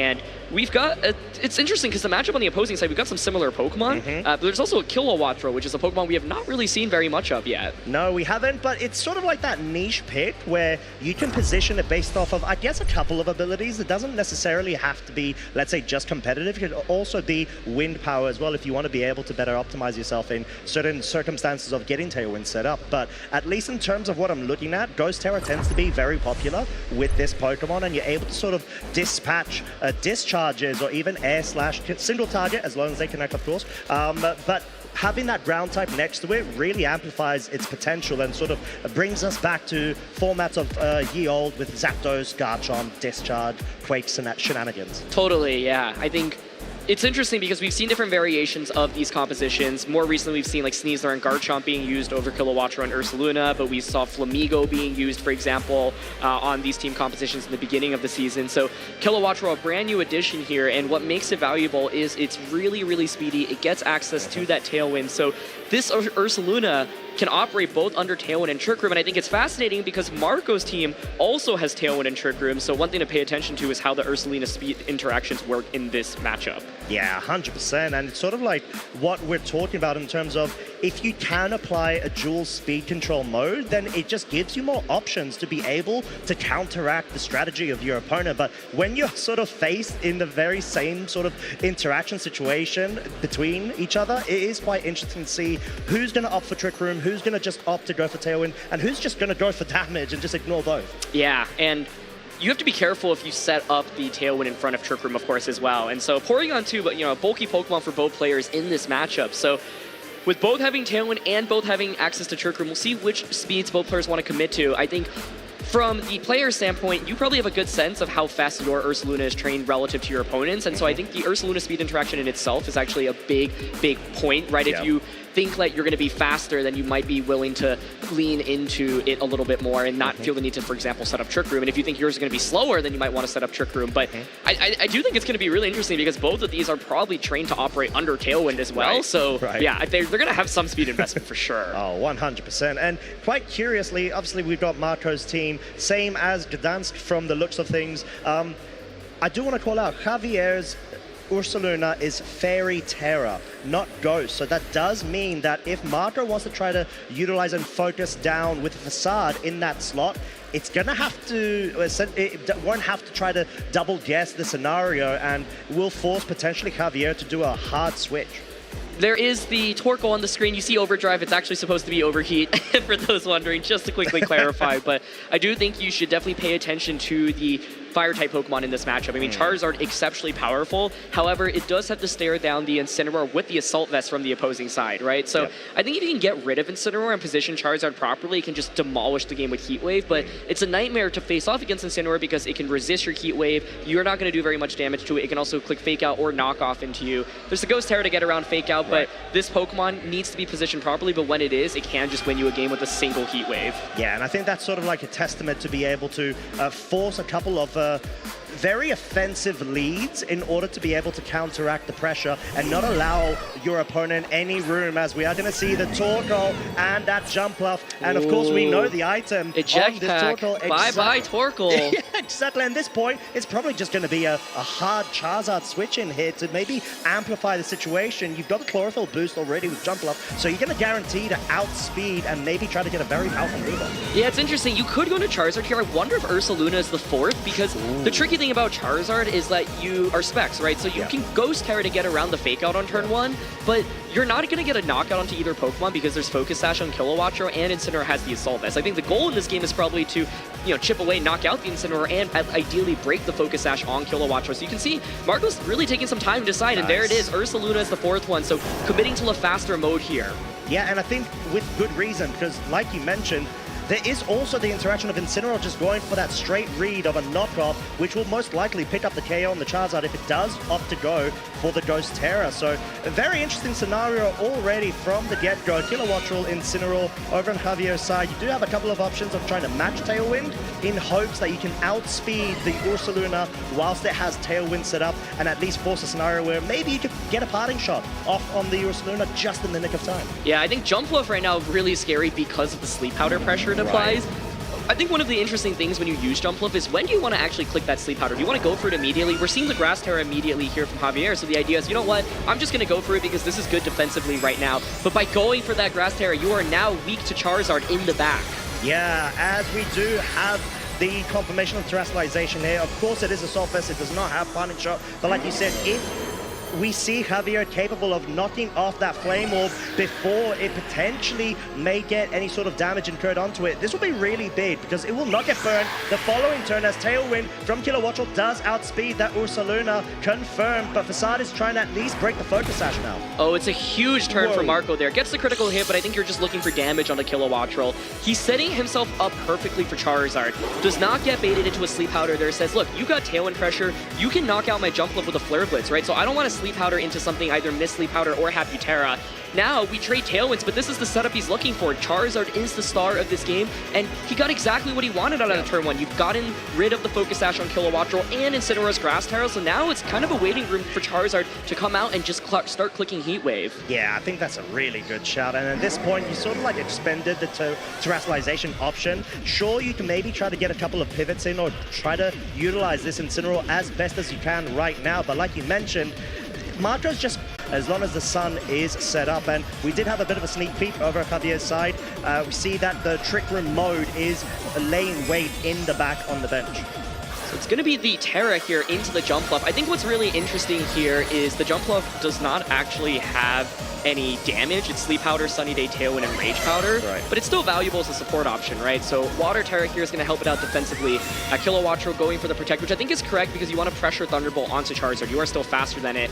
The Jumpluff here decides to go for Sleep Powder, and the decision behind Water Terror is like, this way I ensure that I survive the turn. If you Flare Blitz into me, totally fine. We even see the Facade come out into Incineroar, and that's still decent damage. Yeah, it's decent, but not quite enough, as Flare Blitz is actually focusing on the Ursaluna, nearly picks up the KO there, but of course, because there's no burn, there's not going to be any additional incremental damage dealt. It will not get KO'd, but like you said, this Jumpluff in a very good position to be able to just nullify most of the attacks coming into that slot. Okay, yeah, we see the Thunderbolt here. So the downside of Sleep Powder is it is only 75% accurate, and miss here would be absolutely huge because you can just go for that super effective Thunderbolt onto the Jumpluff. Kilowattrel, it's a question of whether or not the Charizard can just land its Heat Waves, basically. Now Charizard comes out. There hasn't been any chip damage onto the Porygon. I was wondering if you just headlong rush that slot, I would think the Charizard with the Solar Power in Sun can get the knockout.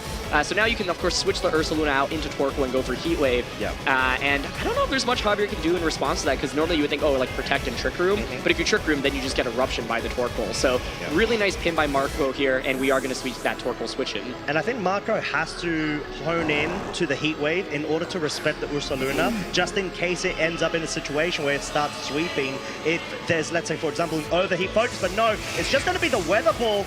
Lock-in here does guarantee, of course, the Ursa Luna is out. And like you mentioned, Aaron, we've got this Torkoal in a situation where it doesn't mind if Trick Room gets set up or not. It just wanted to be able to deal damage, even if it has to take a Terra Blast to be able to do so with a critical hit. Ooh, does eat up a crit, but I don't think it's enough. And the idea behind Weather Ball there is you've kind of pinned Javier, saying, like, one of the downsides of this Charizard is it actually misses a lot with the Heat Wave and Overheat, and you don't want to risk a miss there because then Ursa Luna gets the attack off. So it's much safer to actually go for that Weather Ball option. If the Ursa Luna protects, well, what's Porygon going to do, right? If it doesn't set up Trick Room, then Charizard just Weather Balls that slot again next turn. The best it could have hoped for maybe is like Ice Beam Freeze, but now it's just going to be Helping Hand plus Weather Ball. I wonder if this gets the knockouts. Solar Power or Choice Specs Helping Hand boosted in the sun? I think it might be enough. Let's see. Let's find out. Weather Ball from this Choice Spec Solar Power is enough, because this Pokemon is absolutely broken, especially with a Helping Hand by inside. So Marco's gone ahead and forced him. Maybe Marco's willing to, mix things up a little bit. But yeah, it is going to be the Ursa Luna. I think it's just way safer here. Charizard like can't protect. Ursa Luna's so much bulkier as well. Yeah, it checks out. And I guess the real tough decision from Javier's side is the fact that the Torkoal is on the other side of the field. So if you want to hard commit to a Trick Room mode, you still have to deal with that on the other side of the speed spectrum. And that's really a place that you don't want to be in. Absolutely. So I think there's the interesting option of trying to snipe off Jump Bluff immediately. There's that Flare Blitz rather than going for something like a Fake Out or Knockoff and say, you know what, I just need to get rid of Jump Bluff. And so Tailwind does come out though. So then the question is the Ursa Luna Incineroar interaction, but we're going to see both Tailwinds traded to start. Yeah, run back so far identical to game one. Headlong Rush. Does it just KO? It does! Oh, yeah, I needed a Grass Terra there. Oh! No terrestrialization is so pivotal right now. Javier has lost so much momentum in terms of resource management. Incineroar is always such a great Pokemon, especially with an Assault Vest in a Sun matchup. It sort of feels like you have to protect it a bit better. And whoa, okay, we saw a bit of a sneak peek there. There it is! Golden Go does make an appearance here, and now I think the game is very interesting because this is also a Flying Terra Golden Go. Ursa Luna is at -1 special defense, but you still have to worry about a Sleep Powder going on to, of course, the Kilowattrel slot. Now, this makes a lot of sense. If you can knock out the Jump Bluff, I'm curious if a Thunderbolt from Kilowattrel can just get a one-hit knockout on a Charizard, because there's no bulk on that Charizard. Flying Terras is also huge here. So Marco could go for the safe play of like protecting Ursa Luna, maybe fishing for Sleep Powder into Kilowattrel. Yeah, and I think Javier may be trying to bait Marco into trying to commit the 50-50. Do you go for the Facade or do you go for the Headlong Rush into the Golden Go, knowing that it can terrestrialize into flying? And this will be, at this point, I feel like Marco has a lot of momentum for himself. So if he can identify that Javier needs to make this bait the move, essentially he could even pull this with the Facade into that Ghost type immunity. Yeah, absolutely. It's going to be the Flying Terra to come out, so Flying Terra is specifically very valuable for the ground type damage, and that's why it's being brought into a Ursa Luna. But it means you don't get the extra damage output you normally want. Sleep Powder is going to miss here. Kind of expected it given how many times we've seen it used so far. It's just going to be Air Slash. Ursa Luna critically didn't protect, so this should just be a knockout onto the Ursa Luna, and Jump Bluff takes so much damage as well. Well played, able to commit. Obviously 95% of the time is able to do that with the Air Slash, but most importantly, like you said, it is able to capitalize off of Marco wanting to just go on the offensive and say, right, I'm not, this team, the way that I play it, it's not to be played passively. You need to play aggressively, and you need to try to pick up those KOs as best as and quick as possible, but then it allows you to open up the room for this Charizard. Yeah, this is really interesting now, right? Because there is still Terra available on the opposing side. The Golden Go going for the Flying Terra ends up not really doing very much, but there's the Thunderbolt pressure on a Charizard. So Charizard here could just go for a Ghost Terra. You could also Terra the Jump Bluff if you think Thunderbolt's going to go into the... Well, actually, I mean, if you think Air Slash is going to go into Jump Bluff and you think you can survive, maybe. But yeah, I think Ghost Terra on Charizard makes the most sense here. Yep. Guarantees that you'll survive the turn.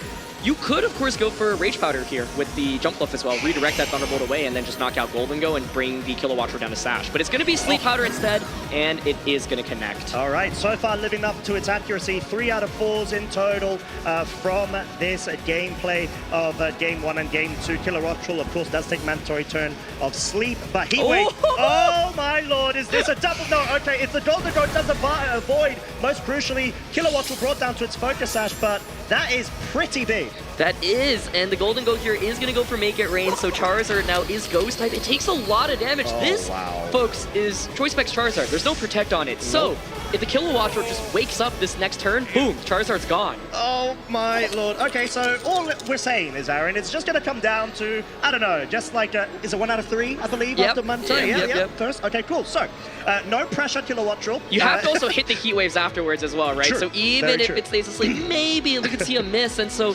okay, let's see. I mean, the question here is that would Golden will want to consider protecting, doesn't want to consider switching out into the final Pokemon. You're slowly stowing the sun. It's not going to be a switch. Kilowattrel does wake up! Oh my lord, Thunderbolt targets that Charizard, does pick up the KO, and all of a sudden, we have fate being rewritten. Javier is most likely forcing the Game 3 with the scenario.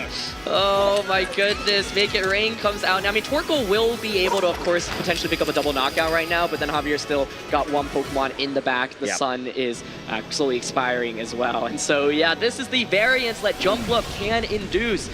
With those Sleep Powders, you can miss. Golden Go even survives that, actually, which is really impressive. Yeah, and I think at this point, you just need to be able to, let's say, if you have an Ursaluna in the back for Javier, you just, like, guarantee the win here, to be honest. But, yeah, and there it is. Yeah. Okay, it has to be, right? But, yeah, at this point, being able to just go for your win condition, you had to wake up there. And the fact that he was able to bring a Golden Go into, like we said, a Sun matchup like this against Marco, who is on form, just goes to show a testament to his prowess as a trainer. Yeah, and you know, a lot of things that went wrong for Marco in this endgame. Obviously, the Heat Wave miss on Slay Golden Go, allowing it to KO the Jump Bluff, the immediate wake up with Kilowattrel. But that's kind of what happens when you use a composition like this sometimes, where you are flipping a lot of coins, and the coins are very much weighted in your favor, but you know, it's not like you just win the game, you know, 100% of the time. It's or not even guaranteed. Exactly. Yeah, you have to hit the Heat Waves. You have to hope to hit the Sleep Powders, and you know, not hope for non-early wake ups. And so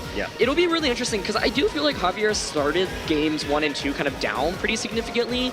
Keeps leading the Incineroar and Kilowattrel, so I wonder if there's a possibility to mix up that lead adjustment. If you think Torkoal Jump Bluff's coming out once again, you don't have, like, the Incineroar is so nice for Marco because it gets the Torkoal out of the way and it gives the free switch into Ursaluna. So I think you can maybe not lead Incineroar and replace it with something else, like your own Ursaluna. Yeah, because you get a lot of momentum with that jetpack, right? And do you feel like there even could be a very gutsy bring of maybe Golden Go as a lead? Like, do you know what I mean? Yeah.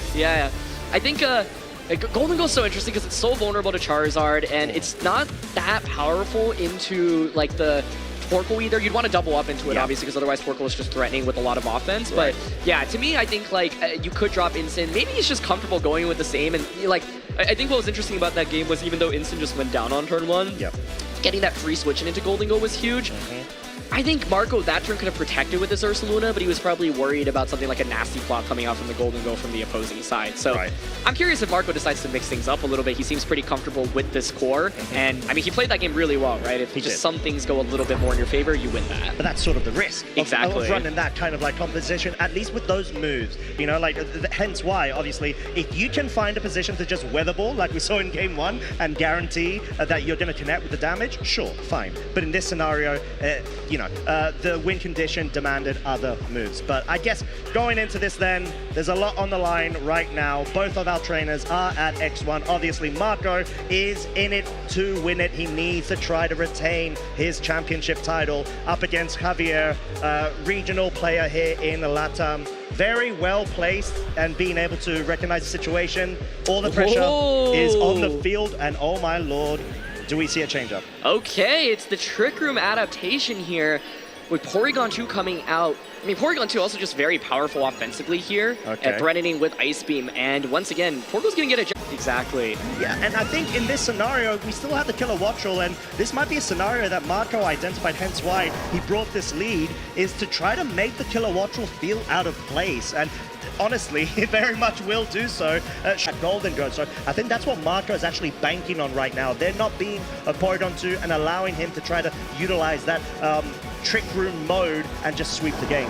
I think this is a great adaptation, and I think Incineroar once again giving free switch-ins makes it a little bit tougher. Right now you do pressure, of course, with the knockoff. You have fake out pressure as well, but we saw the headlong rush earlier just knock out Incineroar, right? And so the question is, you could fake out at a Porygon, deny Trick Room. Yeah, so this is a Grass Terra. I was thinking maybe you could do this in the previous game to survive headlong rush, but then you have Grass Terra and Incineroar, so keep in mind that now you're going to be immensely weak to Charizard and Torkoal. And I think if you're the Killer Wattrel right now, like we mentioned, you feel a bit out of place. You just try to go for the air slash, maybe flinches, or just go for the damage essentially on the Porygon 2, because you've got two options to go for, either Ursa or the P2, just to guarantee it, expecting to protect, but no protects. No protect, really wants to deny the Trick Room here, so it's just going to be fake out air slash, decent damage. Let's see if we get a flinch right now. Ooh, no flinch. But the headlong rush, of course, dealing very minimal damage, understandably because of the Grass Terra right now, but it does drop its defenses. So we know air slash, if the Ursaluna stays in the field, does not protect, will actually take a lot of damage and be in threat of a KO with the double up. Yeah, you definitely pressure with Protect and Trick Room right now, so you can see Javier going for that double up on a Porygon. I wouldn't expect this to even knock out Porygon, but air slash has a really good chance to flinch. So this might be a switch in into the Torkoal saying, you know what, if I get Trick Room up right now, you're not going to KO Porygon, I'm just going to be able to use Torkoal. But you have to avoid crits and flinches. Air slash does connect. It's not very much damage. Not very much damage, but this is definitely going to be a lot. Flare Blitz. Yeah, it does survive. Is there a flinch right now? Oh, we're going to find out in 3, 2, 1. No flinch, but Trick Room is set up, and what a momentous situation for Marco to have a Torkoal versus, yes, a Grass Terra Incineroar. You can just see Marco breathe a sigh of relief here. He knows Torkoal under Trick Room now is a huge offensive threat. The Incineroar has Terra. There's Golden Go and Ursaluna in the back, so nothing can take these eruptions anymore. Marco has positioned himself absolutely perfectly. I think the main thing here is, do you want to consider reading into Killer Wattrel Protect and go for a Recover with Porygon? For example, Recover Fire Terra Eruption, super safe right now. Yeah, as we are going to see the switch out, Incineroar wants to be able to be brought in, maybe with fake out pressure to be able to slow this Trick Room down.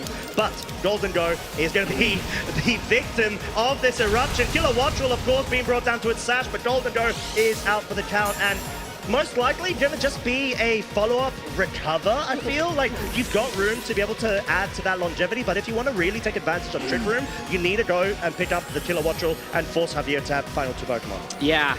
The Recover comes out now. Like you said, Killer Wattrel just caught in such an awkward spot. Thunderbolt actually will do reasonable damage since Killer Wattrel's special defense is not the highest. And so you do get to switch it into Incineroar, you pressure with Fake Out, but let's not forget that there might still be a Charizard waiting in the back as well, right? So it's like you've got two really powerful attackers, Torkoal for under Trick Room, Charizard for after Trick Room.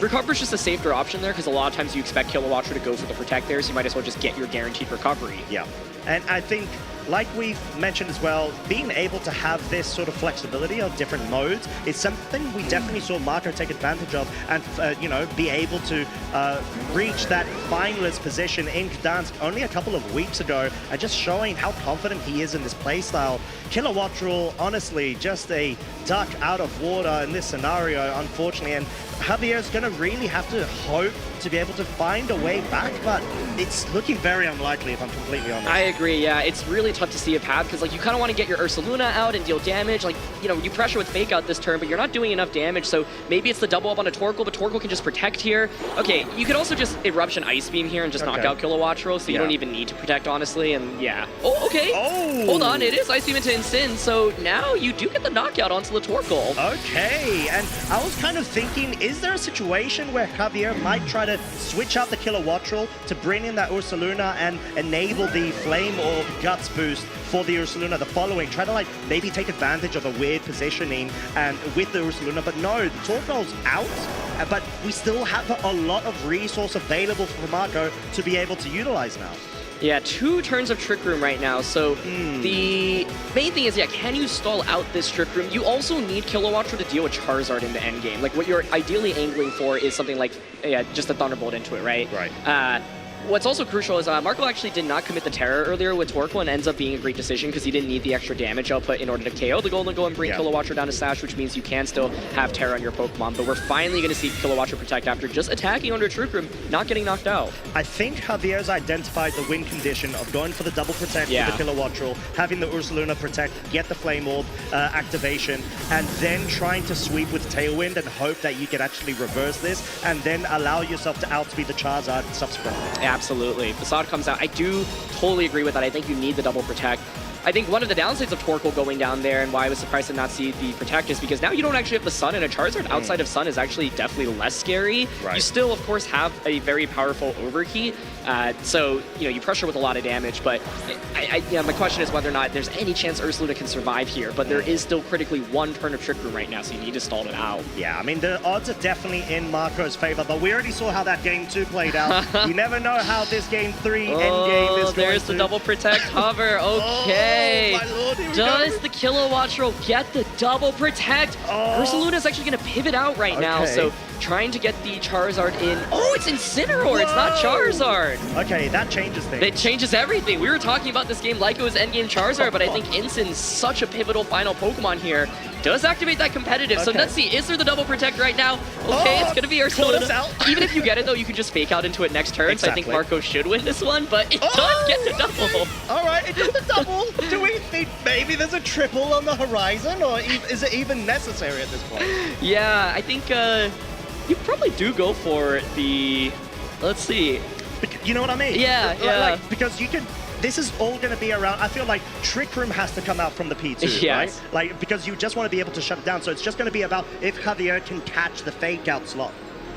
I think the Incineroar adjustment was really smart here. Like, I was a little bit stressed because I was like, oh, if it's Charizard, you got to hit your moves, and there's no more Sun anymore. But this makes perfect sense for Incin to be the final one. Now, normally it's kind of scary to activate that competitive, but of course you're covering for Kilowattrel attacking there. If it doesn't get the double protective faints immediately, the game should just be over. But right now, Incineroar, of course, pressures with that fake out. And there it is. Gets the competitive boost, but is not going to be able to get any value. We don't see an attempt for a triple protect. Now it's a 3v1 with an intimidated Ursaluna. Is it going to crit is the real question here. Facade does target that. Oh, nearly picks up the KO, but Trick Room has now been set. This is Marco's domain, and in this scenario, I think this is all she wrote. Although, to be fair, Ursaluna is still such a threat under Trick Room, and the speed interactions will be quite fascinating between the Incin and Ursa, but we've got the P2, which is available, most likely going to be under speed. Yeah, I think you recover, you can Terra the Incin, parting shot, and then just really make the Ursaluna miserable. So at this point, should be more of a formality, but I don't know, if we get like multiple Earthquake critical hits, maybe there's a shot, but I want to give Marco huge props for committing to a completely different mode, bringing out Trick Room, dropping Charizard and Jumpluff, both which were key for him in the previous games. Yeah, and I think just being able to masterfully do that in such a fashion as well is so much of a superb display of his experience and skill. There we go. Ice Beam not quite enough to be able to pick up the KO, but P2's down, Incineroar's available, Flare Blitz. This may well actually pick up the KO. There it is, and that's all she wrote. Marco Silva is going with 6-1 into the final round. And he will continue the opportunity to defend his title, of course, securing a spot already in day 2, but this is one of the winningest players, one of the most successful VGC players we have in the world right now. He's not looking to just make day 2, he's looking to defend his title and win the entire tournament. And very, very masterful play after what was a somewhat unfortunate game 2. Yeah, and I think we saw a lot about his playstyle. Like when he went up against Federico Camporesi in the finals of Dansk, it was literally like you mentioned, there were very minute details that actually differentiated the end result. It could have easily have gone the other way around multiple times actually, but being able to sort of take advantage of that mode and understand sort of the pressures and whatnot of what needs to be done, which Pokemon to bring based off of the results of the previous games, like that Incineroar adaptation, chef's kiss, like, honestly. Yeah, it's really interesting because I remember watching Gdansk regionals and I was actually kind of surprised because Marco had committed to, I think, the exact same mode all 3 games. And I was like, you know, Marco's such a great player. I was actually surprised to not see any mix-ups when the team he's using does have a lot of mix-ups. And as a result, I think he, you know, was unlucky in game 2 of the Gdansk regional finals, but then in game 3, like, it felt like he was just one step behind because he had been outled. And so I really love his adaptation here, showing he's, like, you know, got the new element. And I'm sure he's, you know, made a lot of mix-up with this team as, you know, we have not seen seen on stream in the final specifically, but here in Game 3, in this, like, making a very impressive mix-up, because I think Jump Left Charizard feels really strong, right? But one of the upsides of not committing to those is you don't have to deal with inaccurate moves, you don't have to deal with sleep powder and early wake-ups and whatnot, and so fantastically played, and the instant as the fourth one was so smart. It really was, and I think it's just having that interaction of the Torkoal eject pack, bringing the Ursaluna in with next to Jump Left Tailwind. It's just like, oh my lord, there's so much pressure on the field right now, and he's just able to just potentially sweep, and not necessarily sweep, you just deal so much damage that you're forcing the Charizard in the back to just like rub its hands a bit and say, okay, cool, all I need to do is just click a couple of buttons and that's game. Exactly. That's what we saw. It was amazing. Well, that is going to conclude it for us from here for now, but we've got an interview with Marcos. Let's hear a little bit more about his mentality and how he approached that game. Thanks so much, y'all. I am thrilled to be out here on the stage with Marco Silva, who has now punched his ticket into Day 2 of the Latin American International Championships. Marco, congratulations, but it just wouldn't be right if you didn't make it into Day 2 of this tournament, would it? Yeah, I'm really happy to made it to Day 2, and of course this was the bare minimum, like the bare minimum goal that I set for myself, and I'm glad that I was able to reach it before the last round. Absolutely. It was an incredible set, went to all 3 games, and using basically the same team that you just made finals with at Gdansk just 2 weekends ago.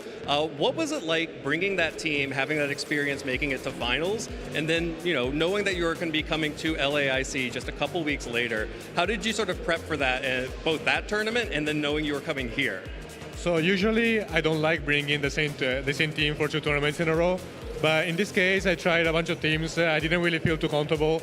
I hadn't really been able to test too much, and I figured out that if I wanted to have a shot to win again the LAC, this was the only team that could have played. So I decided to lock this team again. Yeah, and it definitely seems like it's working out for you. You've only dropped 1 set so far today, and it looks like even if you weren't able to hit all of your sleep powders, you've been hitting enough. You've been hitting enough heat waves. How has this tournament felt, especially compared to your Gdansk run? So in general, I feel like for how my team functions, usually I don't have to rely too much on sleep powder. In fact, I think I only went for it once before this round. In this round, I had to go for it a lot because I actually knew the matchup because I played this during the Victory Road World Cup Tour. I played against Ecuador, and a guy from Ecuador was using the same team. So I figured out exactly, I knew exactly how the matchup worked. It's kind of tricky because they have Incineroar, they have Kilowatt. You have to be careful, you have to position carefully Charizard and Ursaluna. But then when I realized that he wasn't bringing Among Us, I figured out, okay, if he's not leading Among Us, if I lead Pichu, Torkoal, I probably have a really good shot at winning. In fact, I did the same thing that I did in the match in the World Cup. I was like, if I lead Torkoal and Porygon, I'm able to sweep through it during the Trick Room turns, and that was it. Yeah, and it definitely looked like it was working out for you pretty well. Especially, I want to talk about Game 3 because our casters were surprised, and I was a little surprised too to see that your final Pokemon wasn't actually that Charizard, which we had seen so much big damage come out. I think there are very few Pokemon I've seen that can actually one-shot a Porygon too, and you left it behind in favor of the Incineroar. How did that decision come about to bring in the Incineroar for Game 3? So in this case, I basically realized that in my old game plan, I wanted to set a Trick Room.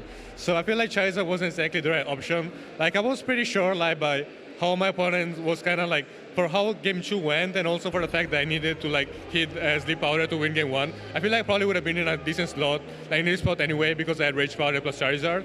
But yeah, I figured out that probably was going to bring the same. And if he brings Incineroar or Kilowatt, even if I set up the stun for him, I'm basically in a good spot because he doesn't have enough offensive pressure to stop my Trick Room.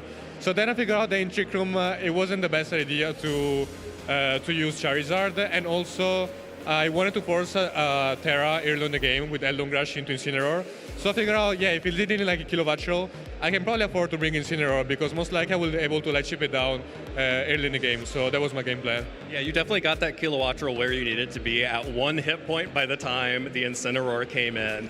Had to go, and I really loved the positioning that you spent in those last final turns of Game 3, making sure that even though Javier was able to get that double protect on Kilowatt, you still had enough pressure coming out from the Incineroar to make sure that competitive just didn't have a chance to do anything for Kilowattrel in that game. Now, moving on, we have one more round here today, and then we're heading into day 2. You said your goal was kind of just to make it into day 2, especially ahead of the final round. How are you feeling now that you've achieved that goal? You're 6-1, you're heading into day 2. How are you feeling about this team and about your play for the rest of the tournament? So I really like this team because I feel like it has like a lot of different modes and you're able to kind of handle like most of the teams. I actually played a really bad matchup earlier in the tournament. They had like Tyranitar, Primarina, Flamigo, like a bunch of stuff that was all annoying for my team. And I knew that my opponent was like really prepared for it. But I figured out that, yeah, I'm able to pilot the team well enough to be able to maybe like even like be able to like win those type of matchups. So yeah, I will try to do my best. And of course, my goal is to win LAIC again. So your goal is to repeat as LAIC champion? Yeah, absolutely, yeah. Okay, well, we talked to Ashton a little bit earlier today. We had him on stream, and he was able to win his match, and we got to talk to him. Ashton said that his goal was to either win LAIC or at least finish ahead of you so that he could still be ahead of you in terms of the IC's rating. Do you think he can do that, or do you think you've got this one? I don't think he really can do that because like lately Ashton has been lacking. I've been getting a lot of good results, so I think there's no really like competition. All right, well, Ashton has already made it into day 2 as well, so I'm going to be extremely excited to see if y'all get matched up at some point because it seems like it's a pretty big deal. You're the only 2 players who have multiple international championships wins, and you're both still in contention here. What would it mean to you to be sort of the winningest international championships player? So every time I go to a tournament, of course I try to win, but like my goal is to play like the best as I can. Of course, I'm heavily motivated to win another international. My final goal will always be to win the World Championship, and I'm even more motivated now that my friend was able to win the last World Championship. So yeah, it will of course mean a lot, but yeah, my end goal of course will always be to win the World Championship. Absolutely, that's the mark of a true champion right there. The end goal is always the championships. Well, congratulations on making it into day 2. Is there anyone that you'd like to shout out to thank you for their help preparing either for Gdansk or for this tournament, since they were so close together, or anyone just in general that you want to make sure knows that you appreciate the help they've given you? So I definitely want to shout out Kim. That was the Japanese player that was they built like the original version of my team. Then I want to shout out all my friends that always been supporting me. They, even when when I'm ranting a little bit about the format, they be like, okay, maybe like this option is better and whatnot. So of course I want to shout out all my friends over the server, my team, and especially Luca Chirivelli, the world champion, that has been helping me a lot with what meta pick I was supposed to bring, and yeah, he helped me a lot to come up with this season. Awesome. Well, Marco, thank you so much for taking some time to talk to me. Congratulations. I think the last time we actually got a chance to talk together would have been the 2020 Oceania International Championships. So if I can be your good luck charm, I'm happy to do so. But congratulations again on making it into day 2. We'll be watching your progress for the rest of the tournament today and, of course, tomorrow with bated breath to see how you do. Congratulations again. We're going to go ahead and toss it right back to the desk so we can keep bringing you all the action here in Sao Paulo from the Latin American International Championships. Thank you very much, Evan, and of course, Marco. Not only did we see a spicy set, spicy gameplay, we also saw some spicy fight back talk as well from Marco there with Ashton's earlier remarks. So that's definitely what you want to see. Like, obviously, friendly competition, but we know that they're serious. They want to really chase that title. I am manifesting Ashton versus Marco in the finals. That would be absolutely crazy. But of course, both of them having won this event before, and like Evan said, the only 2 players in the Masters divisions in the world to win 2 international championships, and so vying to add a 3rd one and become the only person in the world to own 3 Master Division titles. But we still have a long way to go. Ashton, of course, is 7-0, and Marco is 6-1, so they are definitely running away from the rest of the pack. But there's still another round of Swiss today, and this round matters a lot too. The difference between starting tomorrow 8-0 versus 7-1 versus 6-2 really makes a big difference. If you're 8-0, I think you probably just need to win 1 of the 3, and you're in top 8. But if you're 6-2, you got to win all 3 of your games. All 3, and it's like no small feat as well, because understandably, you know, you have the celebration of the day 2 qualification at the end of the day, but then there's so much pressure going on, and you've probably got fatigue built up from the previous day, so many sets as well, and just being able to force yourself through with the clear mindset is so needed. But yeah, I mean, like we said, we were talking all about rain, Aaron, and then obviously... We finally saw sun! We finally saw sun, like, I mean, like good sun, like at least my kind of sun. And you know, Charizard, of course, being a very cool sort of tool in order to go ahead and dispatch huge amounts of damage, and being at a sort of speed tail benchmark that actually really benefits from this duality of speed control modes that Marco was able to bring to the fore. Totally, and this Pokemon was no joke. Of course, the most stressful thing about using Charizard in this format is relying on those inaccurate moves. Heat Wave in Sun, solar power boosted by Choice Spec, so powerful, but every time you use it, it's only an 81% chance to connect on both of your opponent's Pokemon, of course 90% on each individual one, and so it's a lot of inaccuracies to deal with, and we saw that come into play in Game 2. Yeah, and I think that was sort of like what Marco identified as well. You know, he had to make the plays that he did. It was quite literally up to the flip of a coin scenarios where that is sort of like, you have to have guts of steel in order to go ahead and run a team like this, and not only run it at a major event, but also be very consistent and successful. So huge testament to him. And who'd have thought Charizard being able to once again come back and absolutely burn down the competition. And it's the small things as well, right? We saw Marco win the endgame of Game 1 by finding this nice pin of going for Weather Ball rather than Heat Wave, even though Heat Wave is so tempting in front of a Porygon and an Ursaluna. Right. Weather Ball guarantees the knockout onto Ursaluna, and you have the Torkoal to pin things. And I think what makes this team really powerful is being able to thrive in Tailwind and Trick Room. And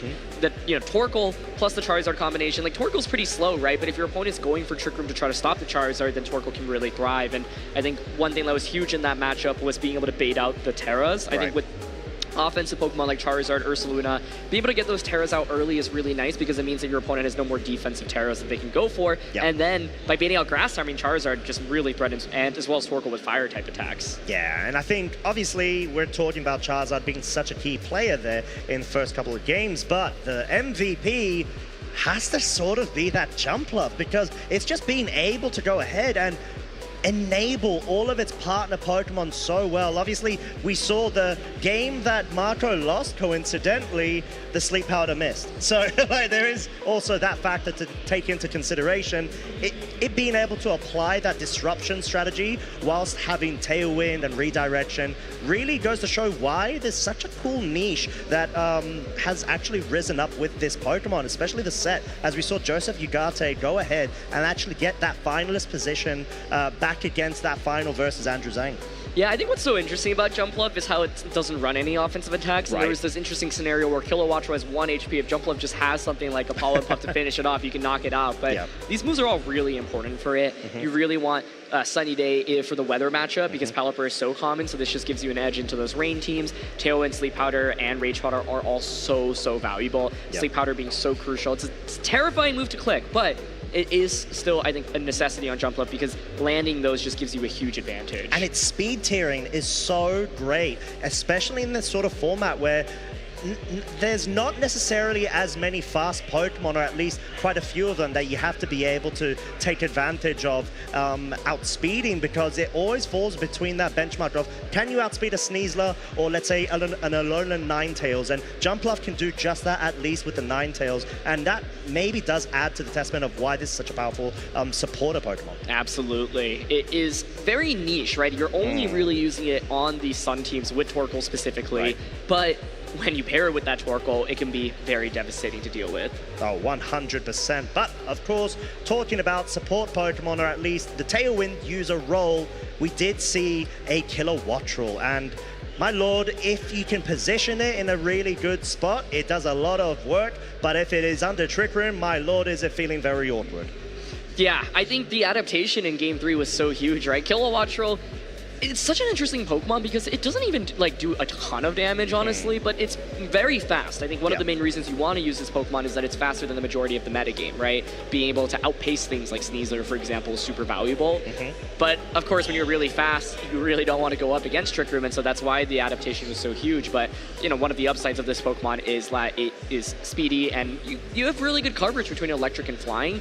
You're just not really going to get a lot of those one-hit knockouts, and competitive is a great ability, but we didn't really see it have any value in that game. It got the boost, but then it just fainted to fake out. But I think this is definitely an underrated Tailwind user right now. Oh, 100%. And like for the speed, there sort of has to be a bit of a trade-off, right? And unfortunately, it does lack from that firepower capability, if of course it hasn't gotten any competitive boost procs. But yeah, I think that's already been a lot of fiery talk and reviews. What we're going to do is we're going to go ahead and cut to a short break before we bring the final round of day one here at the 2025 LAIC. So don't go anywhere, get refreshments, and we'll be back very shortly.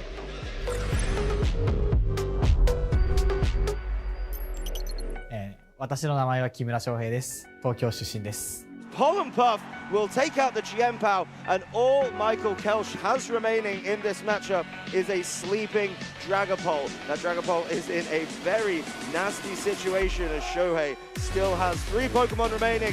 Michael throws in the towel, and Shohei Kimura will be your 2023 Pokemon World Champion. まだ実感が湧いていないです。1戦目はもうその想定していた選手と違うものが出てきてしまってかなり厳しい状態になっていたんですけど、パオジアンのつらら落としに助けられて1戦目を取ることができて、2戦目は、想定していた対戦内容だったので、その想定していた通りにことが進んで、勝利を収めることができて嬉しかったです。相手のパーティーのリキキリンとウーラオスをどのように倒すかが鍵となっていて、それらに対抗するためにテラスタイプを変更したモロバレルが、鍵になると考え、臨みました。なんだろう、勝利することも大事ですが、その対戦相手がいることによって、得られる、友情だったりコミュニケーションが僕の中では一番、このゲームの大切なところだと思っています。次の大会も、参加して、もう一度2度目の、ワールドチャンピオンを目指して頑張ります。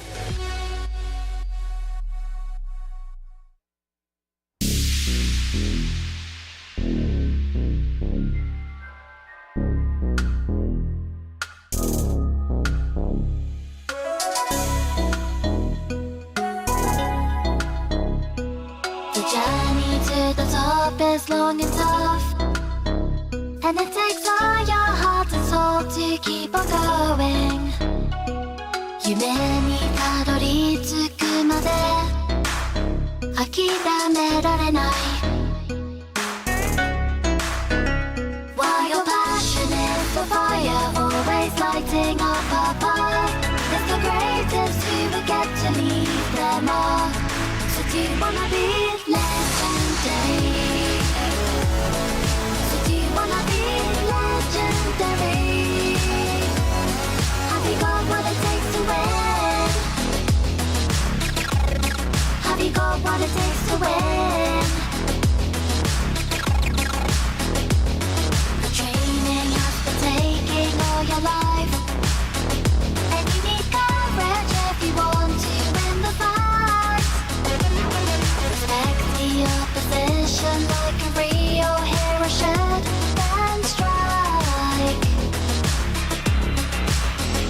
While your passion is the fire, always lighting up a path. It's the greatest who will get to leave them all. So do you wanna be legendary? So do you wanna be legendary? Do you dream of becoming legendary? So do you wanna be legendary? Have you got what it takes to win?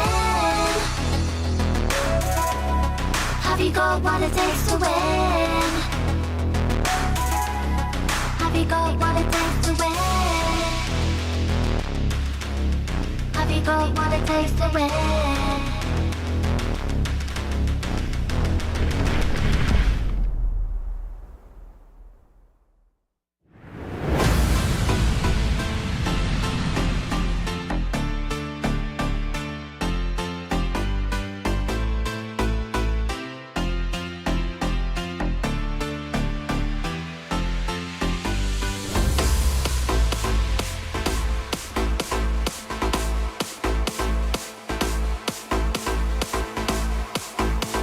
Welcome to the Pokemon World Championship 2024!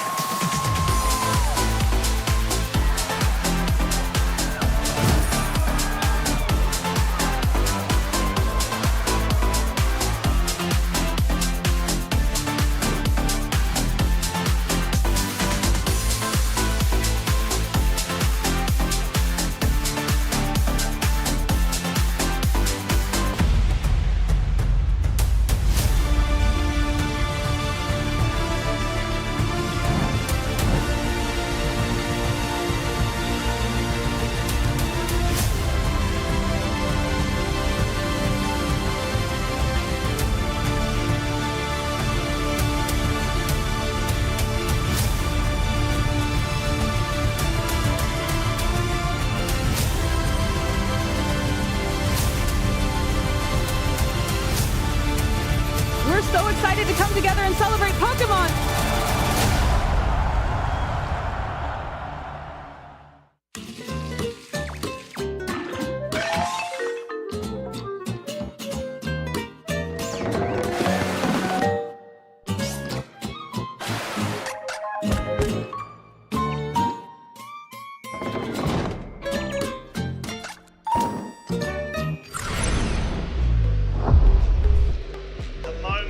We have been waiting for. We are just about to get fired up for the final round, round 8 here at the 2025 Latin America International Championships, of course, in Sao Paulo, Brazil. And yeah, we're gonna have yet another treat for the last time today ahead of us. And of course, I am Costa Dagimos, joined by the ever so lovely Rosemary Kelly, and we are gonna be seeing you through to the end of the day. You say this is where we're turning up the heat and getting fired up, but I thought that already happened with the Charizard that was on our stream. You're not wrong, unless there's like a rain team that comes and taps. Oh, you're so right. That could still happen. Rain has been a very prominent archetype this weekend. Definitely has. But like, I mean, so far there's been so many spectacular matches we've been able to feature. Obviously, there have been quite a few we probably haven't been able to, unfortunately, just because of the level of competition in terms of the amount of players that we have actually been able to go ahead and have some really standout performances. But of course, what would you say, Rosemary, is your biggest highlight from today? Ooh, the biggest highlight from today? I think that's really difficult. Not just because you put me on the spot, yeah, but because of the fact that I think we've had some really amazing moments. Yeah. And I think some of the things that stick out to me are actually some of the interviews that we've had. Mhm. We've had some really amazing people on. I'm so glad we got a chance to feature so many players that we have here in Latin America, as well as across the world. And it's just been amazing to be able to talk to them, hear their stories, how they got started in VGC, and what they like about it. It's been cool. It's sort of like, you know, it's such an amazing thing to be able to see the passion that all of these trainers really put into, you know, their performance, you know, the game itself. And you could tell, you know, the way that they go about their business, you know, trying to work so hard, get the grind going in terms of, you know, like all the team building aspects, the competitive aspects. It's because they love the game. And you know, like that is transferable to what we see in the gameplay themselves. You know, they've put a lot of time into it, and you know, you could just tell that it's really paying off, at least with all of the matches we've seen, even with the people that have lost on stream. Like, they have done amazingly well. No game has been absolutely clear cut, and it's been at the highest competitive level.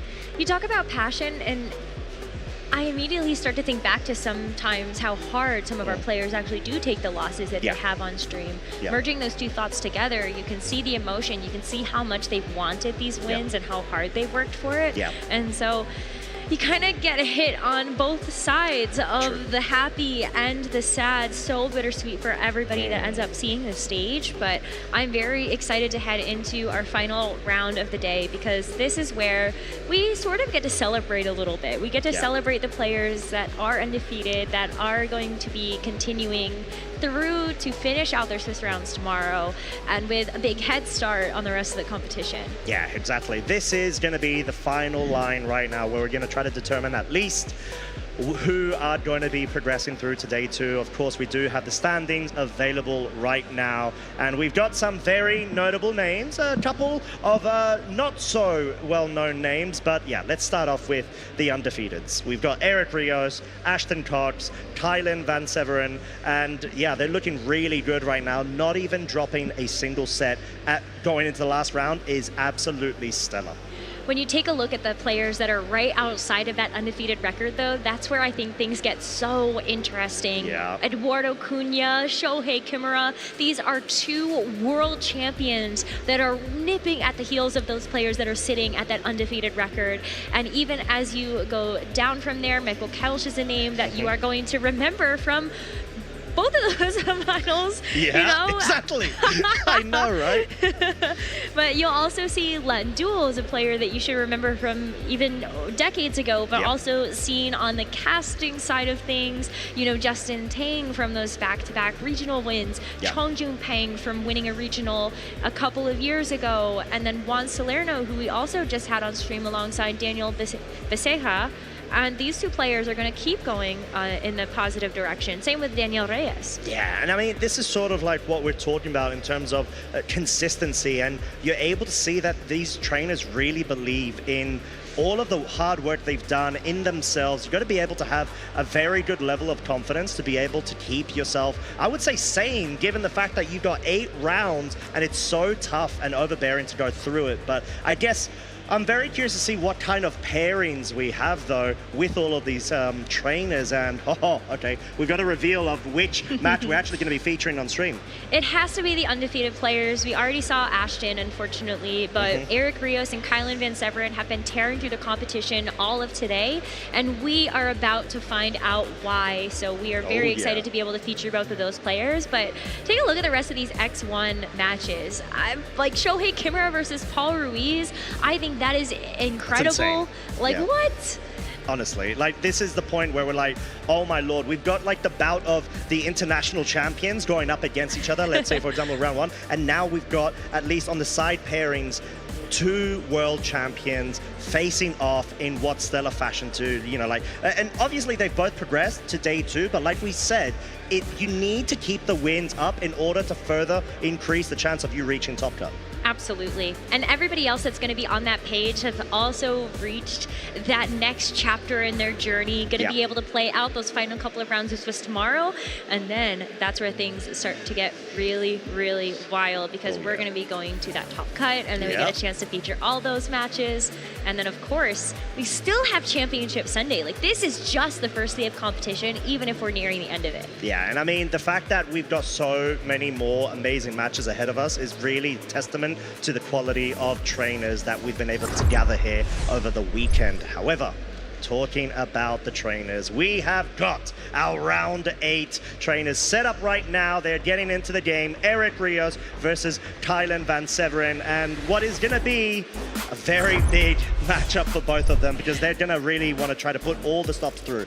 To me, this feels like a match of David versus Goliath. We do have Eric Rios that is going to be this big Goliath. He is one of the absolute best players that has ever played VGC. He is in North America. He's a European International Champion from 2022. He got top 16 at the North America International Championships last year, and has also been able to get top 8, top 16 at Worlds in years prior, on top of having a couple of regional championship results as well. Yeah, Yeah, just a couple, right? Like, Just a couple, you know. But Eric, I mean, he's a lovely, lovely guy as well. I've been able to have the pleasure of meeting him, having quite a few chats with him whenever we meet up. And he's just so optimistic in his play, and he knows he's got that heavyweight quality and skill, experience. He just wants to be able to just put it to the right testament and go all the way through. And having a very interesting team as well. I mean, the first thing that strikes to my mind is a couple things, that being Annihilate, Stellar Terra, Sash on top of that, Yeah. no Protect, and you've got the Incineroar Mirror Herb. What? Yes, we're certainly going to see a couple of tricks up the sleeve of this team, but when you take a look at this Annihilate, I love that you call out the Stellar Terrestrialization. Oftentimes when we get a chance to actually see Annihilate, sometimes we see Spell Tag as an item of choice that these Annihilate will carry, just so they're able to get these big one-hit knockouts onto things like a Moongus. That extra little bit of damage can really help there. So that's something where the Stellar Terra can come in handy. You can actually leave yourself to be able to hold that Focus Sash, and that's why you see those other utility items afforded to that Pokemon instead. And you've got another dual mode as well with that. You could always go for the Scale Shot into proccing the Rage Fist on the side, because I think the speed tiering is quite interesting between those two Pokemon. But of course, over on the other hand, we do have Kylan with the Dondozo, Tatsugiri, and a couple of more interesting things on this side too. But let's talk about why maybe Kylan has already lived up to the David versus Goliath, because Kylan was the best performing player in North America in this past World Championships, able to get top 16 off the back of not beating just Wolf Glick, but Eric Rios the round prior. There is a grudge match on our hands, Costa. There is history between these two players. Yeah, there very much is. So I'm pretty confident that Eric does take a note of his records going into each major event, and he's definitely not going to forget about his matchup against Kylan. Kylan really having a proper breakout season, of course, in the run-up with Worlds. Definitely wanting to try to go ahead and prove why he was able to get those wins against such heavyweight champions over on the other side. And this team is pretty well-rounded. You take a look at where the damage is going to lie. You've got two special attackers in the Volcarona and their Chaladon. You have your two physical attackers with the Annihilate and the Dragonite. There's setup available on a lot of these Pokemon, but I'm really looking at this Dondozo Tatsugiri. This is a combination that maybe we don't get a chance to actually see too often anymore. When we look at a lot of the teams actually focusing more on a solo Dondozo. But I love where Kylan can go with this. You have the Covert Cloak on the Dondozo, so there really aren't many ways for you to actually lower this Dondozo's attack outside of Raw Intimidates, but you also have the opportunity to make sure that that Dondozo is going to be safe from something like a Fake Out, and so much can be put into the basket of that Dondozo Tatsugiri. Exactly, and as long as you're able to position it well enough, it can absolutely sweep a game. We know Dondozo, we've seen it pick up the titles before. It's very much capable to do the exact same, as we are going to head into our game 1 of round 8. We've got the leads. Eric is out with the Electabuzz as well as Rillaboom, so immediate Fake Out pressure, potential redirection as well, versus the Dragonite and the Volcarona. So Volcarona does not have Protect. It does have Citrus Berry, but it does have a lot of good utility moves in Strugglebud, Will-O-Wisp, as well as Tailwind. Yeah, so I think the utility is the thing that makes this Volcarona the most important, and I think something that Eric is showcasing in this lead is that it's a little bit passive. This Rillaboom is going to set the terrain, but it's not going to really be pressuring too much damage into either the Volcarona or the Dragonite, and so you can bring in this Incineroar, you get the Intimidate drop.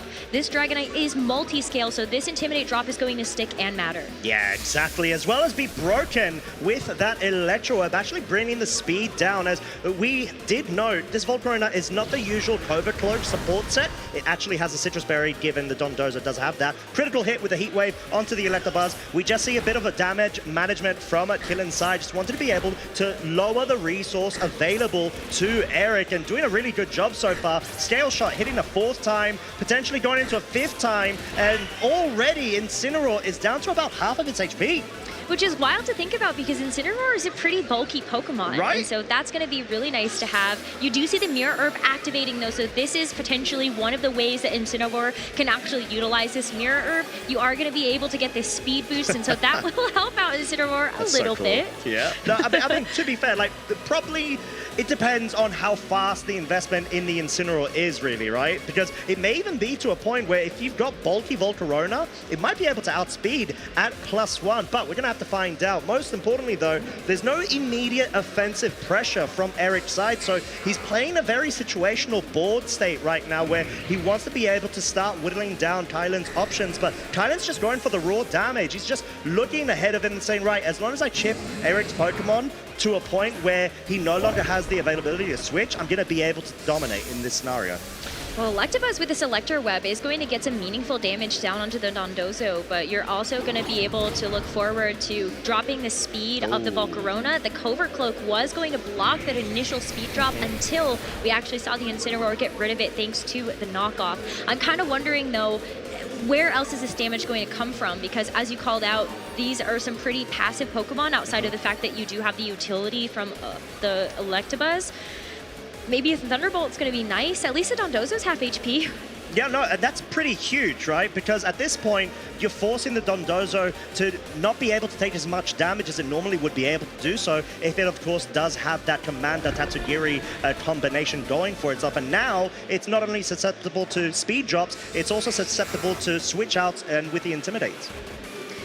We're just going to see the Electabuzz protect, and so the parting shot going into the Volcarona was kind of a greedy call. You're saying, okay, Kylan, I don't think you're actually going to bring the Tatsugiri into that slot, otherwise the parting shot's going to miss. Yep. And if you do leave the Volcarona in, then I'm actually going to be able to get a meaningful special attack drop onto your Volcarona, and I get a chance to actually bring in one of my heavy hitters. It's going to be the Dragonite here for Eric, which is also going to be multi-scale. It's going to get broken, though, because of that wave crash, but you're still sitting in front of a fire and a water type attacker as a Dragonite. Ooh, and we've got Tailwind now being set up from Kylan's side, so this being a scenario where maybe Dondozo just wants to try to be able to start picking up any sort of meaningful damage, because it very much really needs to do so. It's quite literally a sitting... I'd say duck, but it's clearly not a duck. It's a catfish, but regardless, I think what Eric's trying to identify is getting those multi-hit efforts and damage to start whittling down Kylan's side of the field and potentially even catch a Dragonite switch-in, but no switch-ins, we just got redirection from Electabuzz. Electabuzz is going to help to at least be able to take away this wave crash. This Electabuzz is already going to be in a range where you've got the wave crash, another attack is going to be able to get the KO, but it's really meaningful that the Electabuzz is around to actually have this follow me so that Dragonite isn't going to get burned. On Kylan's team, there is no Intimidate, so you have to look at something like the Will-O-Wisp to be able to actually mitigate this Dragonite's damage. Yeah, I'm not sure if this may come into effect that initial crit because it was able to add a tiny bit more damage. If there's a 5-hit from this scale shot, actually, no, I take that back. Based off of the range, unless we get another critical hit, that might have put it in range, but no, not necessarily. But I think what Kylan was looking for there was hopefully picking up the Electabuzz with the Wave Crash, allowing the Wisp to go into the Dragonite and be able to neuter its damage output. But in this scenario, we see it's very board heavy from both of our trainers. Obviously, we don't have a reveal of Kylan's 4th slot just yet, but it may very well not even be Tatsugiri in this scenario. It could even be that Annihilate.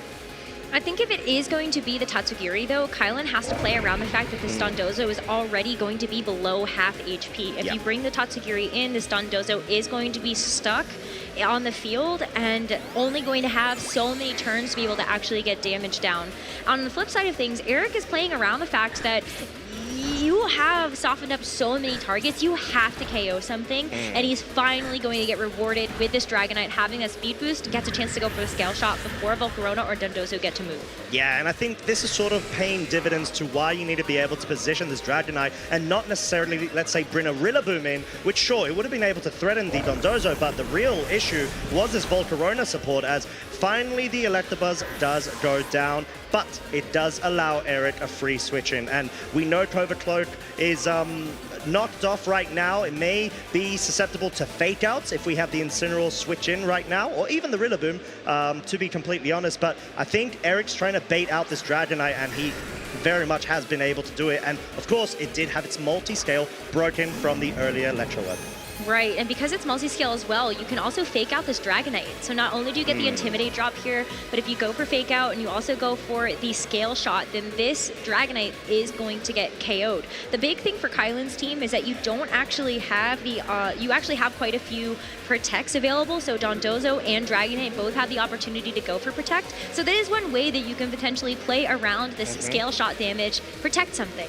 Yeah, and I think that's sort of where Kylan's trying to rely a bit on. We still obviously know that there's not been any terrestrialization. There's the option of going for the Fairy Terror in anticipation of any focus of the scale shots, but really you need to be able to actually start sorting out and getting rid of the third slot for Eric in order to avoid that synergistic switching of a Rillaboom, Incineroar. You got the Fake Out, you got the Intimidate, and thus being really pivotal to the game. This is one way that you can also get around that scale shot damage, though, and that is going to be with the Terra Fairy onto the Dragonite. But Eric also says, you know what, maybe I get a chance to actually bait that out. I'm going to go ahead and protect my Dragonite. I'm not going to be able to fall to your scale shot. And the other thing about this protect is that you want to make sure that your Dragonite is actually going to be faster. There is still Tailwind available on Kylan's team, so you need to play around the fact that, yes, you have a couple of scale shot speed boosts, but this Dragonite on Kylan's side is probably still faster. And I do feel like the scale shot, though, could honestly pay dividends. Until now, because of the fact that Tailwind's now expired, you could have been able to at least be a +1 of speed. And obviously, we've got the Dragonite over on Eric's side, not necessarily being able to directly threaten the Dragonite over on the other side of the field. So it's going to be a bit precarious for Eric to be able to navigate this a bit, even though Rillaboom's on the field. We know Terra's been burnt from the Dondozo, and it may be susceptible to a Grassy Glide. I was going to say exactly that. This Dragonite now is going to take neutral damage from these grass type attacks from Eric's Rillaboom. So when you take a look at maybe it's the HP range, could a double up actually knock it out? The only thing that's also going to impact this Dragonite is the fact that because it got rid of its flying typing, it's actually on grassy terrain. It's going to be able to get the multi-scale back up. It's already regenerated. So Kylan says, you know what? I got what I wanted out of this. I'm going to take my full HP Dragonite and I'm going to put it back in its Pokeball for later. Yeah, very well said, as we see the second Terra Fairy Dragonite emerging on the field now from Eric's side, wanting to be able to avoid any sort of awkward situations of scale shots, and Extreme Speed does go into the Archaludon now, does not give it a boost, as of course it does not have the stamina ability. It did have Sturdy, it has been broken, critical hit as well to further add to the damage build up, but Wave Crash now targeting a neutral Dragonite, nearly guaranteeing a 2-shot there,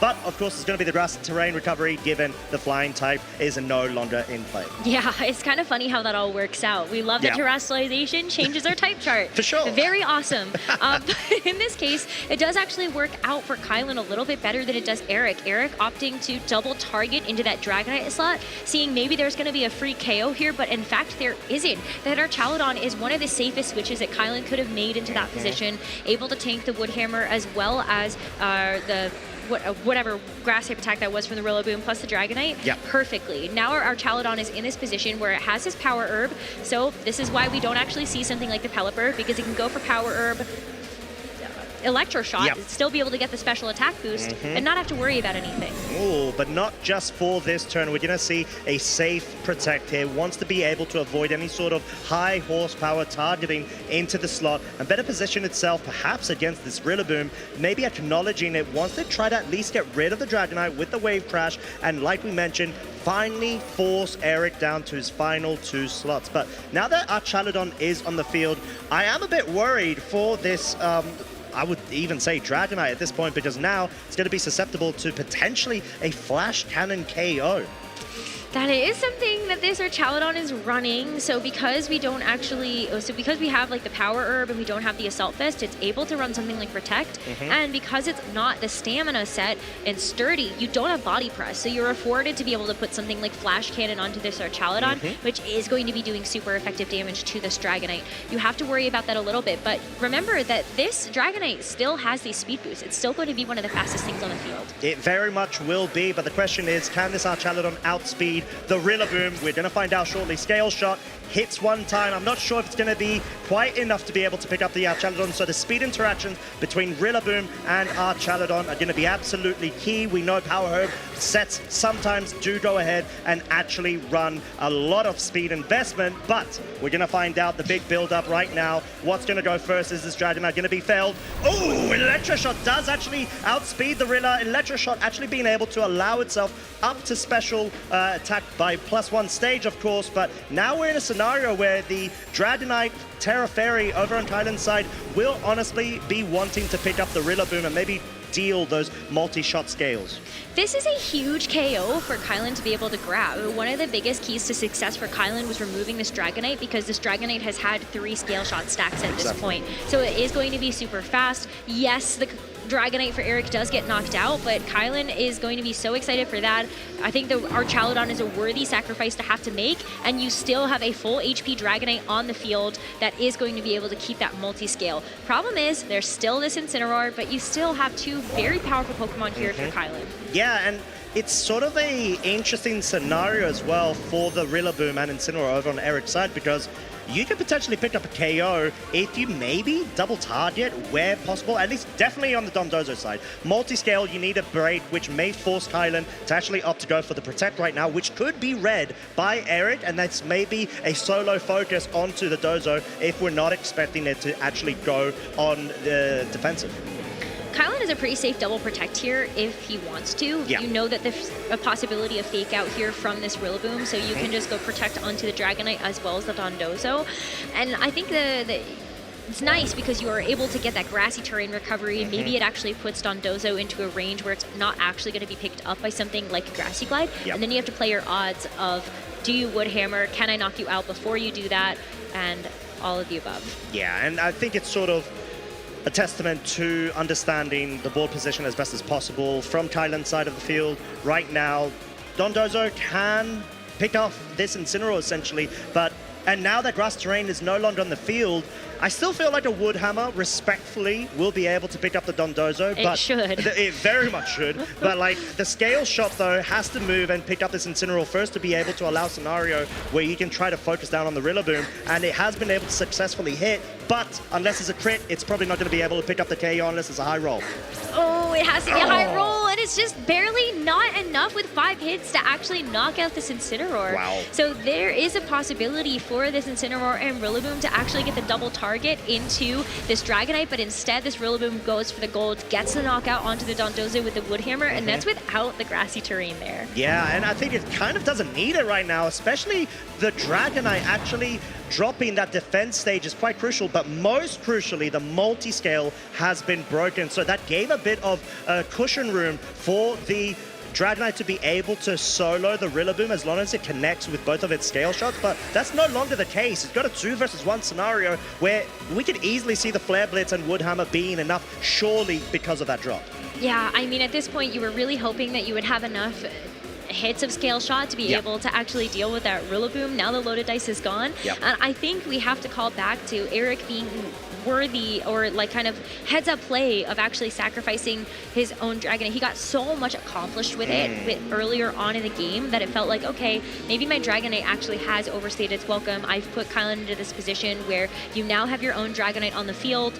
My Incineroar survived, and at least you know you can get the extreme speed knockout here. So it really actually does come down to this Rillaboom. Has this scale shot defense drop actually done enough where this Rillaboom can actually knock it out? It's going to be the Grassy Glide. That's a big deal. That is a very big deal, and obviously extreme speed being opted in so you don't incur another defense drop from the scale shot, but in this scenario, unless we see multiple potential RNG rolls come into play from this scale shot, it should end up with the Rillaboom nabbing up this game 1. Yeah, I mean, take a look at that. It's going to be 2 scale shots in, and it still looks like it's going to take about 7 more to actually KO this Rillaboom, and so it's only 3.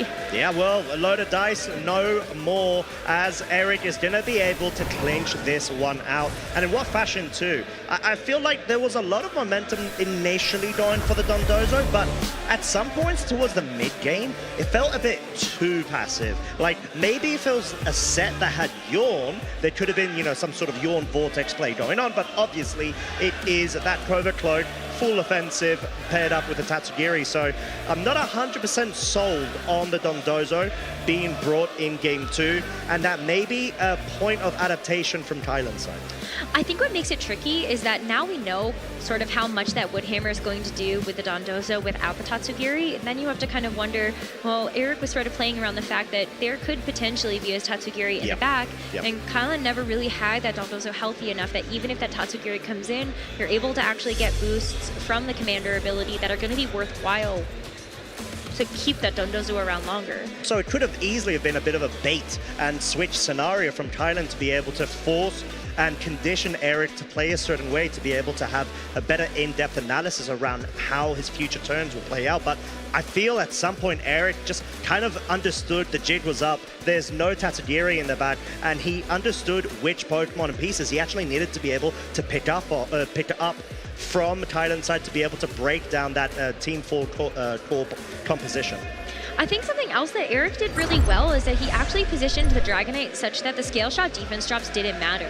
Notice for a lot of the game he had it in front of something like the Volcarona, or he had it in front of the Archaludon, in which case Dragonite doesn't care. You're getting all of these impressive speed boosts for free without the downside of dropping your defenses, kind of like what we ended up seeing for Kylan's Dragonite at the end of that first game. So what sort of adaptations would you like to see from Kylan's side? Because we did discuss maybe Dondozo might not be brought this game too. I think that if you're going to bring the Dondozo, it feels better to commit fully to the Dondozo Tatsugiri as a pair rather than trying to fulfill this Dondozo's role as a solo Dondozo in a matchup where it doesn't actually work. The other thing I was going to suggest is go with the Annihilate. This is not a Pokemon that we got a chance to see in game number 1, but feels really good right now, doesn't it? Most definitely, as it does have, of course, that +1 in its attack because of the Defiant, but we have the Mirror Herb proccing, and guess what? It's not going to be a +1 on Incineroar, it's going to be a +2. So this is where we were joking a little bit about the fact that Incineroar gets to use the Mirror Herb to actually get the speed boost, but this is why Incineroar actually has the Mirror Herb. It makes you so much more confident to be able to bring in that Incineroar in front of one of these Defiant users like Annihilate or like King Gambit, and you get a chance to take major use of the Defiant boost that you're giving over. Oh, 100%. And did you see the damage of the fake out into the Volcarona, which wild. I'm pretty sure was very bulky. And now, with the combination of the scale shot, obviously there's a Citrus Berry, but it may well actually pick up the KO if it connects with all 5. That's a really, really big deal. If Eric can come into this game, give over this Defiant boost, and still be able to get a knockout, this is going to be a key piece for Kylan completely removed. Yeah, but it's not enough, just barely surviving on a slither of health. But I think Eric respecting the Annihilate, not wanting to get those Rage Boost accumulation hits onto it to make it an absolute terrifying monster. But we do have a scenario that the Annihilate is still up with the bulk up. It's got +1 in its attack and, sorry, should I say +2 in its attack and +1 in its defense. So it really needs to potentially start picking up KOs. Incineroar may be a bit susceptible and feel like it might have to Terra out of a Drain Punch. This is where having Dragonite with Haze becomes really impactful. You have these Pokemon that love to be able to get this set up, even though you're actually going to be taking away the boosts that you got from the Mirror Herb onto the Incineroar. You have an opportunity to actually remove the boosts that this Annihilate has. +2 attack, +1 defense. But I love that Dragonite reads into Protect, just goes for the scale shot. That makes so much sense because you want to avoid any potential reads from Kylan's side with a Will-O-Wisp into that slot, because we see how much work this Dragonite is putting in. It doesn't necessarily have to sweep, but it's quite nice to be able to just deal so much damage and out guarantee the speed tiering and the benchmarking over on Kylan's side. So we do have our Archaludon now in the fray though, and it does have Sturdy still intact. It does have that Power Herb, and like we mentioned, it looks like it's a bit speedy. It could potentially outspeed this Golden Go, but it needs to respect the Dragonite. It's not going to outspeed the Dragonite, and that's kind of the biggest key, is that you're taking a look at how Eric has positioned this game. You were very safe to go for the scale shot because you knew you were going to be faster than this Volcarona. You don't want to extreme speed because you don't want to be susceptible to Flame Body, but now you have the opportunity to go for Haze, and where are the drops now? Drops are gone. I mean, there's no the drops such thing. and the buffs are gone. Everything is gone. Exactly, as Rage Fist did actually want to try to target down the Golden Go, start whittling it down, maybe even a double up at this point, but we're going to have to find out shortly after this animation. The important thing is we've got +1 in the special attack of the Archaludon. It's going to be a threat. It may even force Eric to respect it enough to go for yet another Haze, but you're already losing a lot of immediate pressure, offensive pressure, to be able to start forcing it back onto Kylan. Yeah, so maybe a little bit of an interesting board state is the fact that Dragonite also had to give up its own boosts in order to actually get the Haze onto the Annihilate, but I think that matters the most. You're taking a look at this Annihilate not taking any damage. If you're Kylan, you're really hoping that this Annihilate is going to take something, so this Rage Fist can actually do damage. Look at that. Wow, that's respectable damage for non-boost, either on the Rage Fist or the Defiant, but we've actually not been able to see the KO being picked up thanks to what seems to be a bit of a bulky Golden Go, being able to survive the Draco Meteor at +1. But that's also where those Haze debuffs came in so clutch. Imagine if that Annihilate still had the Defiant boost, still had its bulk up, that Golden Go would be out of here. It would, and a very crucial miss right there. We know this isn't stamina Chaludon, so most likely actually would have been able to go down there and allow Dragonite to be put into that position where it's gonna guarantee outspeed most of Kylan's Pokemon in the back. So very unfortunate from Eric, but that doesn't necessarily mean he's out of the game. No, he's still up a Pokemon count right now. He still has the opportunity to go for Terrestrialization, and he still has switches in the back. So if you want to bring in your Incineroar, you can. Yeah. I don't necessarily advise it at this point because you're not going to get the mirror boost, but... Yeah. Yeah, but I think this is sort of the position, at least, that Kylan's wanting to bank a bit on, being able to have this Annihilate quite healthy and be able to dispatch and just essentially get as much boost as it can, whether through Rage Fist or even attack stages. But Rage Fist is now going to focus down on the Dragonite, finally breaking its multi-scale, hoping that a Draco Meteor can connect, and it does not connect, and that is so crucial. Oh, that is so critical. Any sort of damage onto the Dragonite would have been very meaningful here. This Archaludon was still at -2 special attack, so you're still not going to be able to get a one-hit knockout onto it. But who knows? Draco Meteor has a higher than normal crit chance. You might have been able to actually get through this Dragonite, and Eric finally gets a chance to finish the job that he would have loved to that last turn. To be completely fair, it does feel like there was a bit of a rebalance there of RNG, right? The scales came back to normal. I know, which we don't commonly see, actually. So, yeah, I think Eric being able to definitely come out the victor in that altercation between the RNG rolls necessarily. But yeah, we've got the speed boost on the Dragonite from Eric's side. He's got all 4s of his Pokemon against the deficited Kylan with his remaining 2. Kylan just down to the Dragonite and the Annihilate, and this Annihilate is trying so hard to try to maintain any sort of Rage Fist stacks, making sure you can actually get any meaningful damage. But the problem is that you still have to deal with this Golden Go. Now it is going to be able to get an opportunity to just get some damage down, and I don't know. It's tough. It's a tough ask right now, I think, for Kylan to actually claw his way back into this game. Yeah, and I think Eric really has to respect the reverse sweep potential of the Annihilate. So whether that being focusing down on it or trying to ignore it, he's been really doing a good job in handling the scenario. But obviously now we've finally got a +1 Annihilate yet again for the second time in this game. But Terrestrialization is the option for the Dragonite. It's going for the Terra Fairy. It wants to be able to be immune to the scale shots. Yes, for sure. And it also has the opportunity to start to get its own boosts. Yes, you want to be able to take out this Dragonite, and because you know that Terrestrialization was already committed by Eric, you know that this Dragonite on Eric's side can't actually go for the scale shot. It is going to be Eric's Dragonite that still was able to move first, scale shot connecting into the Protect, but this is where we actually see Kylan get a chance to do some damage. Yeah, I think Kylan really respecting the Golden Go slot there. Could have been a really good opportunity to focus down on that Dragonite and most likely pick up a KO because of its weakness, being able to break the multi-scale as well, but it does have a speed boost. Now, you're gonna be put in a bit of a weird spot that you may potentially have to rely on a double protect if you want to be able to finally get rid of the Dragonite and thus be able to take advantage of the speed tiering changing and maybe starting to get those drain punches going to recover the HP back for the Annihilate. Yeah, it's just so tough. Like, yes, you can go for the drain punches.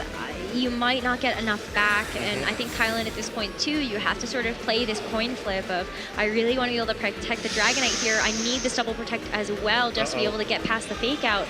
But yeah, unfortunately not going to work.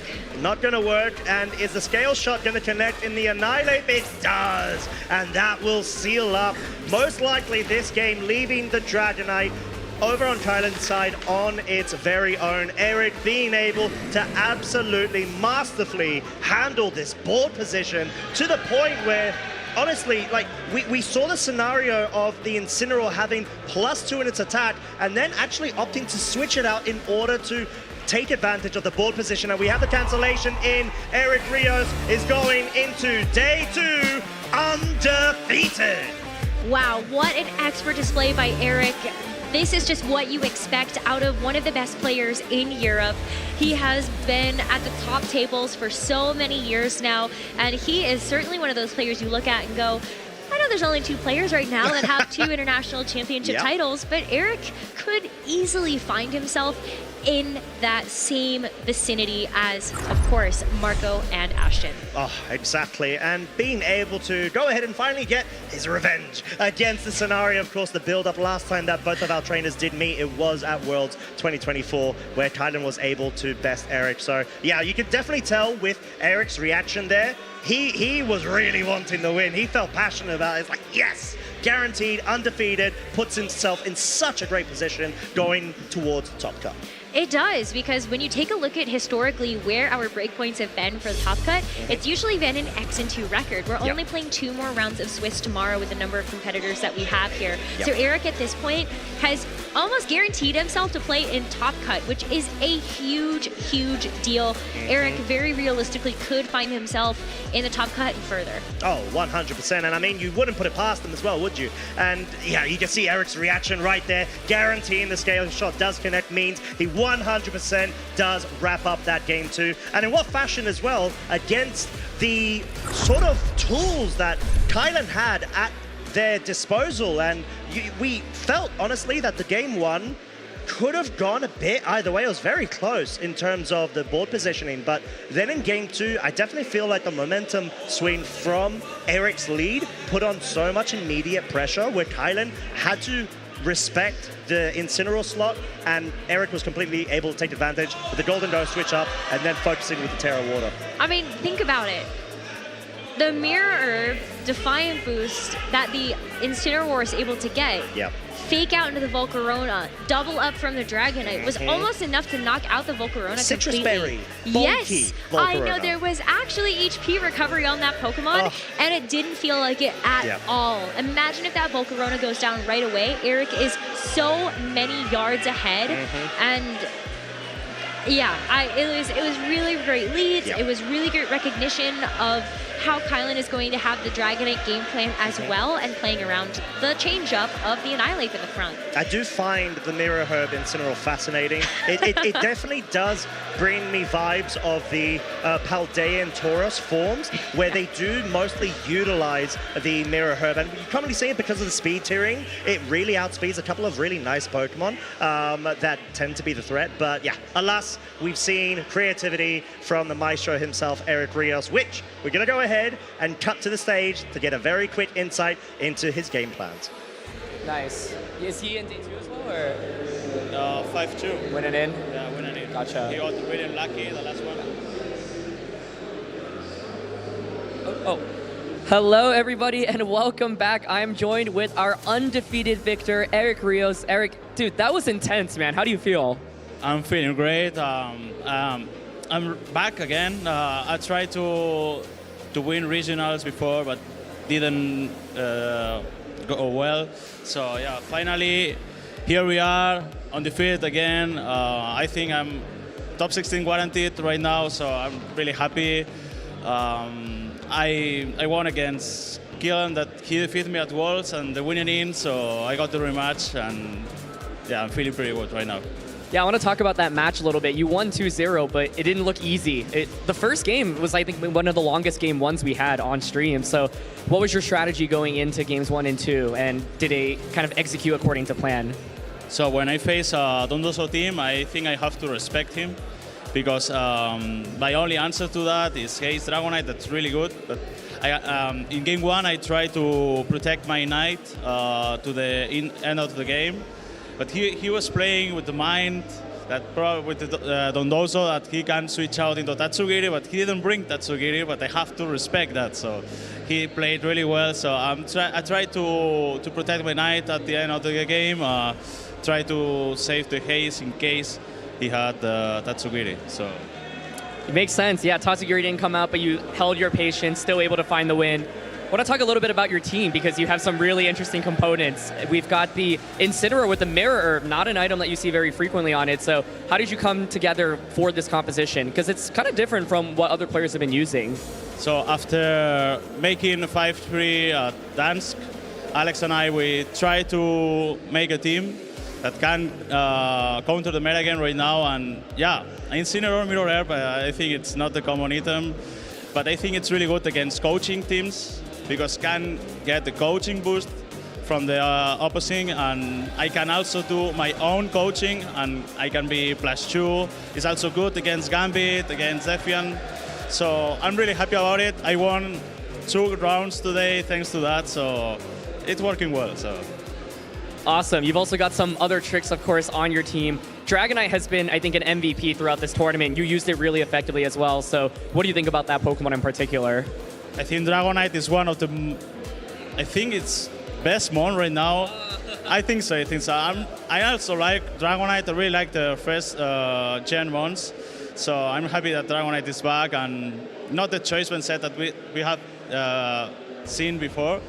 I really like Haze, and I think Haze it's needed in the team right now because who knows, you can face Dondoso in the future, so you have to be careful about it. But I really like Dragonite. It has been the MVP of the match today and also of the tournament, so let's see. You're 8-0 right now. Of course, you've won the international championships before over in Europe, looking to take another title. So obviously today went as well as possible, but how are you going to think about approaching tomorrow? I really want to win a big tournament again. I think I will do it. I will do my best tomorrow, so let's see. You have such an amazing record right now, so tomorrow, fewer games that you need to win in order to, of course, make that top cut. So last question for you, any final thank yous, any people you want to shout out? Yeah, I want to thank you, all the people who have been supporting from home.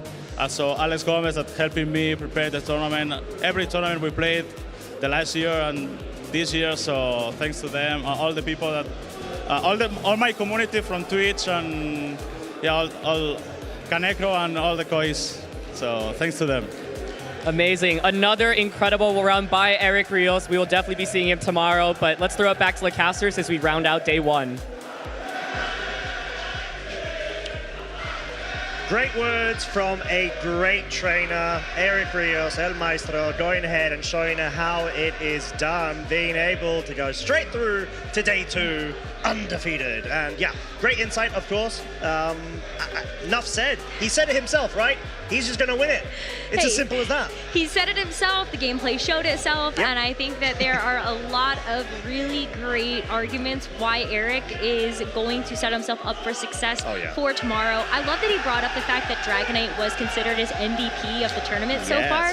Because if you actually take a look at our top 12, we've been talking about this throughout the day, but Dragonite is actually the top dragon right now. Maybe something that we would not have necessarily expected, taking a look at how prominent Rain is, seeing how much Garchomp and Ninetales were in the meta so far, but Dragonite right now is the king dragon. It genuinely is. I mean, being able to usurp all of the other variants as well and break into top 4 is unprecedented, at least with how we've seen the recent major events pan out. And I think that is a bit synonymous to the Primarina starting to drop down in usage. You know, that Haze utility is so cool in conjunction with the loaded dice scale shot, which all of a sudden just changes the board state so drastically, especially if you have like some other form of support, whether that being fake out on the side, whether it's coaching. You've got options, and just being able to shut down the setup sweep potential over on your opponent's side of the field is incredible. And that's sort of the testament to why Eric is giving so much praise to Dragonite, because it's just putting in all the work. We didn't even get a chance to see Eric's Annihilate in that match, but Annihilate does have coaching, so it could actually go for that strategy you were talking about, and you still have the opportunity to protect that Dragonite so well. We saw Electabuzz in action to do just that, and then Scale Shot continuing to snowball that Dragonite speed, so it could be the fastest thing on the field. Great, and we'll still see Kylan tomorrow. I'm still very excited we get a chance to see Kylan continue to play tomorrow. Kylan has been one of those players that has just been getting so good, especially looking at the season that they had last year, being able to get a top 16 at the World Championships, ended up with this year getting top 16 in the very first Grand Challenge. We had the online tournament in Scarlet and Violet. That is phenomenal, and I think Kylan has such a bright future ahead of himself. I can't wait to see what's going to happen tomorrow. 100%. And talking about tomorrow, these are so far our confirmed Day 2 Swiss players. We don't quite yet have standings available as the round is still underway, but we've already got so many great trainers, you know, penning up, looking for that top cut to be able to qualify themselves straight into glory. All of these players right now, I think, have a record of X and 1. Yep. I think a lot of these players we were also looking at and saying, okay, maybe they did actually lose that last round, but still, I think it's been amazing to be able to see their performance throughout the day. We have a couple of world champions that are on this list right now. Only a couple, you know, Eduardo Cunha, Shohei Kimura, Paul Ruiz, you know, just to name a couple. And then talk about how many international champions we have as well. It's insane. It is incredible to see this list, and you could look at this and think that this could be the top cut of a world championship. 100%, and I think for good reason as well.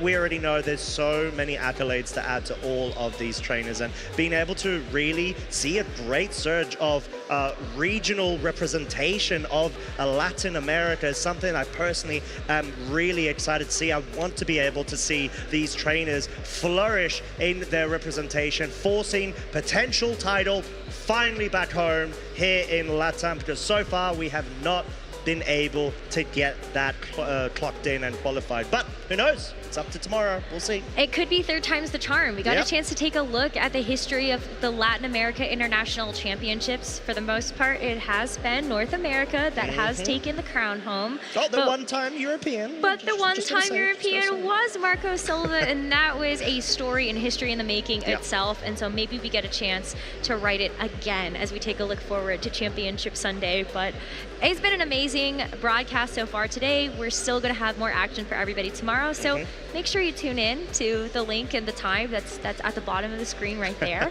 And we're so excited to see you guys. We genuinely are. And of course, do not forget to go ahead and follow us on all of our social channels. We've got X, we've got Instagram, we've got /Pokemon, both of them. We got a lot of stuff going on, and obviously feel free to go ahead and get your posts. Make sure to add those hashtags in order to get your potential chance of being featured on stream, which is greatly appreciated to see and share all the love around. Make sure you follow the new Brazilian Instagram as well for Pokemon. That is a new channel that was just created, and so you can check out all of the amazing pictures of the venue, the food here, all of the players that are participating, and so that's another way that you can stay involved and stay in touch for socials. 100%. And of course, finally, we need to round things off with our distributions, our giveaways, and we're going to start off with that beautiful illustration of the Pikachu EX. And yeah, I think we've already talked about it a couple of times. Honestly, the Stellar Terra cap really suits Pikachu. I wasn't expecting it.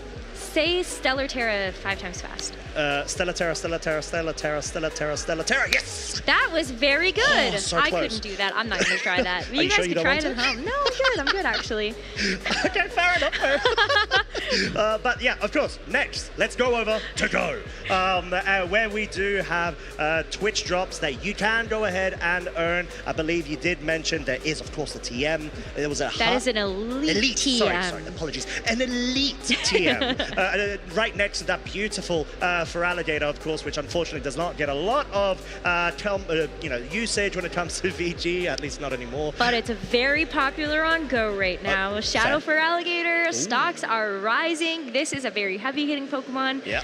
And so, yeah, go get your drops and check out cool Pokemon. And of course, we've got VG. Patrick Connors, NAIC 2024 winning shiny Pelipper, which is up for grabs. Yes, it does have wide guard. Yes, you need to use the wide guard LAIC 25 code in order to get the opportunity to redeem it. And do not forget, there are ones, there are not highs. And there's also apparently more. Receive Patrick Connors, shiny Pelipper, and more. Someone needs to fill us in on if there is in fact more and what it is. Oh, wow. Yeah, is it cake and can I eat it? Oh, cake. I'd be down. What kind of cake? What do you think? I like red velvet or vanilla or, I don't know, those are my two favorite types of cakes. Okay, I'm sort of basic. I always go for like the caramel base Oreo cheesecakes, and I'm like, ooh, yeah. It's like That's pretty good. Yeah, I know. That's very like it makes me feel very stuffed, but like I mean, it's great taste-wise. I am such a huge fan. But yeah, let's forget our tendencies with the little desserts and stuff, because today has been an absolute treat, and having you all lovely peeps at home joining us is greatly appreciated, and we're honestly looking forward to start things up yet again for our day 2 tomorrow. Bye.